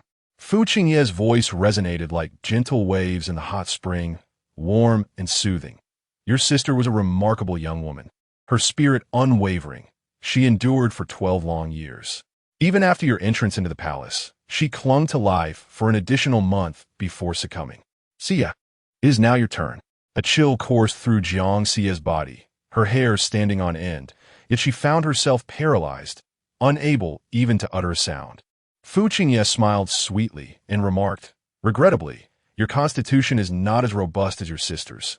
You have consumed numerous medicinal concoctions since childhood. Remember, medicine can be as toxic as it is healing. Your body cannot be utilized directly, so I must place it within Huang's serpentine form for nourishing. Fortunately, after this time, your toxins have nearly been expelled." She placed her hand upon the pale body of the Empress, and an invisible ripple surged forth, revealing countless raised wrinkles resembling the roots of a tree. These root-like wrinkles gradually converged at the heart, forming a bulging mass the size of a fist. Pulsating as if alive, Jiang Xia gazed at her sister's remains, torn between grief, anger, and fear. She finally comprehended the truth of her earlier suspicions. Her sister had not perished from illness, but had been slain by this venomous woman before her. Fu Qingye's hand grasped, her fingers penetrating the body as effortlessly as cutting through tofu. Her arm shook violently, and in her snow-white palm, a vivid crimson mass emerged. Jiang Xia finally recognized what Fu Qingye had referred to. It resembled a living worm, entirely red and translucent, writhing in frenetic struggle. With a cold smile, Fu Qingye summoned forth immense forces from all around, which cascaded down like tidal waves upon the red worm. Gradually, the creature ceased its thrashing, coiling into a tight ball, ultimately transforming into a resplendent, translucent orb of deep red, reminiscent of coral amber. Fu Qingye approached the astonished Jiang Xia, speaking softly, "Xia, this is the fabled blood of the true dragon." Her delicate and fair hand gently caressed Jiang Xia's face and neck. A flicker of anguish and struggle reflected in her eyes. Yet, this struggle dissipated swiftly like ice under the scorching sun. The tenderness in her gaze gradually transformed into fervor, ultimately morphing into a cruel coldness. Her bright, star-like eyes resembled the chilling vertical pupils of a serpent. The blood of the true dragon is the most potent essence in existence, consumed by warriors of the divine sea realm. It grants glimpses into heavenly secrets and the ability to ascend to the legendary supreme realm, achieving immortality for 800 years. Even an ordinary person consuming it could extend their life by a century. Such temptation is irresistible to anyone, even the emperor himself. Jiang Xia's heart trembled with realization. Understanding instantly why Emperor Hongjia sought to summon both her and her sister into the palace as queens, it was undoubtedly linked to the blood of the true dragon. The emperor must have known this all along, colluding with the national master to prolong his life. Indeed, she heard Fu Qingye proclaim, "Alas, such a potent treasure has its innate flaws. The true dragon is an ancient divine beast, and its essence is overwhelmingly fierce, rendering it unconsumable by humans. Fortunately, I have discovered a solution. By locating a woman of special constitution to harbor the dragon's blood within her, utilizing her vitality and essence to gradually dissipate the malevolence." Jiang Xia glared at Fu Qingye with a mixture of sorrow, anger, and pain, clenching her teeth in stubborn coldness. She never expected that the esteemed national master of the Great Zhou, revered by all, could be such a sinister and malevolent being. Her aunt and sister, both former queens, must have perished due to this very dragon's blood, hadn't they? Fu Qingye's gaze was devoid of emotion. "I see. You are correct. Your aunt and sister both fell victim to the dragon's blood, which is also why the two queens bore no offspring. They died as maidens. You are fortunate, for after nurturing it for 30 years, the malevolence within the dragon's blood can be entirely purged. You shall be the last sacrificial daughter of the Jiang family." Suddenly, Fu Qingye pressed her hand forcefully against Jiang Xia's heart, embedding the crimson orb. Jiang Xia felt as if her chest were being pierced by a sharp blade. Yet the agony persisted, waves of unending torment washing over her. Fu Qingye, with her enchanting figure, emerged from the hot spring, while a trembling maid draped an intricately patterned black gown over her. Her jet-black hair cascaded to her waist as she glanced back at the unconscious Jiang Xie sprawled on the ground. The wrinkles around the heart of Jiang Xie's beautiful form began to smooth and subside, indicating that the true dragon's blood had indeed taken root within her. Fu Qingye coldly commanded, "Take her and the maid back to Kuan-Ning Palace and keep a close watch on them." "Yes, master." Two maids stepped forward, holding a grotesque mask resembling a wolf's head, dark and ominous. Fu Qingye donned the wolf mask, revealing only her bloodthirsty, icy eyes. Her dark hair fell over the red floral patterns of her long gown, creating an eerie and sinister presence, akin to a demon. The hour had come. It was time to conduct the stargazing ritual. The thought of the stargazing event reminded her of the profound revelation she had experienced 3 years prior. Her martial prowess was in direct opposition to that of the southern town Marquis, Xiao Luoshan. Should Xiao Luoshan break through her innate bottleneck and ascend to the realm of the divine sea, she would pose an immense threat to her. A sinister glint flickered in Fu Qingye's eyes as she commanded, "Fetch the all-spirit liquid to present to the emperor," urging him to summon Xiao Yushu to the palace for a banquet. The all-spirit liquid shall be mixed into the wine, which will be offered to Xiao Yushu. This lethal concoction, composed of hundreds of toxic substances, was the most potent poison in the realm. Notably, its effects would only begin to manifest after 6 months of ingestion. Should Xiao Yushu succumb to the poison, Xiao Luoshan would inevitably rush back to the capital. She had not wished to resort to such direct and brutal measures. Yet the emperor had proven ineffectual, persistently failing to bring Xiao Luoshan to the palace. Over the past 2 years, her repeated attempts to assassinate Xiao Luoshan had all ended in failure. To take matters into her own hands would bear too great a risk.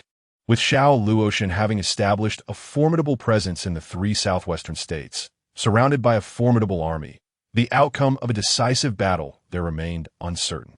The power of the southern town Marquis had been steadily escalating, and the emperor could no longer suppress it. Time was of the essence.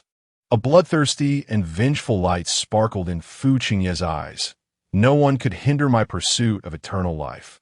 As long as this pair of siblings remained alive, my heart would find no peace." Chapter 70. Christmas? With a resounding clang, the air crackled violently, and Xiao Yushu felt as though he were being sliced by blades. His gaze, sharp as a knife, locked on Eris, both of them radiating an icy chill, refusing to yield. Every morning began with a spar against heir. A healthy lifestyle entails rising early for exercise. Xiao Yushu brandished his great sword, bracing against the iron flail, casting a cold smile towards heir. "Sister Heir, do you still believe I'm a child you can easily manipulate?" Heir intensified her grip on the iron flail, channeling a formidable force that bore down upon him like the weight of Mount Tai. "Little brother, you shall always remain a little brother in my eyes." With a huff, she exhaled sharply, her almond-shaped eyes gleaming with chilling determination. The flail spun with a fluid grace, sweeping toward him with the ferocity of thunder. From his sidelines, Xiao Zhong warned, "Young master, be careful." Xiao Yushu laughed heartily. "What is this? Is this all you've got?" Each clash of his sword against the flail echoed with a tremendous reverberation.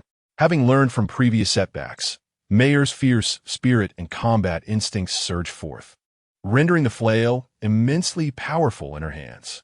Xiao Yushu felt as though he were colliding with an iron mountain, gritting his teeth to withstand the onslaught.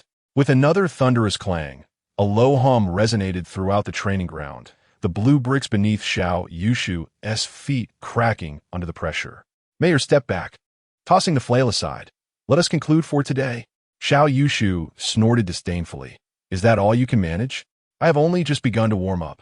Let's engage in 300 more rounds." Heir smiled brightly, her lips curving upward, choosing to ignore his taunts. Xiao Yushu gradually regulated his breath, his arms trembling slightly, and his hands began to crack from strain. "Goodness, my waist and legs feel numb. Heir is truly ferocious." Xiao Zhong approached, concern etched on his face. "Young master, are you all right?" Xiao Yushu replied with a confident grin. "Just warming up. What could possibly be wrong?" With a clatter, his great sword fell to the ground. He stumbled slightly, and Xiao Zhong hurried to steady him. Sighing softly, Xiao Zhong observed Xiao Yushu and silently lamented. Men and their pride. At that moment, an imperial messenger arrived to deliver a decree. The group exchanged surprised glances as they approached to receive the order. The eunuch announced the emperor's summons for all noble families in the capital to attend a banquet at the royal city that evening, celebrating his birthday. This event was officially designated as the Christmas banquet in honor of the emperor's birth. Xiao Yushu's expression turned peculiar, feeling a sense of dissonance. Christmas? Should I don a red-pointed hat, ride a sleigh led by reindeer, and sneak through windows to deliver gifts to your concubines and princesses? Each person receives a bottle of Dabo facial cleanser, effective, affordable, and refreshing.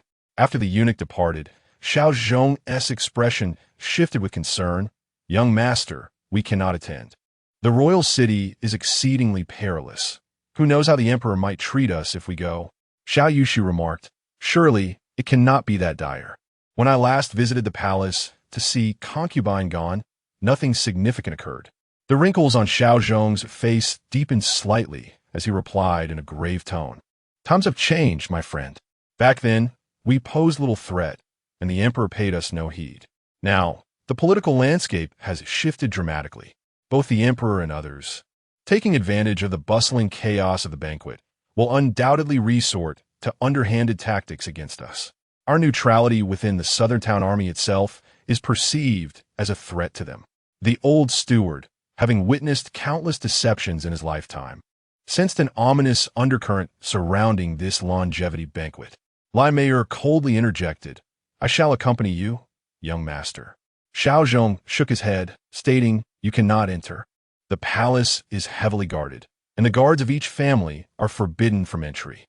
At that moment, a flash of golden light appeared before Xiao Yushu, revealing the enormous hourglass once more. The sand at the top had completely run out. As the last grain fell, golden characters shimmered into view. Ability 2. Time-space exchange, simulated form. Time expired. Ability 2 concluded. Xiao Yushu felt a twinge of regret. He had not anticipated the hourglass reappearing at such a moment. Ability 2 had proven remarkably advantageous, yielding immense benefits not only for himself, but also bestowing upon his two close companions, the second prince and the fifth prince, two prestigious titles. The second prince's title was that of the future crown prince, adorned with emeralds, reminiscent of the crowns from the Ming and Qing dynasties. The fifth prince's title was associated with the ancient trend of emerald headwear during the reign of Emperor Xuanzong of Tang. Someone had gifted an emerald hat to Yan Yuhuan's husband, Prince Shou, as a token of good wishes.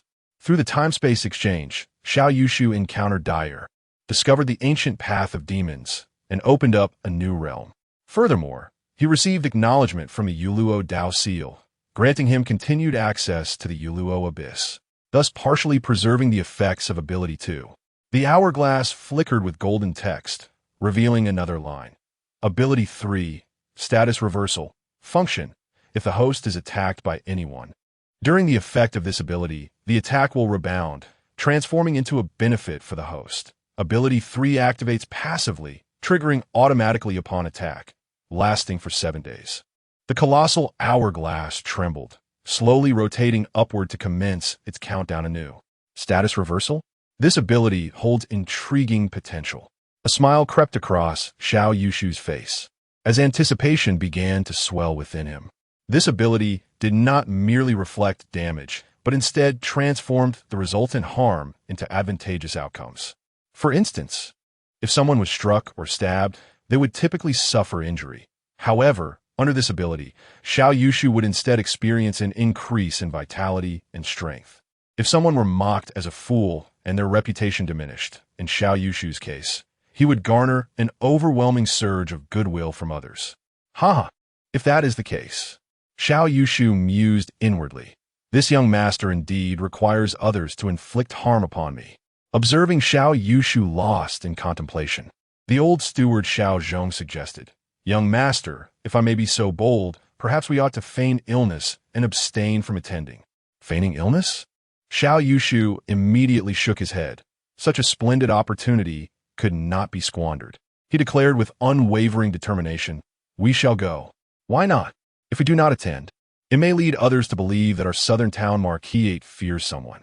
Xiao Zhong gazed at the imposing figure of Xiao Yushu, his entire being trembling with admiration. The young lord's formidable presence, boldly attending the banquet alone, was truly befitting of the son of the Duke of Southern Town. "Ah, I shall take great care in arranging matters to ensure the safety of a young lord," he vowed. Xiao Yushu replied with a confident smile. "There is no need for elaborate preparations. It is merely a banquet, not a den of peril. I am curious to see who would dare to harm me. Oh no, who would come to my aid?" Xiao Zhong sighed, deeply moved by the young lord's heroic spirit that soared to the heavens. Mei Er's eyes sparkled with admiration, finding the young master exceedingly handsome and commanding. As the sun dipped low in the west, casting its golden rays upon the grand and majestic imperial city, the thoroughfare outside was bustling with carriages carrying dignitaries to the palace banquet. At that moment, a striking young man appeared, clad in luxurious attire and riding a magnificent white steed, nonchalantly traversing the center of the road. This young man was none other than Xiao Yushu, the heir of the Duke of Southern Town. He gazed at the imperial city, looming like a colossal beast in the twilight, and recalled the legendary 3,000 enchanting beauties rumored to reside within. The esteemed and noble Empress Jiang, the captivating concubine Gon, and the renowned beauty, the old Master Fu, who was said to possess unparalleled charm. With a spirited smile, he proclaimed, "Prepare yourselves, for your father has arrived." Chapter 71. Arrogant obstruction. Xiao Yushu arrived at the gates of the imperial city, where a long line of carriages had formed, blocking the entrance. The display of opulent carriages was breathtaking, adorned with intricate carvings of redwood, ebony, and silver dragons, alongside purebred steeds. This scene resembled a grand feast of later generations among the affluent. One luxurious carriage after another paraded by, showcasing a myriad of brands and styles. Ahead, a lavish carriage adorned with beautiful tassels chimed softly with gilded bells. Xiao Yushu was taken aback by the extravagant decorations, featuring gold-plated motifs and copper wheels embellished with lotus petals. Who could possess such ostentation? It was akin to a modern-day Rolls-Royce Phantom, perhaps. He wondered if there was a silver umbrella within. The luxury of ancient carriages rivals that of contemporary times. The 2 rows of carriages occupied the thoroughfare, while the imperial guard and palace attendants conducted security checks, ensuring the strict defenses of the imperial city. The procession moved sluggishly, with only a narrow gap allowing a solitary horse to pass through. Xiao Yushu maneuvered his horse past one carriage after another, gradually drawing closer to the front. He felt as though he were riding a bicycle, disdainfully overlooking the traffic jam of luxury vehicles. What was so remarkable about a BMW or a Ferrari? They were all merely languishing behind him. As he brushed past a lavish carriage, its curtains were drawn back. A young girl, adorned in jewels and silks, around 6 or 7 years of age, with a round face reminiscent of a bun, spotted Xiao Yushu. He offered her a gentle smile, causing her cheeks to flush. Suddenly, she froze, her chubby hands covering her mouth as she exclaimed, "You are Xiao Fu." Xiao Fu looked at me. "Oh my goodness, sister-in-law Wu Wu, how terrifying." Xiao Yushu was taken aback. Whose mischievous child was this? At that moment, golden text appeared before him. The host has suffered a mental attack. Status reversal activated. Favorability with Xie Yunbing, the daughter-in-law of the Duke of Li. 1. A melodious, magnetic voice from within the carriage admonished the chubby girl, "Jiar, do not be rude." Xiao Yushu chuckled softly and, without awaiting an apology, urged his horse forward. Xie Yunbing, the daughter-in-law of the Duke of Li, had crossed paths with him when he was disguised as the second prince, Su Qi. At that time, he had been carrying Lin Qingyin out from the residence of the Grand Princess, and Xie Yunbing had emerged to speak well of them in front of a group of noble women. Xiao Yushu remembered her as a poised and dignified woman, exuding an air of refinement and grace. unmistakably a lady of high standing who had experienced the vicissitudes of life. His lack of eloquence could only be summed up in one word: magnificent, truly deserving of her status as the foremost daughter-in-law among the youthful elite. As a member of the aristocracy in the capital, the Qingyi Duke's residence had also received an imperial summons to attend a banquet. Recently, due to Su Bairan's impending marriage to the Zhennan Marquis, the status of the Su family had risen, garnering greater respect from the powerful. Su Huan and Madame Lu felt a sense of satisfaction, believing that they would surely encounter Xiao Yushu at the banquet, and they must not tarnish the reputation of their daughter and son-in-law. The couple had risen early to bathe and dress, donning their finest attire. The servants of the Su household had polished the carriage until it gleamed like a mirror. The elderly couple, adorned with smiles and light-hearted spirits, leisurely chatted as they rode in their carriage toward the palace for a banquet. As they approached the imperial city, their carriage was halted by a blockade of vehicles ahead. Unperturbed, they patiently awaited their turn. Lady Lu remarked, "Today marks my first meeting with my son-in-law. The esteemed status of the Zhennan Marquis makes me wonder if I can leave a favorable impression." Su Huantang waved his hand with a smile. "There's no need for anxiety. Young Master Xiao is quite affable. You will see for yourself." Lady Lu continued, "I have also brought several rare silks to present to the young couple, so they may craft some splendid garments. Young people surely appreciate vibrant and elegant attire." Su Huantang nodded in agreement. "Indeed, your thoughtfulness is commendable." As they conversed, their carriage unknowingly inched closer to the palace gates. Just as the Su family's carriage was about to undergo security checks, a towering, luxurious black carriage abruptly detached from the procession and surged forward without warning. For powerful steeds suddenly cut in front of the Su family's carriage. The Su family's driver, caught off guard, hastily pulled the reins, yet the two vehicles collided. With a loud thud, both elderly individuals jolted, losing their balance. Lady Lu's head struck the side wall of the carriage, and had it not been cushioned, she would have surely suffered severe injury. Even so, she felt dizzy and nauseous. The occupants of the imposing black carriage seemed oblivious, as the driver urged the horses onward. Encroaching upon the Su family's position, Su Huantang, known for his modest demeanor among the nobility of the capital, would have been amenable to an apology or a gesture of courtesy from the other party, even allowing them to pass. However, their brazen rudeness ignited his indignation. He opened the carriage door, preparing to confront the matter, only to hear the arrogant shout of the guard accompanying the black carriage. "Are you blind? Move aside immediately. Do you know who is in this carriage?" The Su family's driver retorted. "How can you act so brazenly? We're all in line here." Crack! The guard had already lashed his whip at the Su family's driver. "Stop!" Su Huantang, angered, could no longer tolerate the affront. "Which household are you from?" In broad daylight, not only do you forcefully seize the right of way, but you also dare to resort to violence? The guard, with a contemptuous sneer, replied, "What of it? You are slow. We simply wish to pass ahead. We hail from the way Dong Marquis, so wise up and step aside." As the dispute escalated, many dignitaries from surrounding carriages leaned out to observe. The owner of the black carriage sat unfazed, exhibiting an air of arrogance, allowing the driver and guard to engage with Su Huantang. Seeing that Su Huantang's attempts to negotiate with the guard were fruitless, Lady Lu, sensing the other's audacity and fearing for her husband's safety, softly urged, "My dear, let it go. Let them have their way. We shall not stoop to their level."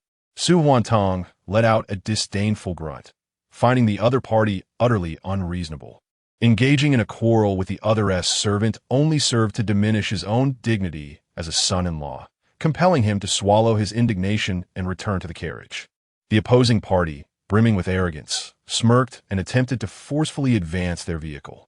At that moment, a stone suddenly came hurtling from behind, akin to a meteor racing across the night sky. With a resounding thud, it struck the face of the guard, causing him to tumble sideways from the carriage. Blood erupted from his visage, and he collapsed onto the ground, rendered unconscious.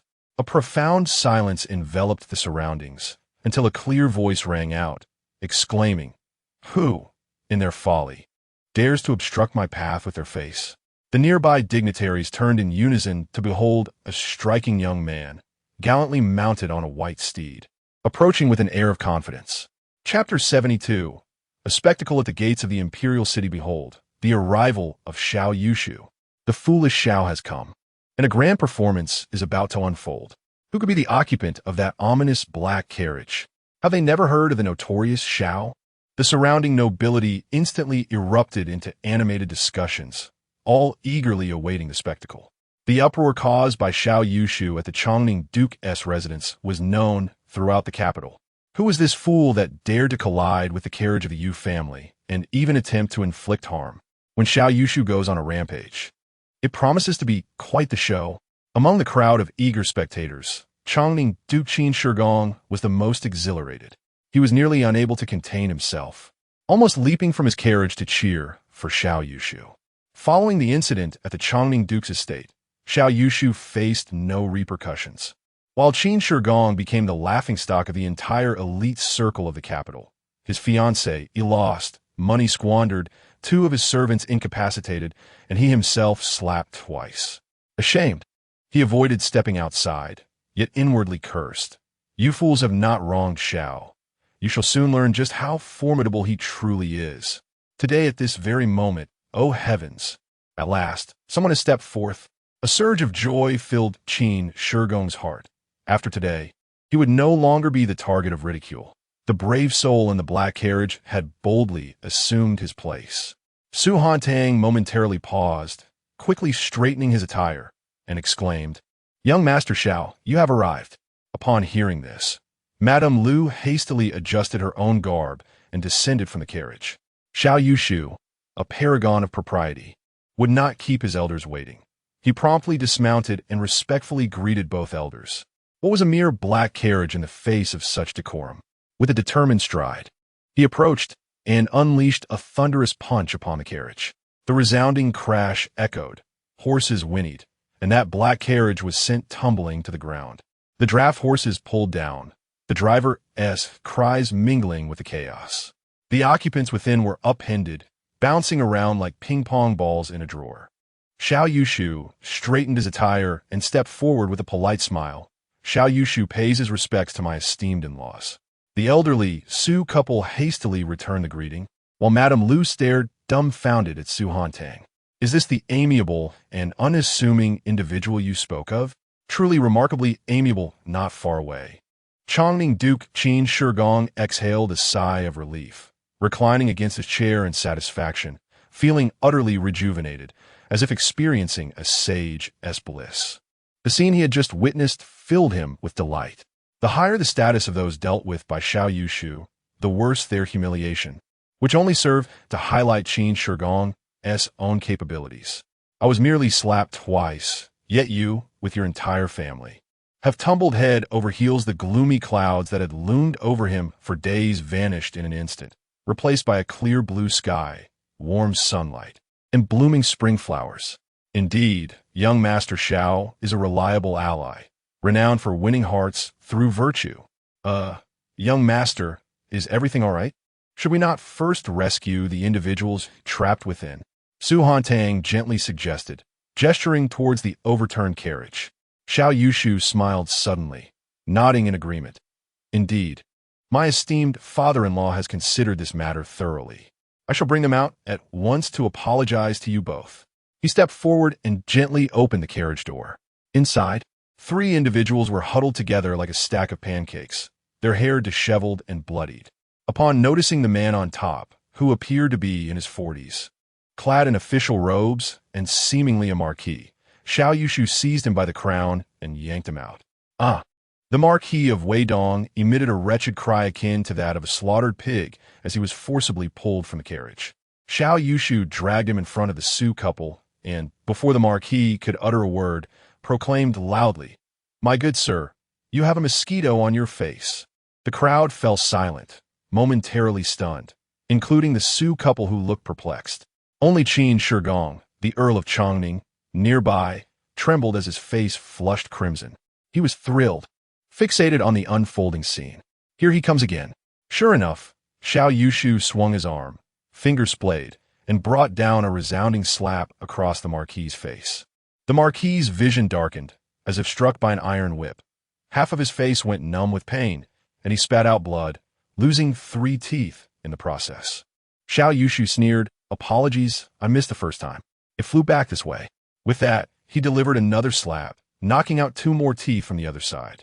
"Stop this at once." At that moment, the Imperial Guards and the palace's inner guards finally reacted, intervening. They had hesitated to act when the carriage had overturned. Intimidated by the notorious reputation of young Master Xiao from the Zhennan Marquis, even lower-ranking officers dared not approach, witnessing the Marquis of Weidong being so brutally handled. It was said that the Earl of Yingchuan's son, Shui Qinghe, had previously attempted to block Xiao Yushu's entourage on the street and had received a whip strike to the face, leaving him with a lasting scar. The one attempting to intervene was a middle-aged general from the Imperial Guards, his countenance austere and his gaze piercing. He surveyed the scene and demanded in a deep, authoritative voice, "What is happening here? Xiao Yushu, what do you intend to do?" The Su couple exchanged anxious glances at the general's intervention. Su Huantang stepped forward, intending to defend Xiao Yushu, but was halted by Zhao's hand. With a cold laugh, Xiao Yushu addressed the general. "What am I intending to do? I am merely swatting a mosquito for this gentleman." With another resounding slap, he struck the Marquis's face once more, prompting a sharp scream from the Marquis's wife, who had just emerged from the carriage. The atmosphere grew tense and silent, as the surrounding nobles gasped in shock, taken aback by Xiao Yushu's audacity. This was right at the city gates, and he dared to confront the Imperial Guards without hesitation. One had to admit, this young man had indeed become exceedingly arrogant, his bravado overflowing. The Weidong Marquis family had truly misstepped in provoking him. The middle-aged general glared with gritted teeth, his lips twitching as though he had felt the sting of that slap himself. He let out a chilling laugh and said, "Xiao Yushu, do not presume upon your status as a member of the Zhennan Marquis to behave arrogantly and insult the ministers." Someone seize him. A few Imperial Guards, receiving their superior's command, brandished their weapons, eager to advance. "Stop!" Lady Lu exclaimed in alarm, quickly grasping Xiao Yushu's arm. "My son, let us keep a low profile to avoid incurring His Majesty's wrath." Xiao Yushu smiled gently. "Mother-in-law, rest assured, I have my own plans." He continued, "Pray tell, esteemed officer of such righteous demeanor, what is your illustrious name? Allow me the honor of paying my respects." The middle-aged general snorted coldly. "I am General Shi Dehao of the Imperial Guards. With the Emperor's divine authority here, you shall not act recklessly before the royal city." Xiao Yushu nodded, speaking leisurely. "So, it is General Shi. Pray tell, what relation do you bear to the Shi family of Huizhou? I have heard tales of a Shi family there that oppresses the populace and colludes with demon clans, their hands stained with blood. Such a family shall surely encounter gallant individuals who will act on behalf of heaven and seek justice for the common folk come tomorrow." Shi Dehao's expression changed dramatically, blood rushing to his face. "How dare you? Are you threatening an officer of the Imperial Guards, plotting rebellion?" Xiao Yushu's gaze flashed like lightning as he retorted with a sneer. "Rebellion, you say? The late emperor once decreed that those who collude with demon clans shall face the execution of their entire lineage.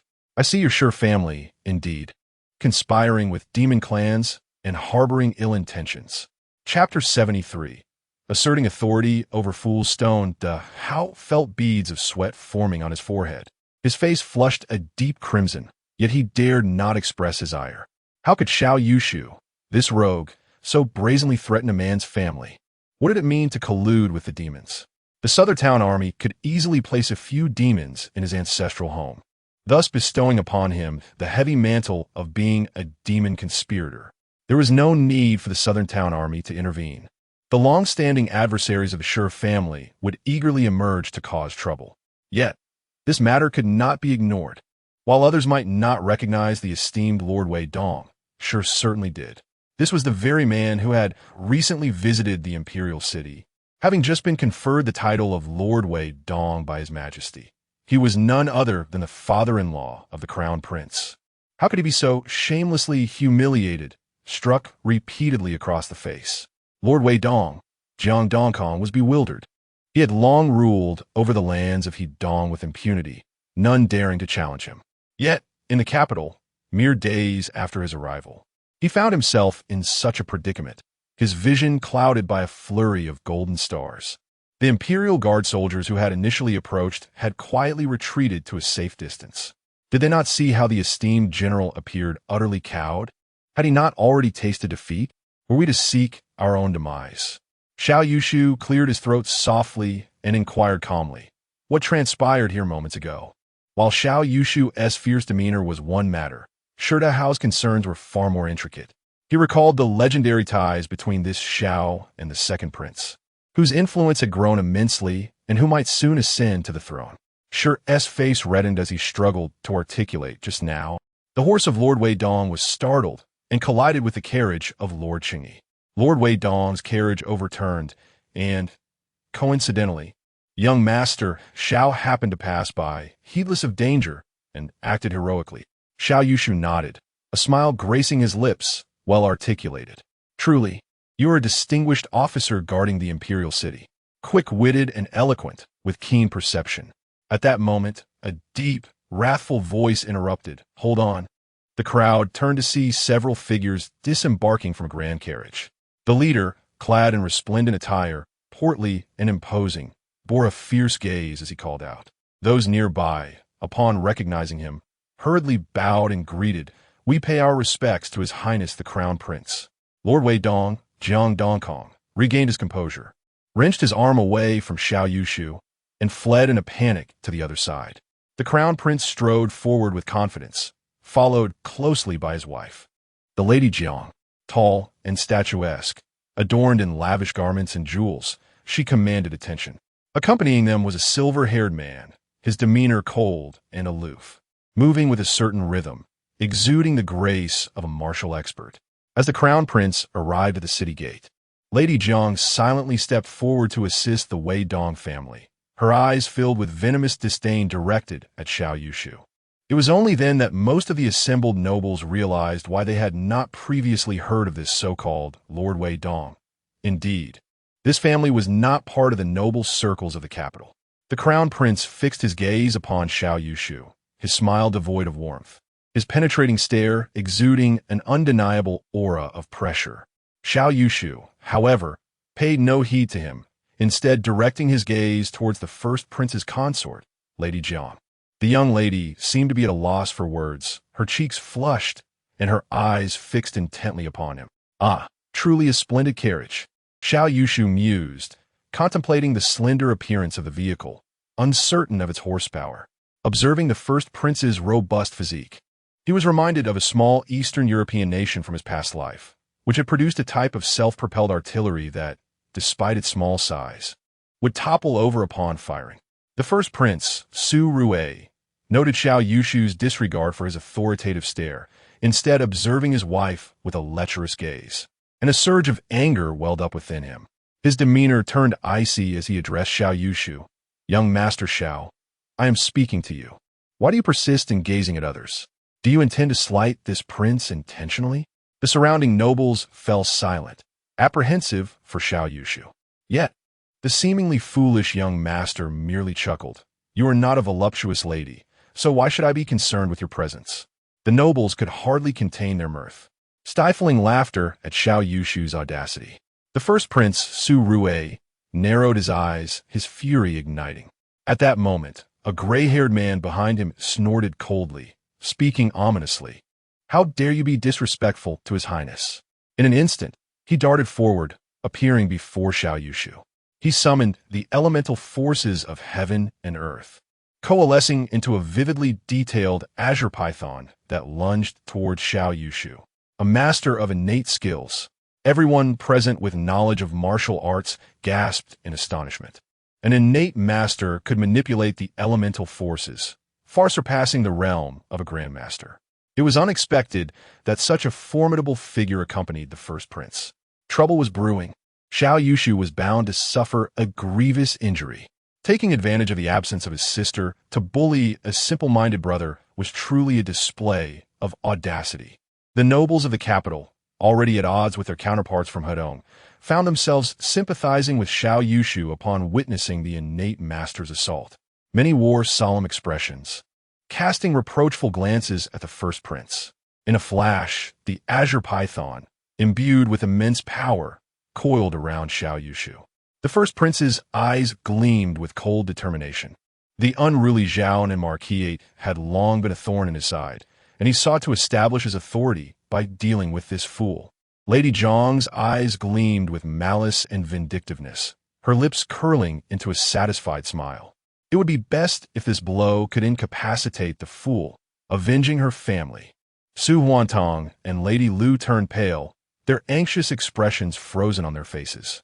Even the esteemed Duke of Changning, Qin Shigong, gaped in shock, nearly exclaiming a warning. The assailant's gaze was filled with icy malice.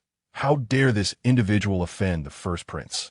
This blow would surely leave him grievously injured, unable to rise for 3 months. It was time to showcase the might of the Hudong heroes to the entire noble circle of the capital. With a thunderous crash, the azure python collided with Xiao Yushu, a blinding azure light engulfing his figure. Many of the ladies present bore expressions of distress, instinctively covering their eyes, unable to witness the scene any longer. Suddenly, a flash of golden light appeared before Xiao Yushu, revealing golden characters. Host under physical attack, status reversal activated, host strength 10. An overwhelming surge of power instantly erupted from Xiao Yushu's entire being. It was exhilarating, akin to breaking through a minor realm. Xiao Yushu extended his arm, finger splayed, swinging outward. The white-haired man had already surged to the forefront, preparing to seize the severely injured Xiao Yushu and present him before the crown prince for a humiliating display. Yet, at that very moment, the brilliance of the azure python's energy abruptly vanished, and a hand materialized out of thin air.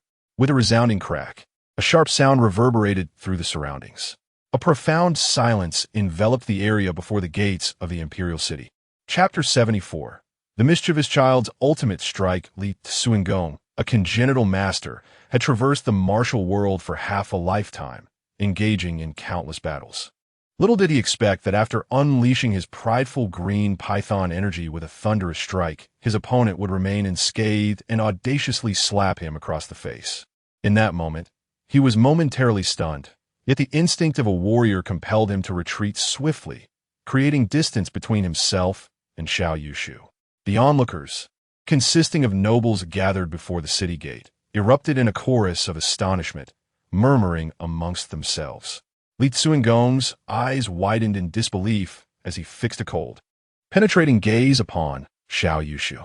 The youth stood there, seemingly filled with vulnerabilities, presenting an opportunity for Li to strike from any direction.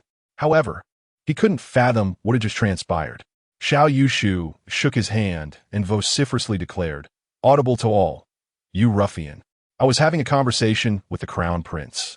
How dare you, a mere servant of the crown prince, ambush me? Is there no sense of decorum? Are there assassins lurking by your dining table and privy?" His words were exceedingly rude, drawing the attention of the crowd to the blushing face of the crown prince, who resembled a ripe eggplant in color. Xiao Yushu continued to berate. "Let me teach you a lesson by giving you a good slap. If you dare to provoke me again, I shall show no mercy and render you a useless cur." Seeing the crown prince's face darken with stormy clouds, Li Tsuingong realized that if he failed to subdue the heir of the Duke of Southern Town today, the crown prince would lose face among the noble circles of the capital. With a sudden surge of determination, he stomped his foot, producing a resounding crack. The winds howled, gathering from all directions, and everyone at the city gate felt the sudden intensification of the tempest. A swirling aura of azure energy coalesced around him, transforming into 5 colossal azure pythons, their visages fierce and imposing. Some bystanders, unable to tolerate the escalating tension, called out, "Your Highness, show restraint. It's merely a misunderstanding. Must it escalate to such severity?" The crown prince Su Rue, feigning indifference, squinted at Xiao Yushu, secretly wishing for Li Tsuingong to incapacitate him. Yet, when someone spoke in council, he feigned concern, saying, "Tsuingong, break one of his legs, give him a few good hits, just teach him a lesson." Initially intimidated by the 5 formidable pythons, Xiao Yushu assumed a defensive stance with the demon-subduing fist. However, He was aware of a flaw in his unique ability. As long as his opponent could not eliminate him instantly, his power would activate. Should his adversary land a fatal blow, his ability would become moot. Upon hearing the Crown Prince's seemingly compassionate suggestion, he discarded his defensive posture and mockingly retorted, "Nobles from Hudong dare to act tyrannically in the capital? I expected something formidable, yet it appears you are not but a feeble fool. Come, let me entertain you." With these words, the nobles of the capital found their admiration for Xiao Yushu greatly enhanced. Though he was reckless and arrogant, he remained one of their own in the noble circles of the capital. In a moment of critical importance, one must stand resolutely. How could we, the nobility of the capital, allow those rustic bumpkins from Hudong to trample upon us? Indeed, young Master Xiao possesses admirable courage. I shall treat you to drinks later. Truly, he embodies the spirit of our capital's youth. That mutt, do not flee. There are plenty of brave souls here, and we shall soon engage you one by one. Suddenly, amidst the onlookers, someone began to cheer, entirely disregarding the dark countenance of the Crown Prince. Lord Qin Shigong of Changning had already dismounted from his carriage, his stout figure squeezing to the front, fists clenched, his expression even tenser than Xiao Yushu's. Li Tsuingong bellowed, his voice resonating and causing a ringing in everyone's ears. The 5 azure pythons radiated an intense glow, their verdant brilliance rendering it nearly impossible for the onlookers to keep their eyes open. The 5 pythons lunged ferociously at Xiao Yushu. The earth trembled with a series of thunderous crashes, each reverberation causing the crowd to take a step back. Su Hantong's complexion changed dramatically, and Lady Lu nearly burst into tears. Had she known it would come to this, she would have abstained from the court banquet. What would become of her son-in-law if he were to be grievously harmed? The nobility of the capital wore solemn expressions, and someone murmured, "Good heavens! The force of those 5 strikes could even shatter the city gates." After all, he was a master of innate skills. How could Xiao Yushu withstand such ferocity? Even if he survived, he would surely be gravely injured. Li Tsuingong, enveloped in azure light, had already stepped before Xiao Yushu, reaching out to seize his neck. However, at that moment, a deafening roar akin to a dragon's bellow resounded through the heavens, shaking the very earth. The azure light surrounding Xiao Yushu shattered instantly as an arm, resembling a dragon, shot forth, fingers splayed, sweeping through the air. Smack! Li Tsuingong was left dumbfounded. The Crown Prince was stunned. The nobility of the capital stood agape, utterly bewildered. Li Tsuingong's martial instincts kicked in, and he retreated with lightning speed, increasing the distance between himself and Xiao Yushu. At that moment, a young girl, around 6 or 7 years old, exclaimed joyfully from within the carriage of the Duke of Li, "Sister-in-law." That mutt jumped over and got slapped by the fool. It jumped over again and got slapped once more. Is this what they call seeking a beating? Ha, cough, cough, jar. Do not speak such nonsense. The atmosphere fell into an eerie silence, and everyone remained speechless. Li Tsuingong stood there, a look of bewilderment in his eyes. He had practiced martial arts since the age of 7, enduring rigorous training and countless battles, achieving the status of an innate master. Yet today, for the first time, he doubted his martial career. Could it be that I have merely been fortunate and am in truth a waste? The little girl continued to call out, "Sister-in-law." Thema was being slapped while green light was emanating from him. Jar heard that men who emit green light while being struck end up suffering the most. Li Tsuingong spat out a mouthful of blood. Whose mischievous child is this? The words spoken have a sharper impact than the fists of a martial arts master. The childish voice persisted with questions. "Sister-in-law, what does bird and baldy mean?" "Enough! Be quiet at once." The sound of a spank echoed, causing the mischievous child to burst into tears. A chorus of laughter erupted. Ha ha ha, he he, ho ho ho. Yet all were admonished to refrain, for the Crown Prince was observing. The nobles of the capital trembled, bowing their heads. Though it seemed no one was laughing, a low chuckle wafted through the air like a gentle breeze. "Ah, a mere misunderstanding, my friends," a clear voice rang out. "Let's not linger here. The Emperor's banquet is about to commence. We should hasten to the palace." With a refreshing smile, the second prince, Su Qi, approached the city gates and offered a slight bow to the gathered crowd, his demeanor warm and inviting. "Greetings, second prince.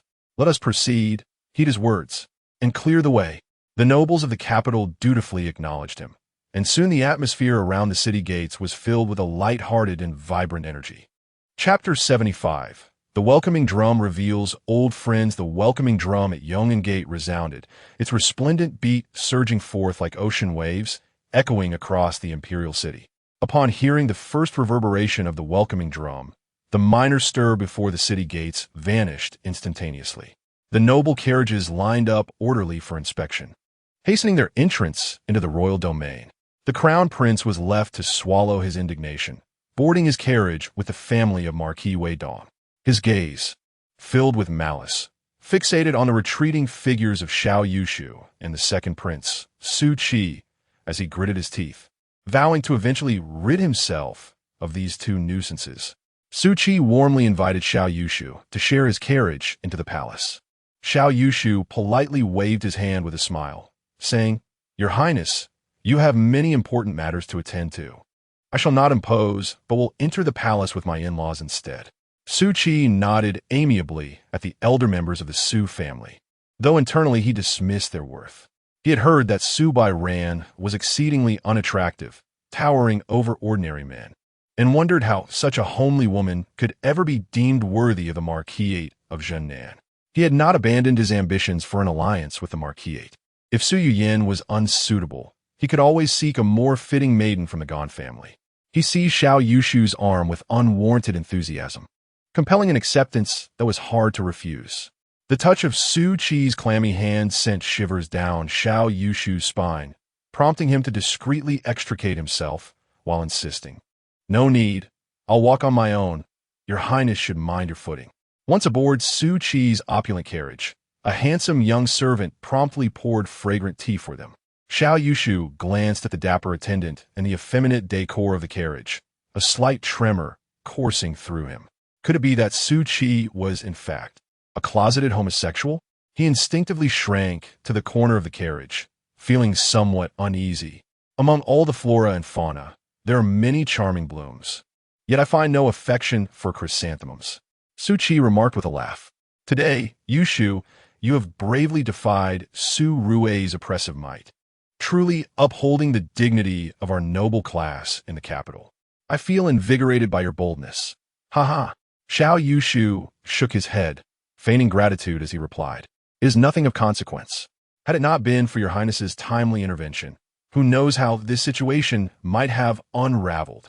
Su Qi, thoroughly pleased, erupted into hearty laughter, exclaiming, "You are my friend. Should the crown prince push too hard, I shall not allow him to prevail." He clapped Xiao Yushu on the shoulder and continued, "We are bound by familial ties, and today I shall introduce you to the second prince's consort, the esteemed Miss Qingyin from the Lin family." Xiao Yushu nodded with a smile, feigning surprise. "Your Highness, I am far more acquainted with Miss Lin than you might presume." Since the last incident, Su Qi had not seen Lin Qingyin, only sending numerous precious gifts to her family. Today marked his first genuine encounter with his betrothed, and he felt an inexplicable nervousness, especially since his previous experience with those three female bandits had left him with a psychological aversion to women. The impending meeting weighed heavily on the second prince as well. Upon arriving at the second palace gate, it was no longer possible to continue by carriage. Xiao Yushu parted ways with Su Qi and joined the procession of dignitaries entering the palace on foot. As this gathering was not an official court banquet, but rather a private birthday celebration for the emperor, it was held not in the Chengtian Hall, but within the splendid confines of the Funing Palace. The Funing Palace, the emperor's sleeping quarters, boasted 3 tiers of ornate eaves, exquisitely grand in its design. At this time, the crimson sun dipped toward the horizon, and the palace, particularly the square of Funing Palace, was illuminated by the gentle glow of lanterns. 6 rows of lanterns cast a bright and elegant light before the hall, revealing every intricate detail. As the nobility began to arrive, Empress Jiang commanded the lighting of hundreds of lanterns beneath the magnolia trees, instantly transforming the scene into a dazzling spectacle, reminiscent of a bountiful garden in full bloom.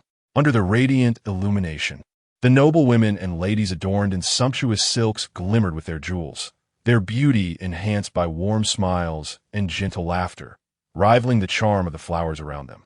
Although the features of those illuminated by the lanterns appeared indistinct from a distance, the sight of their alabaster necks, akin to fine jade, was utterly enchanting, evoking a sense of bliss, as if one had stepped into paradise. Upon a long table positioned beneath the flowering trees, an array of wines, fruit beverages, and delicacies had already been laid out for the guests to indulge in before the formal banquet commenced. The official feast would take place in the Grand Hall, adhering to strict seating arrangements and meticulously curated menus, beginning only after the emperor delivered his speech and received well wishes for his longevity. Xiao Yushu approached the table, and the attending palace maid promptly presented a plate. With a gesture, Xiao Yushu indicated for her to place a piece of xiao mai and a stuffed orange crab on the dish. The maid extended the offering with a charming smile. Xiao Yushu accepted it with a nod, reflecting on the extravagant and delightful lifestyle of the ancient aristocracy. At that moment, a small girl of about 6 or 7 approached, her round face adorned with jewels. She was the same little girl from the Duke of Li's residence earlier. Surveying her surroundings, she quietly inquired, Xiao Shitzi, may I ask you a question? Xiao Yushu smiled, finding her youthful curiosity endearing despite her earlier lack of decorum. He promptly nodded, of course, Ms. Zhang, please go ahead. The little girl's face flushed slightly, yet her curiosity remained unabated. What does Han Yao Bien San mean? Xiao Yushu paused, considering her earnestness, and replied, Child, it seems your inquisitive nature is misdirected. Miss Zhang puffed up her cheeks in dismay, saying, I merely asked once today, and yet my sister-in-law refused to tell me, even scolding me.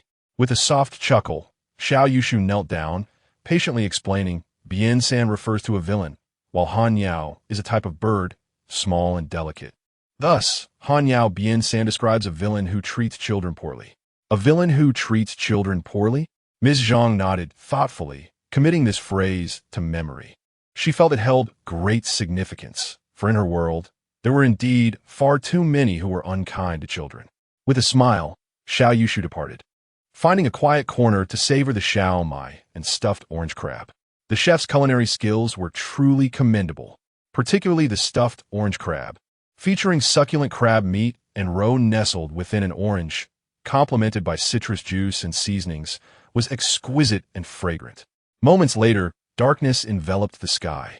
The second welcoming drum began to resound, this time accompanied not only by the drums, but also by the gongs, cymbals, and strings of the imperial orchestra.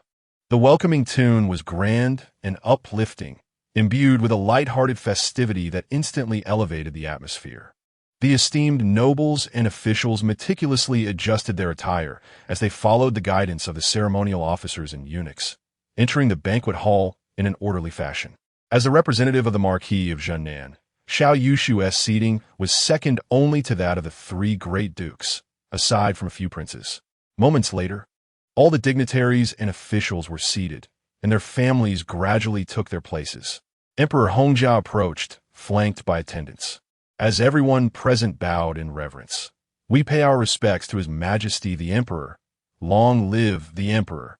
We pay our respects to the National Master. May the National Master enjoy good health. After the formalities, everyone straightened up, and Xiao Yushu caught sight of the ethereal and strikingly beautiful National Master standing behind the Emperor. A slight shock coursed through him. He recognized this beauty, having seen her likeness in a portrait. Chapter 76. You old fairy faced with Emperor Hongjia and the National Master. Xiao Yushu quickly regained his composure. He skillfully transformed his astonishment into the awe of a pure-hearted youth encountering the National Master for the first time. Immediately, he restrained his expression, bowing his head to adopt a demeanor of subservience. The National Master, Fu Qingye, inclined her body slightly in acknowledgement to the assembly of aristocrats and their families below. She did not even glance at Xiao Yushu, her gaze distant and ethereal. Yet, through the keen intuition of a martial artist, Xiao Yushu sensed her keen interest in observing him. In a vague yet profound manner, it seemed as if a pair of eyes, sharp and piercing like raised swords, emerged behind her, deep and penetrating like the stars of a dark night, piercing straight into the soul. These eyes were fixated on Xiao Yushu, not missing even the slightest of his movements. Master Xiao. Suddenly, Xiao Yushu's sleeve was tugged, and a gentle, timid voice broke through. Just as he turned to look, a fierce and commanding roar akin to that of a dragon echoed in his ears. Xiao Yushu's spirit jolted, swiftly returning to clarity. He was deeply alarmed. This must have been the divine ability of a God-Sea realm expert probing into the hearts of martial artists, right? Had it not been for the unique protective qualities of the Jinyao fist over his spirit and vitality, coupled with his profound mastery of the capturing dragon cannon, he would have already been intruded upon, leaving a gap in his defenses. The national master of the Great Zhou was indeed formidable, employing the art of heart probing with such indistinguishable finesse. The suppression exerted by a God-Sea realm expert over innate and master-level practitioners was overwhelming. The sheer power and manipulation of the elemental forces of the world were indisputable. Just the ability to disturb one's spirit was remarkable. If an innate or master-level martial artist were not vigilant, they could easily have their minds invaded, their martial intent disrupted, and in severe cases, lose their sanity entirely, left powerless to resist. Xiao Luoshan posed a significant threat to the God-Sea realm experts of the 10 absolute sects, primarily due to the unique martial arts of the Zhennan Marquis, which excelled in mental protection. Xiao Yushu felt a warm, elongated, jade-like hand gently caressing his ear, followed by a sweet, melodious voice whispering softly in his ear, "Brother Yushu, shall we have a little chat?" Xiao Yushu recognized this as merely an illusion within his mind. Hence he chose not to respond. He steadfastly guarded his spirit, envisioning the dragon within the capturing dragon cannon soaring among the clouds. Within the dark clouds, the dragon danced, accompanied by resounding thunder and lightning, its roar echoing through the heavens and earth. The enchanting gaze, akin to a gentle stream, struggled to penetrate Xiao Yushu's mind, gradually dimming and receding like the retreating tide, returning to the clear, sword-like gaze behind the national master. All perceptions returned to normal as Emperor Hongjia raised his cup, exclaiming jovially, "Esteemed ministers, let us revel together tonight, drink to our heart's content. May our emperor enjoy longevity and health. Long live the emperor!" With a chorus of voices, everyone lifted their cups in unison. Xiao Yushu followed suit, draining his cup in one gulp. The guests resumed their seats, and soon, a group of beautiful palace maids lined up. The music began, and with graceful waists, they commenced the performance of the prepared song and dance. The atmosphere in the great hall grew relaxed and vibrant as the aristocrats admired the performances, engaging in low murmurs and laughter. Xiao Yushu appeared composed on the surface, yet internally he exhaled a sigh of relief. The recent peril was indeed extreme, and the legendary 10 absolute techniques lived up to their reputation. Even more alarming was the intangible nature of this intrusion. Those afflicted had no evidence of their plight. Just then, a flash of golden light appeared before him. Host has suffered a mental attack. Reversal state activated. Host Spirit 5.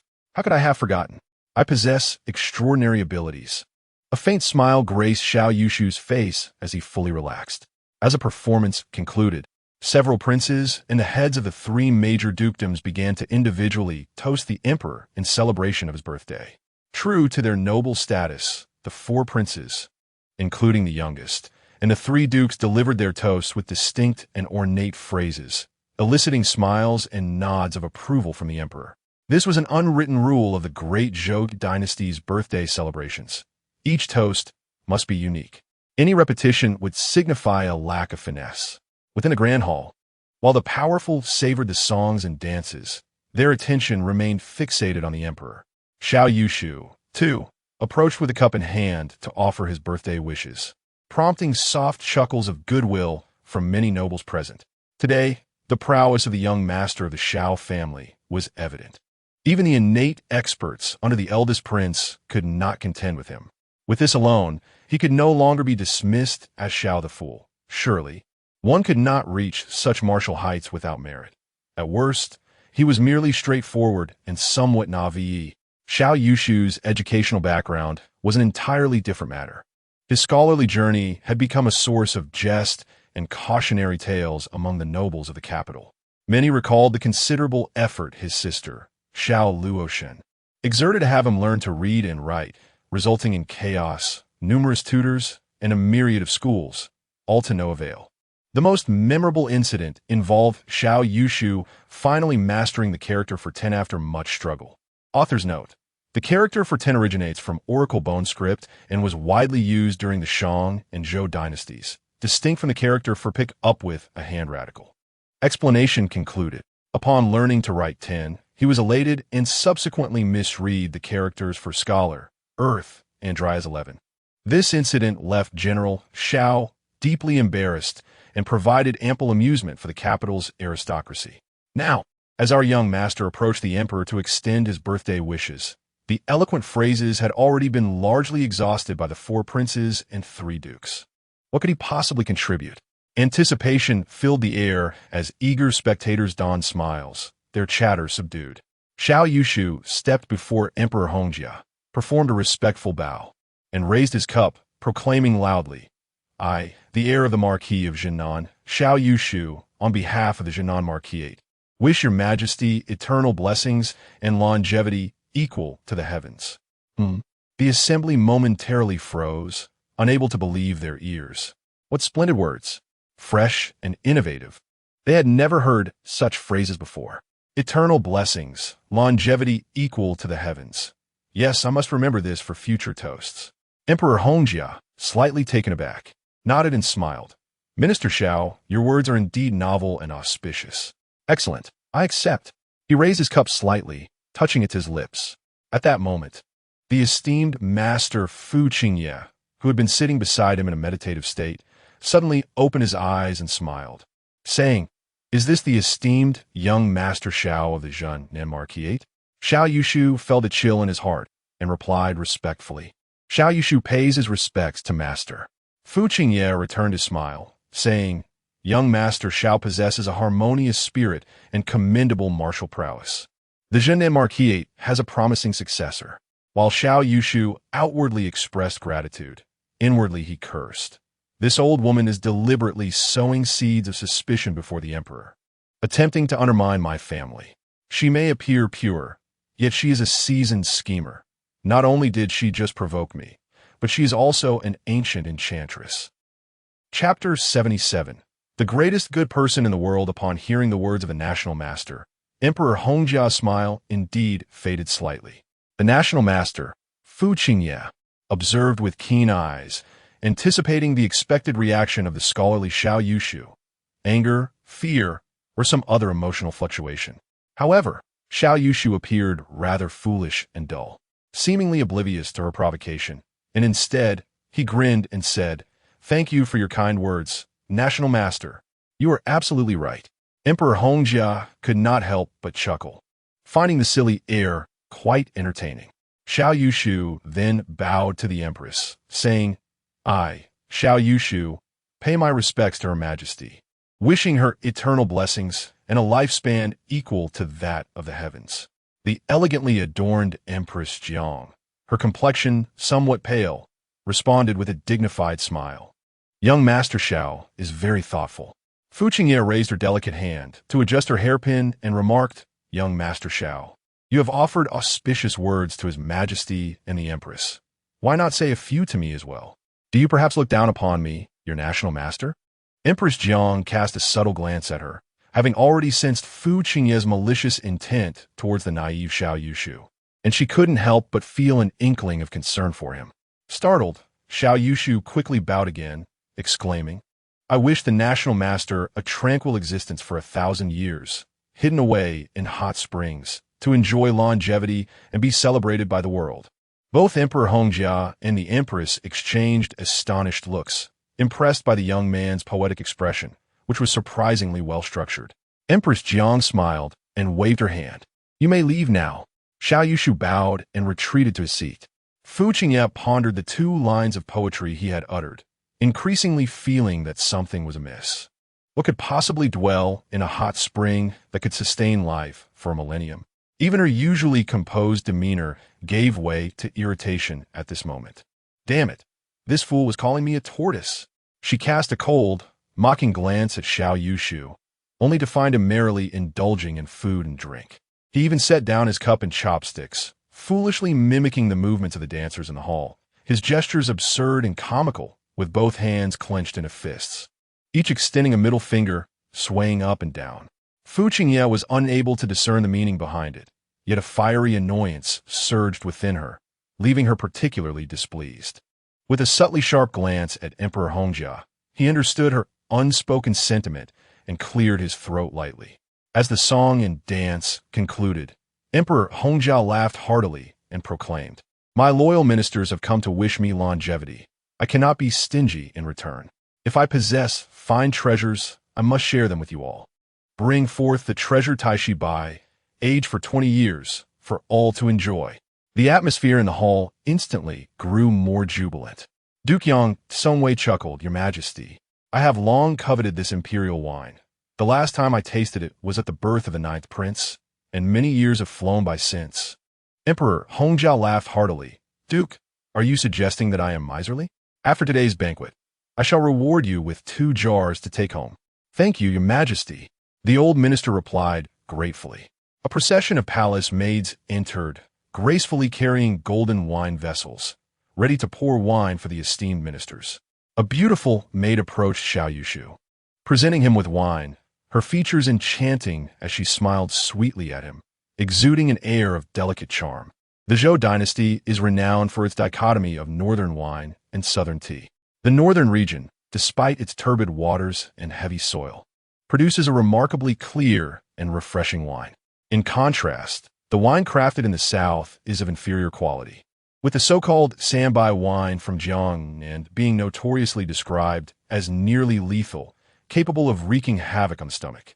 The imperial wine Taishi Bai stands as the pinnacle among northern wines, characterized by its clarity and purity, its flavor rich yet gentle on the palate.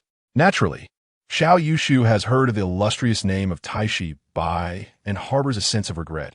Alas, such fine wine is scarce, and his own influence is insufficient to procure some for Mayor. Sister May has a penchant for exquisite wine, and the sight of such a rare gem would surely delight her. He hears the emperor proclaim, "Esteemed ministers, let us drink from this cup." Xiao Yushu raises the goblet and drains it in one swift motion. In that fleeting moment, as the wine cascades down his throat, he feels a piercing gaze upon him. Once the wine settles in his stomach, a wave of warmth surges forth, accompanied by an extraordinary sensation. It is as if countless ethereal entities spring forth from the liquid, eager to penetrate his very being. Before him, a flash of golden light appears, revealing golden characters. The host has ingested the lethal 10,000 spirits elixir. This toxic wine is exceedingly perilous. Reversal state activated. Host martial prowess 20, host spirit 20. What in the world? Overwhelming power floods into Xiao Yushu from the heavens, from the earth, and from the unseen realms, surging into his body like a tidal wave. A torrent of energy courses through his meridians, unblocking numerous acupoints and storing vast amounts of celestial essence. A refreshing clarity emerges within his mind, and the myriad changes of the world and the principles governing all things gradually become clear to him. What a delightful experience! Xiao Yushu gazes at the goblet in his hand, nearly trembling with excitement. Who could it be? Who has bestowed upon this young lord such immense aid, not only enhancing his martial power, but also fortifying his spirit? Where could one find such a miraculous treasure? A benefactor of immense kindness, akin to Avalokiteshvara, I am profoundly grateful. Amidst the astonished gazes of the palace maidens, Xiao Yushu snatches the wine jug from one of them and guzzles it down. The host has ingested the lethal 10,000 spirits elixir. Reversal state activated. Host martial prowess 20, host spirit 20. How is this possible? How could it vanish in just 3 gulps? Xiao Yushu is filled with reluctance. He had previously been at the pinnacle of the Grandmaster realm, merely a step away from the innate realm. Yet this step has eluded many for their entire lives. Xiao Yushu estimates that the chasm between his current state and the threshold of the innate realm is approximately 100 points, requiring an increase of both martial prowess and spirit by this amount to transcend into the innate realm. Little did the one who poisoned him realize that this insidious toxin, which would not immediately claim a life, would instead serve as a formidable tonic for Xiao Yushu's unique abilities. His heart races with excitement.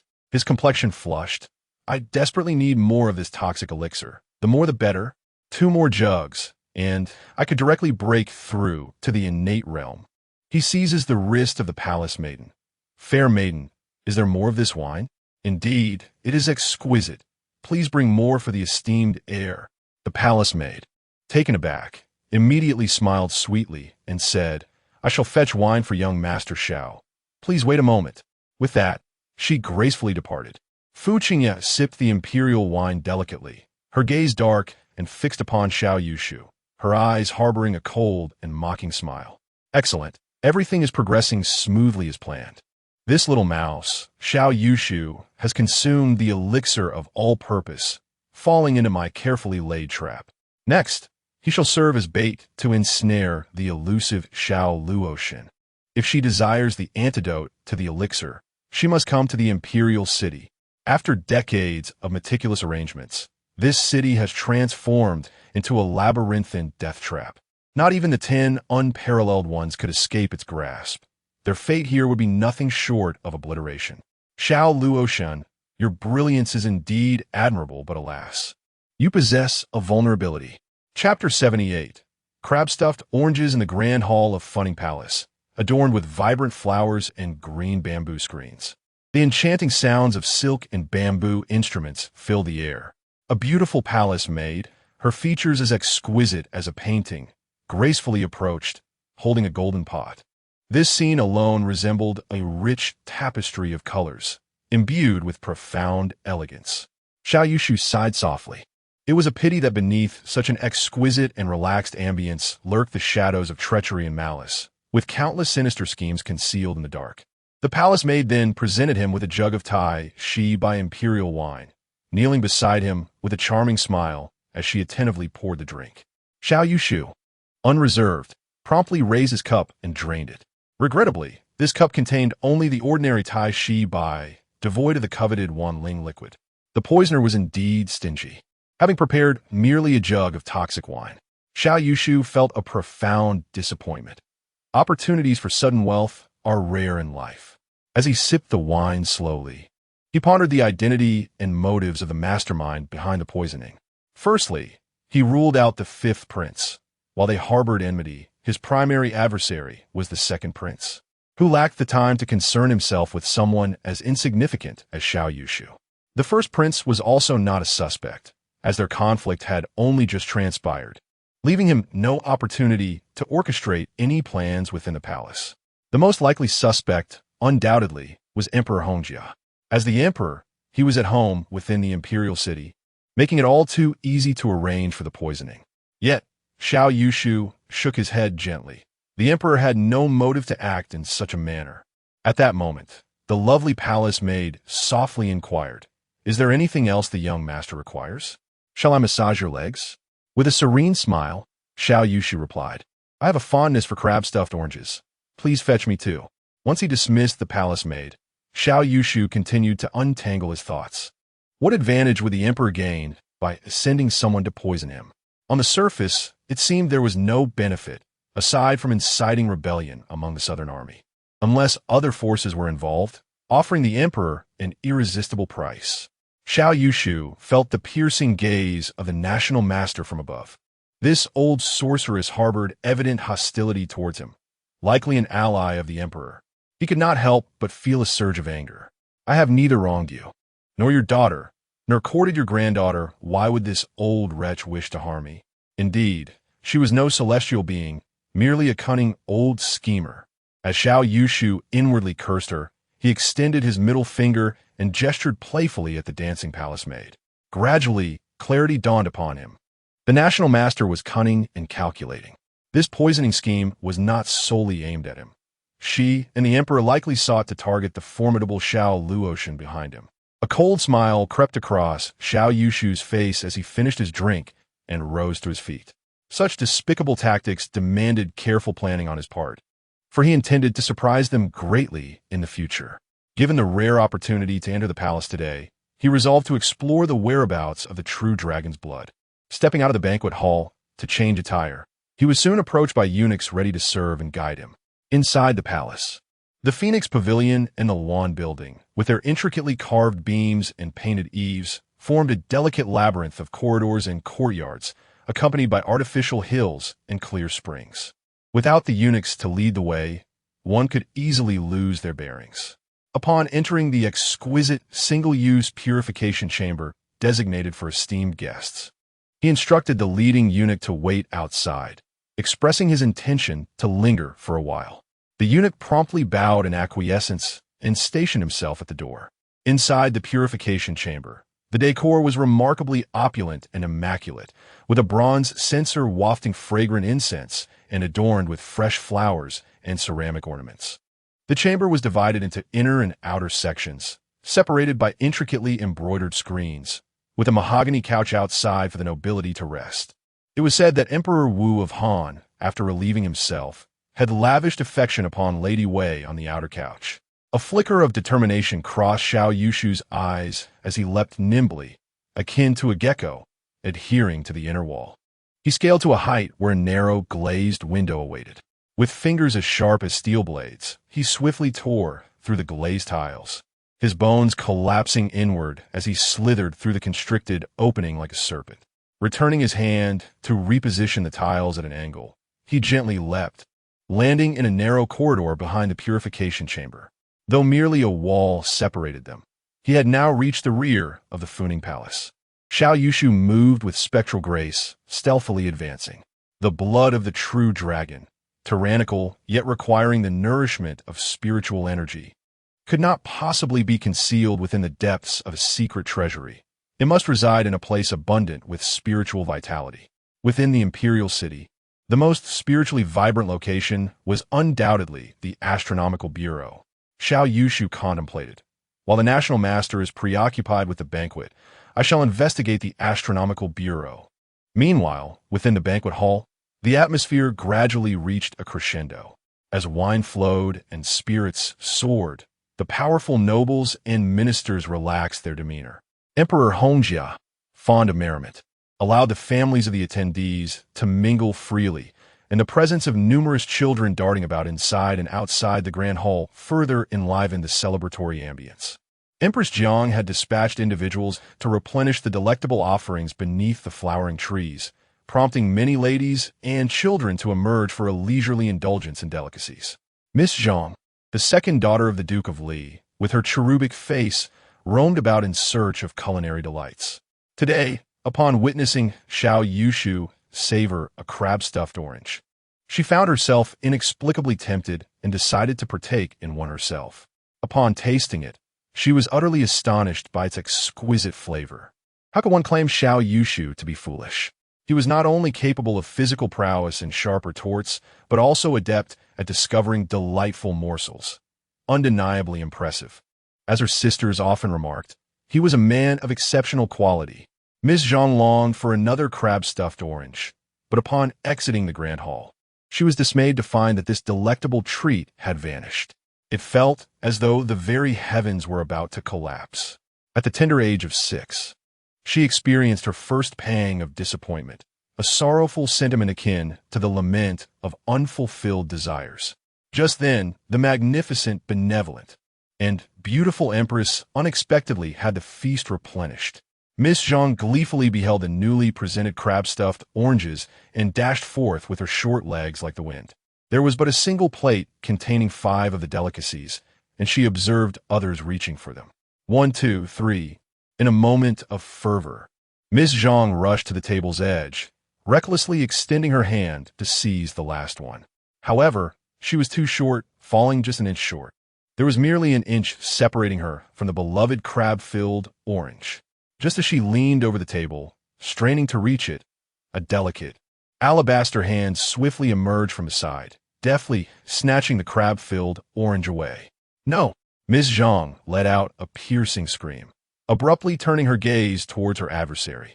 The 16-year-old second daughter of the Gu family, Gu Anren, paid no heed to the little one's fury as she prepared to relish the delicacy. "This is mine," Miss Zhang protested vehemently, her small eyes widening in disbelief. Gu Anren pursed her cherry lips and flashed a mischievous smile. "Little sister, whoever takes it first claims it." Miss Zhang's entire being trembled, her vision clouded with tears. Suddenly, she recalled the words of Xiao Yushu. "Those who are unkind to children." Clenching her small fists tightly, she summoned all her strength to bellow. You despicable little brat." Chapter 79. Infiltrating the astronomical observatory, Gu Anren's eyes widened in disbelief as she gazed at the little imp before her, rendered speechless. The esteemed second young lady of the Gu family, eloquent and astute, with beauty that rivaled flowers and cunning akin to a fox, was unexpectedly struck by such a brazen verbal assault from a mere child. The audacity of this blow was astonishing. Who had taught this child such despicable and shameless words? Her mind raced, yet she found herself unable to retaliate against this little sprite. While Gu Erji could certainly muster a plethora of insults to match such a remark, this was no ordinary setting. They were in a significant social arena within the imperial palace, under the scrutinizing gazes of the aristocracy. The elite matrons of the capital, each more discerning than the last, were intently observing the young ladies. A single misstep or moment of humiliation could irreparably tarnish one's reputation and future prospects. How could the second young lady of the Gu family dare to engage in a verbal duel with a child in such an environment? With great difficulty, she forced a smile, attempting to project warmth. "Little sister, it is not kind to speak of others in such a manner. Insulting others is unbecoming for a good child." Miss Zhang, emboldened by her own words, saw the immediate deflation of her opponent's bravado and was filled with delight.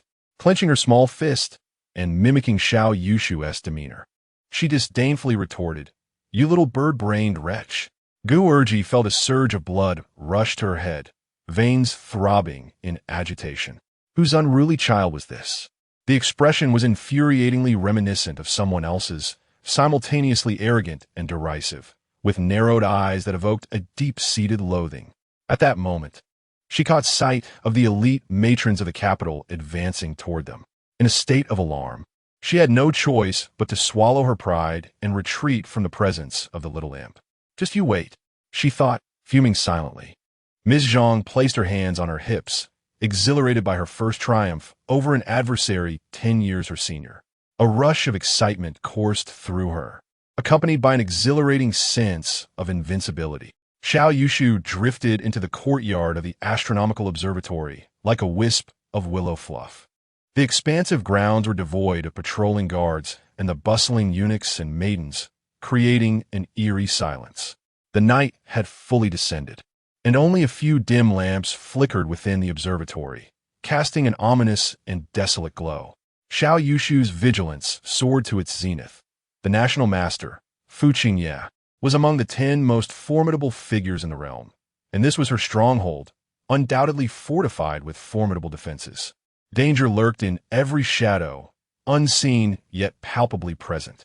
He advanced cautiously, pausing to attune himself to the subtle sound around him. Indeed, he discerned 2 faint breaths, those of concealed sentinels. One was human, while the other was a slow, deliberate breath, distinct from that of a person, likely belonging to a beast under the national master's care. With heightened caution, Xiao Yushu proceeded with deliberate stealth. He maneuvered around the blind spots of the 2 sentinels, darting to the next hiding place in a flash during their momentary lapse in sight. Thus, he spent a considerable time, 2 incense sticks worth, evading the watchful eyes of the hidden guards, successfully infiltrating the courtyard of the astronomical observatory and drawing closer to the towering pagoda-like structure.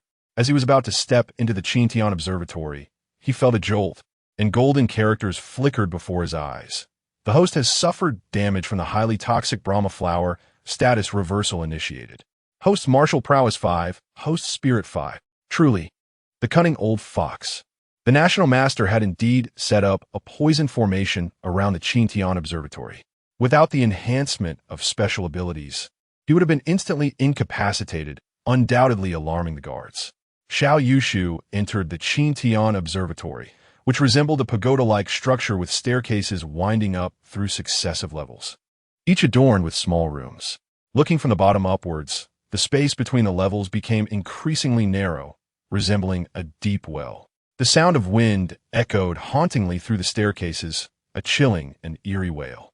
White lanterns hung at the entrances of some rooms, flickering like phosphorescent fireflies as one gazed from below. The darkened rooms were not entirely silent. Occasional rustling sounds sent shivers down one's spine. Xiao Yushu cautiously avoided the light, approaching each room to sense the essence of true dragon blood. His cultivation was nearing the innate realm, allowing him to faintly perceive the fluctuations of spiritual energy in the world. From a first to the third level, he sensed no significant emanation of spiritual energy. The true dragon blood was not present here, although it was possible that the national master had concealed it through some unique method. Upon reaching the fourth level, he noted the absence of white lanterns. Only an oppressive darkness enveloped the space, creating a sense of foreboding. After a moment of contemplation, he ascended to the fourth level. This level bore little resemblance to that of a tower. Instead, it resembled a land of tombs. The ground was mounded with soil, and the winding staircase resembled a passageway burrowed by earthworms. A pungent, murky smell permeated the air, though it was not overwhelming. Xiao Yushu narrowed his eyes slightly, noticing white shadows flickering within the walls of earth. Upon closer inspection, he discovered pale skulls and animal bones, all grim and ghastly, their hollow eyes watching those who passed by. A line of golden text flashed before him. The host has suffered damage from the 5 elements, stargazing formation's elemental force. Status reversal initiated.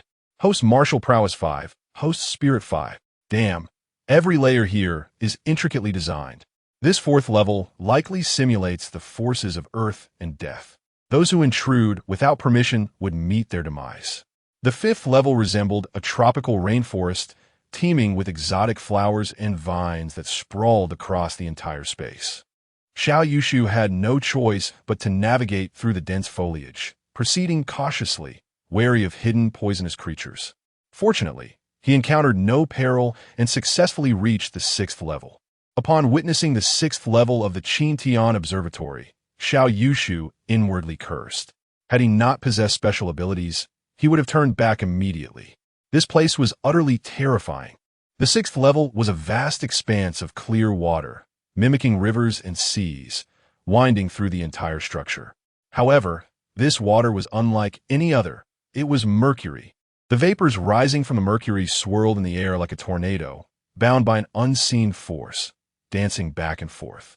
As Xiao Yushu took a step forward, it seemed as though he had triggered a hidden mechanism, and instantly, 2 massive plumes of mercury vapor enveloped him. The host has suffered damage from the mercury toxin within the 5-element star-observing formation.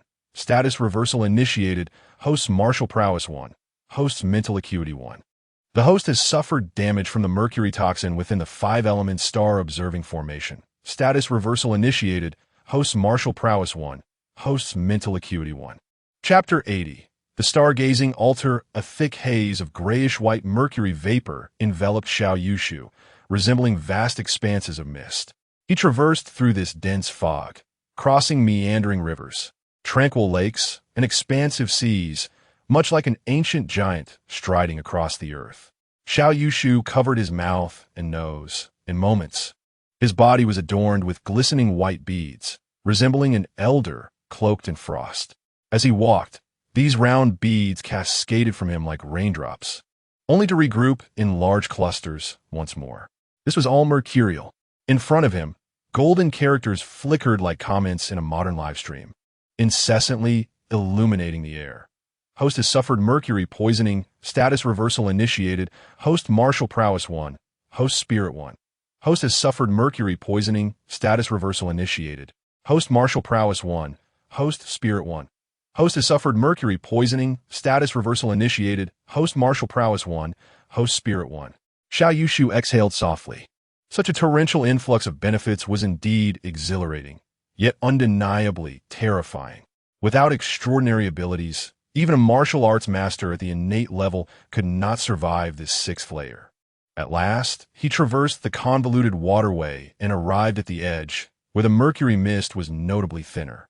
Gathering his strength, Xiao Yushu unleashed a multitude of mercury beads from his body, sending them into the perilous, lethal haze.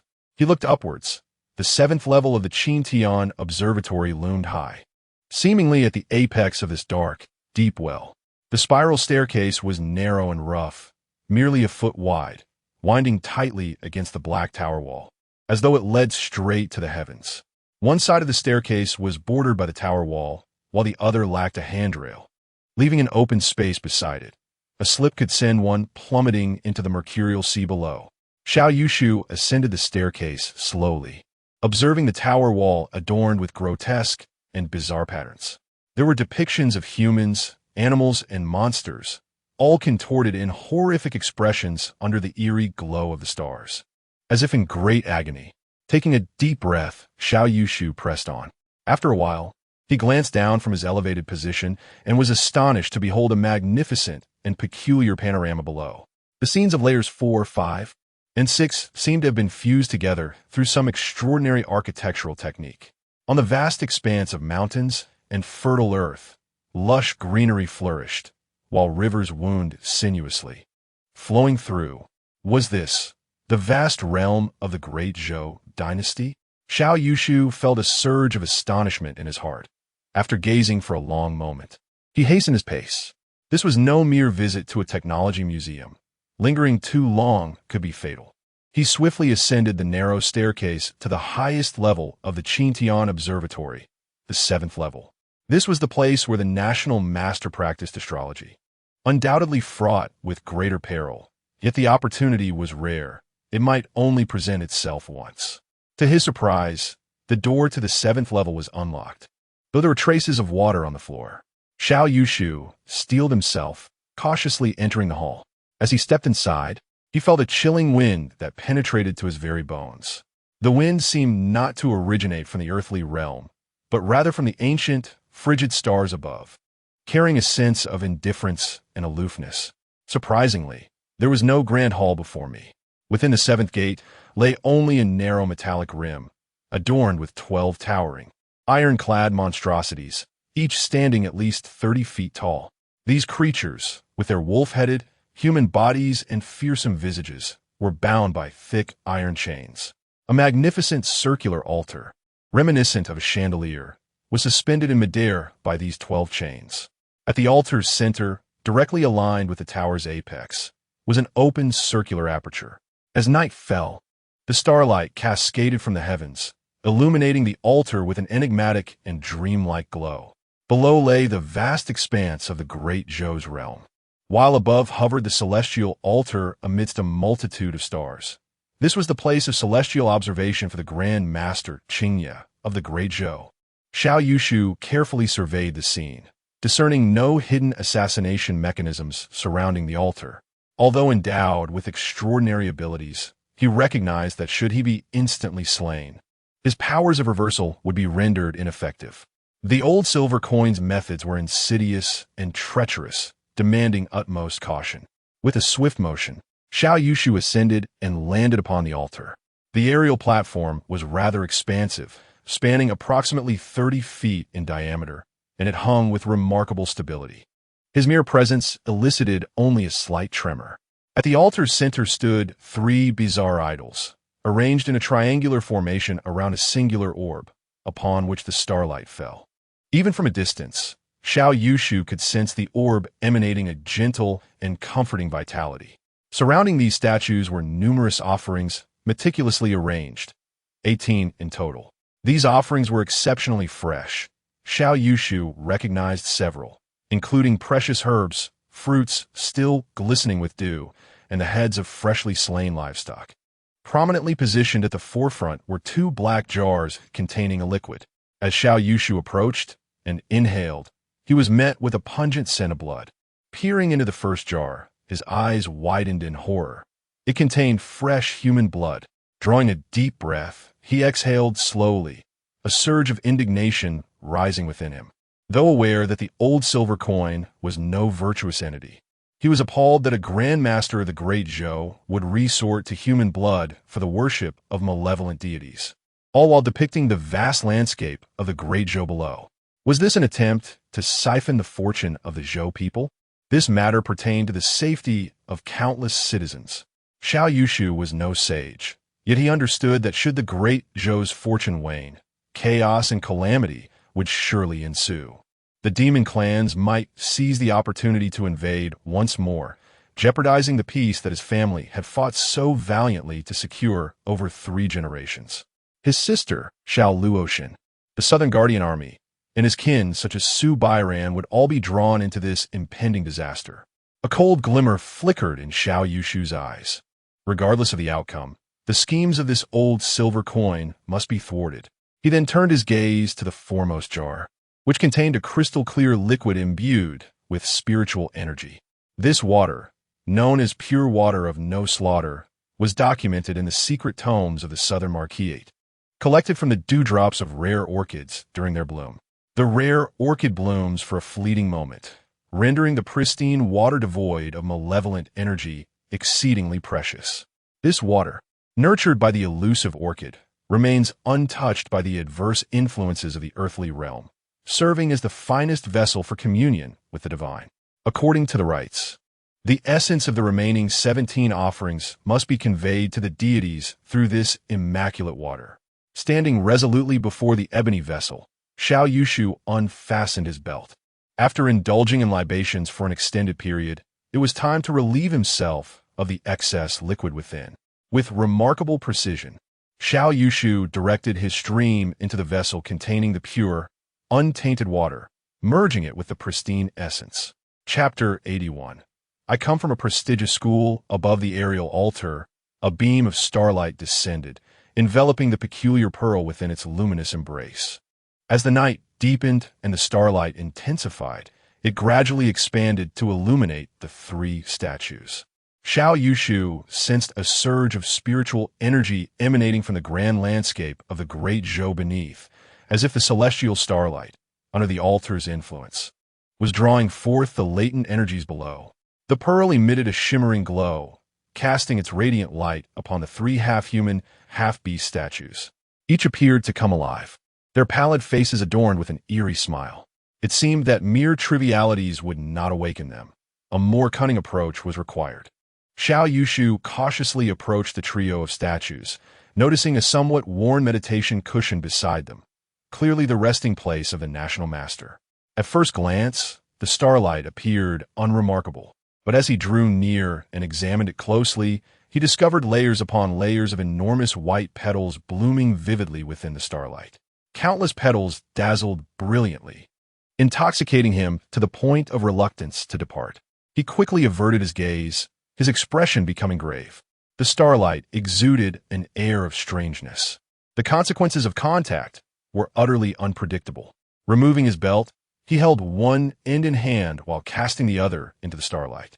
The portion of the belt that entered the starlight decayed instantaneously, disintegrating into fine ash. Goodness, this is no ordinary starlight. It resembles a high-energy laser beam.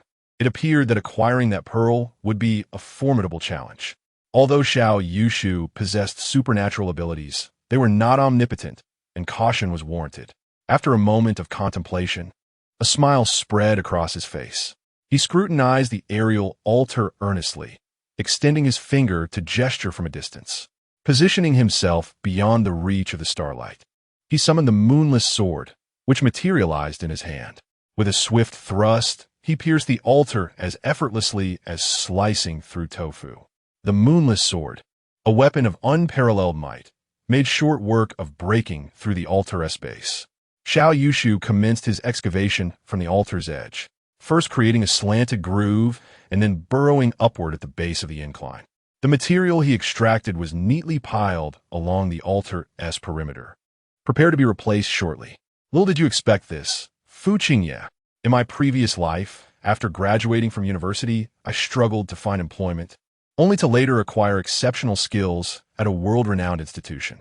My master's lineage is globally celebrated, with a resounding motto echoing far and wide. Where does excavation technology excel? Seek out blue sky in Shandong, China. Indeed, Xiao Yushu had studied excavator operation for half a year in his past life, leading him to devise this ingenious plan to tunnel for the pearl. You, old silver coin, lost to me simply due to your lack of education. The moonless sword was exceedingly sharp, and soon Xiao Yushu had tunneled through, mere inches from the surface above. The altar's floor, capable of withstanding the starlight's radiance, was undoubtedly reinforced with some form of array. Beneath the pearl, Xiao Yushu traced a circle, channeling all his strength as he forcefully intoned, "Heroic sword." Instantly, an aura of righteousness enveloped the moonless sword, piercing the floor with lightning speed and carving out the designated circle. The floor suddenly tilted, causing the pearl within the altar to roll and tumble into the tunnel. Xiao Yushu swiftly withdrew the moonless sword and repositioned the floor back to its original state. In that fleeting moment, the starlight extinguished the grandeur enveloping the moon's absolute sword. Fortunately, Xiao Yushu retracted swiftly, ensuring the sword remained unscathed. He returned to the passage and retrieved the radiant pearl from the depths. To his astonishment, as soon as the pearl was taken, the starlight upon the altar vanished. Instinctively, he gently squeezed the pearl, which unexpectedly cracked in twain. A powerful surge of spiritual energy flowed forth, and a rich vitality surged like the tide. A viscous, emerald liquid oozed from the shell, and with just a breath, he felt invigorated, his blood circulating freely. Approximately 2/3 of the liquid escaped the pearl, and then the flow ceased.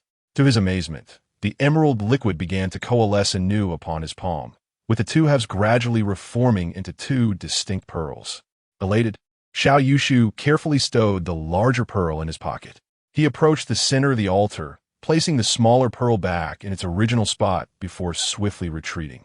Indeed, moments later, a beam of starlight descended, and the pearl emitted light once more, albeit dimmer than before, and the spiritual energy below became thin. Xiao Yushu, disregarding his delight, hastily reassembled the altar materials he had unearthed, exerting considerable effort to restore order. While it appeared satisfactory on the surface, the passage remained somewhat uneven. Alas, he had shamefully failed the course on construction engineering during his studies in engineering management. Time was of the essence, and sensing the need to depart, Xiao Yushu quickly exited the 7th level. Upon reclaiming the moon's absolute sword, he was astonished to find the spirit pearl had merged with it within his consciousness, confirming the extraordinary nature of celestial treasures. Traversing the Mercury River and dense jungles, he crawled through the narrow earthen passage resembling a serpentine trail, finally leaving the Qintian Observatory. After evading the watchful eyes in the courtyard, he glanced back at the towering pagoda silhouetted against the somber night, releasing a long sigh of relief.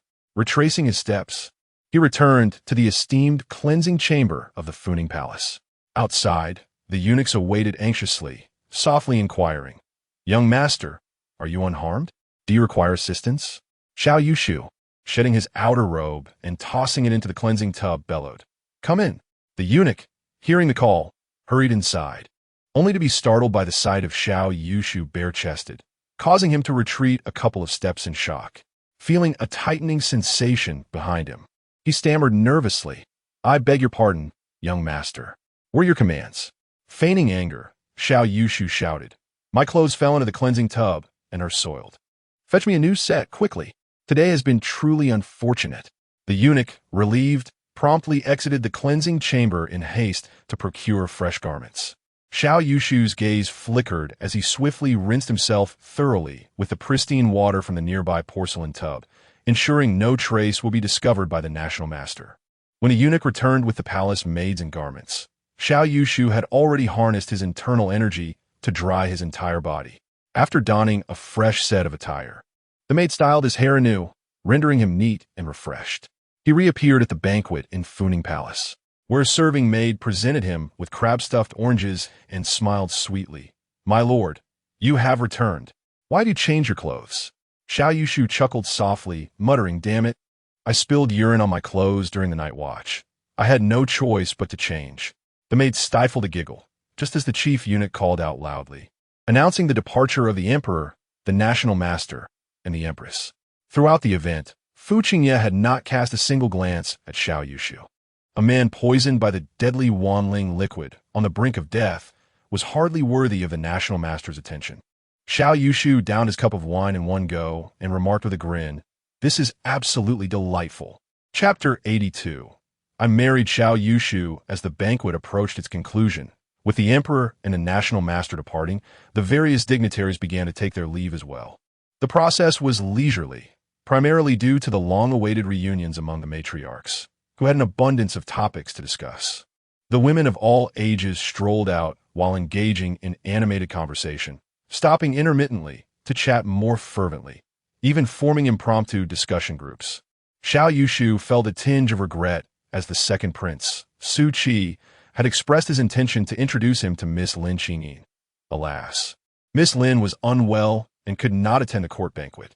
As the time drew near, Xiao Yushu inclined his body respectfully to several dukes and gracefully exited. Duke Wei, young Song Wei, attempted to persuade him to stay a while longer, but he was obliged to accompany his own wife. The departure of the ladies took a considerable amount of time, ample enough for the gentlemen to indulge in another round of drinks and enjoy a couple of Huji dances. Upon exiting the Funing Palace, Xiao Yushu encountered clusters of noble women. His gaze quickly settled upon the modest and eager young Miss Zhang Heir. The little girl appeared quite distressed, her eyes reddened and occasionally stifling sobs. Her unfortunate encounter with Miss Gu Heir's bold remarks swiftly reached the ears of her sister-in-law, Xie Yunbing.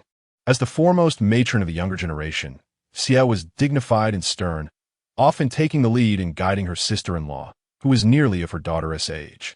Hearing of such crude utterances, Xie could hardly contain her dismay. How could a daughter of the Li nation speak in such a manner? Without hesitation, she whisked the girl away to a nearby room, administering swift discipline. Miss Zhang Heir, feeling quite aggrieved, turned her tearful gaze toward Xiao Yushu, her eyes glistening with unshed tears. "You heartless man, I have endured 2 beatings from my sister-in-law because of you." Xiao Yushu was taken aback by the depth of her distress and hurriedly approached her, inquiring, "Miss Zhang Heir, what troubles you?" As he spoke, he produced the carefully wrapped crab-stuffed oranges and presented them to her, just as she was about to complain to her sister-in-law. Pointing out the heartless man who had taught her such a devastating phrase, she was momentarily blinded by the sight of the exquisite crab-stuffed oranges. Her voice softened, imbued with warmth and affection. "It's you, my most beloved brother Yushu. Whenever Jiaer sees you, her heart is filled with joy. Oh, truly, you are a wonderful child." Xiao Yushu couldn't help but sigh in admiration. She was both studious and polite. The nearby group of noble women, who had been engaged in their own conversations, gradually lowered their voices, intrigued by the peculiar exchange between the two. Miss Zhang Heir finally savored the delightful crab-stuffed oranges. Though slightly cool, they brought her great joy. Her eyes twinkled as she sweetly praised, "Xiao Yushu, you are truly a good person." "Yes, I know," Xiao Yushu sighed deeply, reflecting. "Where else in the world could one find a youth as exceptional as myself, braving life-threatening risks to offer fertilizer for the national master's worship?" At that moment, Xie Yunbing approached, offering her apologies. "Young Master Xiao, I sincerely apologize for the disturbance caused by my sister." The imposing presence of this foremost matron was palpable, her sophisticated demeanor unmistakably commanding. Xiao Yushu smiled politely and said, "Madam, there is no need for such formality. The second young lady is innocent and charming, wise and courteous. I find great pleasure in conversing with her." Miss Zhang nodded eagerly, her round face brimming with delight. Indeed, the clever and polite child that Xiao Yushu spoke of is none other than myself. Xie Yunbing remarked, "Jiaer, we must take our leave. You still have 200 characters to write this evening." "What?" Miss Zhang was taken aback, her round eyes wide in astonishment as she stared at Xie Yunbing. "Sister-in-law, how could you utter such harsh words to a clever and courteous child?" With a quick glance, she decisively moved to Xiao Yushu's side, lifting her small arm to link it with his. She wrinkled her nose adorably at her sister-in-law and declared loudly, "I have just married Xiao Yushu, and now I belong to the Duke of Zhennan's household. You have no authority over me." A soft chuckle rippled through the circle of noble women nearby, their gazes now fixed upon the scene. Xie Yunbing, the astute and resolute first wife, rarely found herself in a position of defeat. However, she did not lose her temper. Instead, she coolly replied, "Marriage requires a marriage certificate and a betrothal gift. Where is your betrothal gift?" Miss Zhang blinked and held up 2 stuffed oranges. "This is the betrothal gift, and it is quite delicious." Xiao Yunbing shook her head and said, "One also requires the consent of parents and a matchmaker's word. As your sister-in-law, your parents have entrusted you to me. I do not agree to this marriage." A wave of light-hearted laughter erupted among the noble women once more, and Miss Zhang's eyes began to redden, threatening tears. Xiao Yushu quickly knelt down, smiling, "Second miss, I can prepare many delicious dishes, even more delightful than stuffed oranges. If you focus on your writing at home, I shall bring you some next time, all right? Many delicious dishes?" Miss Zhang's little face lit up, and after a moment of hesitation, she reluctantly replied, "All right, but you must come, and you cannot deceive me." "Agreed. It is a promise." Xiao Yushu and Miss Zhang sealed their agreement with a pinky swear. Then, amid her reluctant gaze, he bowed gracefully to Xiao Yunbing and the circle of noble women before departing with an air of charm and elegance. Many of the noble women watched his retreating figure, whispering among themselves, "This young master Xiao seems to have gained some wisdom. Has he matured with age? Today, he appears quite handsome, with a genuinely kind heart. He is a rare gem. I heard from my elder brother that he demonstrated remarkable martial prowess in the imperial city today. If he were to take the field as a general, he would surely achieve great success. The Duke of Zhennan's household is certainly on the rise. I wonder if he is married yet. As for my family." Meanwhile, Empress Hongjia had already departed, and Emperor Hongjia walked alongside Master Fu Qingye in the dimly lit corridor, the eunuchs and palace maids keeping their distance. In the shadows, their figures flickered in and out of view. The emperor whispered, "Xiao Yushu has already consumed the elixir of all purposes." Fu Qingye's lips moved slightly as he replied, "Indeed. In 6 months, he will succumb to the poison. He will not perish immediately, but will endure a month's torment before death. You may now proceed to devise strategies against the Zhennan army." In the darkness, the chilling voice of Emperor Hongjia resonated. "And what of Xiao Luoshan?" Fu Qingye replied succinctly, "I shall handle Xiao Luoshan. She must perish." The emperor nodded and remarked, "Should Xiao Luoshan meet her demise, the southern garrison will inevitably exhibit unrest. If we're to engage in military action in Jiannan, both Chuzhou and Yuzhou must remain unperturbed, as the Prince of Chu is stationed there. I kindly request the National Master to observe the stars and monitor the movements of the prince." "Understood." Moments later, Fu Qingye returned to the aerial altar on the 7th level of the Qintian Observatory. She sensed no abnormalities. In fact, she had never believed that anyone could secretly infiltrate this place without disturbing the star observation and 5 elements great array. Fu Qingye approached the familiar meditation cushion and seated herself, raising her gaze to the starlight, only to furrow her brow. Why has the starlight and spiritual essence diminished so greatly? With a flick of her hand, a plume of pure water, devoid of malevolence, soared from a nearby black jar.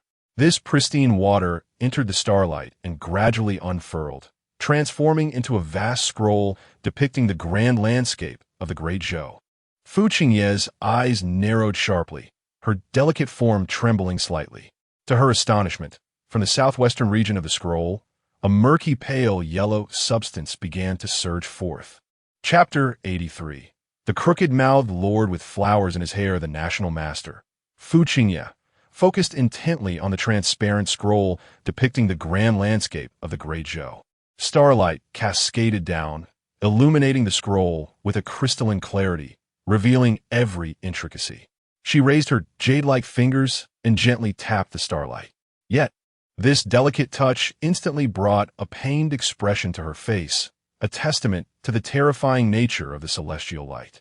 A wave of transparency collided with the scroll, creating faint ripples that trembled and spread outward.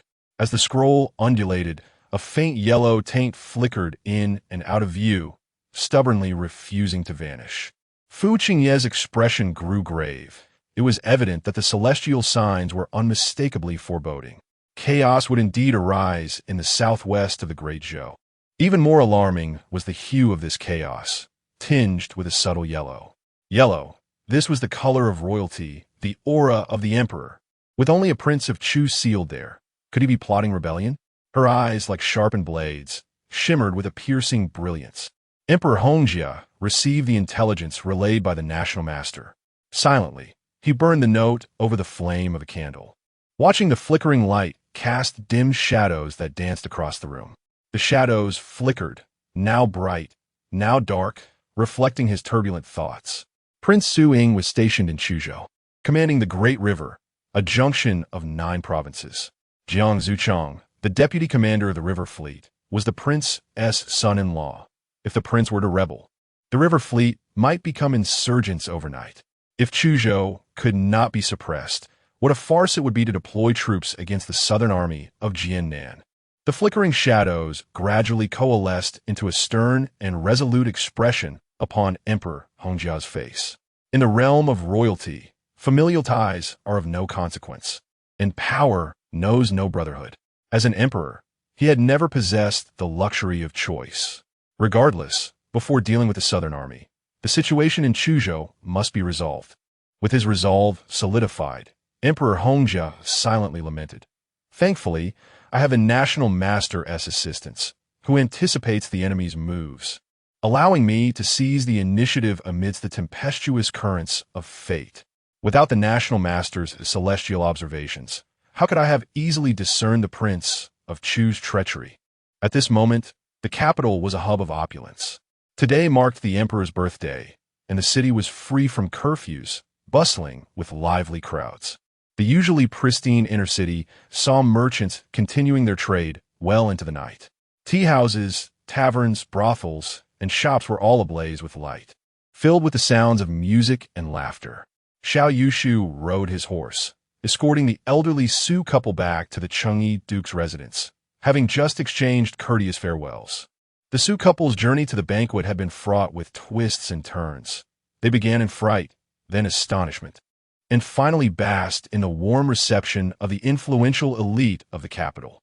Even the esteemed Lady Wei, wife of the Duke of Wei, and Madame Xie, the eldest daughter-in-law of the Duke of Li, made a special effort to converse with Lady Lu. Lady Lu felt a sense of triumph. As if in her decades of life, she had never experienced such a gratifying moment. This sense of dignity was not merely due to their own merits, but rather because of the house of the Southern Marquis and their son-in-law, Xiao Yushu.